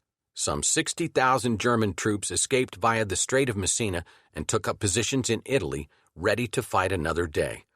Allied casualties in Sicily came to a total of 31,158. The Allies, whose intelligence from Italy was both accurate and extensive, had prepared the political and psychological machinery to benefit from the collapse of Sicily. On July 17th, United States and British aircraft had begun dropping leaflets over Rome and other cities. Signed by Roosevelt and Churchill, the leaflets read, "Mussolini carried you into this war as the satellite of a brutal destroyer of peoples and liberties. Mussolini plunged you into a war which he thought Hitler had already won. In spite of Italy's great vulnerability to attack by air and sea, your fascist leaders sent your sons, your ships, your air forces to distant battlefields to aid Germany in her attempt to conquer England, Russia, and the world. The time has now come for you, the Italian people, to consult your own self-respect and your own interests and your own desire for a restoration of national dignity, security, and peace. The time has come for you to decide whether Italians shall die for Mussolini and Hitler or live for Italy and for civilization." Mussolini's control had started to crumble long before the Sicilian landing. As Allied air power had smashed Italian cities and communications, national morale faded, the food situation worsened, and strikes and riots broke out in industrial centers. Mussolini's secret police advised him that many ardent fascists were now conspiring against him, including Count Dino Grandi, president of the Italian Chamber of Deputies, Marshal Pietro Badoglio, the conqueror of Ethiopia, and General Vittorio Ambrosio, chief of the General Staff. On July 19th, as the British and Americans were fighting in Sicily, Mussolini conferred with Hitler at a villa near Rimini. The Führer counseled, "Sicily must be made into a Stalingrad. We must hold out until winter, when new secret weapons will be ready for use against England." But he offered no further reinforcements for the collapsing Italian army, and the dialogue was punctuated by the bleak news that 700 Allied aircraft had bombed Rome. The Allies had previously avoided Rome for fear of damage to the Vatican, but Eisenhower insisted on hitting the railroad marshalling yards in the city. As they were more than 2 miles from the Vatican, the risk was run. The result was the complete collapse of Mussolini's support. Under intense pressure, the Duce summoned the fascist Grand Council to the Palazzo Venezia for its first meeting since 1939. In a passionate 2-hour speech, he sought to fire up his black-shirted collaborators as he used to do in the good old days. But this time he utterly failed. Grandi had the audacity to introduce a resolution demanding that Mussolini relinquish to King Victor Emmanuel the command of the armed forces. 19 of the fascist Grand Council supported this motion, 7 opposed, and 2 abstained. Mussolini strode out of the room aware that his game was up. The council ended in the early morning hours of Sunday, July 25th. Later that day, the angry Duce called on Victor Emmanuel, who informed Mussolini that he was no longer head of the government. "The soldiers don't want to fight anymore," said the king. "At this moment, you are the most hated man in Italy." When he left the palace, Mussolini was arrested, shoved into an ambulance, and smuggled off to internment on the island of Ponza. The king took command of his dissolving military forces and instructed Badoglio to form a new cabinet. The Italian people danced in the streets. Even before the invasion of Sicily, Badoglio had sent secret agents to Eisenhower's headquarters in Algiers to propose an Italian double cross. When Allied troops under General Clark landed at Salerno, Badoglio offered Italy would surrender and immediately declare war on Germany. Eisenhower was for it, but Churchill and Roosevelt were taken aback by the proposal because they had demanded Italy's unconditional surrender, and because dealing with Badoglio, until recently an enthusiastic fascist, was like dealing with Admiral Darlan. As a result of their political opposition, the Allied negotiators proved inept and slow-moving at this crucial moment. For 5 weeks, they bickered over surrender negotiations, most basically over the words unconditional surrender. Then, on August 19th, General Giuseppe Castellano met American and British military representatives in Lisbon. They agreed that Italy would surrender unconditionally, but immediately be allowed to become a co-belligerent and keep the government and monarchy intact. This would be announced by Badoglio over the radio on September 8th to coincide with the Allied landing that same night on the mainland at Salerno. Eisenhower drafted an emergency plan for a daring parachute landing of the 82nd Airborne based in Sicily on Rome's airfield. On September 7th, he sent General Maxwell Taylor on a secret visit to the Italian capital to estimate German military strength and how much support the Allies might expect from the Italians, to look over the proposed landing site, and to otherwise prepare for the imminent paratroop drop. But he found Badoglio demoralized and helpless. The Germans, who had their own source of information, had caught on to the double cross and were pouring troops over the Brenner Pass and down to Rome. Badoglio said he could do nothing, that there was no Italian army left. By this time, on the evening of September 8th, the 82nd's transport planes were circling over Sicily preparing to go to Rome. Taylor had to send a message canceling the operation. The Germans had taken control of the airfield. Meanwhile, Badoglio announced on the radio that the nation was giving up its fight. The first lodgment on the Italian peninsula had been made by Montgomery's 8th Army that on September 3rd had crossed the Strait of Messina under heavy artillery and air cover and moved slowly northward through Calabria. Montgomery had a relatively easy time. As his veteran troops fanned northward and eastward, they were joined by 6,000 men of the British 1st Airborne Division, who seized the naval base of Taranto on September 9th and then swept up to the Adriatic port of Bari. Clark's forces at Salerno, however, ran into difficulty from the start. The Italians had quit, but the Germans had not. Kesselring had anticipated a landing at Salerno and was prepared for it. The Americans were landed by night without benefit of preliminary shelling, in the hope of achieving surprise. It was believed that by entering Italy as far north as Salerno, they could quickly take nearby Naples, but the German coastal defenses were untouchable. Furthermore, the GIs, having just heard the announcement of Italy's surrender, expected an easy landing. Instead, they were met by heavy artillery and tank fire. They found themselves compressed into a small beachhead that extended less than 5 miles inland. Many assault boats were unable to reach their designated targets. Paratroopers sent to back them up suffered heavy losses en route. German loudspeakers, meanwhile, kept roaring in English, "Come on in and give up. You're covered." The invasion fleet suffered from confused communications and had trouble discharging heavy weapons. 4 days after the landings, Kesselring staged a massive counterattack that almost split the Fifth Army in two.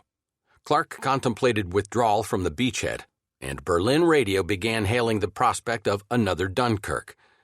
At this crucial point, from bases in Sicily and North Africa, the U.S. Strategic Air Force began bombing the hills surrounding Salerno, while British and U.S. destroyers and cruisers provided line-of-sight artillery support. Eisenhower ordered Montgomery to speed up his advance in order to relieve the pressure on Salerno.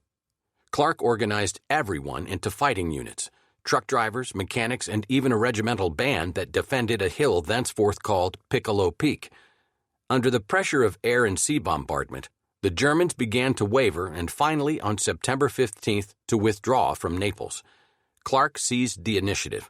Within a month, he had unloaded 135,000 troops, 30,000 vehicles, and 100,000 tons of supplies to nourish a northward drive.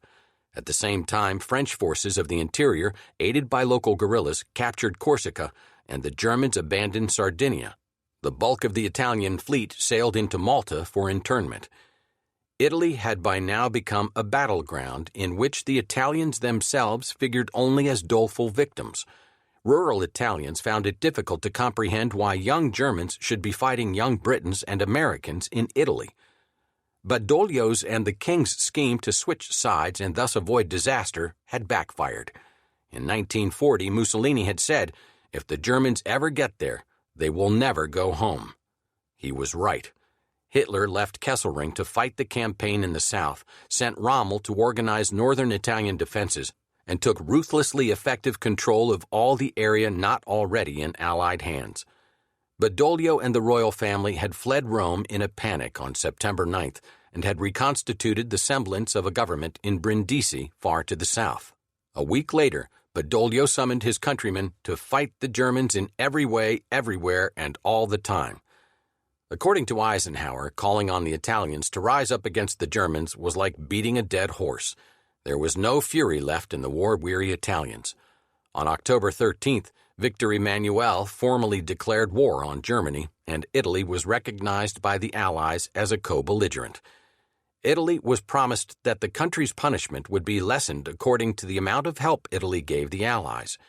The German answer to Italy's betrayal was formidable. Wehrmacht headquarters ordered immediate disarming of all Italian troops. Within an hour of Badoglio's announcement of an armistice, German patrols took over from Salerno to Nice to the Brenner Pass. Italy's Fourth Army on the French border was disbanded.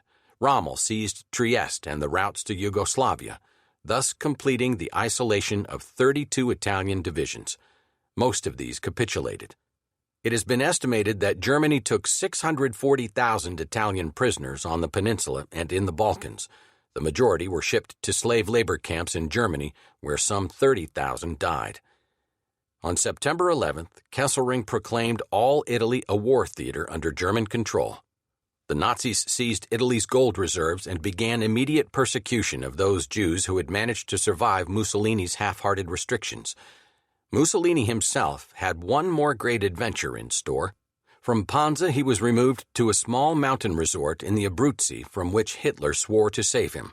In mid-September 1943, Otto Skorzeny, the remarkable Nazi commando leader, overran the resort with glider troops and kidnapped the Duce in a light airplane.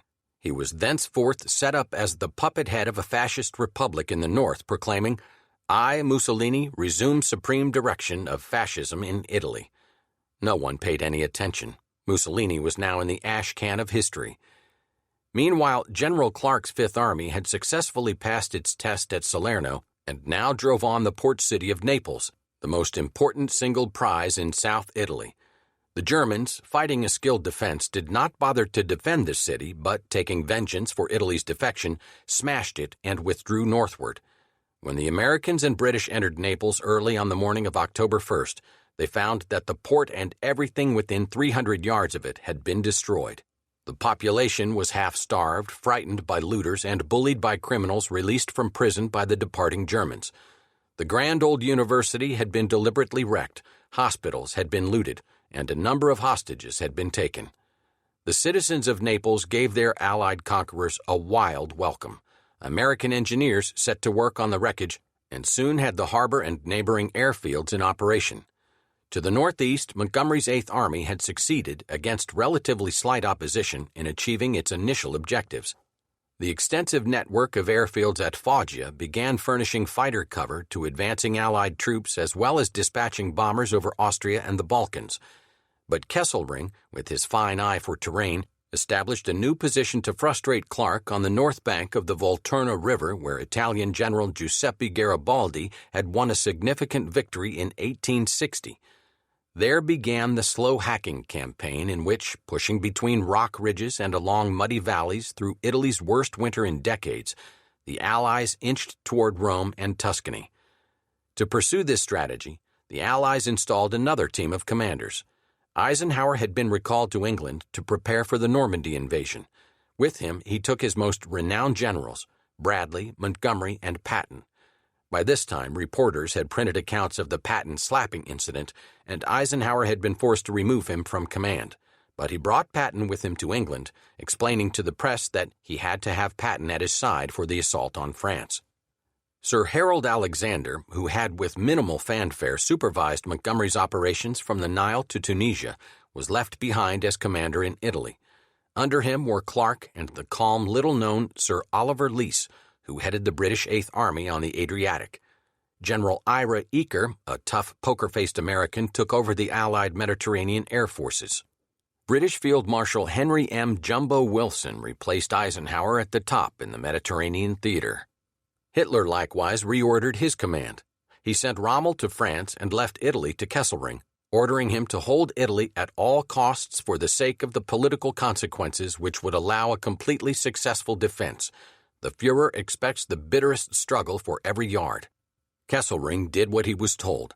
Clark was slowed up on the Volturna and at successive hilltop villages, but the Allies hoped to outflank the Germans by amphibious tactics. On January 22, 1944, the Allies swept by sea around the right flank of the German Gustav Line and landed 2 divisions 33 miles south of Rome at the pleasant resort towns of Anzio and Nettuno. Anzio came close to being a disaster. The initial landing went well, but it was not exploited, and the surprised Germans had ample time to mass troops and artillery on the high ground surrounding the beachhead's perimeter. Their eventual counterattacks almost succeeded in wiping out the beachhead. The purpose of the landing, to relieve pressure from the main drive along the road to Rome, failed. Churchill, who had endorsed the project, admitted, "The story of Anzio was a story of high opportunity and shattered hopes, of skillful inception on our part and swift recovery by the enemy, of valor shared by both." But he noted ruefully, "I had hoped that we were hurling a wildcat onto the shore, but all we got was a stranded whale." For almost 4 months, the invaders were trapped in the beachhead, every inch of which was covered by German artillery, foxholes filled with rainwater. The only protection came from surface shelters built of sandbags and the few buildings that had not been smashed to complete rubble. All told, the Americans suffered 59,000 casualties, many of them victims of shell shock. The failure at Anzio threw the main weight of the campaign back on the positions around the town of Cassino, hinge of Kesselring's Gustav Line. Apart from its magnificent position along the Liri and Rapido rivers, giving it domination of the narrow valley leading up toward Rome, Cassino was marked by a monastery built on the large mountain mass above it by Saint Benedict in the 6th century. The historic Abbey of Monte Cassino had been successively ravaged by conquerors and an earthquake in the Middle Ages. It was now to be destroyed again.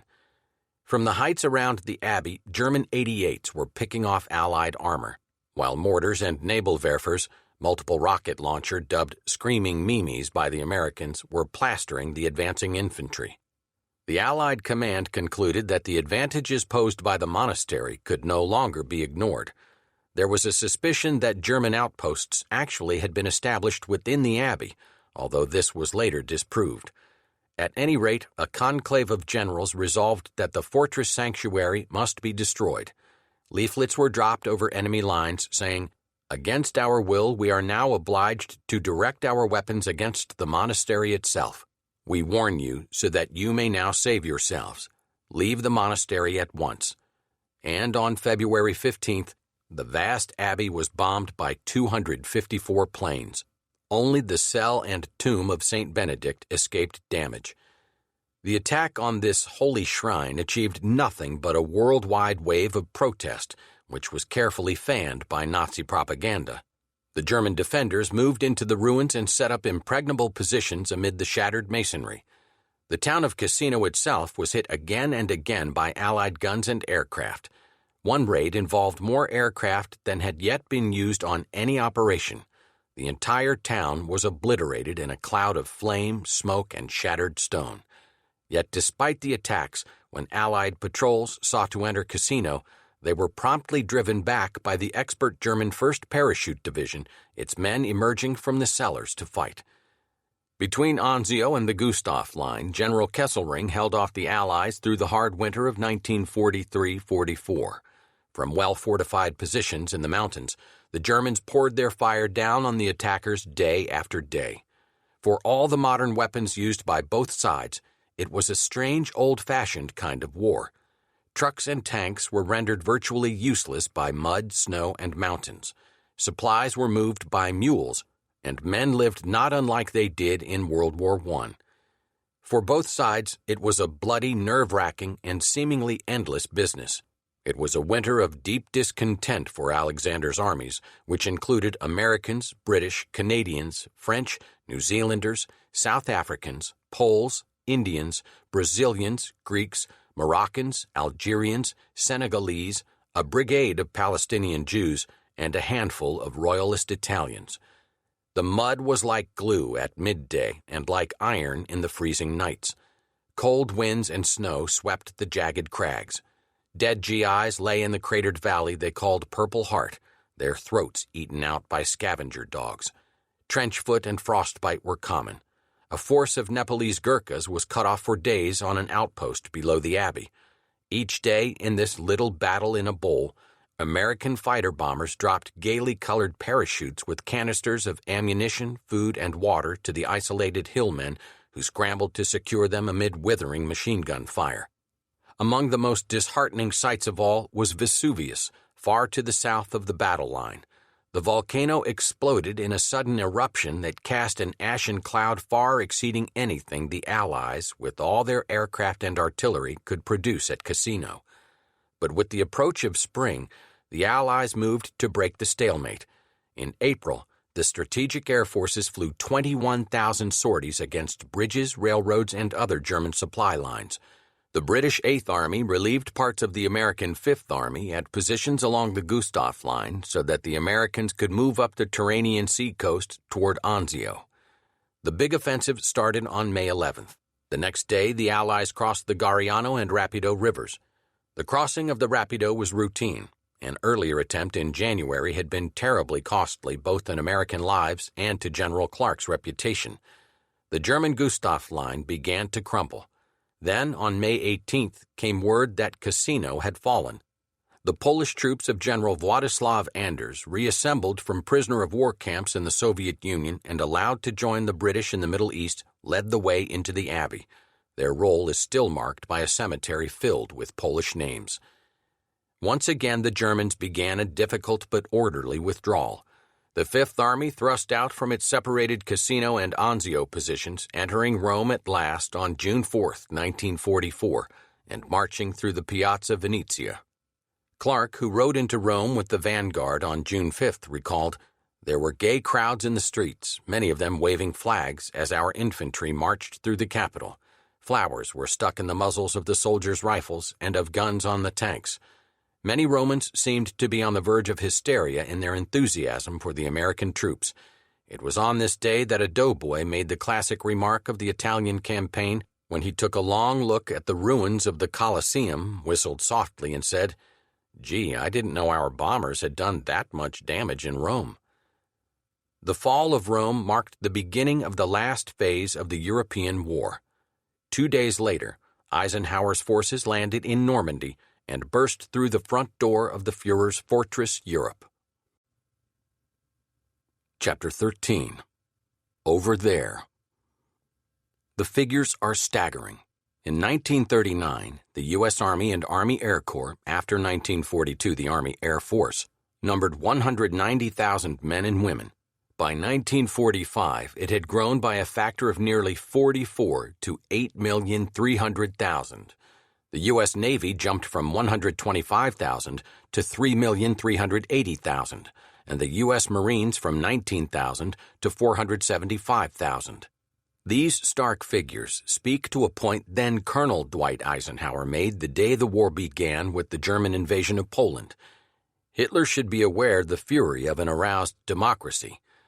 In addition to the staggering scope of American industrial mobilization for the war, the United States managed to put into field more active military personnel than any other country. At peak strength, the United States had 12,364,000 men and women in uniform. The figures for the other major combatants were the Soviet Union, 12.3 million, Germany, 10 million, Japan, 6.1 million, France, 5 million, Britain, 4.7 million, China, 3.8 million. The American armed forces had not only numbers, but also quality. Their men in uniform were highly selective in age and physical health. Of the 18 million men examined for induction, 36%, 6.5 million, were rejected for service as physically or mentally unfit, a sad commentary on how poorly Americans ate and maintained their health during the Depression. For those men who were inducted, World War II was the most important experience of their lives. To begin with, boot camp added inches to their chests and leg and arm muscles. "You never had it so good," was the standard reply of the drill sergeant to the complaining recruit. "You get 3 square meals a day and boots on your feet." In the armed services, Americans from all parts of the country came together. The lumberjack from Oregon found himself in a squad with the tailor from New York, a fisherman from Louisiana, an iron worker from Pennsylvania, and a dairy farmer from Wisconsin. This heterogeneity had a tremendously broadening effect on the young recruits. So did their experiences in traveling to the training camps. Most of them had never been out of their home states, many never out of their own counties. Almost 75% of the recruits served overseas with an average of 16 months abroad. They did not necessarily go to the country or even the continent of their choice, but what they saw and experienced made them far more knowledgeable about the world than they had been. Few GIs came home as isolationists. They had learned that the United States could not duck her international responsibilities. Few GIs wanted to be over there. Given a choice, they would have preferred throwing softballs rather than hand grenades, or shooting .22s at rabbits rather than M1s at men. But an evil force was loose in the world, and it fell to ordinary American soldiers to destroy it. They accepted the responsibility. They had little choice, and fell to work. When American troops went into action in North Africa and Italy, their abilities were assayed with considerable curiosity by their more experienced allies and enemies. Britain's Chief of Staff Sir Alan Brooke decided the Americans had a lot to learn, but in the art of war, when they once got down to it, they were determined to make a success of it. Field Marshal Rommel reflected afterward, "What was really amazing was the speed with which the Americans adapted themselves to modern warfare. They were assisted in this by their tremendous practical and material sense, and by their lack of all understanding for tradition and useless theories." Rommel concluded, "Starting from scratch, an army has been created in the very minimum of time, which, in equipment, armament, and organization of all arms, surpasses anything the world has yet seen." Coming into the service, the average American soldier of World War II was taller and heavier than his father, who had fought in World War I. When he went off to serve his country, he had had some high school education. The American armed forces were the best educated in the world, by far, a consequence of the most extensive public education system in existence. The GI also had skills learned outside the classroom. For example, he knew how to drive a car and how to repair it, which gave the U.S. Army more mobility than any other. Red Army soldiers driving American-supplied trucks had hundreds of accidents, and when a spark plug failed, they just walked away from the truck. A major asset for the GIs was their language ability. This was thanks to the great wave of immigration into the States in the first 2 decades of the century. Because of it, there was scarcely a company in the Army that didn't contain at least one man who could speak Polish, French, Russian, Italian, or another European language, along with dozens who could speak German. The U.S. Armed Forces were built, to use Rommel's phrase, in a minimum of time, out of whatever the draft boards were able to send along. Training camps sprang up like mushrooms after a rain, all across the nation, enough to provide facilities for making millions of young men into soldiers. Once inducted into the Army, the raw recruit was given a remarkably fast haircut at no charge, then punctured with inoculations, garbed in a floppy olive-drab outfit called fatigues, and put under the tutelage of a hard-cussing buck sergeant who barked out commands and soon had him throwing out his chest and talking in a jargon that he would remember for the rest of his life. As the immense machinery for turning civilians into soldiers picked up speed and units became ready to head for the Pacific, Africa, and England, the War and Navy departments thoughtfully issued them pocket guidebooks with tips on how to get along overseas. Those who were bound for England were advised, "The British don't know how to make a good cup of coffee. You don't know how to make a good cup of tea. It's an even swap." And a special glossary explained that dustbin means ash can, lift is elevator, first floor is second floor, flicks are movies, and a dicky is a rumble seat. Soldiers embarking for North Africa were cautioned that Arabs are not heathens and that when indulging in a local meal, it is advisable not to drink much liquid after eating couscous, as the grain is only partly cooked and bloating will result. They were also admonished, if you enter a bakery, leave your shoes at the door. Never try to remove the veil from a Muslim woman. This is most important. Serious injury, if not death, at the hands of Muslim men may result. Once overseas, the GI was kept in touch with relatives and friends at home by V-mail, little letters that could reach even the most outlandish destination in about 10 days, and by miniature overseas editions of magazines and books. The armed forces also distributed hundreds of thousands of free pocketbooks, paperbacks that put reading material in an inexpensive, easily transportable, disposable form. These were produced for the first time during World War II and started a revolution in publishing. Titles ranged from Homer to Shakespeare to Hemingway. German troops got copies of Mein Kampf. Red Cross volunteers went overseas where they helped nurses in the hospitals, set up clubmobiles that served coffee and donuts, and in a variety of other ways contributed to the well-being of the troops. The USO put on dances and stage shows and sent such Hollywood celebrities as Joey Brown, Bing Crosby, Bob Hope, Joe Stafford, and Francis Langford to far-flung desert and jungle sites and to the Aleutian Islands. They gave the lonely GI a laugh or the rare chance to let fly with the wolf call. Bob Hope endeared himself to hundreds of wounded men by coming up to their beds and saying, "Hi, did you see my show tonight, or were you already sick?" To keep the American soldier fit and fighting, an array of new drugs and preventative medicines was developed. Special clothing, jackets, boots, headgear were devised to protect him against extremes of temperature and terrain. To keep him out of trouble, especially when he went on leave, a police force was set up. Its white belts, gloves, leggings, helmet liners, and MP armbands became well-known symbols around the world. To advise the folks back home on the soldiers' latest doings, a force of some 700 correspondents was mustered by American newspapers, magazines, and radio stations. During 1944, they sent back some 200 million words from the battlefronts. The Normandy landings alone were reported by some 450 correspondents.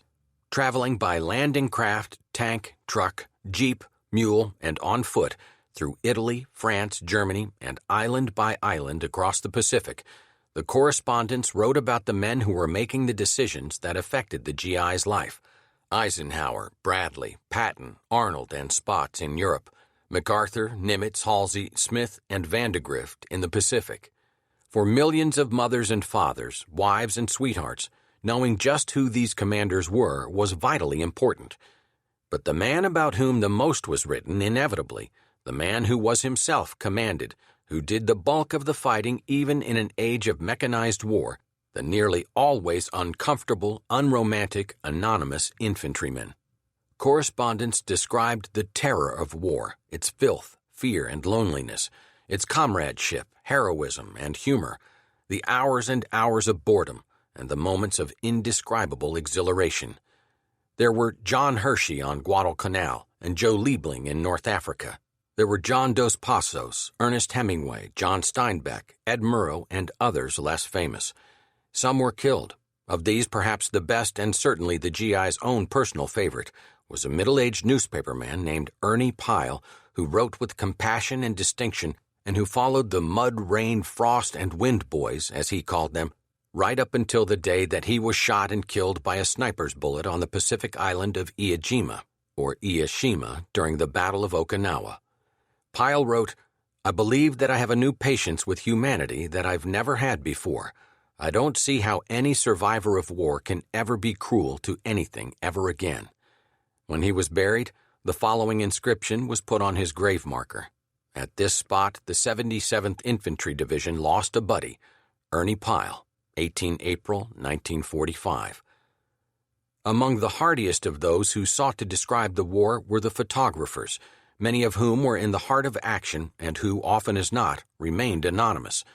Perhaps the best of them was the Hungarian-born Robert Capa, who survived the war despite the risks he took, only to be killed in Indochina in 1954.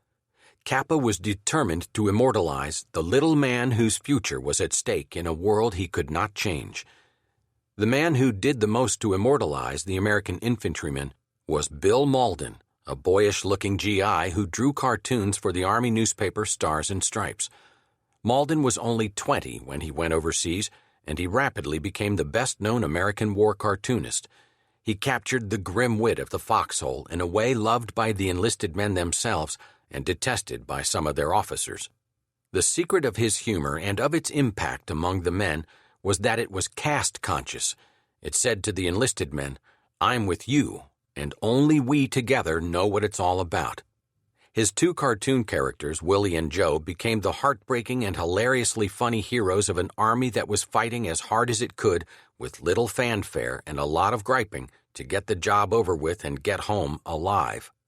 After the war, Mauldin wrote a book, Up Front, which included the pick of his cartoons and his own comments on the war.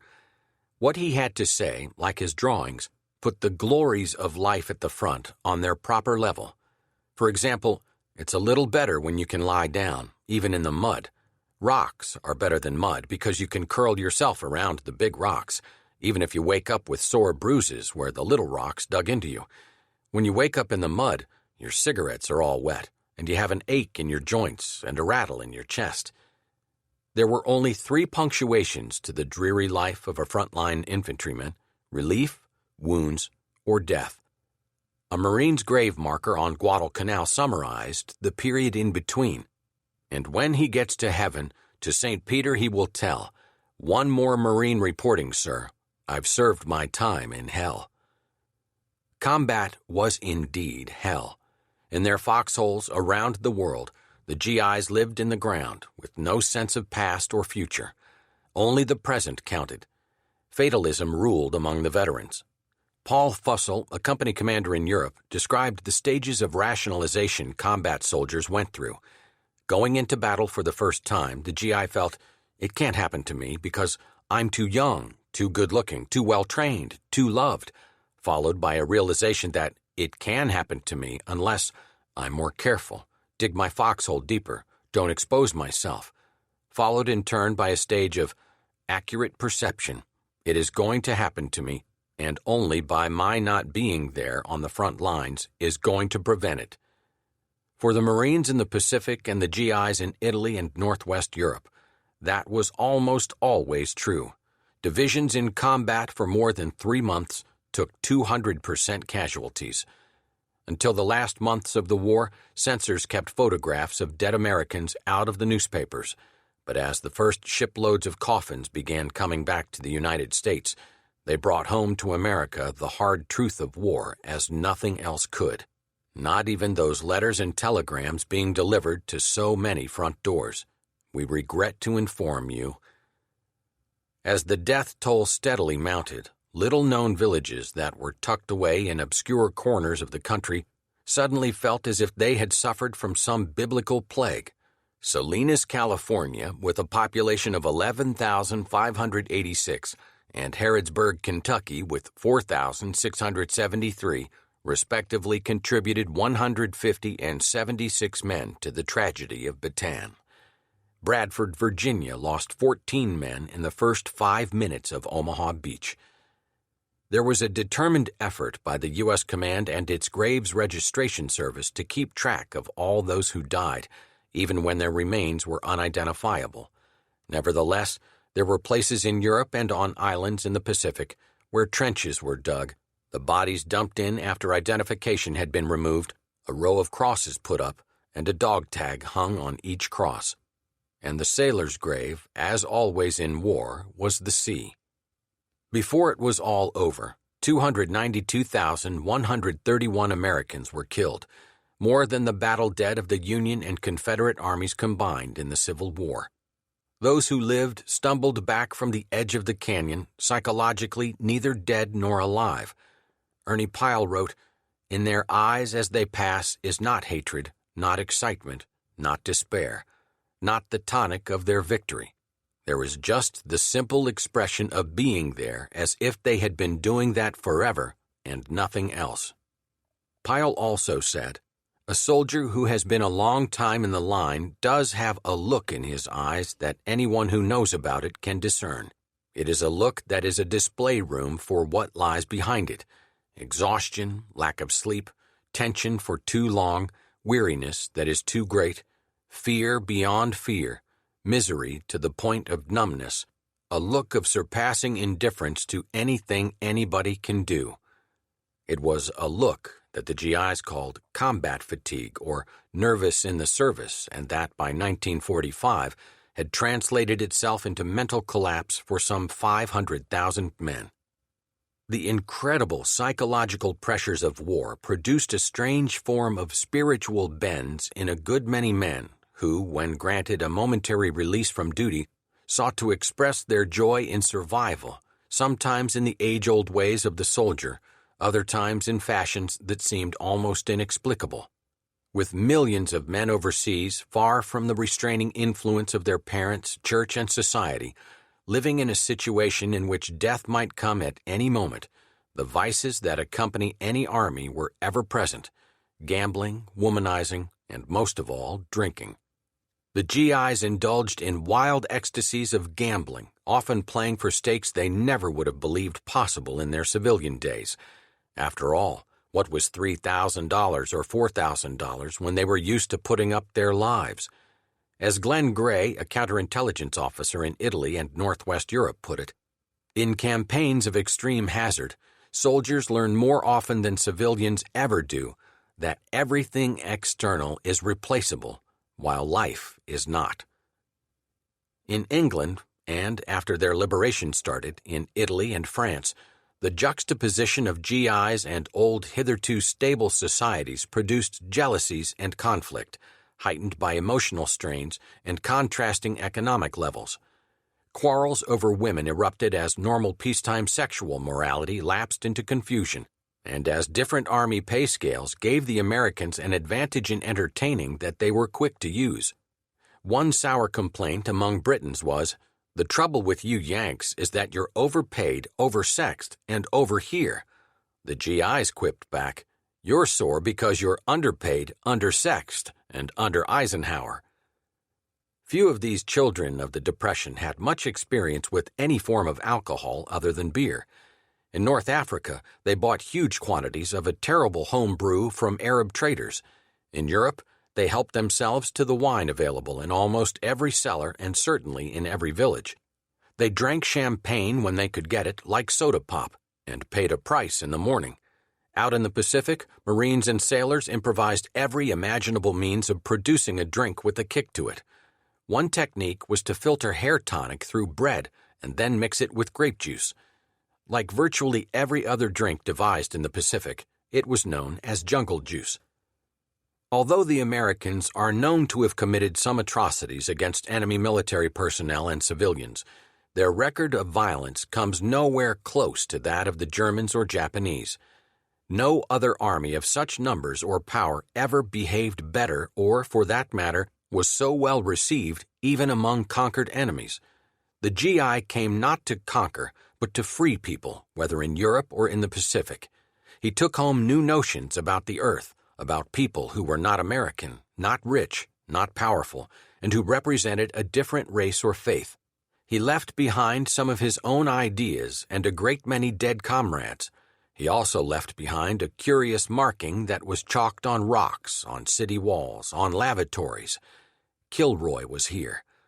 No one ever found out for sure who Kilroy was, where he came from, or why anyone would care enough about him to scrawl his name across half the globe.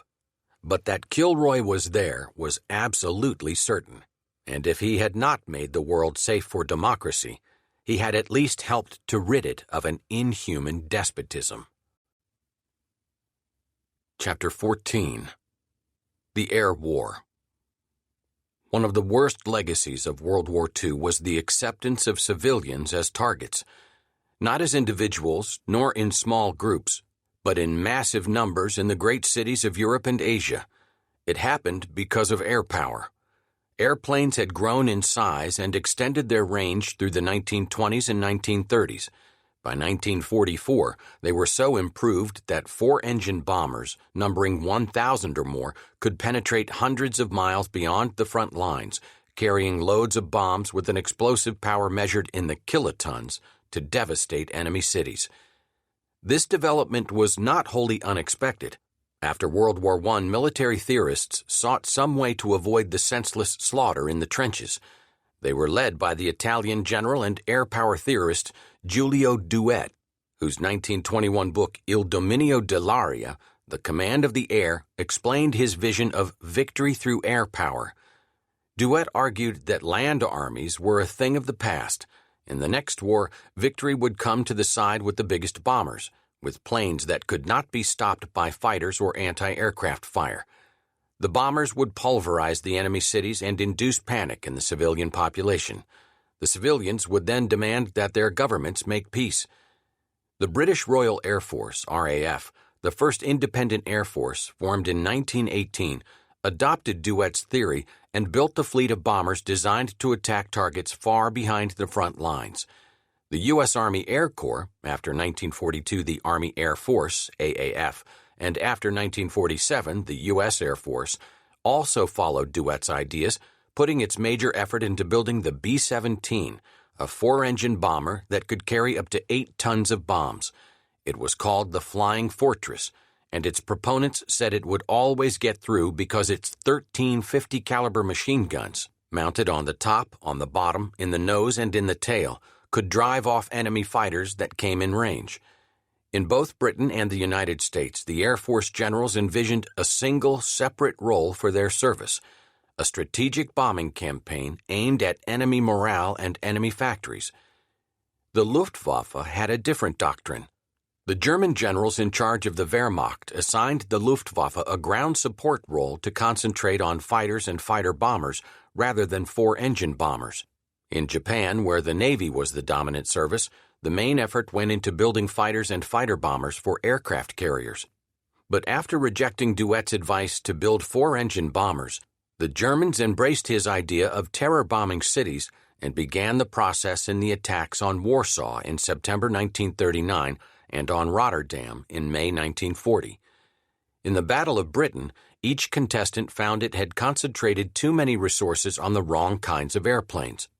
The German two-engine medium bombers were not designed to carry a bomb load big enough for a genuine city-destroying attack, while the RAF Fighter Command was seriously short of Spitfires at a time when RAF Bomber Command had a sufficiency of bombers. Once Germany began making targets of cities, the British followed the precedent. When the Germans invaded the Soviet Union, they used the Luftwaffe to smash Soviet cities. President Roosevelt protested forcefully against this descent into barbarism and called on all nations to forswear attacks on cities. But once the United States entered the war, Roosevelt became the leading proponent of strategic bombing, and of course the war ended with the Americans using atomic bombs against enemy cities, a logical outcome of a war in which for the first time in history more civilians than soldiers were killed. The long-term consequence of this new form of war was that for the half-century of the Cold War following World War II, civilians everywhere were targets of nuclear weapons that could be carried halfway around the world in supersonic rockets. Civilians in American, European, and Asian cities became hostages to the destructive power of the new weapons. In World War II, rockets gave a whole new dimension to the air war. The Germans had them first. Their V-2, operational in the fall of 1944, was the world's first intermediate-range ballistic missile. Another revolution in the air, the jet airplane, came during the last year of the war. Again, Germany was first. Air power was decisive in most World War II campaigns, on sea as well as on land. This was not so much because of strategic bombing, where the results of the enormous effort made by the AAF and RAF remain controversial, but rather as a consequence of gaining and maintaining air superiority. The side that controlled the air could gather excellent intelligence on its enemy's order of battle, thanks to its reconnaissance aircraft and improved cameras. Even more telling, it could use fighters and fighter bombers to shoot up enemy columns on the road, making it virtually impossible for the enemy to move tanks, trucks, and men by day. Of all the weapons in the Anglo-American arsenal, the one the German soldiers feared most was the Jabo, a generic term for such single-engine fighters as the P-47 Thunderbolt and the P-51 Mustang. These fighters carried 50-caliber machine guns, rockets, and two 500-pound bombs. Sweeping down on a German column, unhindered by German fighters, they struck terror in the hearts of the Germans on the ground. But it took the Allies until 1944 to win control of the air. In the initial campaigns of the war, it was the Luftwaffe that ruled the sky, with the Junkers Ju-87 Stuka terrorizing enemy troops from Poland to France to the Soviet Union. When it dove, the Stuka screamed like a siren. It became a symbol of German air superiority. By 1942, things began to change. The Stuka was too slow to match Allied fighters, and Germany was overextended. The Luftwaffe found itself engaged in a four-front aerial war over England, over North Africa, over the Soviet Union, and over the Reich itself. In 1939, Goering had pompously boasted, "If bombs drop on Germany, my name is Meyer." Within a year, sardonic Germans were calling him by that Jewish name, Herr Meyer. In August 1940, a small number of British bombers attacked Berlin. Rather like the Doolittle raid against Japan in 1942, the attack was more a morale booster than a militarily significant move. On November 13, 1940, another small raid had an even bigger impact. On that night, Soviet Foreign Minister Molotov had been bargaining with Ribbentrop for spheres of influence in Central and Eastern Europe. The two ministers and their staffs were forced to take shelter, where Ribbentrop assured his guests that Britain was finished. Molotov shrewdly inquired, "If that is so, why are we in this shelter, and whose are these bombs which fall?" Those were the last significant Nazi-Soviet talks. They failed. Churchill remarked with relish, "We had heard about the conference beforehand and, though not invited to join in the discussion, did not wish to be entirely left out of the proceedings." As the British and later the Americans intruded ever more deeply and persistently, Goering moved his fighter squadrons into occupied nations facing Britain and established an early warning system. When the Allied bombers headed east for German targets, they were first hit by these outer squadrons and then met by successive fighter wings. The RAF's harassing raids increased in 1941 as the Luftwaffe was drawn into the Soviet Union. By 1942, enough British planes had been prepared for broad-scale strategic bombing. On May 30, 1942, came the first of the war's vast saturation raids. 1,000 English planes attacked Cologne and left the Rhineland city blazing. Soon afterward came a succession of raids against Berlin, Dortmund, Essen, Hamburg, and Leipzig. The RAF's Sir Arthur Harris reported his planes were destroying on average 2.5 German cities a month and warned the Germans that they had but two alternatives: annihilation or surrender. The nation suffered thousands upon thousands of killed and wounded, but German morale and Nazi discipline held firm. Douhet's prediction that civilians living in cities, whether in Germany, Britain, or Japan, subjected to bombing raids would rise up against their governments if those governments did not make peace proved wrong.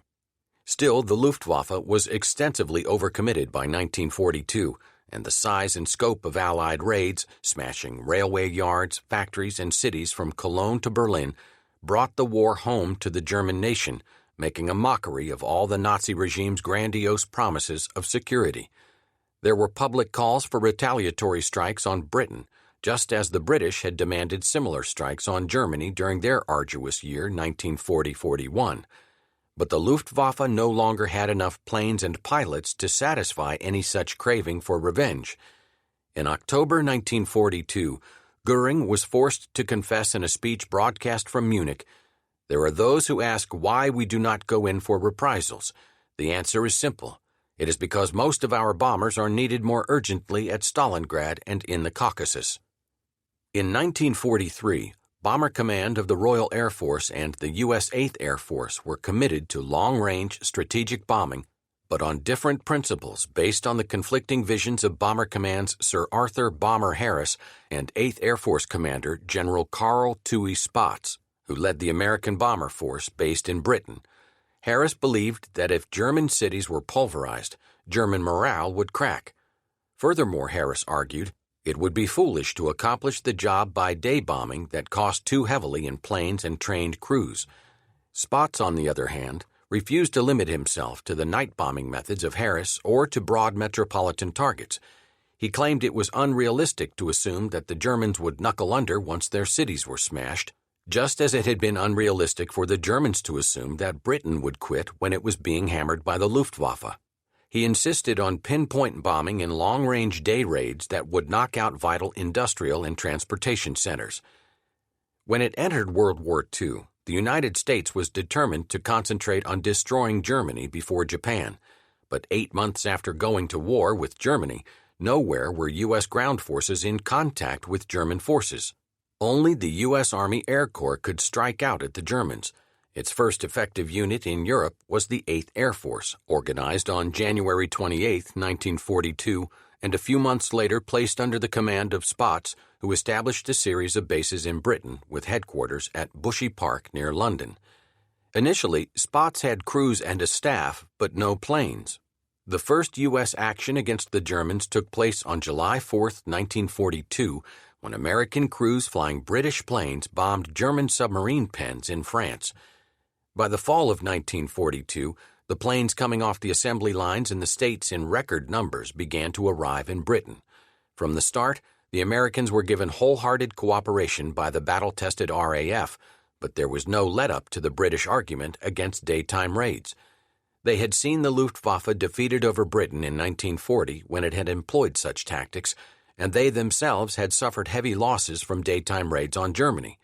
But Spaatz was eager to use his 4-engine planes for so-called pinpoint bombing. The B-17 was equipped with the supposedly precise Norden bomb sight that its admirers claimed could drop a bomb in a pickle barrel.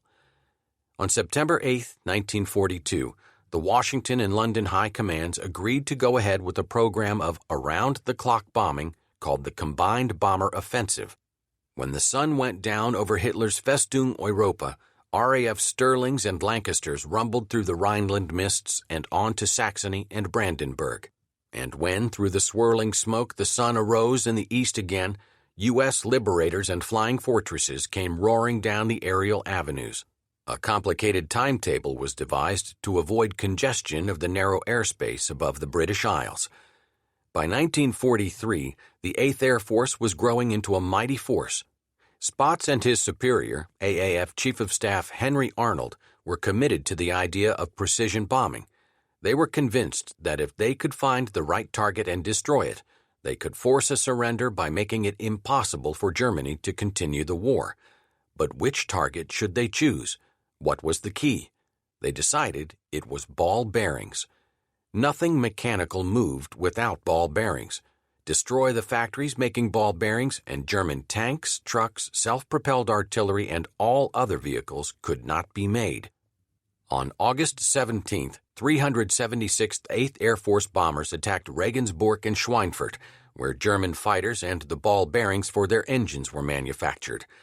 Casualties were heavy, and 60 of the planes on the missions did not come back, but the pilots reported Schweinfurt destroyed, so the Allies sat back to await the German surrender. Nothing happened.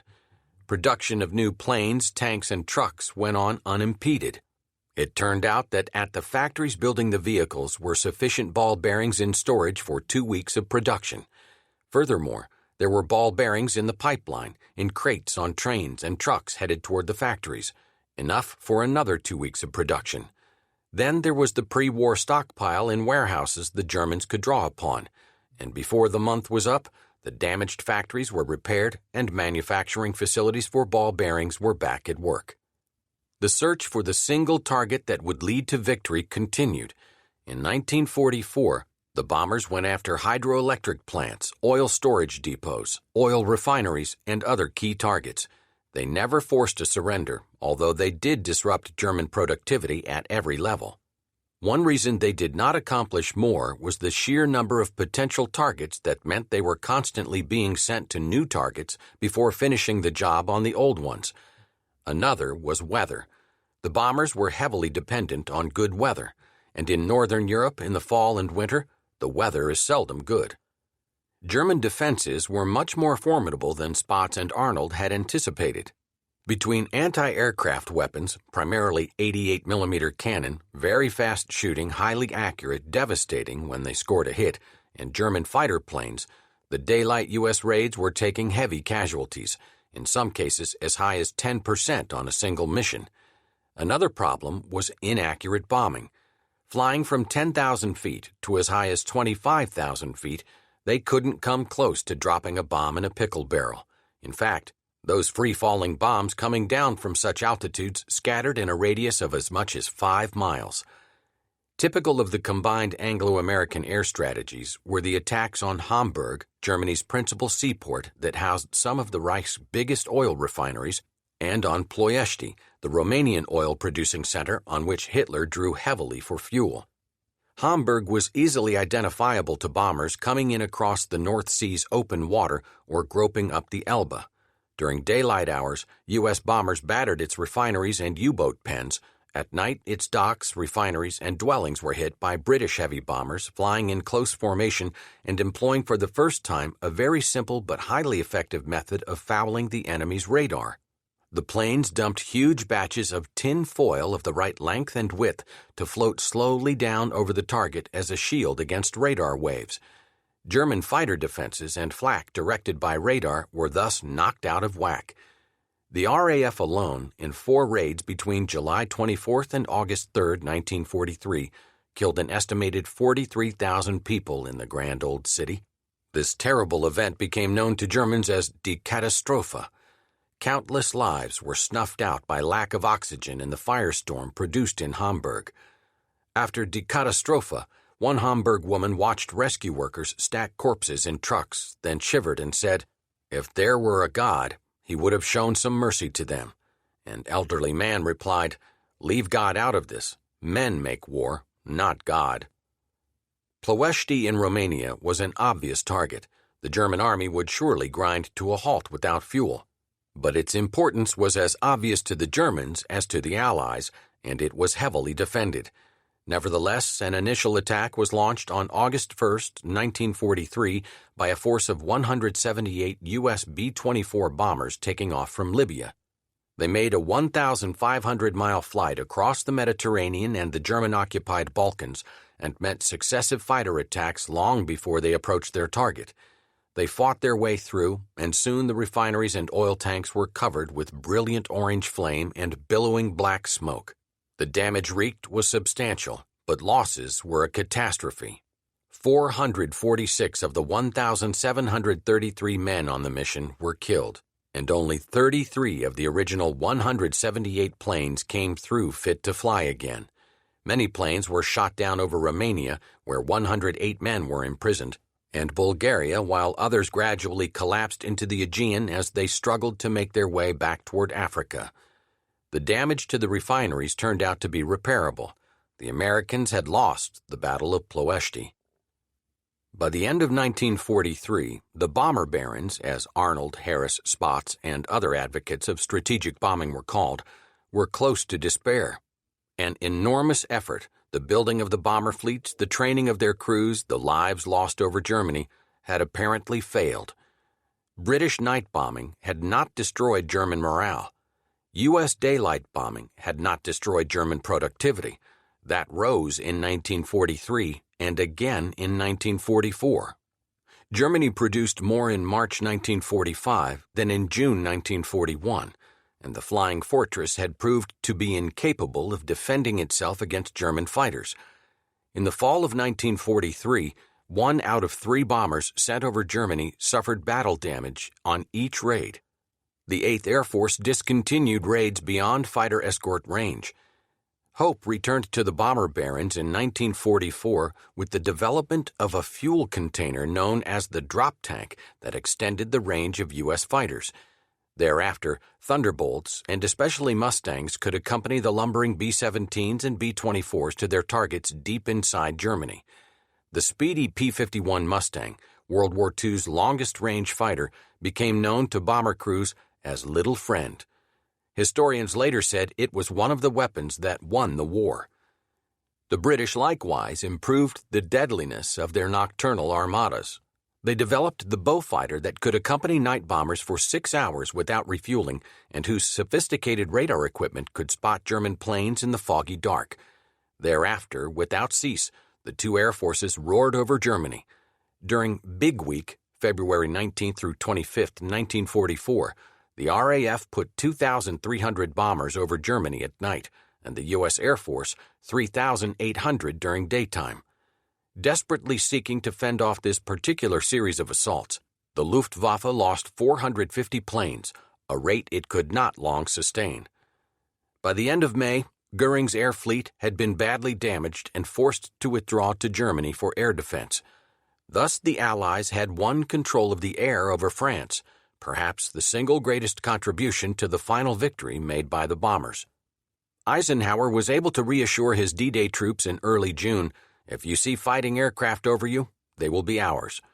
During the fighting in France that followed D-Day, the saying in the German army was, "If the plane is blue, it is British. If it is silver, it is American. If it is invisible, it is ours." It was one of the ironies of the war that the big bombers, built for long-range strategic bombing in Germany, made a critical contribution through tactical bombing in France. Eisenhower wanted the bombers to go after the French railway system in order to isolate Normandy, so the Germans could not use trains to supply and reinforce the troops fighting at the front. Harris and Spaatz protested. They wanted to continue the strategic campaign. Eisenhower's threat to resign his post unless he could implement the so-called transportation plan carried the day. For 3 months before D-Day, whenever the weather was suitable, the bombers went after French marshalling yards, railroad turntables and bridges, and rolling stock. The result was spectacular. Virtually every bridge over the Seine River and in Normandy was knocked down. Rolling stock was badly shot up, repair facilities and turntables were destroyed. Eisenhower said that his insistence on the transportation plan was his great contribution to the D-Day victory. German scientists sought to recapture the upper hand by ingenuity. They developed and produced impressive numbers of the Messerschmitt 262 jet that could easily kill normal propeller-driven fighters thanks to its astounding speed, 540 miles an hour. But the severe fuel shortage was a major problem. Among other things, it meant fresh German pilots got almost no training time in the air. Further, production was hampered by Hitler's insistence on giving priority to the manufacture of bombers and Vergeltungswaffe, or revenge weapons, the V-1 and V-2, with which he wanted above all to punish Britain's civilian population. The Führer became obsessed with this idea. When Luftwaffe generals and Göring explained the immense value of the Me-262 in staving off Allied attacks, Hitler became furious. "I want bombers, bombers, bombers," he shouted. "Your fighters are no damned good." He wasn't interested in defending Germany. He wanted to bomb London. He refused for almost half a year even to look at a test flight. Then he promptly commanded that the new jet be converted into a bomber, for which it had neither the range nor the load capacity. Thus, the Me-262 that was ready for serial production in late 1942 was not produced until mid-1944. It could have been the decisive weapon of the war, but thanks to Hitler, it is not much more than an interesting footnote. Not until Korea in the 1950s did jet fighters rule the skies. Hitler's view of the V-1 and V-2 was equally illogical. At first, he remained convinced that the war could be won without bothering to give priority to experimental weapons. When the first doubts of victory finally began to bother him, he ordered sudden mass production of the V-2. Major General Dr. Walter Dornberger, a scientist involved in the project, complained that he himself had not envisioned the rocket as an annihilation weapon. Hitler replied, "No, I realized that you didn't think of it, but I did." Both V-1 and V-2 originated at the experimental station of Peenemünde on the Baltic Sea. The V-1, dubbed Buzz Bomb by the British, was a pilotless plane loaded with explosives, of which more than 8,000 were aimed at London in Hitler's frenzy for vengeance. However, many went astray, one even hit Hitler's bunker, or were shot down, and only 2,420 reached their target. These did extensive but far from crippling damage. The V-2 was more frightening. It carried a tank of liquid oxygen that allowed it to fly above the Earth's atmosphere, and it was aimed from fixed positions like long-range artillery. Fortunately, Hitler, by according priority of materials and labor to conventional arms, deferred assembly line production of this terrible instrument until it was too late for it to have a material effect on the war's outcome. By then, Allied reconnaissance and espionage had learned of the Peenemünde experiments and located many rocket sites under construction. As a result, bomber raids concentrated on these targets in 1943 and 1944, killing many leading scientists and reducing the power of the V-weapons counteroffensive. Only about 1,100 V-2s were successfully exploded in England. They destroyed hundreds of buildings and caused thousands of casualties, but did not alter the war's course. Meanwhile, RAF and AAF bombers ranged over Germany, bringing death and destruction. The city that suffered most was Dresden, a medieval city, world-famous for its beauty, a trading center rather than a manufacturing site. Refugees from other cities had come to Dresden believing that it would not be bombed, but it was, on February 13th, 14th, 1945. First a British raid, then an American, then one more British attack. 1,200 bombers in all devastated Dresden.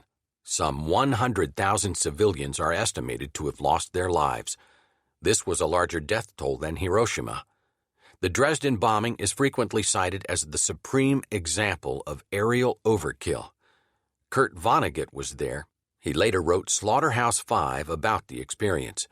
On the 50th anniversary of the event, he wrote, "The bombing of Dresden did not shorten the war by 1 second.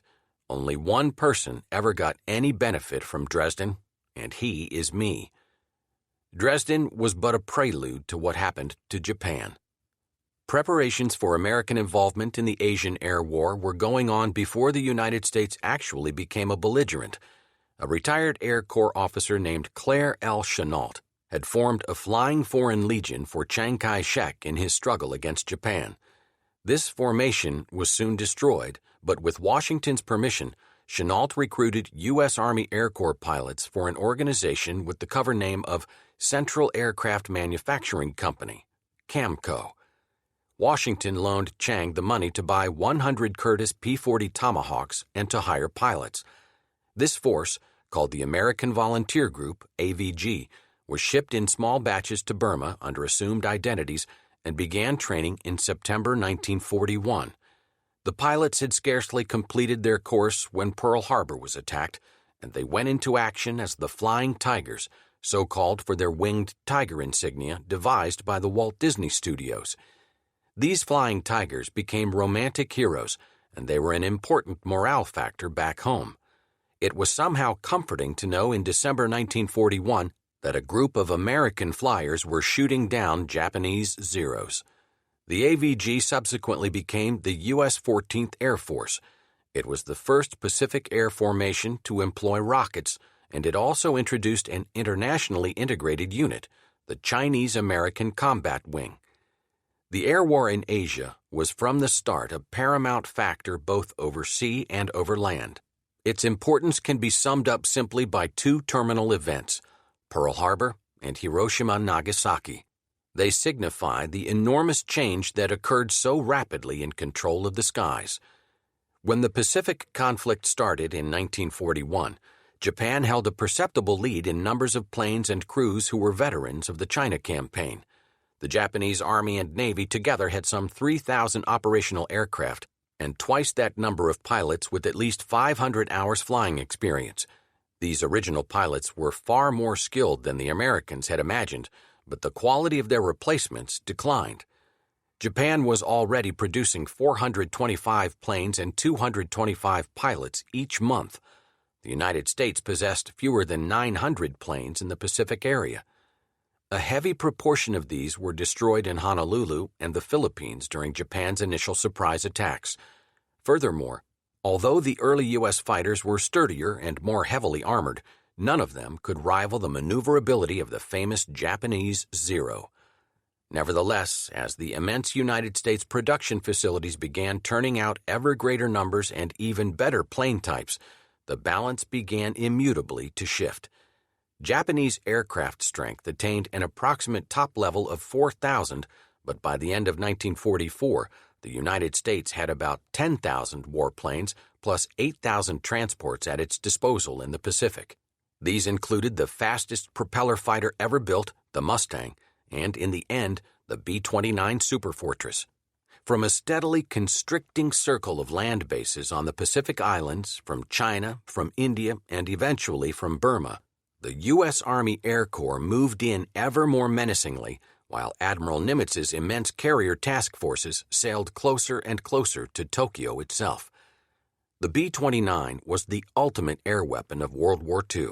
It developed from General Arnold's insistence on a super bomber that could fly farther and with a bigger load than any other aircraft. It was blueprinted in 1940 before the United States was in the war. By the time it was in production, it had become a 60-ton machine capable of flying 16 hours non-stop when loaded.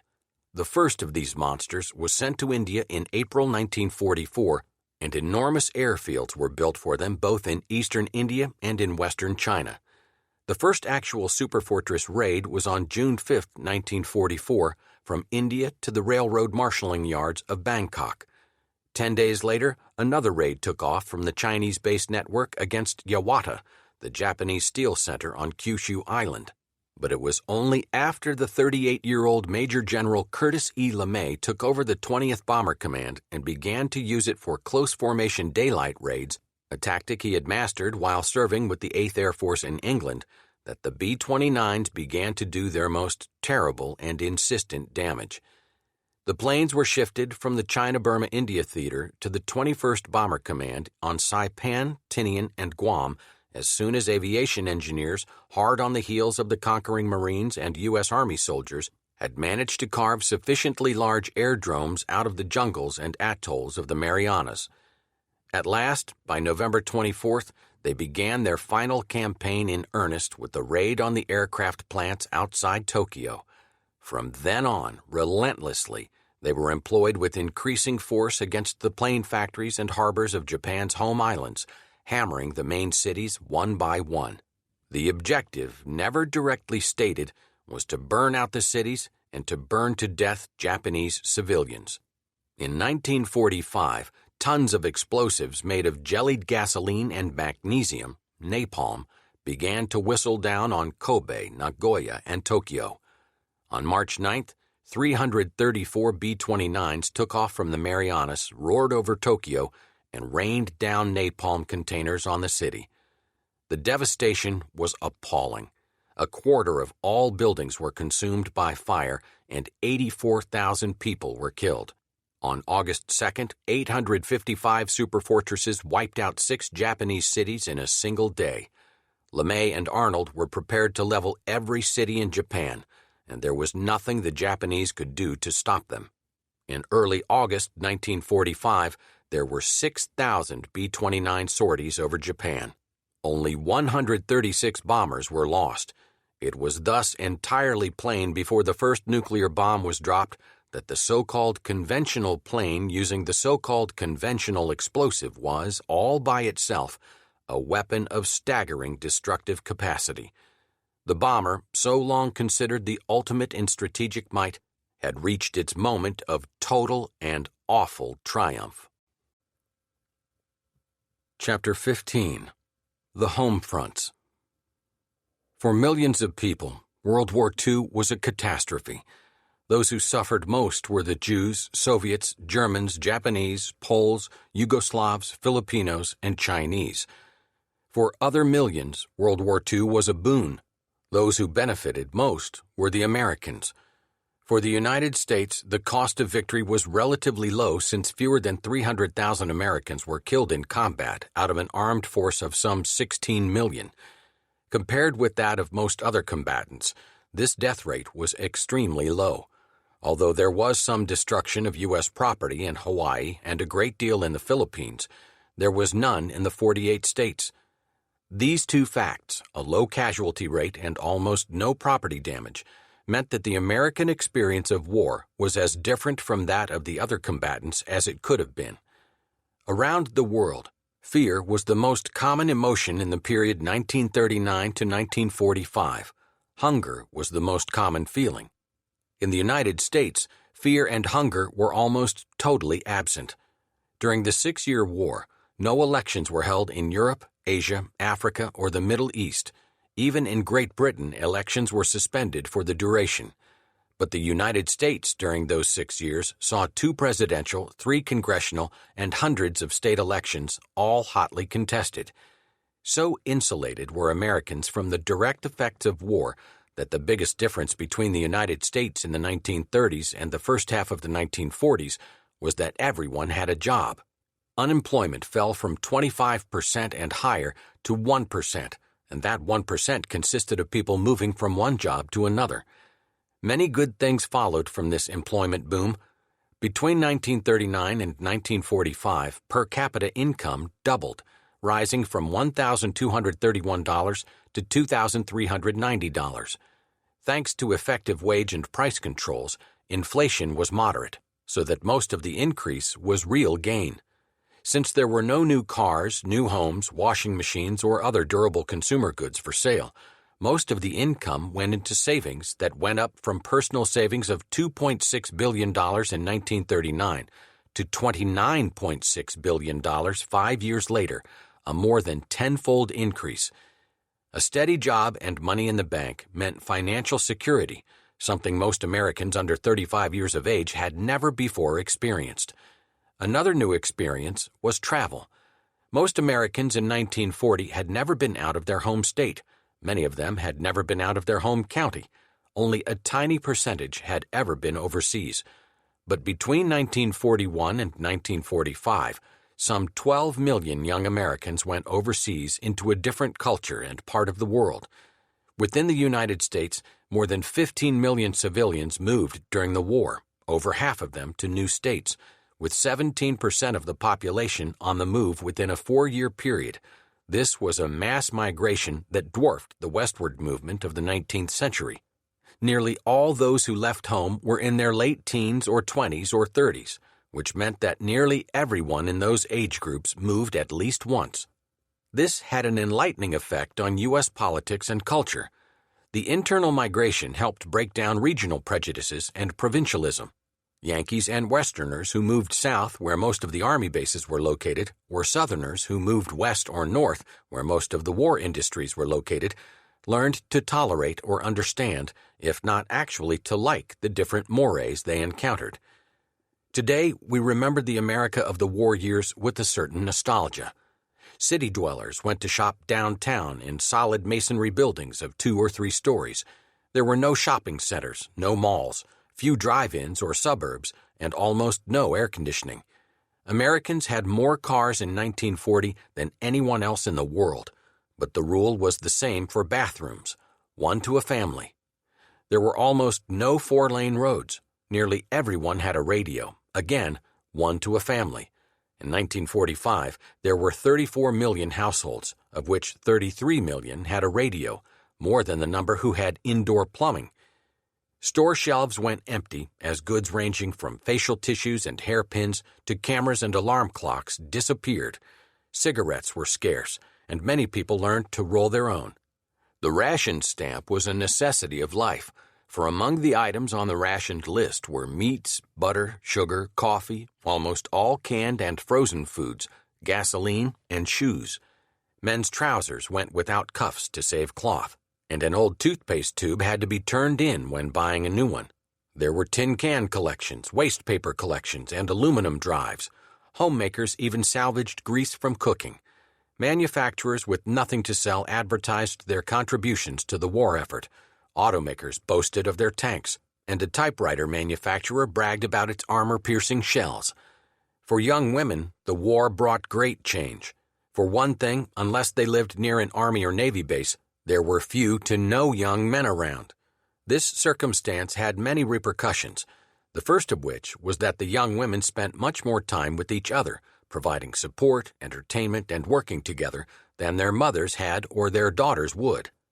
The housing shortage, especially around the bases or the industrial plants, forced the young women to share living space, not infrequently 5 or more to one home, with one bathroom and one kitchen. Gasoline was rationed, 3 gallons per week, not to save gas that was abundant, but to save rubber that was impossible to get after the Japanese overran Southeast Asia. With a national speed limit of 35 miles per hour, also to save rubber tires, a limited gas supply hardly mattered as it took too long to get from one place to another. The women learned to carpool. Women entered the workforce in record numbers, a fact so well known that one only needs say the words Rosie the Riveter to make the point. In hundreds of thousands of cases, young mothers managed to balance night shifts with child care. They were helped by the women's magazines that were full of exhortations. Now is the time to prove to your husband and to yourself that you have the stuff in you that our pioneer ancestors had, one writer remarked. You'll be on your mettle to prove that you are every bit as good a manager as you are a sweetheart. Many of these young wives and mothers were teenagers. Quickie marriages were the norm. There were 1 million more marriages during the war than would have been expected at pre-war rates. Teenagers got married because the boy was going off to war, and in the moral atmosphere of the day, if the couple wanted to have a sexual experience before he left, they had to stand in front of a preacher first. Scholars worried that hasty marriages followed by long separations would never work. Although 1946 was the peak year for divorces, many marriages did work. The girls became women. They traveled alone or with their infants to distant places on hot and stuffy or cold and overcrowded trains. They became proficient cooks and housekeepers, managed the finances, learned to fix the car, and wrote consistently upbeat letters to their soldier husbands. "I write his dad everything our baby does," one young mother explained. "Only in the letters I make it sound cute." It is one of the ironies of U.S. history that while the nation fought its greatest war against the world's worst racist, it maintained a segregated army abroad and a total system of discrimination at home. In the capital of the nation leading the worldwide struggle for democracy and freedom, African Americans got their water from separate drinking fountains, used segregated toilet facilities, could not eat in white restaurants, sat in the balcony in their own section in movie theaters, sat in the back of the bus, and otherwise were degraded in public in every way possible. The extent of the racism that prevailed in wartime America cannot be exaggerated or excused, but only marveled at. As the propaganda extolling democracy swelled, the subjugation of blacks increased. Throughout the South and in much of the North, blacks could not vote. They were drafted, they fought, they died, they paid taxes, and they provided essential labor, but they could not vote. Despite everything, however, many African Americans did improve their financial situation, most of them by moving out of the rural South to the urban North and West and taking jobs in war industries. It was the beginning of a mass migration that would sweep the nation in the decades after the war. And in the Army, senior officers concluded that maintaining segregated units was inefficient, so the process of integration of the armed services got its first halting start during the war. For Japanese Americans, the war had no redeeming features. There were 127,000 people of Japanese ancestry in the United States in 1941, some 80,000 of them native-born American citizens, or Nisei. Most of the Nisei were simple truck farmers in California. This tiny group caused the greatest panic. They were suspected of sabotage, of sending signals by bonfires or automobile headlights to Japanese submarines, and of espionage. A demand arose, fed by the politicians, including California Governor Earl Warren, to evacuate them to camps in the interior. That most of them were American citizens was irrelevant. As one official put it, a Jap is a Jap. That not one single act of sabotage had been charged also made no difference. In February 1942, President Roosevelt ordered the War Department to move the Nisei out of California. General John DeWitt, who oversaw the evacuation, defended the policy with a curious logic. The very fact that no sabotage has taken place to date is a disturbing and confirming indication that such action will be taken. The Japanese Americans were rounded up, forced to sell their property at outrageously low prices, and shipped off to camps in the western desert where they were put to work harvesting crops by day and living in camps surrounded by barbed wire at night. 2 years later, the Supreme Court ruled the evacuation constitutional, but in 1988, President Ronald Reagan signed into law the Civil Liberties Act that apologized for the internment and authorized a payment of $20,000 to each camp survivor. President Roosevelt set the priorities and established the goals in his famous January 1942 address to Congress. He promised that by 1943, the United States would produce an annual 125,000 airplanes, 75,000 tanks, and 8 million deadweight tons of shipping. People thought he was crazy, but soon locomotives, planes, trucks, steel landing mats, telephones, aluminum sheets, radar, and above all, guns and ammunition poured out in previously unimaginable quantities. In 1944, U.S. factories produced 96,318 aircraft. The total number of planes produced in the war was over 250,000. There were roughly similar figures in trucks, jeeps, and tanks, all of which came off the assembly lines in a never-ending stream. Shipyards built aircraft carriers faster than the Japanese or Germans could build patrol boats, even as the shipyards simultaneously turned out thousands of landing craft and Liberty ships. In 1945, half of all the ships afloat in the world had been built in the United States. The U.S. Army, at 175,000 men, hardly existed in 1939. It was virtually without equipment. 5 years later, at more than 8 million strong, it was far and away the best-equipped army in the world, especially in tanks, artillery, and other heavy weapons, as well as trucks and jeeps.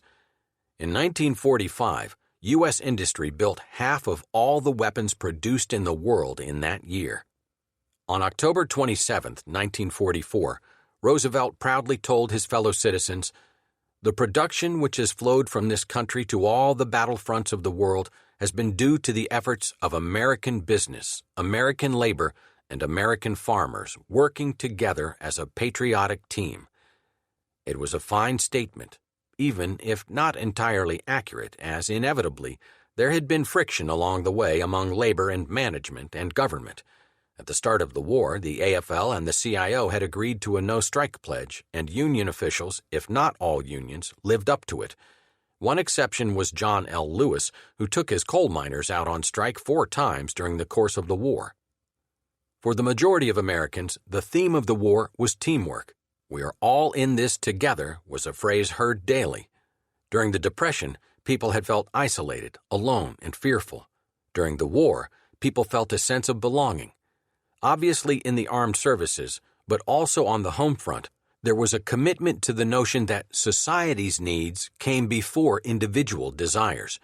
The war created a we generation, as opposed to later me generations. Another feature of the war experience was deferred gratification. The theme of almost all advertising and much government propaganda was the rewards that were coming after victory was attained. The message, to those sharing a kitchen and bathroom with 3 other families, to mothers and children living in a single room, and to soldiers shivering in a foxhole outside Bastogne, Belgium, was that all the hardships of today would disappear once the job was done. Tomorrow was worth saving for and delicious to dream about. All over the world, people dreamed of tomorrow, of that day when the war would end. Nowhere did it come soon enough. Everywhere outside the United States, the people of the home front suffered, some right from the beginning, some only toward the end. For Germany, the first years were good ones. Adolf Hitler's early successes on the battlefields of Europe and the Soviet Union made most Germans, even many opponents of the regime, proud. As Hitler set about remaking Europe for Germany's benefit, life on the German home front improved. With the help of loot from conquered areas, redirected continental factory and farm output, the planning of an efficient and highly centralized Berlin government, and the use of enslaved laborers from subject territories, the Führer's Third Reich flourished. The Gestapo brooked no opposition to the regime or whatever it was up to, including its most heinous offenses against human decency: elimination of Jews, enslavement of foreign civilians, mockery of a free press, and a growing intoleration of religion. Although a small German underground existed inside the Reich and was in touch with such distinguished émigrés as Ernst Reuter, future mayor of West Berlin, and although this underground included brave and renowned individuals such as Karl Girdler, ex-mayor of Leipzig, and Pastor Dietrich Bonhoeffer, it was ineffectual. If the 1944 bomb plot against Hitler had succeeded, Girdler was expected to become chancellor of the new German government. In 1945, he and Bonhoeffer were both hanged for treason. The terror mounted. Indeed, in 1944, 1 out of every 1,200 German adults was arrested for political or religious offenses, the latter being equivalent to the former. The morale of the Germans withstood the ardors of Allied air raids, although by the time Berlin was becoming a shambles, its citizens were caustically reminding each other of the Führer's architectural forecast. Give me 10 years and you will not recognize Germany. In his desperate effort to regain the initiative after the tide began to turn, Hitler filled Germany with forced labor to replace drafted workers. By early autumn 1944, some 7.5 million foreigners had been rounded up in occupied Europe and shipped to the Reich in boxcars to a brutal existence of endless toil, semi-starvation, illness, and in the end, often death. To these were added about 2 million prisoners of war, many of whom, in violation of the Hague and Geneva Conventions, were made to work in ordnance plants. And so the Reich's formidable war machine rolled on. During the first 4 years of war, ammunition production multiplied 2.6 times, artillery 4.8 times, armor 8.7 times, and aircraft 2.7 times. Albert Speer, youthful Reich Minister of Armaments and Production, saw to it that whatever happened in the totalitarian state, ordnance production increased. The post-war U.S. Strategic Bombing Survey found that desperate intensification of Allied bombing and huge Wehrmacht losses, the German army, as distinct from the Luftwaffe, was better equipped with weapons at the beginning of 1944 than at the start of the Russian War. The only serious shortages were in oil, steel, and certain metals. While Germany's cities lay in ruins, the countryside was untouched until April 1945, when enemy armies closed in on the Elbe River. In the east, the Red Army raped, pillaged, burned, and otherwise got revenge for what the German army had done to their villages and women. In the west, the American GIs were astonished at how well the Germans outside the cities were living in the last month of a 6-year total war. Much, much better than the Belgians or the French or the Italians. They had ample food stocks, telephones, electricity, plumbing, including soft white toilet paper, and intact buildings. The British and American troops acted correctly for the most part. Many American soldiers found they got on better with the Germans than with the French. Here was laid the foundation for the NATO alliance. Like Germany, Japan prospered at first.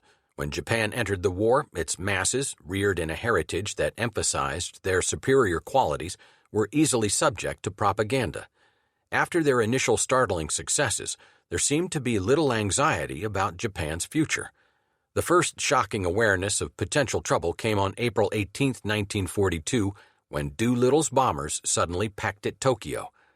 One Capitol resident later said, "We finally began to realize that all we were told was not true, that the government had lied when it said we were invulnerable. We then started to doubt that we were also invincible." After Midway, after Guadalcanal, after successive German setbacks in the West, these doubts grew.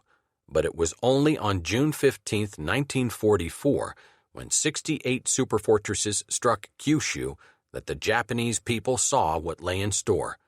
Tokyo was forced to tell them, "Since the outbreak of the East Asian War, everyone has recognized the difficulty of avoiding air attacks." The press began to talk of a front behind the lines and to exhort each civilian to remember he was a warrior defending his country.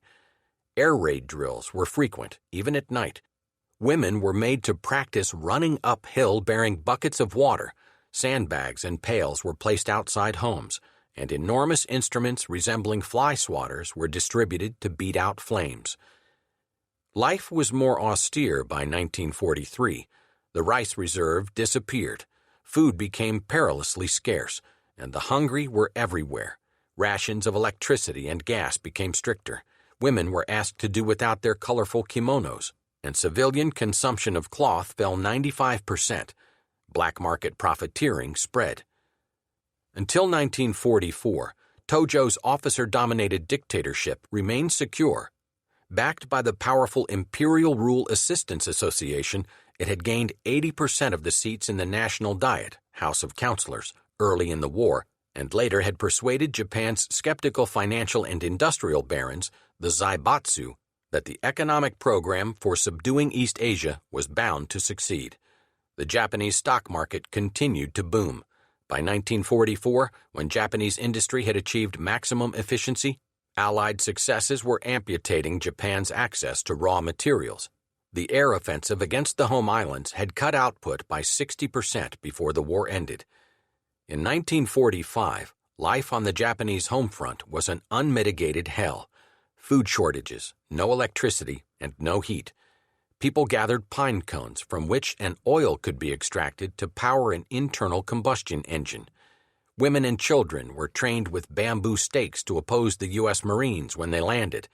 Half the buildings in Tokyo and every other major city were gone. A military dictatorship that remained was determined to never surrender, no matter how severe the suffering of the people.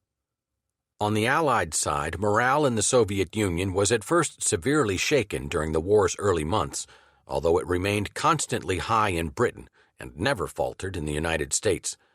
The war in the Soviet Union came after Stalin had spent 7 years repressing his subjects, murdering millions, sending millions to prison camps, and spreading fear through a muted nation. However, any initial hopes there may have been for a better life under the Nazis were short-lived, and Stalin focused his propaganda on national rather than ideological themes. The monolithic Soviet state harnessed everyone to the war effort.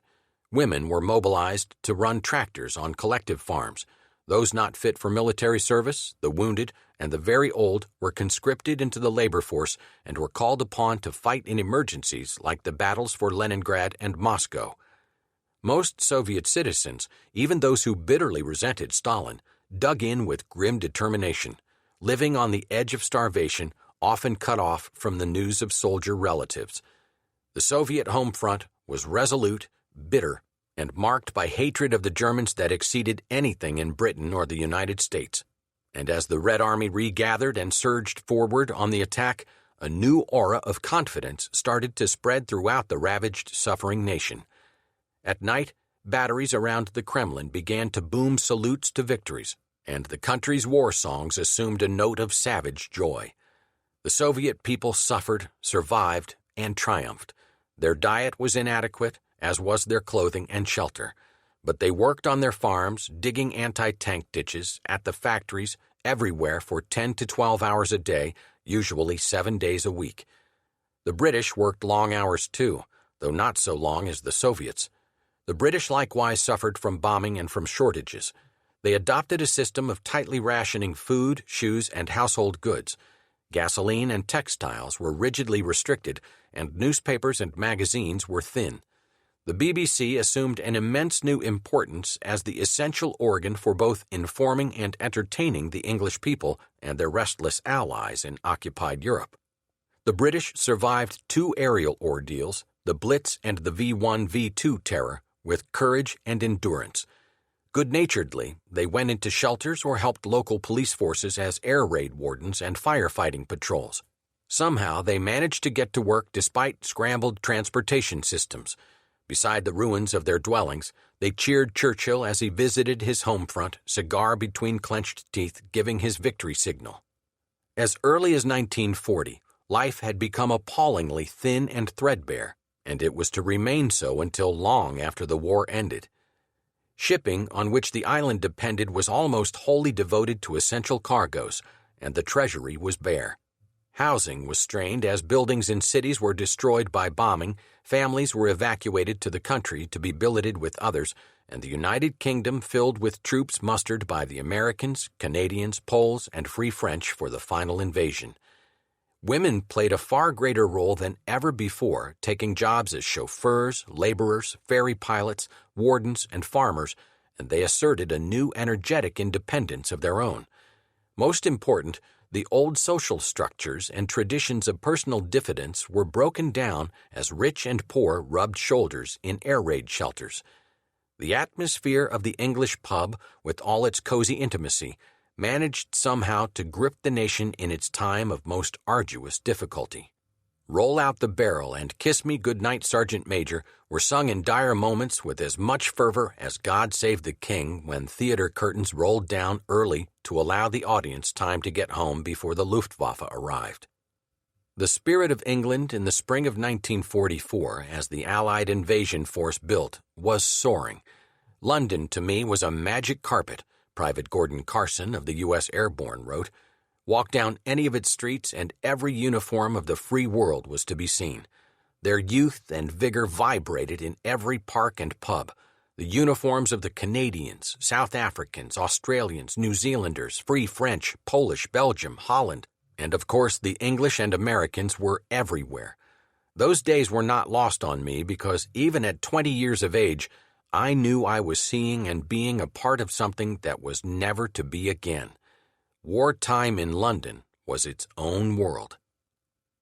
In 1944, of all the great cities of Europe and Asia, only London was full of life, hope, anticipation, and good spirits.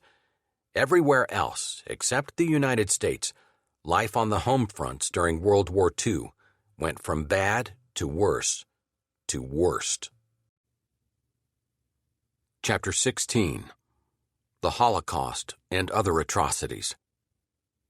Between 1939 and 1945, uncountable millions of wholly innocent civilians who posed no threat to anyone were killed in the most bestial manner imaginable.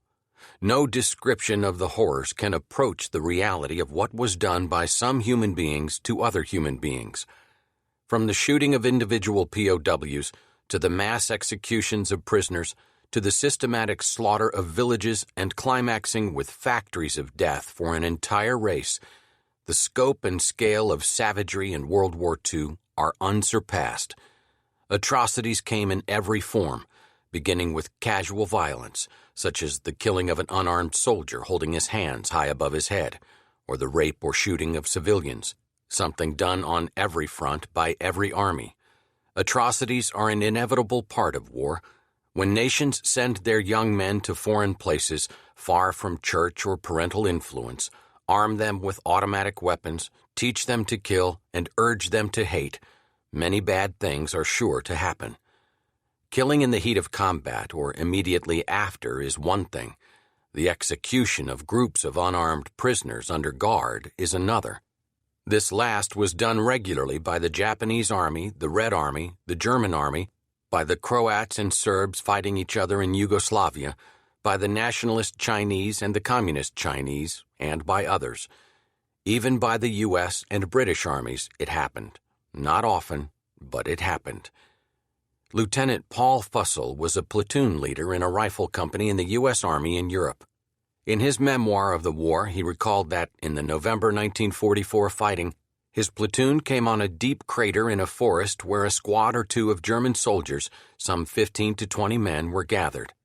Their visible wish to surrender, most were in tears of terror and despair, was ignored by our men lining the rim, Fussell wrote. As the Germans held their hands high, Fussell's men, laughing and howling, hoo-haing and cowboy and good old boy yelling, exultantly shot into the crater until every single man down there was dead. If a body twitched or moved at all, it was shot again. The result was deep satisfaction, and the event was transformed into a amusing narrative, told and retold over campfires all that winter. Murder for political or ideological reasons was common. The Japanese did it to the Filipinos and Chinese. The communists and nationalists in China did it to each other and to the Japanese. The Germans did it to the Soviets, and the Soviets did it to the Germans. In December 1937, the Japanese captured Nanking on the Yangtze River, capital of nationalist China. The atrocities Japanese troops committed are called the Rape of Nanking. Almost 200,000 civilians were massacred.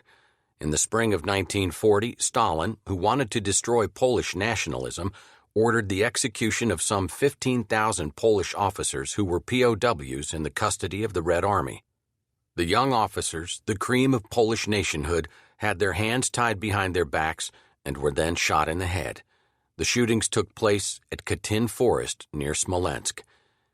Hypocrisy, like atrocity, goes hand in hand with war.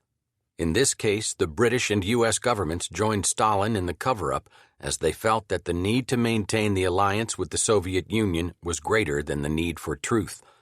Thus, they chose not to challenge Stalin when he asserted that Hitler had been responsible for Katyn, even though they knew better. Many POWs who were not shot almost came to wish they had been. Throughout history, POWs have fared badly, but in World War II, the mistreatment of prisoners reached unprecedented heights. To be a German soldier in Soviet hands or a Red Army soldier in German hands was in most cases the equivalent of a death sentence. Both sides worked their prisoners hard, fed them inadequately or worse, provided insufficient shelter, and watched as they died by the millions. Americans and British in Japanese hands fared little better.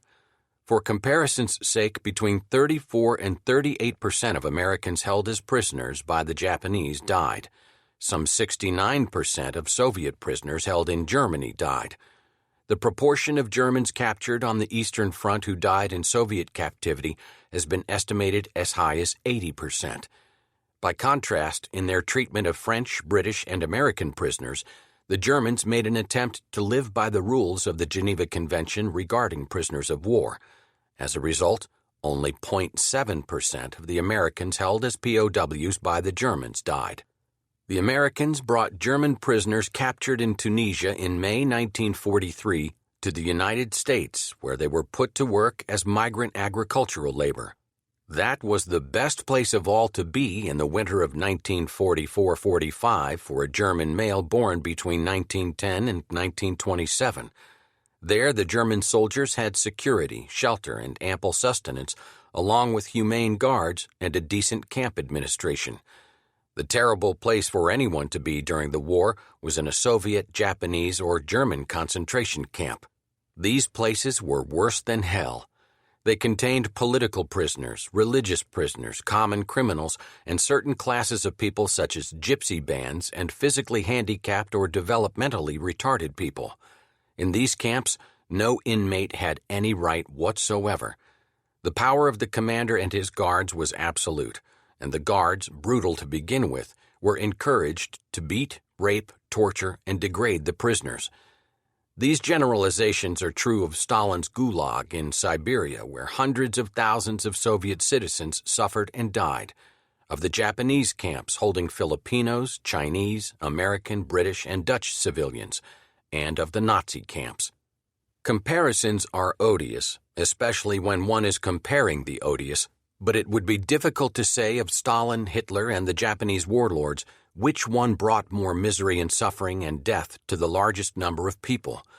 But for sheer cruelty and violence, the Nazis stand out. The Holocaust is exactly what Churchill called it, the greatest and most horrible crime ever committed in the whole history of the world.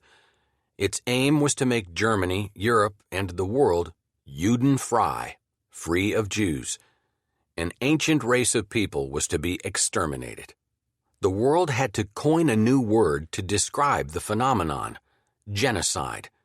The victims were totally innocent people who had done Germany no harm, had threatened Germany in no way, and whose skills and abilities could have done Germany much good. The first German concentration camp was set up at Dachau, outside Munich, in the spring of 1933, a few weeks after Hitler came to power. Other camps quickly followed. The legend over the camp gates read, Arbeit macht frei. Work makes you free. Inside, the inmates were slave labor for various German arms manufacturers, including some of the great German corporations. They were overworked and underfed, deprived of rest, entertainment, medicines, and sleep, and degraded in every way imaginable. They died in such numbers that Himmler was forced to tell his SS doctors that they had to lower the death rate at all costs and increase productivity. The Holocaust began with the German invasion of Poland. By that time, September 1939, two-thirds of the Jews of Germany and Austria had been persecuted and driven into exile. But when the Wehrmacht got into Poland, the Nazis suddenly had in their grasp millions of Jews. In 1939, there were 3.3 million Jews in Poland, 2.1 million in Western Soviet Union, and 1.5 million in Czechoslovakia, Hungary, and Romania. In Poland, special SS units roamed behind the lines, rounding up Jews in the villages and cities, herding them to the outskirts of town, forcing them to dig mass graves, and then executing them by machine gun fire. Old men, women, children, by the hundreds, sometimes by the thousands. It was a slaughter such as the world had never seen. It was exceeded in the summer of 1941 when 4 SS units of 3,000 men each went to work in the Soviet Union. These groups were called Einsatzgruppen, and although Bolshevik leaders were supposedly their major target, most of their victims were Jews. Other victims were Asiatic inferiors, gypsies, and useless eaters, such as the mentally ill or terminally ill people. One Einsatzgruppen unit reported killing 6,400 Polish mental patients. According to the Nuremberg International Military Tribunal on War Crimes, altogether in the Soviet Union, the SS killed 2 million men, women, and children. Most were shot. Himmler, who had witnessed an execution, was upset at the sight of women and children being killed in this way, so he ordered another method. They were put in gas vans so constructed that at the start of the motor, the exhaust gas was conducted into the van, causing death in 10 to 15 minutes. That kind of killing was inefficient, and mass graves left evidence, not that the Nazis cared very much, and could breed disease that might spread among German troops. On July 31, 1941, Himmler ordered his deputy Reinhard Heydrich to submit to me as soon as possible a general plan showing the measures for organization and for action necessary to carry out the desired final solution, or Endlösung, of the Jewish question.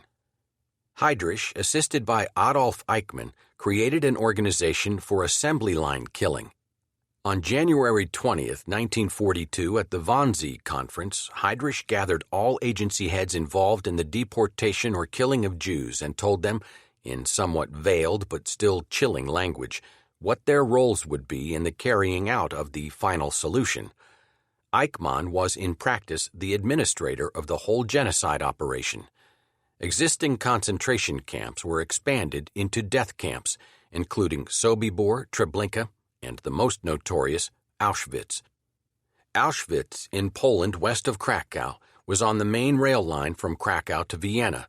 Built in 1941, it was originally a POW camp. Of some 12,000 Red Army POWs sent there in December 1941, only 150 survived the winter. But that was just a start. Within weeks of the Wannsee Conference, Auschwitz had expanded from a capacity of 30,000 slave labor prisoners to 200,000. IG Farben, Krupp, and other armament industries set up factories there.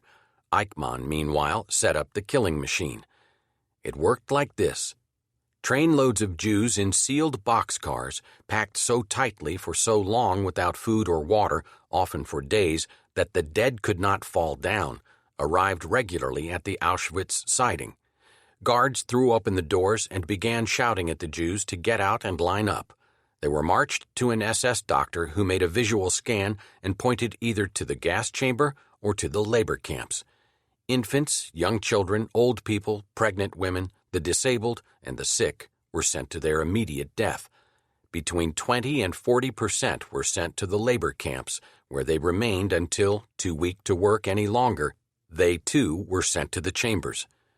Outside the chambers, the Jews were ordered to strip and told they were going to take showers for delousing purposes. First, they were shaved, and their hair saved for stuffing for mattresses and the like.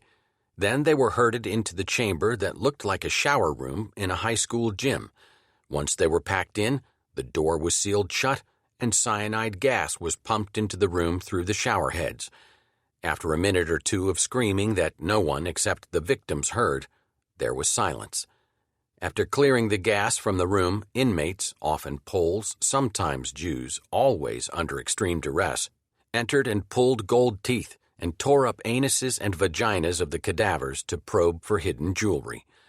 That task completed, the bodies were taken by handcart to the crematory furnaces. The ashes of the dead went to farmers to enrich their soil. In March 1944, when Hungary tried to drop out of the war, Hitler ordered the country occupied by the German army. Up to that point, the Hungarian government had protected Hungarian Jews. Now they fell into Eichmann's grasp. He tried to barter Jewish lives for money and material for Germany, at one point offering 350,000 Jews for 2,000 trucks. The Allies refused. Eichmann then began deporting Hungary's Jews to Auschwitz, all 350,000 of them. Within 2 months, 250,000 had been gassed. At Auschwitz in 1944, 10,000 Jews a day were exterminated. Between 2 million and 4 million Jews and another 2 million non-Jews had been gassed by the time the Red Army arrived at the gates to the camp in late 1944. Total figures are guesswork, because by then the SS had evacuated the camp and destroyed the gas chambers and crematoria and burned all records. Another horrifying practice in Auschwitz and other camps was the use of prisoners for so-called medical experiments, something the Japanese also engaged in. These were highly unscientific, in fact murderous experiments conducted by incompetent and sadistic doctors from the SS. They were unspeakable. What did the world know about the Holocaust? What did it do about it? For most ordinary people in England and in the United States, next to nothing was known, so that after the war there was great shock as the existence and purpose of the camps was exposed. But Allied leaders knew what was going on at Auschwitz and elsewhere, at least in general terms. Ultra-intercepts in 1941 revealed what the Einsatzgruppen were doing in the Soviet Union. People escaped from the camps, resistance leaders gathered information. The word went out to various Jewish organizations in Palestine, London, New York, and Washington. These groups tried to get some attention paid to the Nazi crimes, but were unsuccessful. Hollywood, with many Jewish-owned studios, would not touch the subject. Newspapers owned by Jews, including the New York Times, would not print stories about the Holocaust. Jewish congressmen refused to speak out. This cover-up, a conspiracy of silence, had many causes. Even when confronted by hard evidence, many found it difficult to believe that the Germans would kill off highly skilled laborers in the middle of a total war. And there were fears that if the facts about the Holocaust were made public, there would be an irresistible demand to do something to stop it. Why wasn't something done to stop it? Because there was precious little the Allies could do. Proposals to bomb the train facilities at Auschwitz were put before Roosevelt and Churchill, but they would not order the bombing, for 3 main reasons. Poland was out of range for most bombers based in Britain. Bombing Auschwitz would have led to the deaths of many Jewish prisoners there, and it would have been a diversion of the war effort. The last point was the main one. Roosevelt and Churchill and their advisers agreed that the best they could do for the Jews of Europe was to win the war sooner. So long as the war went on, the Germans would be killing Jews, and the slaughter wouldn't stop until the Germans surrendered unconditionally. Bombing Auschwitz was not going to shorten the war. Using the same planes to bomb oil storage facilities would. So the Allies concentrated single-mindedly on winning the war. By the beginning of 1945, the Red Army and the Allied armies were racing across eastern and western Germany. As these armies of liberation approached the camps, the inmates had one more hell to go through. The guards rounded them up and marched them away. The prisoners, incapable of walking, were shot. The paths taken by these death marches were lined with corpses with bullet holes in the nape of the neck. The liberating troops discovered heaps of naked cadavers. Those still alive were in the extremes of debility. In Bergen-Belsen, liberated by the British on April 13th, some 10,000 corpses lay on the ground, and of the 38,500 remaining, Alive but inert, barely 1/3 could be saved. Thus, on VE Day, although the killing stopped, the dying went on. As the Nazi crimes were unique, so unique action was required to seek justice. In June 1945, a conference began in London of jurists from Britain, the United States, the Soviet Union, and France. 6 weeks later, the jurists agreed on a statute creating the International Military Tribunal at Nuremberg. In November, a 4-judge court began to hear evidence in the trial of 22 top Nazis. The charges were grouped into 4 main headings: Count 1, conspiracy to commit crimes; Count 2, crimes against the peace, planning, preparing, starting, or waging aggressive war; Count 3, war crimes in occupied countries, murder of civilians, deportations for slave labor, and killing of POWs and hostages; Count 4, crimes against humanity, murder, extermination, enslavement, deportation, or persecution on political, racial, and religious grounds. The evidence presented at Nuremberg included moving pictures of the camps, still photographs, documents, and eyewitness accounts from survivors. Thus, there was an almost immediate and relatively systematic exposure before the eyes of the world of the appalling culpability of the Nazi regime. This must be considered a good thing insofar as one of the purposes of Nuremberg was to let future tyrants know that the world is watching and retribution is, if not certain, at least possible. Yet much about Nuremberg was subject to legitimate criticism. The trials applied a code of law retroactively. They adopted an Anglo-American form of procedure unfamiliar to the German people. The accusers were also the judges, and the defendants included foreign ministers, generals and admirals, industrialists, and others who had no direct involvement in the Holocaust and who could claim with some truth that they had only followed orders in their service to Germany. Perhaps most embarrassing was the presence of a Soviet judge sitting in judgment of Germans. One of the specifics in the crimes against humanity charge was that the Nazis had carried out a program to exterminate the Polish intellectual elite. It was true. In May 1940, the SS had massacred students at the universities of Krakow and Lublin. But it was also true that the Katyn Forest massacre of some 15,000 Polish officers, ordered by Stalin and carried out by the Red Army, took place on almost the same day.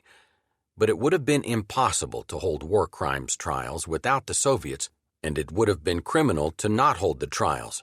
Otherwise, real monsters would have gone free, and the evidence that convicted them would not have been collected or made public. 11 of the defendants were condemned to death, including Göring, who cheated the hangman by swallowing a cyanide capsule.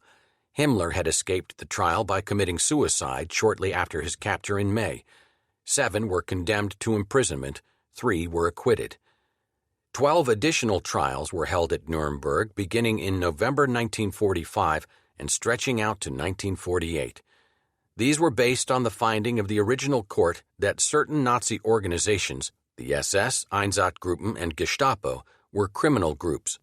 In 1948, the Germans took charge of the prosecution of war criminals. Trials went on for decades. One, conducted by West Germany in Frankfurt am Main, included 21 former SS officers at Auschwitz. It ran from December 1963 to August 1965. 19 were convicted and sentenced to prison terms ranging from 3 years to life. As for the 2 principal participants after Himmler, Heydrich and Eichmann, there was a retribution, one coming early, the other late. On May 27, 1942, 2 Czech agents, trained in England and parachuted into Czechoslovakia, ambushed Reinhard Heydrich's car on the streets of Prague, fired into it, and rolled a bomb under it. Heydrich died soon thereafter. The Nazis indulged in an orgy of bloody reprisals, including destroying the village of Lidice and killing thousands of Czechs. Eichmann expected to be tried as a war criminal and boasted to an associate that he would leap laughing into the grave because the feeling that he had 5 million people on his conscience would be for him a source of extraordinary satisfaction. But he escaped and got to Argentina, where he lived peacefully until May 1960, when Israeli agents found him, kidnapped him, and flew him to Israel. In a trial that lasted from April to August 1961, Eichmann asked, "Why me? Everybody killed the Jews." He said he only followed orders and asserted that he was not anti-Semitic. The court nevertheless found him guilty and sentenced him to death. He was hanged on May 31, 1962. In Tokyo, an international military tribunal for the Far East tried 25 Japanese military officers and government officials charged with crimes against peace, crimes against humanity, murder, and other atrocities. Unlike Nuremberg, these trials were largely ignored by the American public. The only celebrated defendant was Hideki Tojo, Japan's wartime prime minister. In a trial that dragged on until November 1948, Tojo and 6 others were sentenced to death. 16 additional Japanese were sentenced to life imprisonment. Chapter 17. Assault on Fortress Europe. Every invasion of the war had its D-Day. The D had no significance beyond indicating the day the operation started. But Operation Overlord, June 6, 1944, the invasion of France, is everywhere recalled as the D-Day because it was the biggest amphibious operation ever undertaken and because it was the climactic battle of the war. It had been a long time coming. From June 1942 onward, Stalin had been demanding that the Allies open a second front in France. He suspected that the West was secretly delaying a cross-channel invasion in the hope that Germany and the Soviet Union would batter each other to death. Where the British had a right to ask was the Second Front in 1940. In the spring of 1942, Britain and the United States were working on various plans for an assault on France, but it became increasingly evident that neither the troops nor the technical equipment yet existed for any operation sufficiently large to stand a chance of success. Churchill had no intention of sacrificing another generation of young Englishmen like those of World War I, and Roosevelt soon discovered that the United States, heavily engaged in the Pacific, was short on warships and landing craft. Therefore, although Allied planners continued to contemplate a future landing in France, in the end they settled on a large commando sortie against Dieppe on the coast of France in August 1942. A raiding force of 5,000 men, primarily Canadian, attacked Dieppe, and more than half were killed, wounded, or captured. That France should be the target of a later and larger assault was agreed on by both Washington and London. Planning was started on what would be known as Operation Overlord. In late 1943 at Cairo, Roosevelt selected Eisenhower to command the operation. A few days earlier at Tehran, he had promised Stalin that the cross-channel invasion would take place in the spring of 1944. Fresh from victories in Africa and Italy, Eisenhower set up headquarters in England in January. His orders from the combined chiefs of staff read, "You will enter the continent of Europe and, in conjunction with the other United Nations, undertake operations aimed at the heart of Germany and the destruction of her armed forces." His title was Supreme Commander. His office was called Supreme Headquarters, Allied Expeditionary Force, SHAEF or SHAEF. Eisenhower picked the time and place of the assault. Early June would be the time when the good campaigning weather came to northwest Europe. Normandy would be the place. There, surprise could be achieved as the Germans assumed the Allies would attack on the direct line London, Dover, Pas-de-Calais, Rhine, Berlin.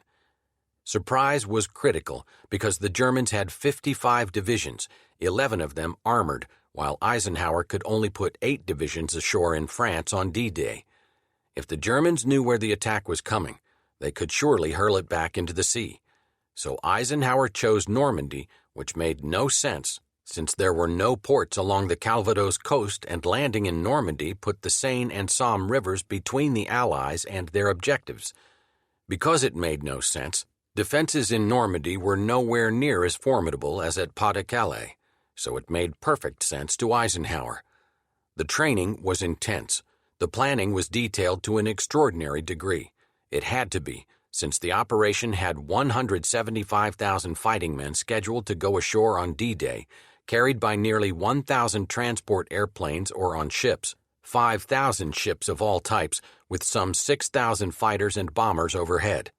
The scope of Overlord defies imagination. One comparison is that Overlord was the equivalent of moving the Wisconsin cities of Green Bay, Racine, and Kenosha, every man, woman, and child with every vehicle, across Lake Michigan in one night. Allied intelligence, based on thousands of reconnaissance flights over the coast and on the French resistance, a prime source of information, was so good it was able to locate most machine gun nests or artillery bunkers along the Calvados coast. Allied counterintelligence mounted an elaborate deception scheme, one that drew on the talents of Hollywood and the British film industry, to produce cardboard tanks, landing craft, and airplanes in order to convince the Germans that the invasion force was gathering at Dover for an attack on the Pas-de-Calais. Called Operation Fortitude, and starring General Patton as the commander of the army gathered in Dover, it was a smashing success. It led Rommel to keep 9 of his 11 armored divisions on the Calais region, northeast of Seine, far from Normandy. The buildup of men and equipment in the United Kingdom the first months of 1944 was so great that people joked that the barrage balloons, scattered across the country to prevent German fighters from coming down and strafing the city streets, were necessary to keep Britain afloat. Tens of thousands of tanks, trucks, jeeps, landing craft of all types, artillery pieces, and other weapons were piled up alongside the roads waiting to go to the continent. Allied ingenuity seemed limitless. There were the awkward duck amphibious personnel carriers. There were swimming tanks, each having an inflatable rubber skirt and a propeller attached to the drive shaft that enabled it to land side by side with the infantry. Flail tanks to beat out mines with whirling chains were developed by inventive technicians, as well as the trans-channel fuel pipeline called Pluto, pipeline under the ocean. Meanwhile, the British put a tremendous effort, more than 20,000 workers, into building 2 prefabricated concrete harbors known as mulberries that would be floated across the channel on D-Day +1 and set up on the invasion beaches. Winston Churchill rightly called Overlord the most difficult and complicated operation ever to take place. Southern England gradually became one huge military encampment. Ports filled up with transport ships, airfields became packed with fighters and bombers, the pleasant English countryside was cluttered with parked tanks, trucks, jeeps, and urban areas were jammed with billeted troops. By early June, nearly 3 million Allied soldiers, sailors, and airmen were ready for the assault. Eisenhower recalled, "The mighty host was tense as a coiled spring, and indeed that is exactly what it was. A great human spring coiled for the moment when its energy should be released, and it would vault the English Channel in the greatest amphibious assault ever attempted." On the far shore, meanwhile, Hitler had called Field Marshal Gerd von Rundstedt out of retirement to command the German forces in the West. Rundstedt had no use for Hitler's Atlantic wall of concrete fortifications as an effective way to stop the Allies. His idea was to hold his strength well back from the beaches and to fight decisive battles at places of his own choosing. But Rommel, in immediate command in France, believed Germany's only hope was to stop the invasion on the beaches. So as Eisenhower prepared through the winter and spring for the attack, Rommel worked frantically to improve the Atlantic wall. For 6 months, 500,000 men labored constructing giant pillboxes and murderous hazards of every variety. Rommel planned to use the static defense to check the momentum of the initial attack, then to counterattack with tanks to drive the Allies back into the sea. He erected advance barriers at beaches where he thought a debarkation likely. He booby-trapped and flooded rear areas where airborne landings might come. "The war will be won or lost on the beaches," he told his aide. "The first 24 hours of the invasion will be decisive." It would be, he said, the longest day. Eisenhower had chosen June 5th as D-Day. The tide was right, low at dawn. But on Sunday, June 4th, a gale blew up. The weather forced him to postpone. His forecaster predicted fair weather Tuesday morning to be followed by more bad weather. Faced with the choice between a possible critical delay of 2 weeks when the next low tide at dawn would come, or a gamble with the elements, he gave his order. "Okay, let's go." With that order, the largest amphibious force ever seen began to cross the channel. Eisenhower issued an order of the day. The tide has turned. The free men of the world are marching together to victory. The hopes and prayers of liberty-loving people everywhere march with you. Good luck, and let us all beseech the blessing of Almighty God upon this great and noble undertaking. As the invasion armada headed toward France on the evening of June 5th, American and British paratroopers and glider units landed behind the German lines. They were scattered throughout Normandy, but despite the mix-ups and confusion, before daylight on the 6th, the paratroopers had secured their main objectives: bridges, crossroads, and exits from the beaches. At 05:30, the landing craft began their runs onto Utah and Omaha beaches, carrying the U.S. 1st, 4th, and 29th Divisions, and onto Sword, Juno, and Gold beaches, carrying British and Canadian troops. The first assault wave hit the Normandy beaches by 06:30 on June 6th. Planning had been as complete as possible, and the men had been thoroughly briefed, but in the vast confusion of invasion under enemy fire, the best-laid plans often came unglued. No one had expected that so many men would become seasick in the choppy channel. Men died uselessly when they left their landing craft too soon and stepped into water over their heads. Others fell into underwater shell craters and drowned. Many tanks equipped with the flotation devices that had worked so well in practice foundered as they tried to come in through the rough surf. The Allied air bombing that was to have knocked out German beach defense guns at Omaha Beach had not been accurate. The bombs had been laid down too far inland to do much good. As a result, the gunfire that met American troops at Omaha was more murderous than anything they had been prepared for. Initial losses at Omaha were ghastly. In some assault companies, the casualties were at 90% within minutes of landing. By midday, however, magnificent Navy gunfire gradually put many of the German guns out of action. The Americans kept coming, and by afternoon, the beaches were swarming with men, tanks, and amphibious supply carriers. Tanks flailed through minefields, and infantry scrambled over underwater and shore obstacles to burst through to high ground inland from the beaches. The defenders of Utah Beach, as had been predicted, were second-rate troops who soon surrendered, but behind Omaha was a German infantry division. It had been moved into the defenses weeks before without having been detected by Allied intelligence. On the other hand, the beaten Luftwaffe put in even less of an appearance than intelligence had predicted.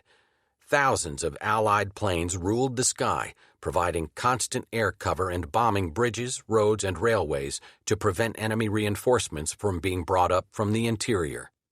That evening, over coast-to-coast radio, President Roosevelt led the American people in prayer. Almighty God, our sons, pride of our nation, this day have set out upon a mighty endeavor, a struggle to preserve our republic, our religion, and our civilization, and to set free a suffering humanity. The invasion had achieved complete surprise, and within a few days it was evident that the Allies were in France to stay. Lieutenant General Hans Speidel, Rommel's chief of staff, subsequently acknowledged, "The first phase of the invasion ended with an obvious military, political, and psychological success for the Allies. From June 9th on, the initiative lay with the Allies." When Rommel and Rundstedt warned Hitler that the position was critical, the Führer shut them up.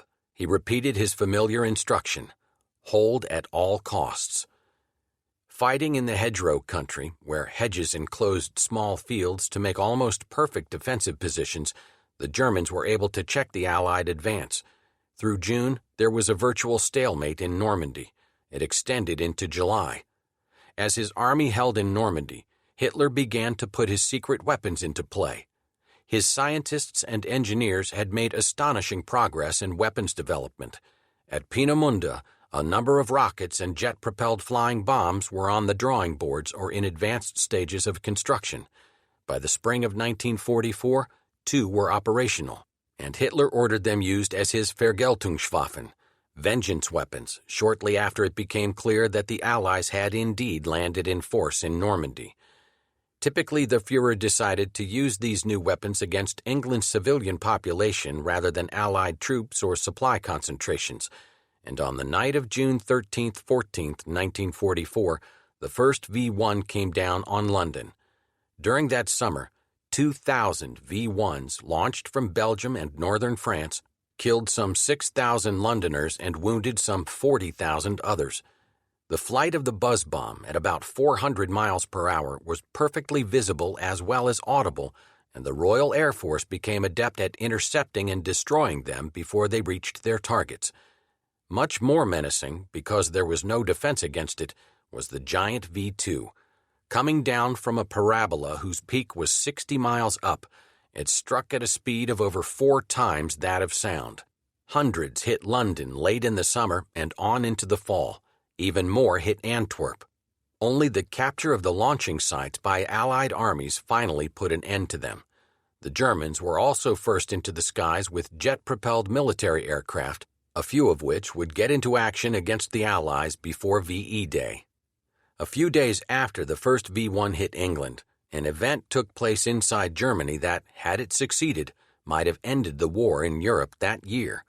The rather disorganized anti-Nazi conspirators who had been intermittently plotting against Hitler recruited a resolute professional army officer, Lieutenant Colonel Count Klaus von Stauffenberg, a brave soldier who had lost an eye, a hand, and 2 additional fingers fighting for his fatherland, and who loathed the Führer. Together with General Friedrich Olbricht, deputy commander of the German Home Army, Stauffenberg planned a coup d'etat. He personally would undertake to murder Hitler, and once word of his deed had been flashed by the code word Valkyrie, Olbricht and other commanders in the conspiracy would quickly seize control of the Reich. On July 20th, when Stauffenberg was summoned to a meeting at Hitler's East Prussian headquarters, he took a briefcase containing a time bomb. He intended to leave this inside the concrete bunker where such conferences were normally held, and then to leave. Although the place of the meeting was changed to a wooden guest house, Stauffenberg followed his plan, placed his briefcase underneath the oaken conference table, just 6 feet from Hitler's legs, then left the room. At 12:37 p.m. July 20th, there was a tremendous explosion. 4 men were killed, 20 wounded. That there were no more casualties was due to someone's accidentally having shifted the briefcase away from Hitler. Although he was partly protected by the table leg as a result, Hitler was temporarily paralyzed in one arm and also burned and deafened. Stauffenberg had confidentially flown back to Berlin, but Olbricht received a telephone message telling him the Führer was still alive. As the conspirators issued and countermanded confused orders, local Nazi units moved to round them up. Some, including Olbricht and Stauffenberg, were immediately shot. Others committed suicide. Rommel, who was suspected of being directly involved in the plot, which he was not, was offered the chance to take poison and thus save his family from retribution. It was announced that he had died of wounds suffered when his car was shot at, and he was given a hero's funeral.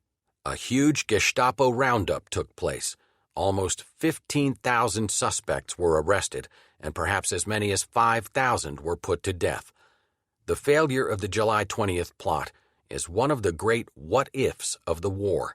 Had Hitler been killed, no one knows what would have happened, but it seems safe to say that the war would have come to an end 6 months or more before it did. In those months, more death and destruction took place than in any comparable period in the war. In Normandy, meanwhile, Eisenhower moved as rapidly as his logistical difficulties permitted into the second phase of his plan. This phase had 2 objectives: the capture of Cherbourg, France, and the buildup of sufficient forces and material to break out toward Germany. By June 27th, when General J. Lawton Lightning Joe Collins's U.S. 7 Corps took Cherbourg, there were 1 million Allied troops in Normandy.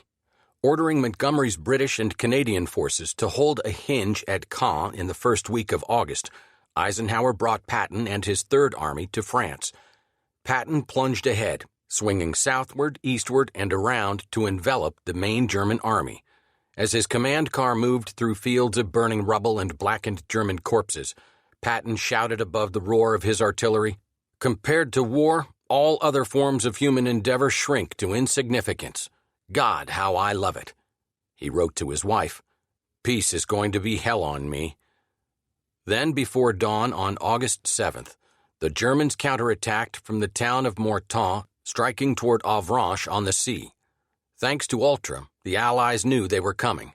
A combined infantry-artillery airplane team combined to stop the German tanks cold, with Patton completing his end run and Montgomery ready to push inland from Caen. It seemed that the Germans were about to be caught in a mammoth envelopment.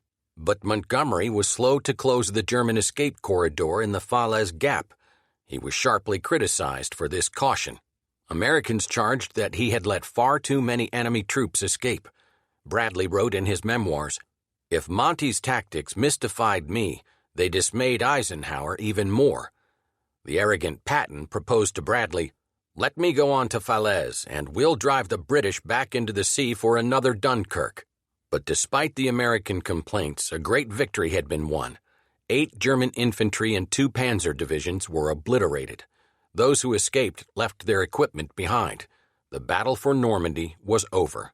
The Germans were in full retreat. On August 15th, a second Allied landing, codenamed Dragoon, came in southern France. Churchill, who had argued against this invasion, considered it at least well-named, "because I was dragooned into it." A fleet of more than 1,500 ships, including 9 aircraft carriers, arrived off the Riviera between Toulon and Caen. The landing took place with minimal resistance. Helped by French resistance agents, the U.S. 7th Army under Lieutenant General Alexander Sandy Patch and General Jean de Latreille de Tossigny's French First Army rolled up the Rhone Valley and, within a month, joined Patton's forces north of Switzerland at Epinal, giving the Allies a continuous line from Switzerland to the North Sea. As the Americans approached Paris, excitement prevailed in the city. On August 19th, the Paris police went on strike, and 3,000 armed gendarmes seized the prefecture. The following day, Hitler sent an order to destroy Paris. He followed with a message demanding, "Is Paris burning?" But the German commander in the city, General Dietrich von Koltitz, refused to go down in history as the man who burned Paris. He negotiated a surrender that permitted him to withdraw the occupying garrison while leaving the city intact. On August 25th, General Jacques-Philippe Leclerc, commanding the French 2nd Armored Division, equipped with American-built Sherman tanks, drove into Paris. He was followed by the U.S. 4th Infantry Division, which marched down the Champs-Élysées on its way to battle east of the city. Liberation of Paris involved many troops and much fuel and undoubtedly delayed the rush toward Hitler's Rhine defenses. But the momentum of the offensive was slowing in any event because as the tanks and trucks got closer to Germany, they were farther from the beaches of Normandy where their supplies came ashore. An acute gasoline shortage began in the first week of September. It got worse throughout the month. Still, as summer ended, German territory was being constricted. The Soviets drove in hard from the east, and Tito's Yugoslav partisans were carving up Wehrmacht units in the Balkans.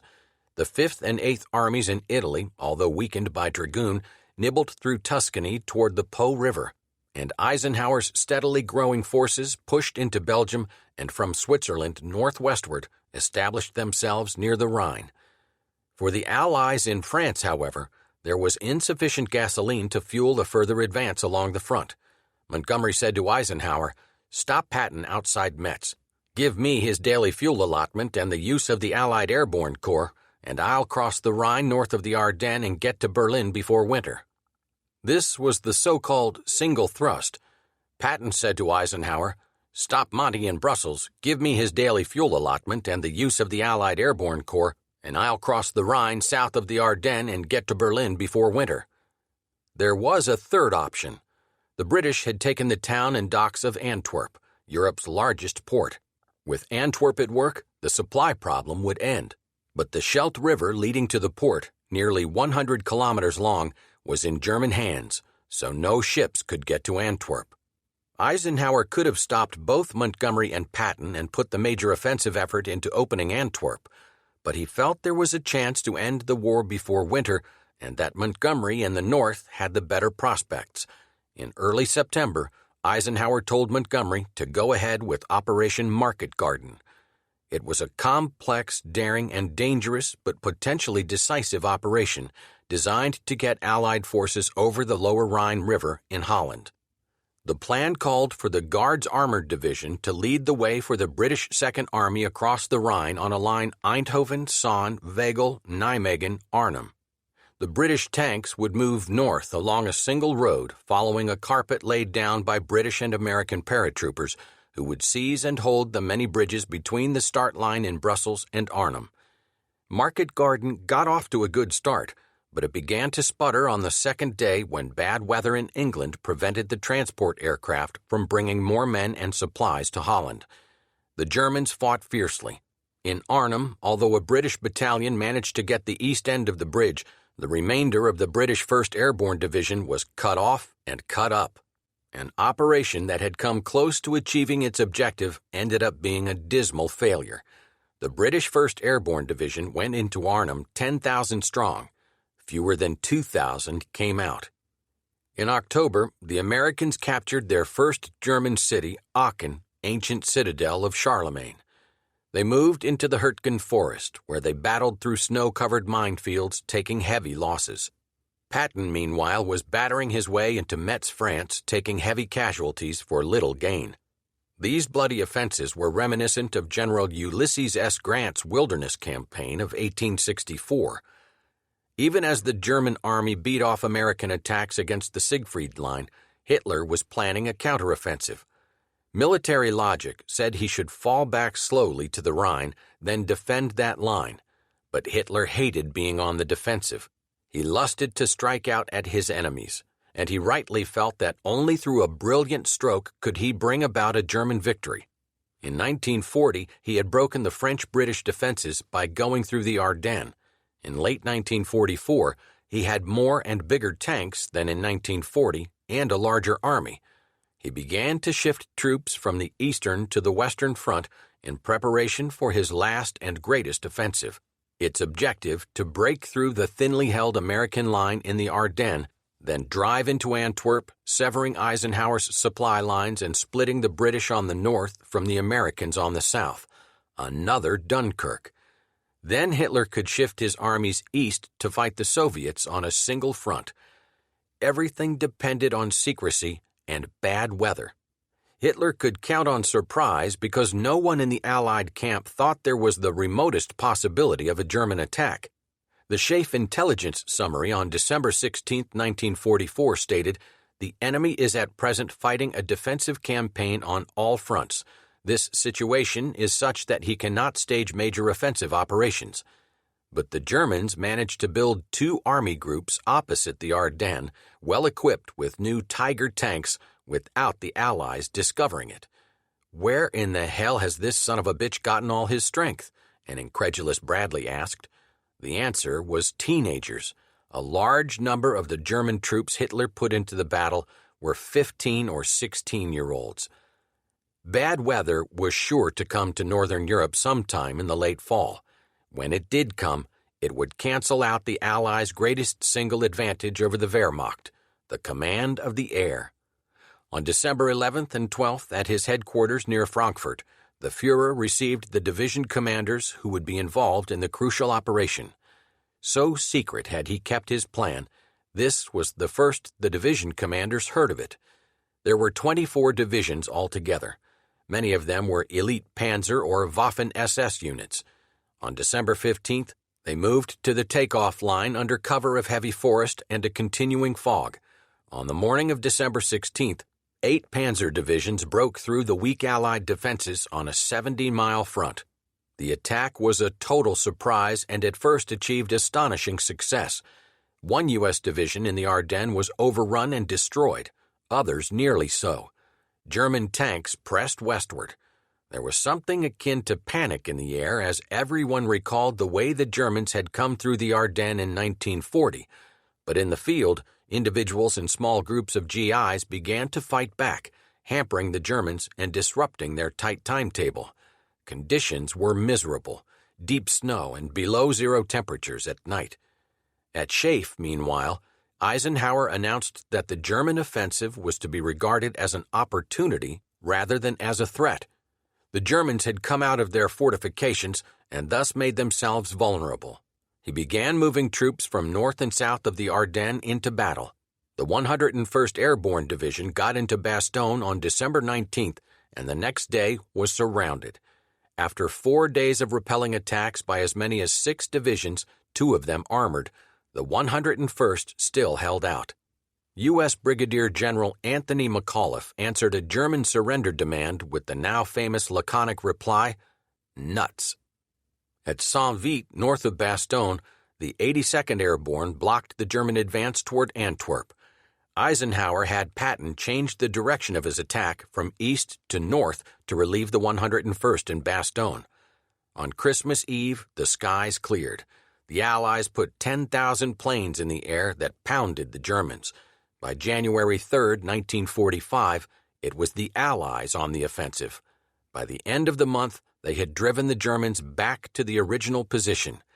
Hitler's great gamble had failed. Germany paid a terrible price.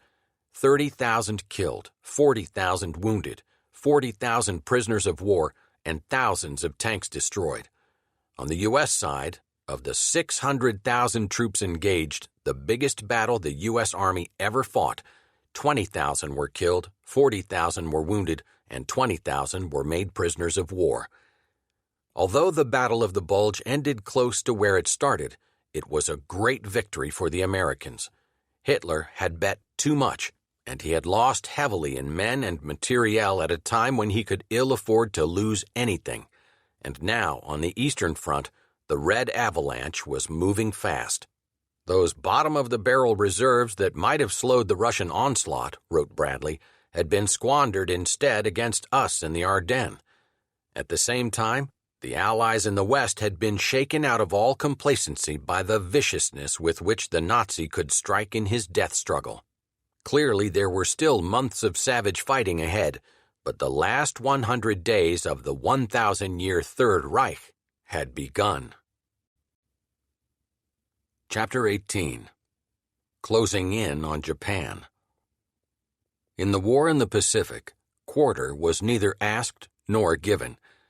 The hatred of Japanese for Americans and of Americans for Japanese was great, possibly exceeding, certainly equaling that of Germans for Soviets and vice versa. As the Americans retook the island of Guam in July 1944, for example, Japanese fanaticism was almost unbelievable. Sergeant Alvin M. Josephy Jr., a U.S. Marine combat correspondent, described a wild, drunken Japanese suicide charge. Action around 2 heavy machine guns was typical of what was occurring. A Jap grenade hit one gun, temporarily putting it out of action. The other gun was also silenced. Riflemen in foxholes nearby heard a sudden unearthly screaming from the gun position. By the wavering light of flares, they saw one of the crew members trying to pull a Japanese bayonet out of another Marine's body. The same instant, a wave of Japs appeared from nowhere and swept over both men. A Marine automatic rifleman blasted them with his BAR. 2 of them fell over the bodies of the Marine crew. The third pulled out a grenade and, holding it to his head, blew himself up.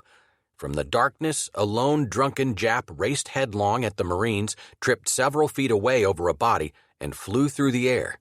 There was a blinding flash as he literally blew apart.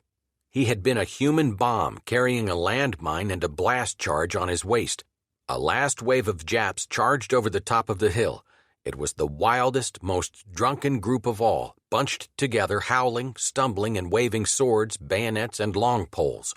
Some were already wounded and were swathed in gory bandages. The Marines yelled back at them and chopped them down in their mad rush. In a moment, it was over. The last wave of the 3-hour attack died to a man. From the Battle of Midway on, the Japanese had no chance of winning, but there were similar scenes in every island battle in the Pacific. Japanese military dictators were prepared to carry on until the entire nation had gone under rather than accept the humiliation of surrender. By the end of 1943, the Japanese Empire, which in 1942 covered more square miles than any in history, was shrinking considerably. All the outer island bastions had been reconquered, from the Solomons to the Aleutians. The Allies were pushing slowly forward in the Burmese jungles. Japan's large land army was still bogged down in China. Of all these widespread fronts, by far the most important was that on the ocean itself.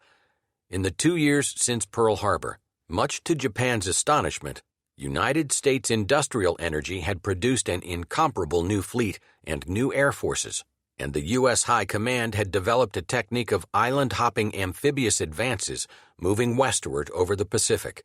The 3rd, 5th, and 7th Fleets, reorganized in March 1943 by Admiral Ernest J. King, Chief of Naval Operations, were assigned special carrier task forces bearing Grumman F-6F Hellcat planes that were at last able to outfight the Japanese Zeros.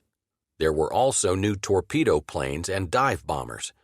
A generation of air-minded commanders had assumed direction of this new kind of naval war.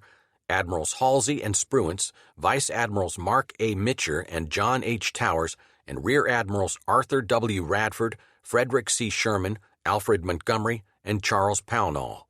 They had devised the famous leapfrog method of circumventing enemy strongholds, harrying them with bombing attacks and landing far behind them on islands that could provide airfields and ports from which to stage further advances. By 1944, thousands of square miles of contested waters had been reconquered.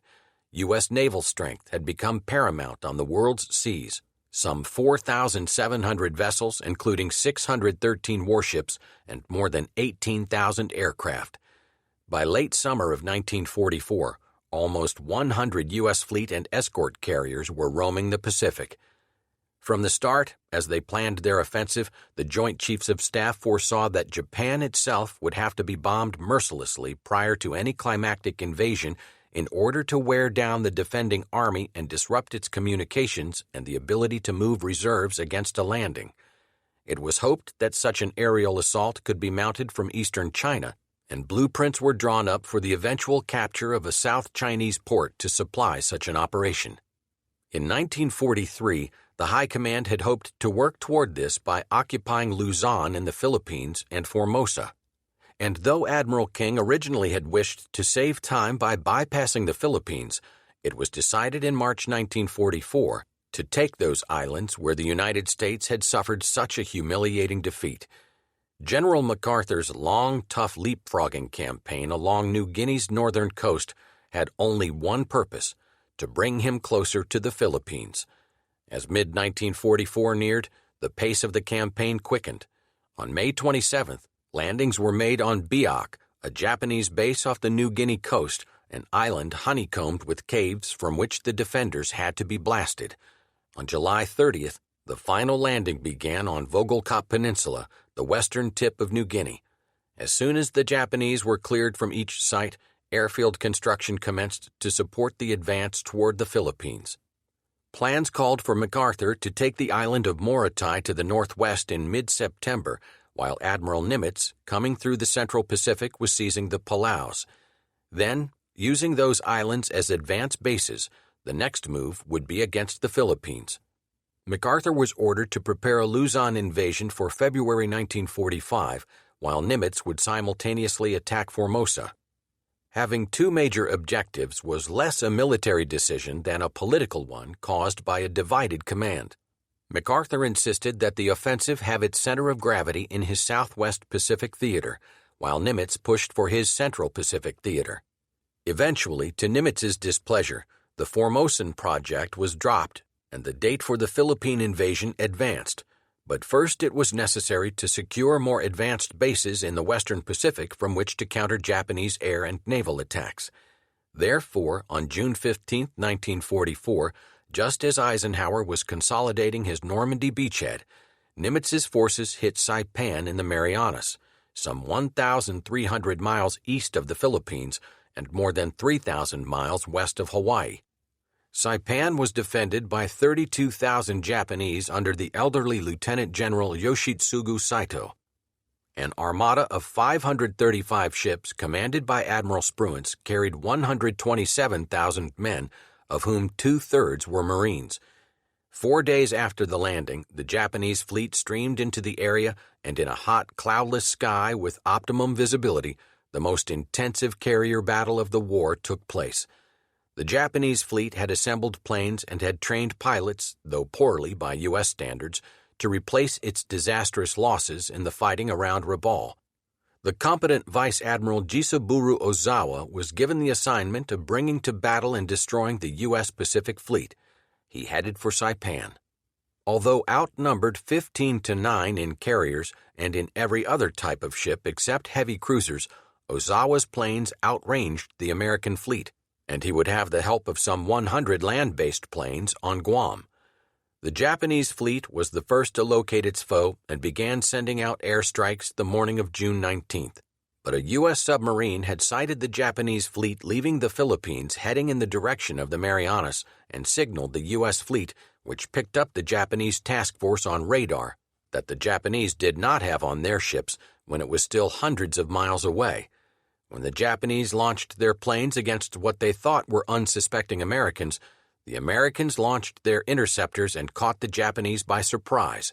Neither fleet ever saw the other. The battle that resulted was so one-sided that it had been dubbed the Great Marianas Turkey Shoot. In a few hours, Ozawa lost 350 planes, while only 30 U.S. aircraft were downed. Damage to U.S. ships was negligible. One battleship was hit by a single bomb, but while the Turkey Shoot was going on, U.S. submarines sank 2 Japanese carriers. The fleeing enemy fleet was struck again the next afternoon at a cost to Ozawa of another carrier, 2 oilers, and almost all his remaining planes. When American flyers returned in the darkness, almost out of gas, Vice Admiral Mark Mitcher, on board his flagship, the Lexington, ordered all ships to turn on their lights despite the danger of Japanese submarines. 80 planes out of gas ditched in the water, but almost all the pilots were rescued. Meanwhile, Ozawa returned to base with only 35 planes left. This, the Battle of the Philippine Sea, had been the greatest carrier battle of the war. Never again would Japanese carrier forces be a threat. The fighting on Saipan itself was ferocious. The Japanese staged successive attacks, particularly against the U.S. 27th Division, but the defenders fought with more ardor than skill and in 3 weeks' time were overwhelmed. Saito himself had no wish to outlive his troops. On July 7th, as the end neared, he knelt on the floor of his cave command post and, shouting, "Hurrah for the Emperor," stabbed himself with his ceremonial sword. His principal officers followed suit.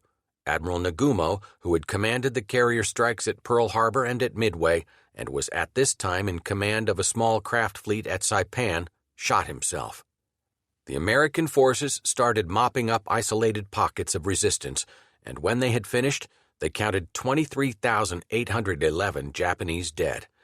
Among the casualties were hundreds of Japanese civilians who had taken refuge along the pitted line of steep slopes on Saipan's northern shore.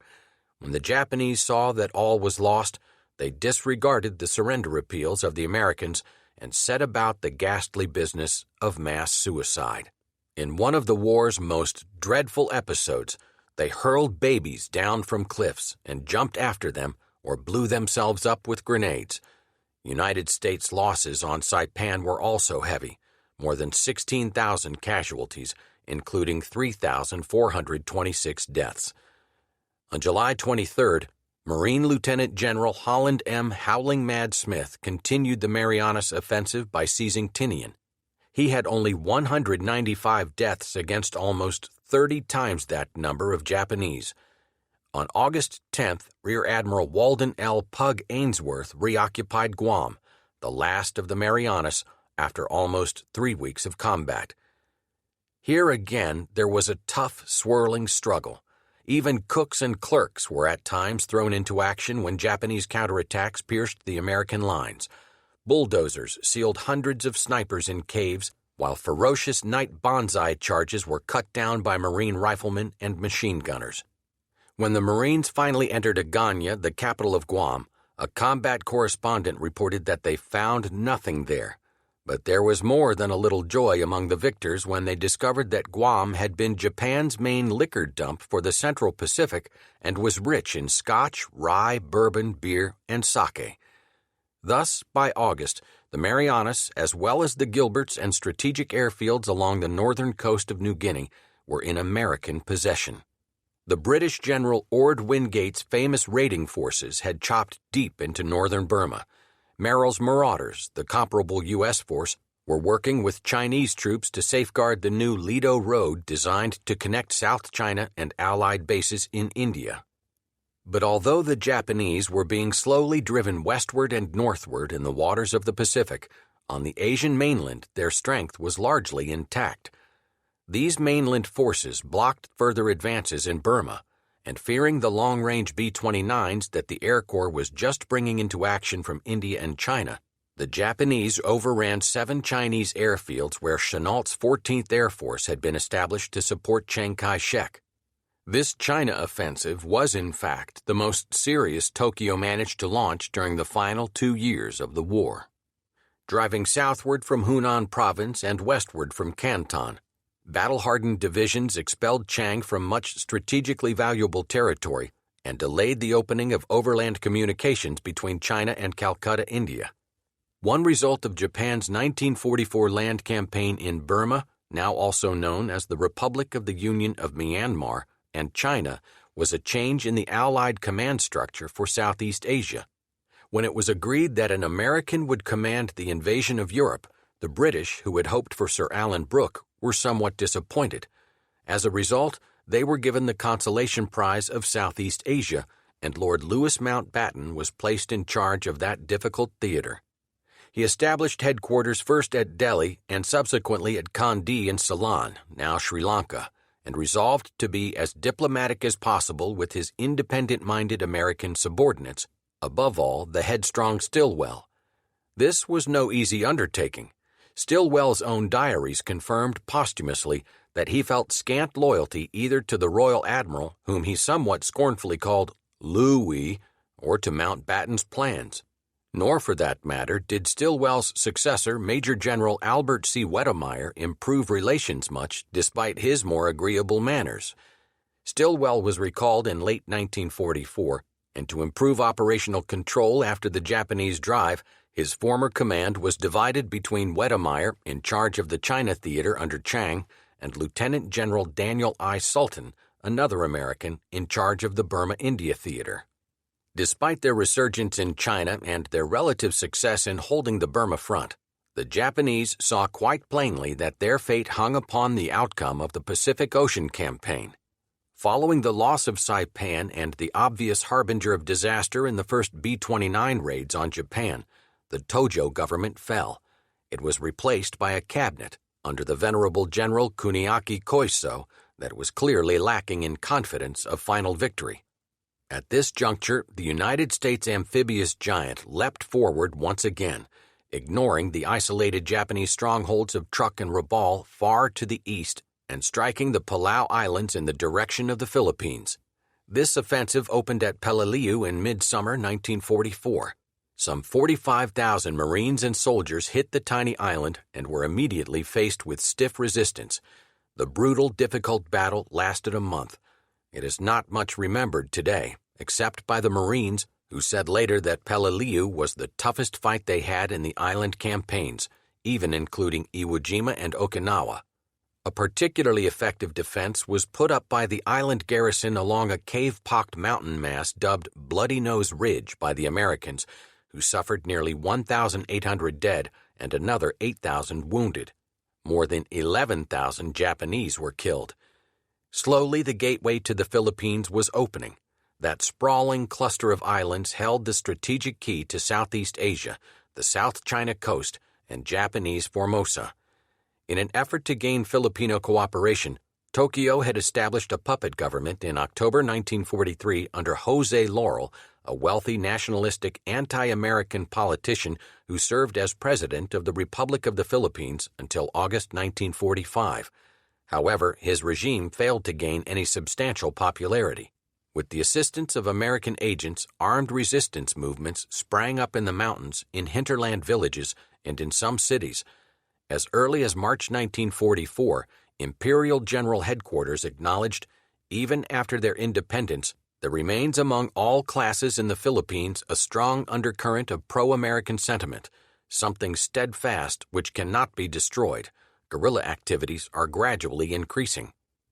Defense of the archipelago was in the hands of Field Marshal Hisaichi Terauchi, whose main combat strength was the 14th Army under General Tomoyuki Yamashita, Japan's most celebrated general. Yamashita, who had conquered Singapore, bragged that he would issue to MacArthur the same ultimatum he had presented to British General Sir Arthur Percival. "All I want to know from you is yes or no." The Japanese had established numerous defensive positions, airfields, and naval bases throughout the islands, but their primary concern was to hold Luzon at all costs. Tokyo properly assumed that MacArthur had meant what he said in 1942 when he had promised to return to the Philippines. Imperial headquarters had drawn up the plan, called Shogo, Victory Operation, for a general decisive battle that was to smash any U.S. assault along the vast island chain starting at the Philippines in the south and ending at the Kuril Islands in the north. The operation was to start just as soon as the intentions of the Allies became clear. On October 6, 1944, the Japanese ambassador in Moscow learned from the Soviet Foreign Office that the U.S. 14th and 20th Air Forces were about to start heavy bombing offenses designed to cut off the Philippines. After studying U.S. fleet movements and spotting a large assemblage of transports near Hollandia, now Jayapura, and Wake off the north coast of New Guinea, Imperial headquarters calculated that the invasion would aim at Leyte and would begin during the final 10 days of October. Tokyo was right. However, for fear of committing his main fleet too soon, before being certain of MacArthur's precise target, Admiral Toyoda, the cautious Japanese naval commander, did not begin to move his forces until U.S. warships were discerned approaching Leyte Gulf north of Mindanao. It took 4 days before the Imperial fleet was in position to make its final challenge against the U.S. 3rd and 7th Fleets. American preparation for the landing had been careful and extensive.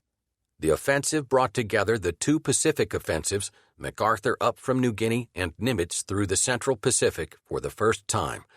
All through mid-October, airstrikes hammered up and down the Philippines. Admiral Mitcher's Task Force 38 attacked Japanese airfields as far to the north as Formosa, destroying or crippling an estimated 3,000 Japanese aircraft. But only after the first large elements of MacArthur's liberating army had landed on Leyte did the Imperial Navy begin its desperate riposte.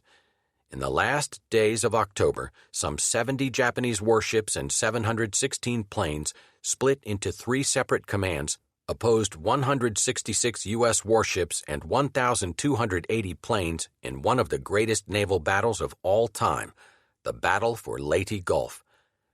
The landings were not difficult, but they brought out the Japanese Navy in its last big bid for victory.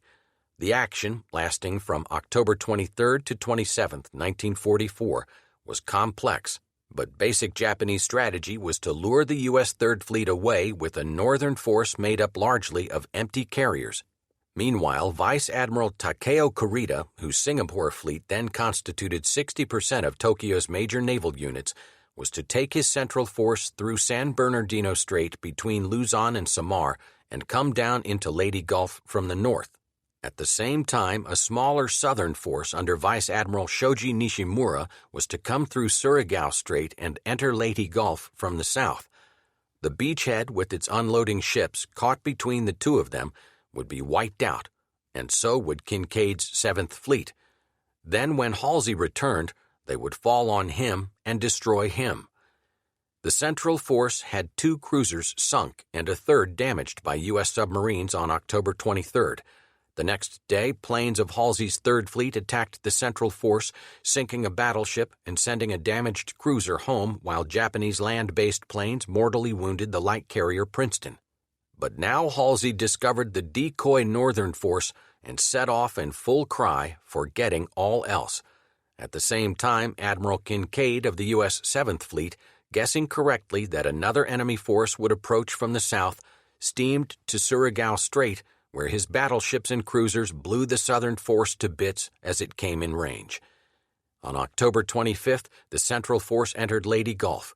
It had suffered damage, but was still very strong, and the 2 U.S. fleets that could have protected the invasion beaches were far away. But the Japanese had charged almost into the middle of a force of escort aircraft carriers. The battle should have been completely one-sided, But the Americans, though badly hurt, a carrier and 3 destroyers sunk, were able to sink 3 enemy cruisers and so confused the Japanese that they withdrew without shelling the invasion beaches. Meanwhile, Halsey was chasing the decoy force far to the north. His planes sank 4 carriers, a cruiser, and 2 destroyers, but he finally had to answer urgent pleas for help from the escort carriers. He arrived too late, either to help or to intercept any ships of the retiring Central Force. The next day, Admiral Kurita brought his Central Force, still powerful and consisting of 4 battleships, 6 cruisers, and numerous destroyers, through San Bernardino Strait and found himself near a force of 16 escort carriers with their destroyer escorts. The carriers were divided into 3 tactical units. One, called Taffy 3 and commanded by Rear Admiral Clifton Sprague, almost immediately came under fire from the guns of the Japanese force. After a heroic battle in which the planes of all 16 carriers as well as the destroyers of Taffy 3 took part, Kurita finally broke off the attack. 1 U.S. carrier and 3 destroyers had been sunk, and other ships badly hurt, but 3 enemy cruisers had also gone down. Kurita could have gone in and shelled the defenseless beaches. Instead, he turned and retired west.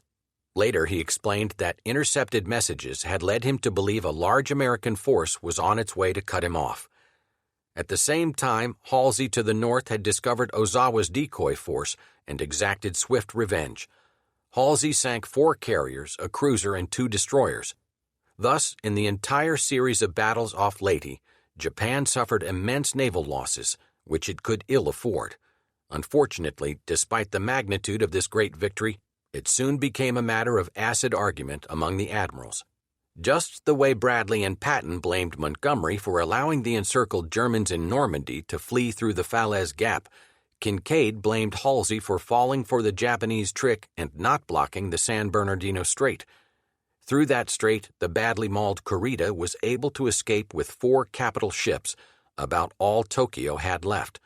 Halsey, in turn, resented that he could not finish off Ozawa's force, but had to return urgently southward to help out Kinkaid. In any case, the strategic results of the combined victory were enormous.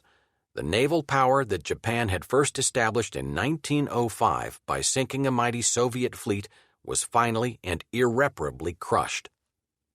The battle for Leyte Gulf marked the first appearance of kamikaze or suicide planes. On October 19th, Vice Admiral Takejiro Onishi had met with senior commanders at Mabalacat Fighter Base in the Philippines and announced, "With so few planes, we can assure success only through suicide attack. Each fighter must be armed with a 550-pound bomb and crash land on a carrier deck." This was the origin of the technique of kamikaze, which is Japanese for divine wind. The word refers to a typhoon that blew away a Mongol fleet that had sailed to invade Japan in the Middle Ages. Even when Admiral Clifton Sprague's carriers of Taffy 3 were fighting with Kurita's force, the escort carrier Santee of Rear Admiral Thomas Sprague's Taffy 1, a few miles away, was hit by a suicide plane. It thus became the first ship to be crashed by a kamikaze. The time was 7:40 a.m. Soon after, another kamikaze hit the Swanee in the same force. Then, just before 11 a.m., when Kurita had turned away and Taffy 3 was counting her wounds, she came under attack. 5 kamikazes either did minor damage to carriers or were shot down, but a 6th crashed through the flight deck of the Saint-Lô, set off bomb and torpedo explosions, and sent her to the bottom. Thus, Japan first tested what was to become one of her most terrible weapons. The kamikaze pilots pressed home their attack with great persistence and resolve. From that moment until the war was actually ending, it was considered a great privilege among some young Japanese airmen to volunteer for these one-way missions. There is considerable evidence that by no means were all kamikaze pilots volunteers, but many did their duty and obeyed the orders to fly into the U.S. ships. Farewell letters written by these pilots to their families have since been collected. One said, "Think kindly of me and consider it my good fortune to have done something praiseworthy." Another sadly reflected, "Every man is doomed to go his own way in time." Still another pilot concluded the last page of his diary, like cherry blossoms in the spring, let us fall, clean and radiant. All were in their early 20s. Although they could not turn the tide of war, and although they were shot down in droves by the protecting U.S. aircraft and by concerted anti-aircraft fire of the vessels that they attacked, the kamikazes did great damage, above all later on at Okinawa. Before the conflict ended the following August, the Kamikaze Special Attack Corps had sunk or damaged more than 300 U.S. ships. Chapter 18. Closing in on Japan. In the war in the Pacific, quarter was neither asked nor given. The hatred of Japanese for Americans and of Americans for Japanese was great, possibly exceeding, certainly equaling that of Germans for Soviets and vice versa. As the Americans retook the island of Guam in July 1944, for example, Japanese fanaticism was almost unbelievable. Sergeant Alvin M. Josephy, Jr., a U.S. Marine combat correspondent, described a wild, drunken Japanese suicide charge. Action around 2 heavy machine guns was typical of what was occurring. A Jap grenade hit one gun, temporarily putting it out of action. The other gun was also silenced. Riflemen in foxholes nearby heard a sudden unearthly screaming from the gun position. By the wavering light of flares, they saw one of the crew members trying to pull a Japanese bayonet out of another Marine's body. The same instant, a wave of Japs appeared from nowhere and swept over both men. A Marine automatic rifleman blasted them with his BAR. 2 of them fell over the bodies of the Marine crew. The third pulled out a grenade and, holding it to his head, blew himself up. From the darkness, a lone drunken Jap raced headlong at the Marines, tripped several feet away over a body, and flew through the air. There was a blinding flash as he literally blew apart. He had been a human bomb carrying a landmine and a blast charge on his waist. A last wave of Japs charged over the top of the hill. It was the wildest, most drunken group of all, bunched together, howling, stumbling, and waving swords, bayonets, and long poles. Some were already wounded and were swathed in gory bandages. The Marines yelled back at them and chopped them down in their mad rush. In a moment, it was over. The last wave of the 3-hour attack died to a man. From the Battle of Midway on, the Japanese had no chance of winning, but there were similar scenes in every island battle in the Pacific. Japanese military dictators were prepared to carry on until the entire nation had gone under rather than accept the humiliation of surrender.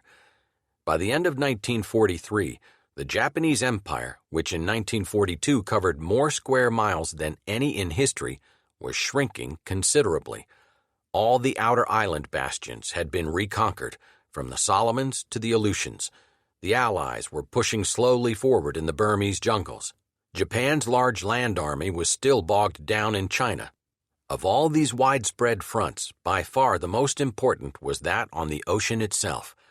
In the 2 years since Pearl Harbor, much to Japan's astonishment, United States industrial energy had produced an incomparable new fleet and new air forces, and the U.S. High Command had developed a technique of island-hopping amphibious advances moving westward over the Pacific.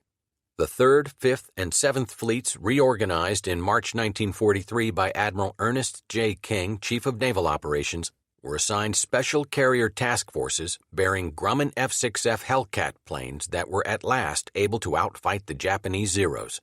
There were also new torpedo planes and dive bombers. A generation of air-minded commanders had assumed direction of this new kind of naval war.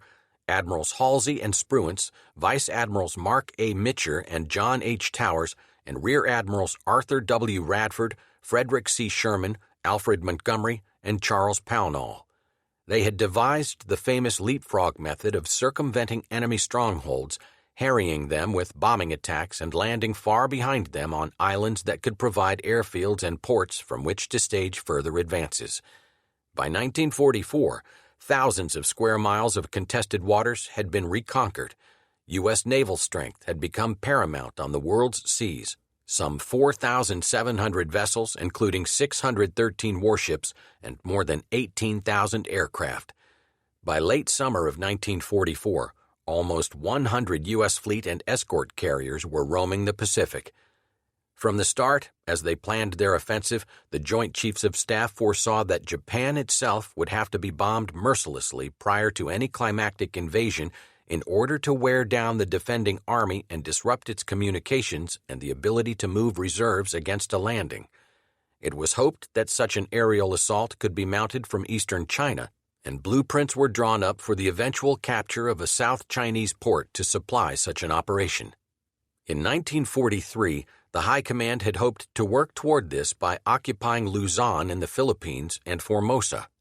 And though Admiral King originally had wished to save time by bypassing the Philippines, it was decided in March 1944 to take those islands where the United States had suffered such a humiliating defeat. General MacArthur's long, tough leapfrogging campaign along New Chapter 19. Smashing the Third Reich. Following the Allied victory in the Battle of the Bulge, the Nazi position was hopeless. Germany was going to be overrun, occupied, forced to accept an unconditional surrender. Far better to surrender and save what could be saved than to destroy the whole nation. But Hitler would never surrender, and so strong was the grip of the Nazi Party on the German nation and its army that they fought on with such determination that the last months of the European war were the worst in terms of lives lost and property destroyed. On January 3rd, Eisenhower's armies went over to the offensive in the last stages of the Bulge. On January 6, 1945, Churchill asked Stalin in a special message to renew the Red Army offensive and thus relieve pressure on the Western Front. In Schaeff's view, it was a most unfortunate message, as it gave the impression that the Western Allies needed to be saved by the Soviets. Worse followed. When Stalin promised a new thrust along the Vistula, Churchill wired, "May all good fortune rest upon your noble venture." It would have been a much nobler venture had it come 4 months earlier when an uprising of the Polish underground Home Army, first encouraged by Moscow, was denied desperately needed Soviet aid. Stalin wanted all homegrown patriotic Polish leaders eliminated, and was quite pleased that the Nazis were doing it for him. So as intense battles raged inside Warsaw, Stalin held his armies on the east bank of the Vistula, dismissing the Polish uprising as an adventuristic affair. The Red Army made no attempt to cross the Vistula and enter the capital until the Nazis had crushed the rebellion early in October. As many as 250,000 Poles died. The Germans leveled more than 85% of the city, then sent 600,000 residents, virtually the entire surviving population, to concentration camps. One desperate Polish patriot wrote, "We are waiting for the Red Pest to deliver us from Black Death." On January 12th, the Soviet drive began on a huge front between the Danube and the Baltic. The most famous Soviet commanders were engaged: Zhukov, Rokossovsky, Vasilevsky, and Konev. The target was Berlin.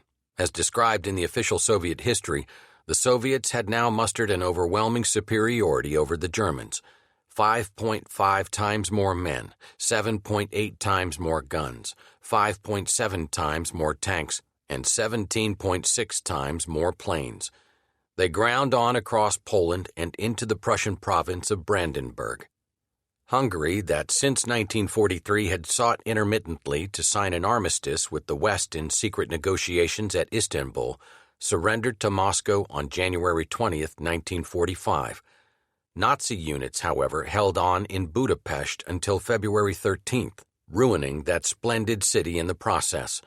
The Yugoslav partisans and a few regiments of Bulgarians who had now turned against Hitler joined the Red Army as it smashed up into Austria. Subservient governments were established by Soviet henchmen in Sofia, Bucharest, and Budapest.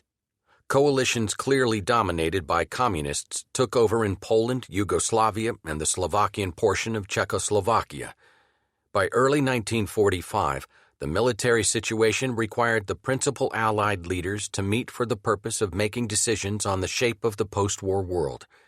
Roosevelt had put off such decision-making as long as possible, an astute piece of international statecraft on his part, because inevitably when the three leaders of the Grand Alliance sat down to divide the spoils of victory, they were going to have major disagreements. Churchill wanted to preserve the British Empire. Roosevelt wanted to end European colonialism, but the two Western leaders agreed on their desire for a free, self-governing Poland and the establishment of democracies throughout Europe. Stalin wanted just the opposite, to impose communist dictatorships responsible to him in the ancient capitals of Central, Southern, and Eastern Europe. The site chosen for this biggest and most fateful summit meeting of World War II was Yalta on the Black Sea shore in the Soviet Union's liberated Crimea. On February 4th, Roosevelt, Churchill, and Stalin gathered with their staffs in palaces that once were used by vacationing czars, but which by then were in a sorry state due to the German occupation. The palaces themselves were still standing, but the rest of Yalta had been destroyed. Roosevelt was outraged by this reckless, senseless fury of the Nazis, as he was later to report to Congress. Indeed, the Soviet government had to requisition furniture, chambermaids, and waiters from Moscow's principal hotels and hastily dispatch them to the Crimea in order to make its guests comfortable. The agenda covered the world, but it began with the country where the war began, Poland. Speaking for the West, Roosevelt's Secretary of State James Burns declared, "Our objective is a government in Poland both friendly to the Soviet Union and representative of all the democratic elements of the country." It was an impossible program. Any democratic government in Poland would be anti-Soviet. Stalin knew this and made it clear to Churchill and Roosevelt. At Yalta, he told them, "For the Russian people, the question of Poland is not only a question of honor, but also a question of security. Throughout history, Poland has been the corridor through which the enemy has passed into Russia. Poland is a question of life and death for the Soviet Union." He insisted on boundary changes that gave the Russians gains in eastern Poland while moving Poland's western border to give Poland Silesia, Pomerania, and East Prussia. From 6 to 9 million Germans would be forced out. As to the Polish government, Stalin had broken with the Polish government in exile in London over the Katyn Forest massacre, and just before going to Yalta, he had recognized the so-called Lublin government, a Soviet puppet he had created in 1943. Churchill and Roosevelt tried to retrieve the situation by insisting on free elections and a broadly based Polish government that would include major figures from the London government. They believed that they had achieved a miracle when Stalin agreed to free and unfettered elections as soon as possible on the basis of universal suffrage and secret ballot, and also to reorganize the Polish government by bringing in Poles from London.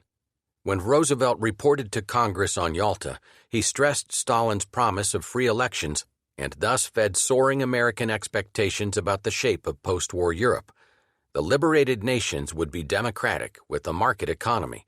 But before the year was out, it was obvious that Stalin had only given a face-saving formula to Roosevelt.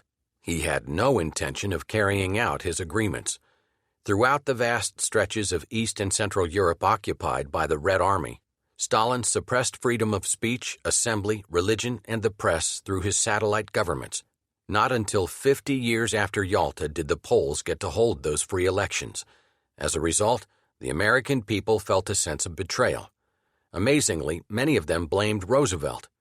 Senator Joseph R. McCarthy of Wisconsin later charged that Roosevelt had committed treason when he gave Poland to Stalin. Such charges were nonsense. There was nothing Roosevelt or Churchill could do to force Stalin to live up to his word or in any other way to influence his behavior in Poland. Power is the man on the spot with the gun in his hand. In Poland, that man was the Red Army. That was the essential fact. Thus, Poland was freed of Hitler, only to be given Stalin. At Yalta, a major aim of Roosevelt was to get the Soviet Union involved in the war against Japan. In return, he was prepared to make concessions to Stalin in Manchuria. Roosevelt's critics later charged that he had sold out Chiang Kai-shek and the nationalist Chinese just as he sold out Poland. But in truth, there was nothing Roosevelt could do to hold back the red tide in northern Asia any more than he could move the Red Army out of Poland. No one could agree with Stalin's fundamental premise, as he put it to Tito, "This war is unlike all past wars. Whoever occupies a territory imposes his own social system. Everyone imposes his system as far as his army can advance." And westward into Europe and eastward into Asia, Stalin was resolved to impose the communist system. At Yalta, the Big Three ratified previous agreements made between the foreign ministers about the shape of post-war Germany. These agreements divided Germany into 4 zones of occupation, the Big Three plus France, with Berlin inside the Soviet zone but divided into 4 sectors. Although they could not agree on a fixed amount of reparations to be extracted from Germany by the Soviets, it was accepted that Germany would provide labor as well as funds for reconstruction. Appended to these accords were 3 secret understandings. The British, Americans, and Soviets agreed to exchange each other's liberated prisoners and, more cynically, to repatriate each other's civilians as they were rounded up in Germany.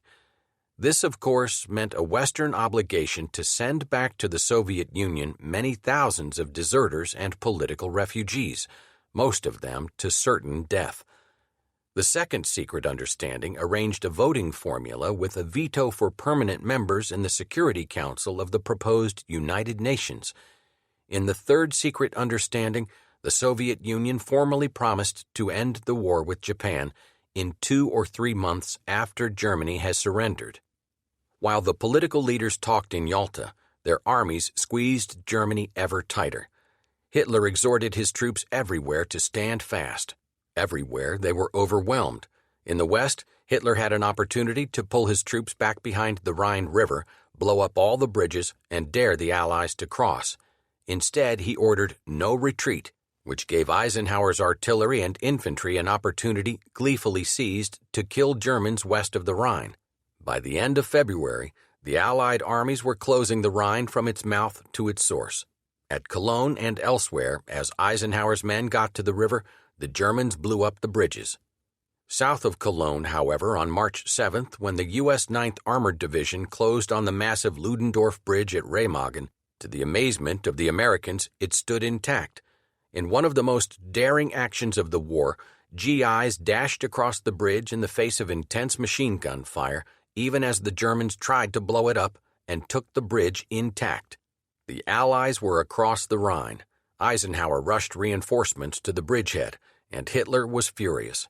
He set up a special court-martial to try the officers in charge of the bridge, and 4 of them were executed. He then fired Rundstedt and replaced him with Kesselring, who later said, "Never was there more concentrated bad luck at one place than at Remagen." From then on, the German collapse accelerated on all fronts. In northern Italy, the U.S. 5th and British 8th Armies launched a new spring offensive against the 26 German divisions that were holding a line along the Po and the passes leading northward into Austria. British troops north of Remagen got over the Rhine, as did Patton's troops to the south. To the east, meanwhile, by April 13th, the Soviet juggernaut had taken Vienna. 3 days later, far to the north, it began to storm in forces across the Oder River. By April 21st, Zhukov reached the outskirts of Berlin, and the European war's last great battle started. Marshal Ivan Konev, in his memoirs, recalled that he and Zhukov had been summoned to the Kremlin on April 1st and told that the Anglo-American command was preparing an operation aimed at capturing Berlin and with the object of capturing it before the Soviet army. Stalin then turned to his 2 greatest marshals and asked, "So who's going to take Berlin then? We or the Allies?" Meanwhile, from their Rhineland bridgehead, the Allies swept northward to encircle and reduce the Ruhr, Germany's industrial heartland. Concentrating on speed and low casualties, the Supreme Allied Commander Eisenhower conducted the campaign like a chess champion. His 9th and 1st Armies joined east of the Ruhr and captured that sprawling complex of factories and 400,000 German troops. His 6th Army Group swung southward toward Switzerland and on to the Austrian border. The 12th Army Group ground eastward to the Elbe for a meeting with the Soviets. At this junction, Churchill pressed Eisenhower to provide Montgomery's British troops with sufficient fuel and ammunition to drive across the North German plain to Berlin.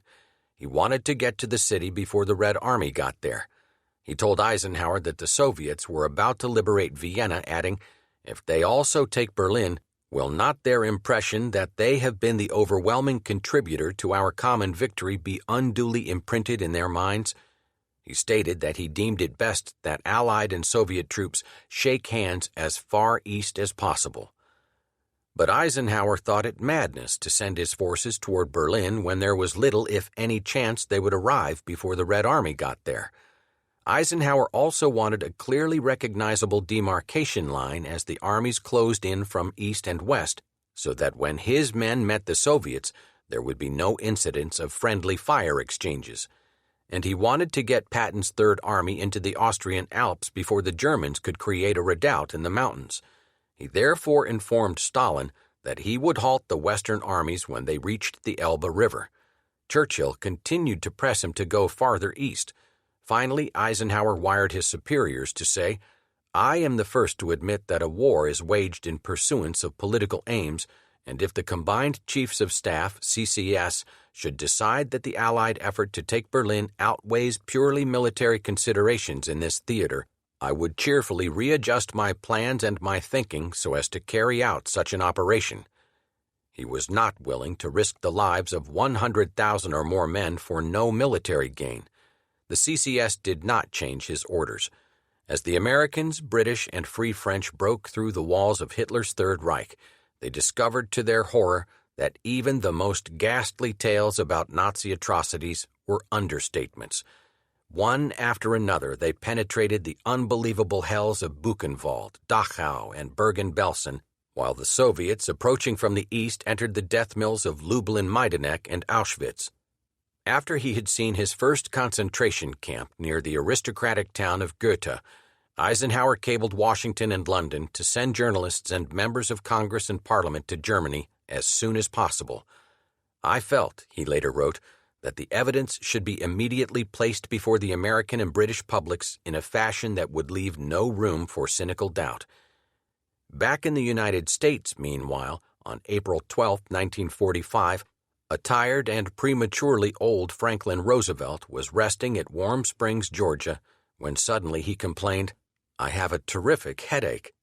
2 hours later, he was dead of a cerebral hemorrhage. His death was succinctly announced in the regular Army-Navy casualty lists.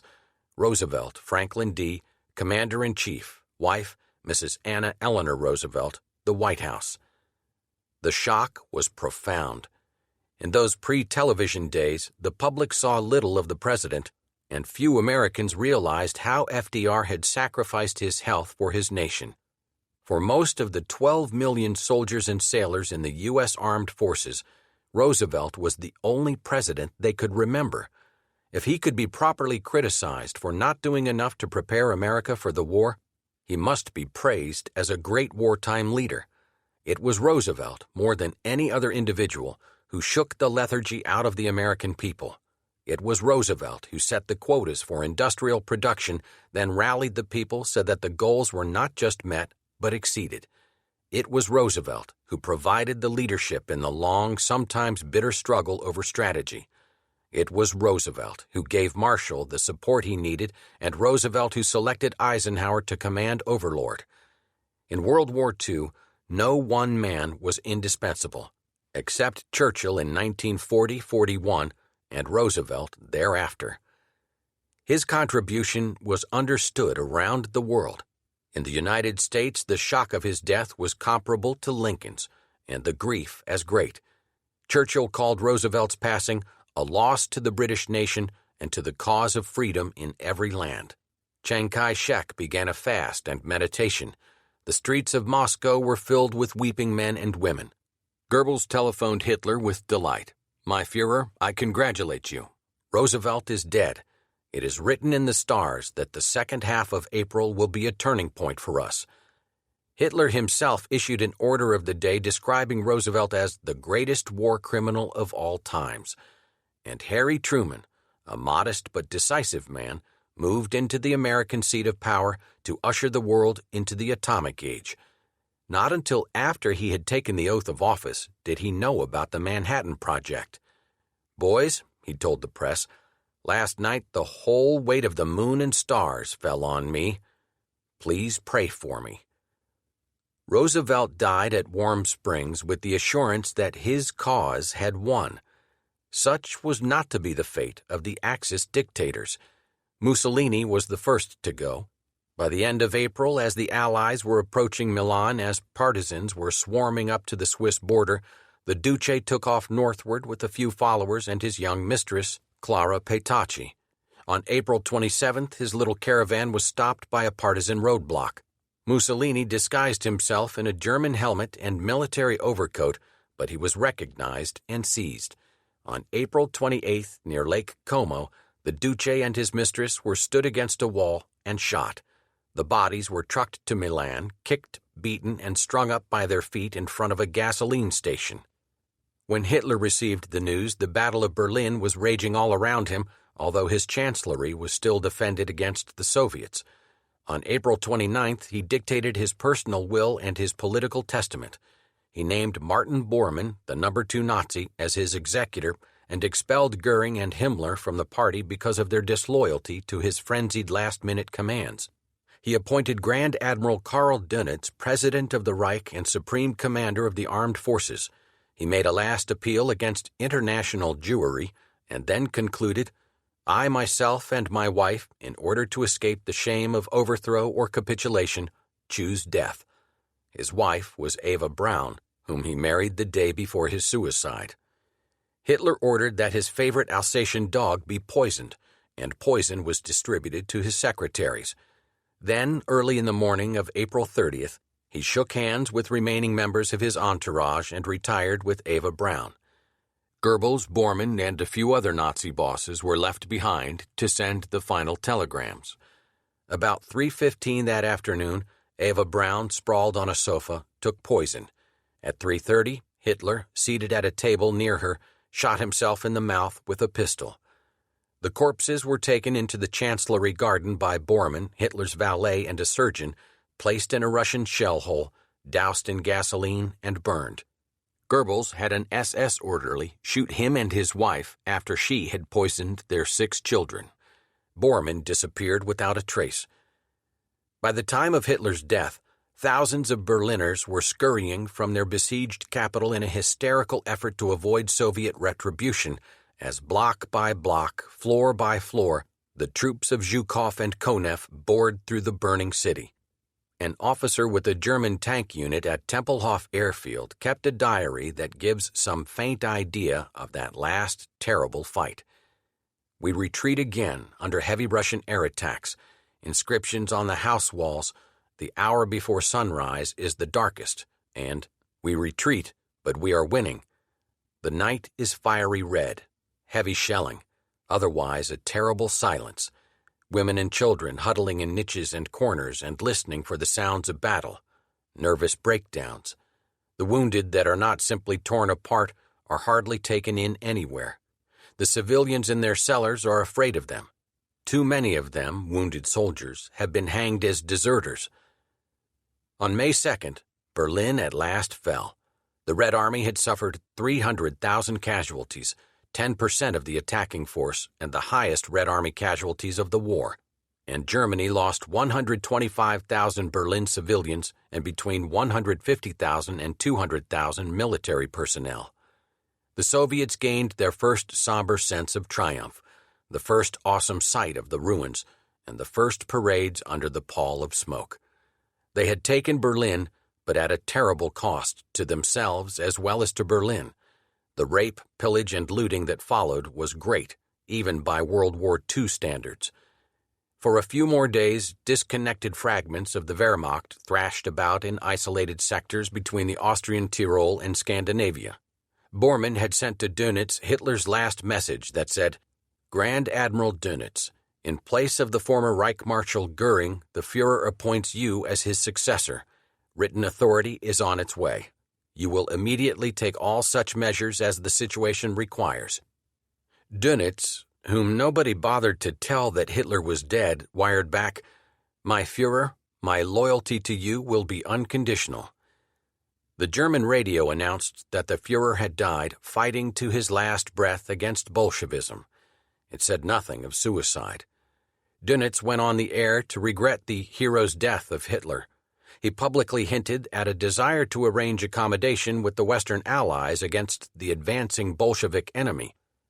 On May 5th, Admiral Hans von Friedeburg sought an 11th-hour deal at Eisenhower's headquarters in Reims, while German forces in northwest Germany, Holland, and Denmark were already capitulating. Friedeburg hoped to stall negotiations long enough to bring the maximum number of troops and refugees westward, eluding the Red Army's grasp before the fighting ceased. Eisenhower, however, threatened to close the entire Allied front against such refugees unless there was an immediate total ceasefire. The actual surrender came at 2:41 a.m., May 7, 1945, in a modest schoolhouse at Reims. Friedeburg, Field Marshal Alfred Gustav Jodl, and Jodl's aide Major Wilhelm Oxenius signed the terms. Eisenhower refused to attend in person. Instead, he sent British, French, Soviet, and American emissaries to accept unconditional surrender of all German forces to both the Western Allies and the Soviet Union, together and simultaneously. When the brief ceremony ended, Jodl said with much difficulty, "With this signature, the German people and the armed forces are, for better or worse, delivered into the victor's hands." The Allied representatives made no comment. The Germans were then conducted to Eisenhower's office. The Supreme Commander asked if they understood what they had signed. "Ja," said Jodl. The next day, at Soviet insistence, the ceremony was repeated in Berlin, where Zhukov signed for the Soviet Union. May 8th thus became the historical VE Day. The German surrender was, in Churchill's phrase, the signal for the greatest outburst of joy in the history of mankind. London, Paris, New York, Moscow, and the entire world, save for Japan and Germany, rejoiced. There were dancing in the streets, rockets and burp guns firing into the air, sirens howling, lights beaming from every window. Lights. This was the release from the blackout that had covered Europe, except only Switzerland, for the previous 5 years. In Moscow, crowds swarmed into Red Square, brushing aside police reinforcements. 1,000 guns fired 30 rounds each to signalize complete and total victory. The announcement came long before dawn, and thousands of people poured into the streets wearing everything from pajamas to fur coats. The crowd stayed on and grew ever larger. Soviets gathered in front of the British and American embassies, and whenever a foreigner was spotted, he was gently plucked up by 100 hands and passed along with cheers. George Kennan, U.S. Chargé d'Affaires, made a speech from the embassy balcony, where the red banner hung beside the Stars and Stripes. Roars went up. "Long live Truman! Long live Roosevelt's memory! Long live the great Americans!" In New York, Washington, Chicago, Los Angeles, and across the land, Americans celebrated. President Truman made a radio broadcast to remind people of the tasks ahead. We must work to bind up the wounds of a suffering world, to build an abiding peace, a peace rooted in justice and in law. We can build such a peace only by hard, toilsome, painstaking work, by understanding and working with our allies in peace as we have in war. Already the process had begun. From April 25th onward, the nations of the world held a conference in San Francisco to create the United Nations. Until June 26th, less than 2 months after the German surrender and shortly before the first nuclear device was exploded in secret, the principals conferred. They debated the fundamental human rights to which they would henceforth dedicate themselves, rights including social progress and better standards of life, and the equal rights of men and women. At the insistence of a Republican member of the United States delegation, Senator Arthur H. Vandenberg of Michigan, one word was added to the list: justice. Chapter 20. The End of the Rising Sun. The last year of the war in the Pacific was the worst year for both sides. It was waged with the barbarism and race hatred staggering in scope, savage almost beyond belief, and catastrophic in consequence. Each side regarded the other as subhuman vermin. Atrocities abounded, committed by individuals, by units, and by entire armies.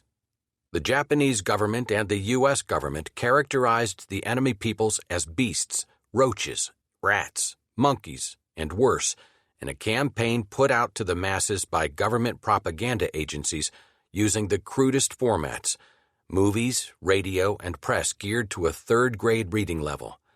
The aim was to teach soldiers and civilians alike to hate the enemy and regard all Americans, or Japanese, as animals to be feared, attacked, and exterminated. It worked. One American veteran recalled, "We had been fed tales of these yellow thugs, subhumans with teeth that resembled fangs. If 100,000 Japs were killed, so much the better. 200,000, even better." It was war without mercy. It was also a war that saw sweeping maneuvers covering vast distances. Even before the mop-up had ended on Leyte in the Philippines, MacArthur sent Lieutenant General Walter Kruger's Sixth Army on a long hooking loop through Surigao Strait, the Mindanao Sea, and on to Lingayen Gulf and Luzon, key to the whole Philippines archipelago. On January 9, 1945, some 68,000 Americans began clambering ashore on the vulnerable Lingayen beaches in what became the largest United States land campaign of the Pacific War. More American forces were engaged on Luzon than in either Africa or Italy. Kruger's objective was Manila, the national capital and a magnificent port. He was opposed by an impressive army under General Yamashita, comprising 250,000 men divided into 3 groups. But despite their size and dispositions, Yamashita's troops had already been weakened by harassing guerrilla attacks and steady United States air bombardment, and they were unable to stop Kruger. By January 31st, the Americans had moved deep into the Central Plain and had expelled the Japanese to the mountainous north and east. They prepared for the final drive on Manila, timed to coincide with an 8th Army drive across the base of the Bataan Peninsula, which had begun with landings at San Antonio Bay on January 29th. On February 3rd, the U.S. 1st Cavalry Division reached the outskirts of the capital, but it took 29 days to complete the occupation against desperate house-to-house resistance. When Manila finally was freed on March 4th, several Japanese units on Luzon remained in effective condition, and Yamashita continued fighting from stronghold pockets until the end of the war.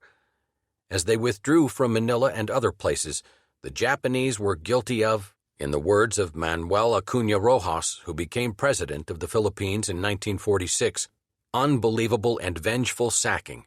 In every large city, in hundreds of smaller municipalities, and even in barrios, most of the habitable dwellings were destroyed.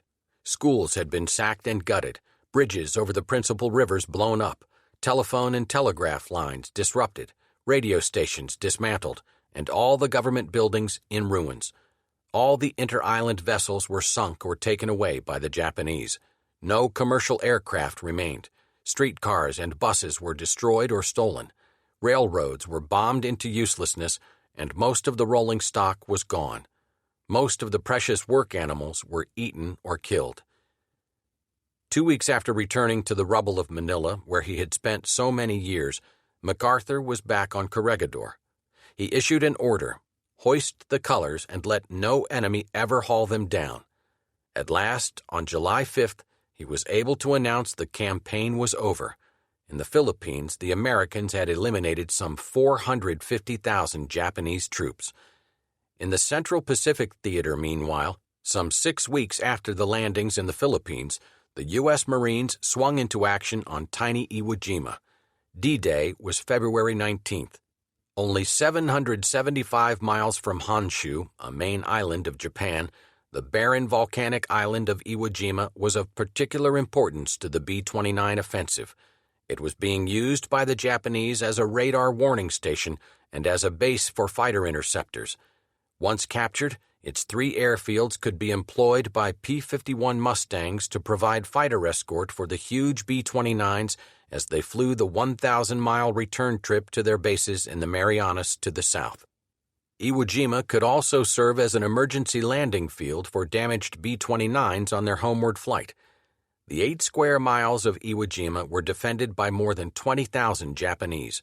The island had been well prepared with extensive minefields, lengthy underground tunnels, and communications systems protected by artillery fortified with concrete made from the island's black volcanic ash. Japanese guns remained silent as the Iwo Jima landings began on February 19th, but an unforeseen difficulty immediately appeared. Men coming ashore sank to their cabs in volcanic ash, and the armored Amtraks were unable to climb from the beach up a high terrace of the loose black stuff. Then Japanese guns began to boom. The Marines moving inland were pinned down by an enemy they could not see. Low hummocks of sand were the tops of pillboxes, with their gun slits only a few inches above ground. When tanks came ashore, they were blasted by hidden anti-tank guns. Battleships and smaller warships offshore did magnificent work destroying enemy positions, but in most cases they had to be rooted out by men in yard-by-yard advances with flamethrowers and demolition charges. The Marines took Iwo by crawling forward on their stomachs or behind tanks that bogged down in the volcanic ash. Men with rifles and flamethrowers fought their way from pillbox to foxhole, climbing the dominant defensive feature, Mount Suribachi, where on February 23rd, after 3 days of furious combat, the Marines hoisted the Stars and Stripes, and photographer Joe Rosenthal of the Associated Press took one of the war's most famous pictures. To secure the island took a total of 26 days and 20,965 American casualties, including 6,821 dead. Lieutenant General Holland M. Smith said, "The fighting was the toughest the Marines ran across in 168 years." The price of Iwo Jima came high, but by the war's end, 24,761 B-29 crewmen had used its airfields for emergency landings. By now, the Pacific Offensive was working like a 1-2 punch. On March 26, 1945, Lieutenant General Simon Bolivar Buckner Jr.'s 10th Army landed its 77th Division in the Kurama Islands west of Okinawa, principal center of the Ryukyu chain. The small islands were quickly subdued and became a seaplane base and anchorage for supply ships during the operation. At the same time, Marines took the nearby Kesa Islands, artillery was in place, and Okinawa, just 8 miles away, came under direct attack. Okinawa was only 700 square miles in size, but its strategic value was immense because it was only 350 miles from Japan and had good harbor facilities with plenty of room to stage troops. It would provide an ideal jumping-off place for any invasion of Japan. This island was the site of the war's last amphibious assault. Vice Admiral Richmond Kelly Turner had elaborated the actual operations plan for Okinawa's capture on February 9th, 10 days before the Iwo Jima landing. He arranged concentric invasions by forces under himself, Spruance, Mitcher, and Buckner, who commanded 7 Army and Marine divisions. General Mitsuru Ushijima, Okinawa's commander, had more than 100,000 men and 3,000 aircraft at his disposal, plus the kamikazes. The kamikaze attack had become an integral part of Japanese tactics after its successful tryout at Leyte Gulf, where it sank an escort carrier and damaged others. From then on, Allied seamen came to know suicide pilots well. Kamikaze attacks during the Lingayen Gulf operation were effective, sinking 4 Allied vessels and damaging 43. At Iwo Jima, suicide planes sank an escort carrier and hurt 5 other ships, including 2 carriers. Kamikaze tactics were well suited to the Japanese character and to the Empire's desperate military situation. Almost all of Japan's top pilots were dead, and most of her first-line planes had been destroyed. But an obsolete plane was just as effective when loaded with explosives, and a young man could quickly be taught enough flying to get a plane to the Allied fleet and then dive it into a ship. American and British seamen underwent their most fearsome trial by suicide planes during the Okinawa campaign. They were within close range of the airfields on the Japanese home islands, and both the invasion fleet and the fast carrier force were hit again and again. 30 ships were sunk, and though none was larger than a destroyer, 368 were damaged, including carriers and battleships, some put out of action for months. Nearly 5,000 U.S. Navy men were killed. As the campaign progressed, tactics to cope with the suicide planes were developed. Transports and aircraft carriers were the preferred and most vulnerable targets, so the Navy tucked them inside a circle of battleships and cruisers with battleships surrounding the whole while U.S. fighter planes flew outside the fleet to meet and disrupt, if not destroy, the kamikazes before they could get close to their targets. At the same time, the Japanese were having difficulty finding young men willing to kill themselves.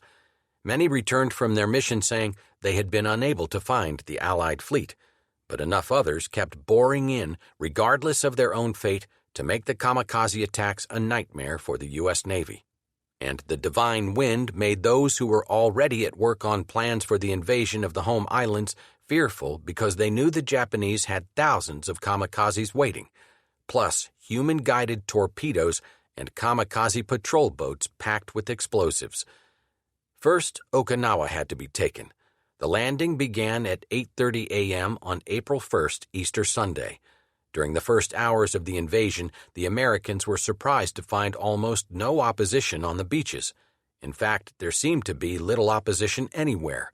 5 hours after the first Marines were ashore, they captured one vital airstrip, and not a shot had been fired. If everything seemed to be going much too easily, it was because Ushijima had pulled back to the southern part of the island. The Japanese army had finally learned a lesson that would have benefited Rommel and Normandy. If you tried to stop the invasion at the beach, you subjected yourself to the overwhelming fire of U.S. battleships, cruisers, and destroyers. Conceding the beach and building fortifications inland was the most effective way to resist. Ushijima had decided on a defense-in-depth design. 5 days elapsed while the Marines muttered that Okinawa was the screwiest damned place in the Pacific. Then the Japanese struck. On April 6th and 7th, nearly 700 enemy aircraft, including some 350 kamikazes, pounded the beachheads and U.S. task forces assembled offshore. The first 5 hours of the battle that was designed to smash the American invaders of Okinawa took a toll of 6 U.S. ships and 135 kamikaze pilots.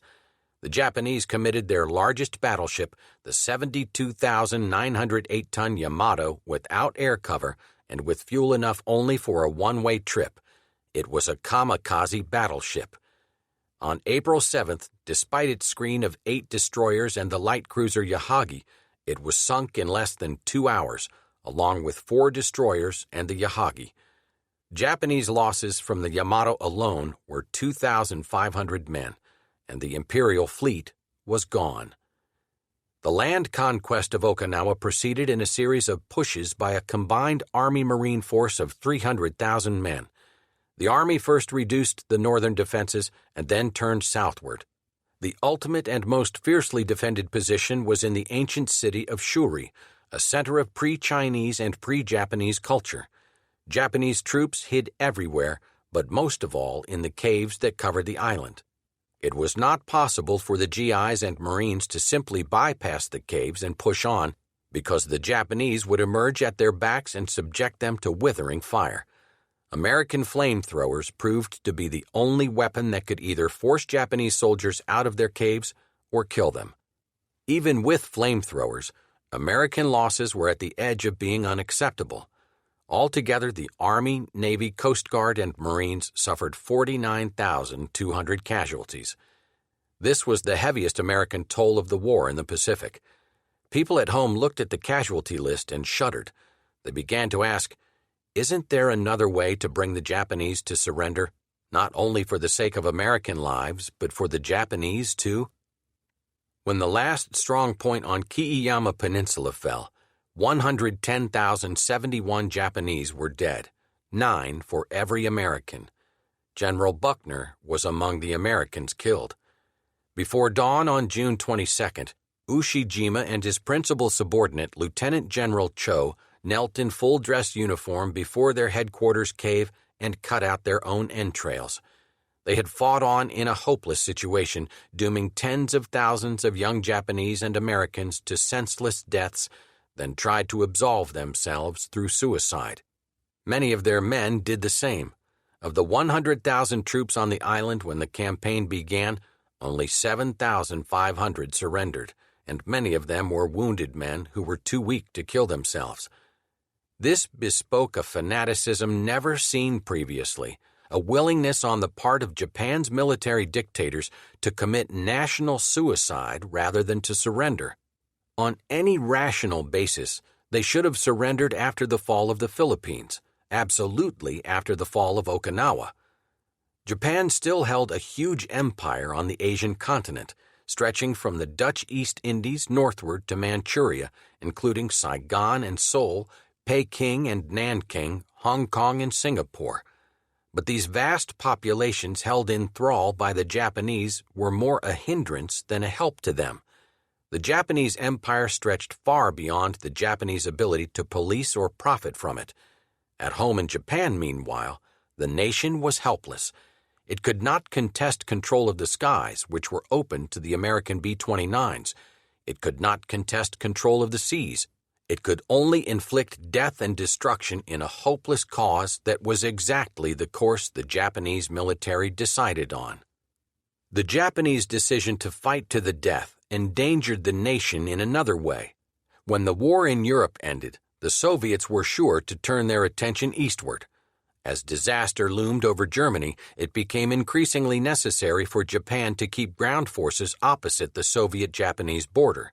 As early as the spring of 1945, the Japanese General Staff had begun plans for defense against a Soviet attack. At Yalta, Roosevelt had promised Stalin the Kuril Islands and southern Sakhalin that had been lost to Japan in 1905, as well as Soviet privileges in Chinese ports and railways in return for the Soviet Union going to war with Japan. On April 5, 1945, Molotov informed the Japanese embassy in Moscow that the Soviet Union was denouncing its neutrality pact because the situation had radically changed. On May 15th, Tokyo annulled its alliance with the German state that had ceased to exist, but the gesture was meaningless. It was quite apparent that a new front soon would open at a most disastrous moment for the emperor. While Tokyo alerted its Manchurian army, it faced accumulating difficulty in China itself. A 1944 offensive there had not succeeded in altering the strategic balance.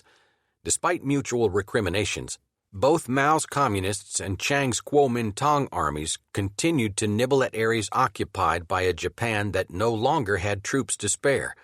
By early 1945, Mountbatten's forces had managed to open land communications between Burma and China. He flew to Manila, where MacArthur promised to help prevent the Japanese from reinforcing their Singapore and Malayan garrisons.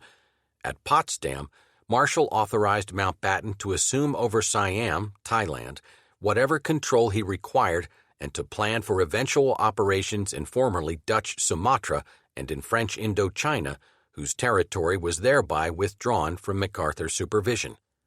The Japanese sought to stave off the reckoning by sending vaguely worded messages to the Soviet Union exploring the possibility of negotiations.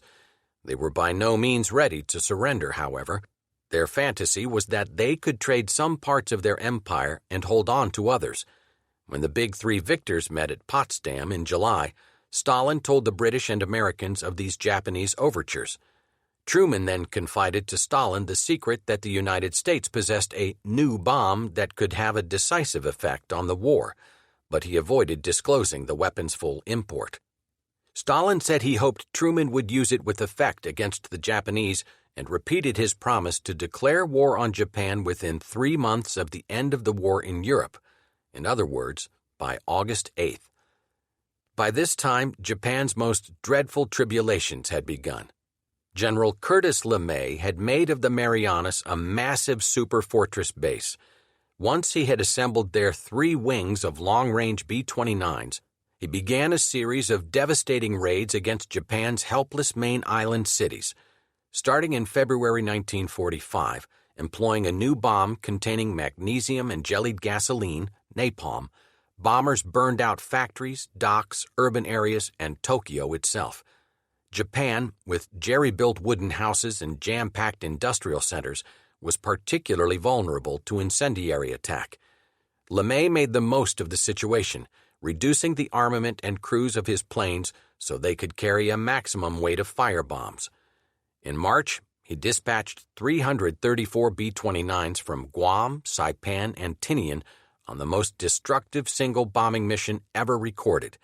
It did more damage than even the dreadful atomic explosions that were to wipe out Hiroshima and Nagasaki.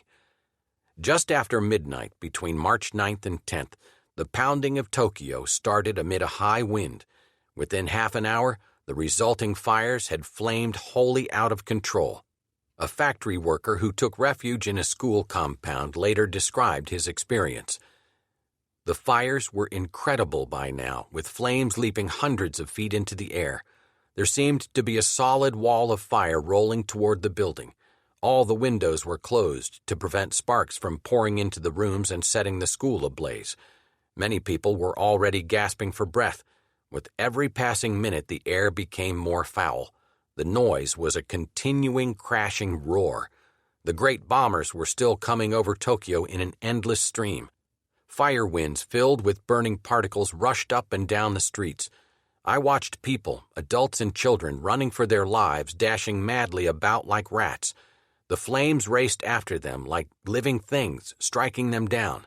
They died by the hundreds right in front of me. Wherever I turned my eyes, I saw people running away from the school grounds, seeking air to breathe. They raced away from the school into a devil's cauldron of twisting, seething fire. The whole spectacle, with its blinding lights and thundering noise, reminded me of the paintings of purgatory. A Japanese newspaperman wrote, "The city was as bright as at sunrise. Clouds of smoke, soot, even sparks driven by the storm flew over it. That night we thought the whole of Tokyo was reduced to ashes." The fire department estimated that the raid killed 97,000 people, wounded 125,000, and left 1,200,000 homeless. One by one, Japan's cities were reduced: Tokyo, then Nagoya, Kobe, and Osaka. Each devastation was so terrible that currents of heat were flung upward into the sky, tossing the vengeful airplanes and tearing helmets from the heads of their crews. In one 10-day blitz, the superfortresses wholly flattened 32 square miles of Japan's four most important centers. By April 6th, MacArthur was given command of all U.S. Army forces in the Pacific and was directed, with Nimitz, the naval commander, to prepare for the war's final operations. This task was rendered far easier than the Joint Chiefs of Staff could foresee by the development of the atomic bomb. Tentative manufacture of a bomb had been begun by General Groves's Manhattan Engineer District in 1942. At Los Alamos, New Mexico, research director J. Robert Oppenheimer established a laboratory to work on producing an atom bomb. However, until its actual testing in July 1945, no one could be certain that it would work.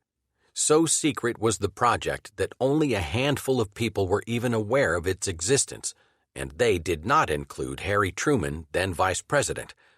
The day after Roosevelt died, Secretary of State James F. Burns told Truman of the coming experiment, but Truman's first thorough briefing did not come until 12 days later from Secretary of War Henry K. Stimson. Pandora's terrible box opened at dawn, July 16th, near Alamogordo, New Mexico. As the countdown ended, Oppenheimer, standing with Groves in a distant control station, shouted, "Now!" The assembled officers and scientists peered through their dark glasses at the auroral burst of flame, and Oppenheimer thought of two passages from the Hindu epic, the Bhagavad Gita. One read, "If the radiance of 1,000 suns were to burst into the sky, that would be the splendor of the Mighty One." The other, "I am become death, the shatterer of worlds." A tremendous blast rushed out across the desert, and above it rose the first mushroom-shaped cloud.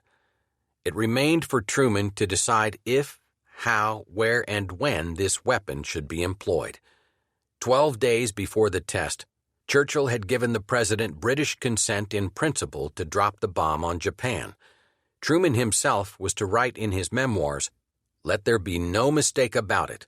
I regarded the bomb as a military weapon and never had any doubt that it should be used." In July, Truman met with Churchill and Stalin at Potsdam, near war-ravaged Berlin.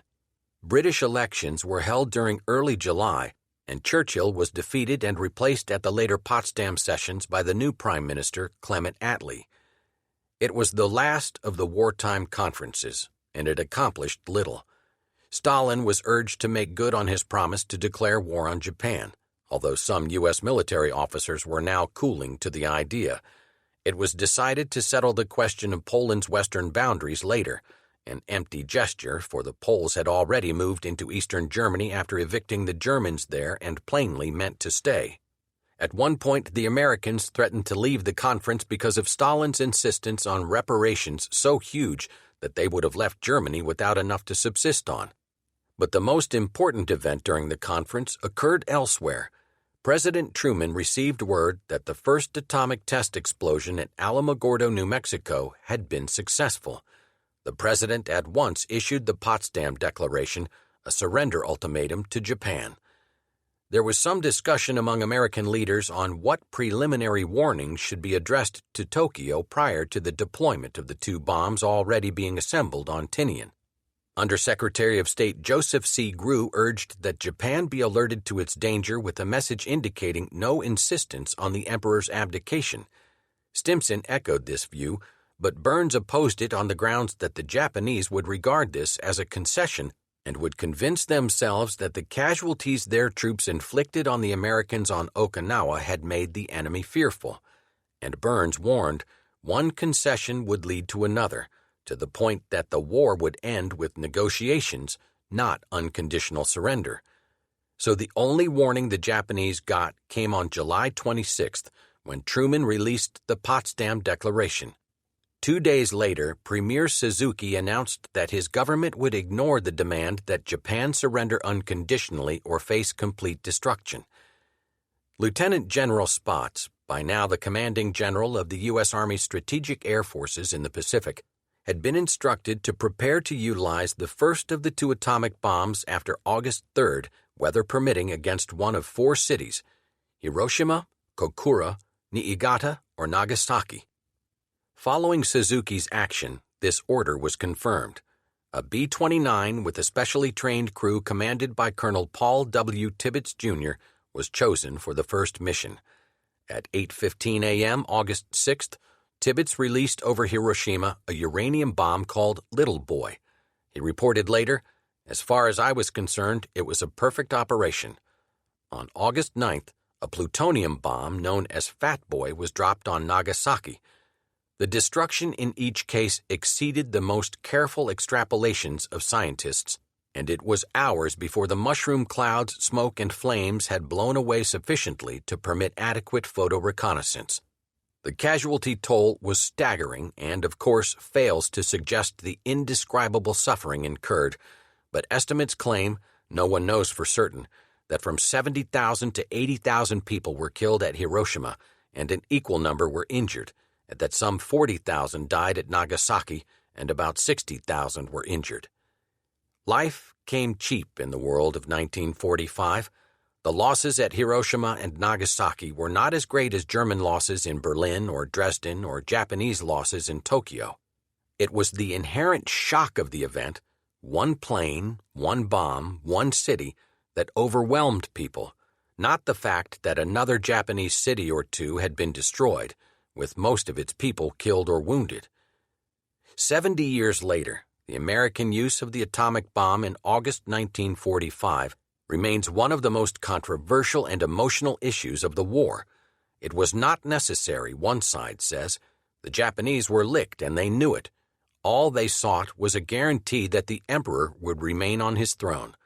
As the United States intended to retain the emperor in any case because of fears of uncontrollable social upheaval otherwise, that guarantee should have been made. Nonsense, say Truman's defenders. There is no indication the Japanese were prepared to quit. There is every indication they intended to fight one last glorious battle in defense of the homeland. Estimates of the casualties that would ensue ran high, up to 1 million Japanese and American dead and injured. It has to be doubted that there was another way, certainly none that would have had such an immediate impact. On August 8th, right after the Hiroshima and 2 days before the Nagasaki bombs were dropped, the Soviet Union declared war on Japan, and the Red Army swept through Manchuria and into Korea. The Soviets were preparing to invade the northern Japanese home islands. Had that happened, and it would have if the war had continued, Japan would have been divided like Germany, with a communist North Japan and a democratic South Japan. The shock of the bombs brought about a swift final outcome. Truman announced, "We are now prepared to obliterate rapidly and completely every productive enterprise the Japanese have above ground in any city." On August 10th, Tokyo sued for peace on the basis of the Allies' Potsdam Declaration, but requested that Hirohito be retained as emperor. Truman agreed to some face-saving language. The decision to surrender was reached at a final meeting of the Supreme War Council in the presence of the emperor. Hirohito said, "I cannot bear to see my innocent people suffer any longer." Following a lengthy discussion, Suzuki rose and quietly remarked, "Gentlemen, we have spent hours in deliberation without coming to a decision, and yet agreement is not in sight. You are fully aware that we cannot afford to waste even a minute at this juncture. I propose, therefore, to seek the imperial guidance and substitute it for the decision of this conference." Hirohito indicated that Japan must accept the terms Truman offered. These terms stipulated that, from the moment of surrender, the authority of the Emperor of the Japanese government to rule the state shall be subject to the supreme commander of the Allied powers. On August 15th, in a taped radio message, his first direct voice communication with his people, the Emperor informed them that the war was over and it was time to accept the unacceptable and endure the unendurable in order to pave the way for a grand peace for all generations to come. The Soviets spurned the announcement as only a general statement on Japan's capitulation. They continued their brief but fierce offensive. The Kwantung Army surrendered August 22nd, but Soviet airborne troops and the Red Fleet moved into Dairen and Port Arthur in Manchuria and seized southern Sakhalin and the Kurils.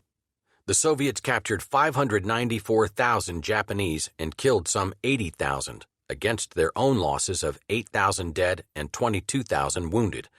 On August 28th, meanwhile, American troops began a mass and unopposed landing on Japan's home islands, occupying all strategic centers. There were several separate Japanese capitulations on widely separated fronts. China regained sovereignty over Inner Mongolia, Manchuria, Formosa, and Hainan, and Britain reoccupied Hong Kong and accepted a formal Japanese surrender in Singapore on September 12th. The crucial and historic act, however, that confirmed Imperial Japan's defeat took place aboard the 45,000-ton battleship Missouri on September 2, 1945, in Tokyo Bay.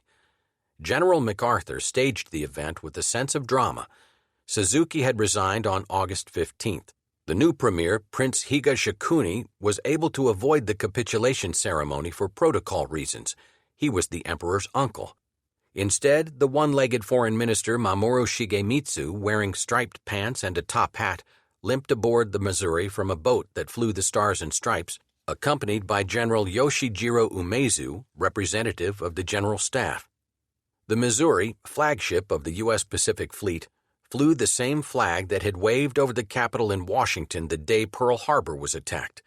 Jammed together on the deck were masses of correspondents and Allied officers, British and Australians with scarlet bands on their caps and collars, Gaullist French with vivid decorations, Dutch with gold-looped emblems, Chinese in olive drab, Soviets in stiff shoulder boards, headed by the obscure Lieutenant General Kuzma Dyeryevyanko, and Americans garbed simply in plain suntans, the uniform MacArthur insisted upon, on the grounds that it was the uniform worn throughout the war.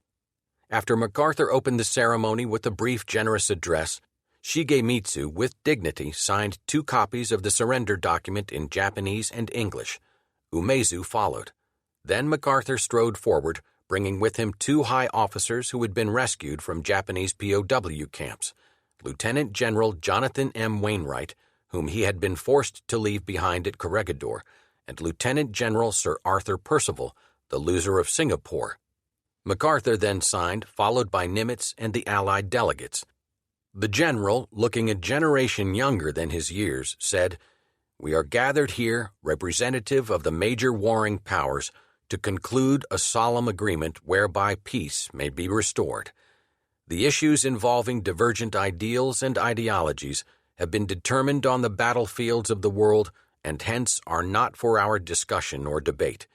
Nor is it for us here to meet, representing as we do a majority of the people of the earth, in a spirit of distrust, malice, or hatred, but rather it is for us, both victors and vanquished, to serve, committing all our peoples unreservedly to faithful compliance with the understandings they are here formally to assume. It is my earnest hope that from this solemn occasion a better world shall emerge, a world dedicated to the dignity of man. Let us pray that peace be now restored to the world, and that God will preserve it always. These proceedings are closed.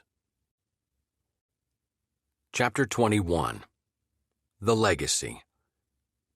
More people were killed in the Second World War than in any war in history, so it is inevitable that the most prominent symbol of the war is a mushroom-shaped cloud. The war left 53 million dead.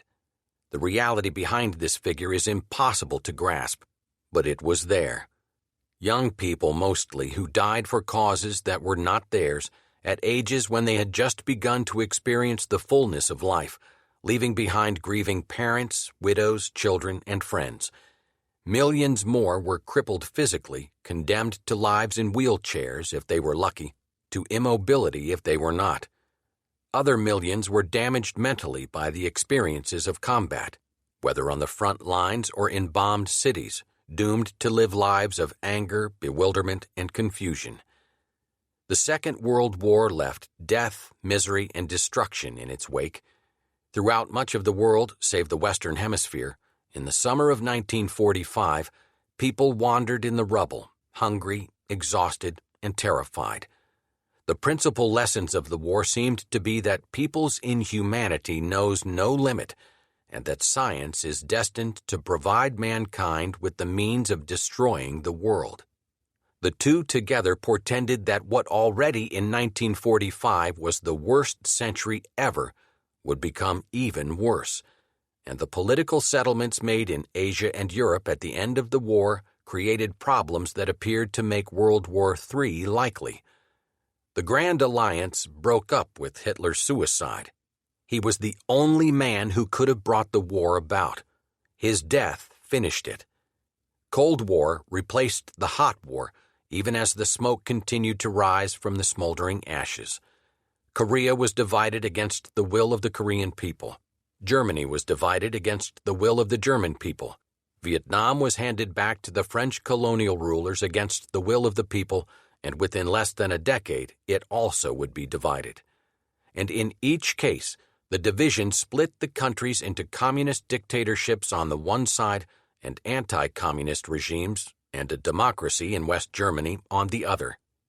In those countries that were occupied by the Red Army, where one police state had replaced another, people had the additional burden of feeling that all the sacrifices of the past 6 years had been in vain.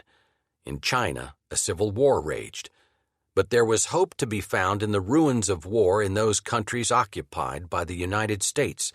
Whereas the Soviets took anything of value from their zones of occupation, the Americans set out to rebuild. In Germany, Eisenhower told his staff that the success of the occupation policies being imposed on the defeated nation could be judged only in 50 years.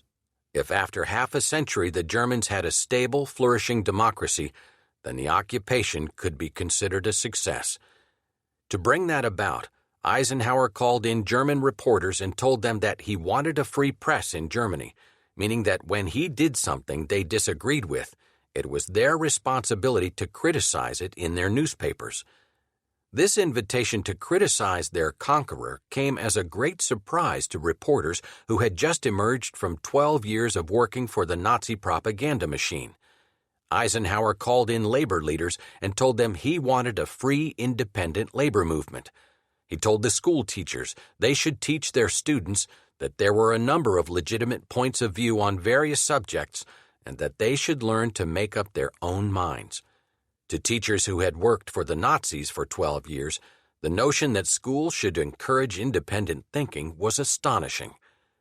No wonder that in September 1945, America's prestige had never been higher.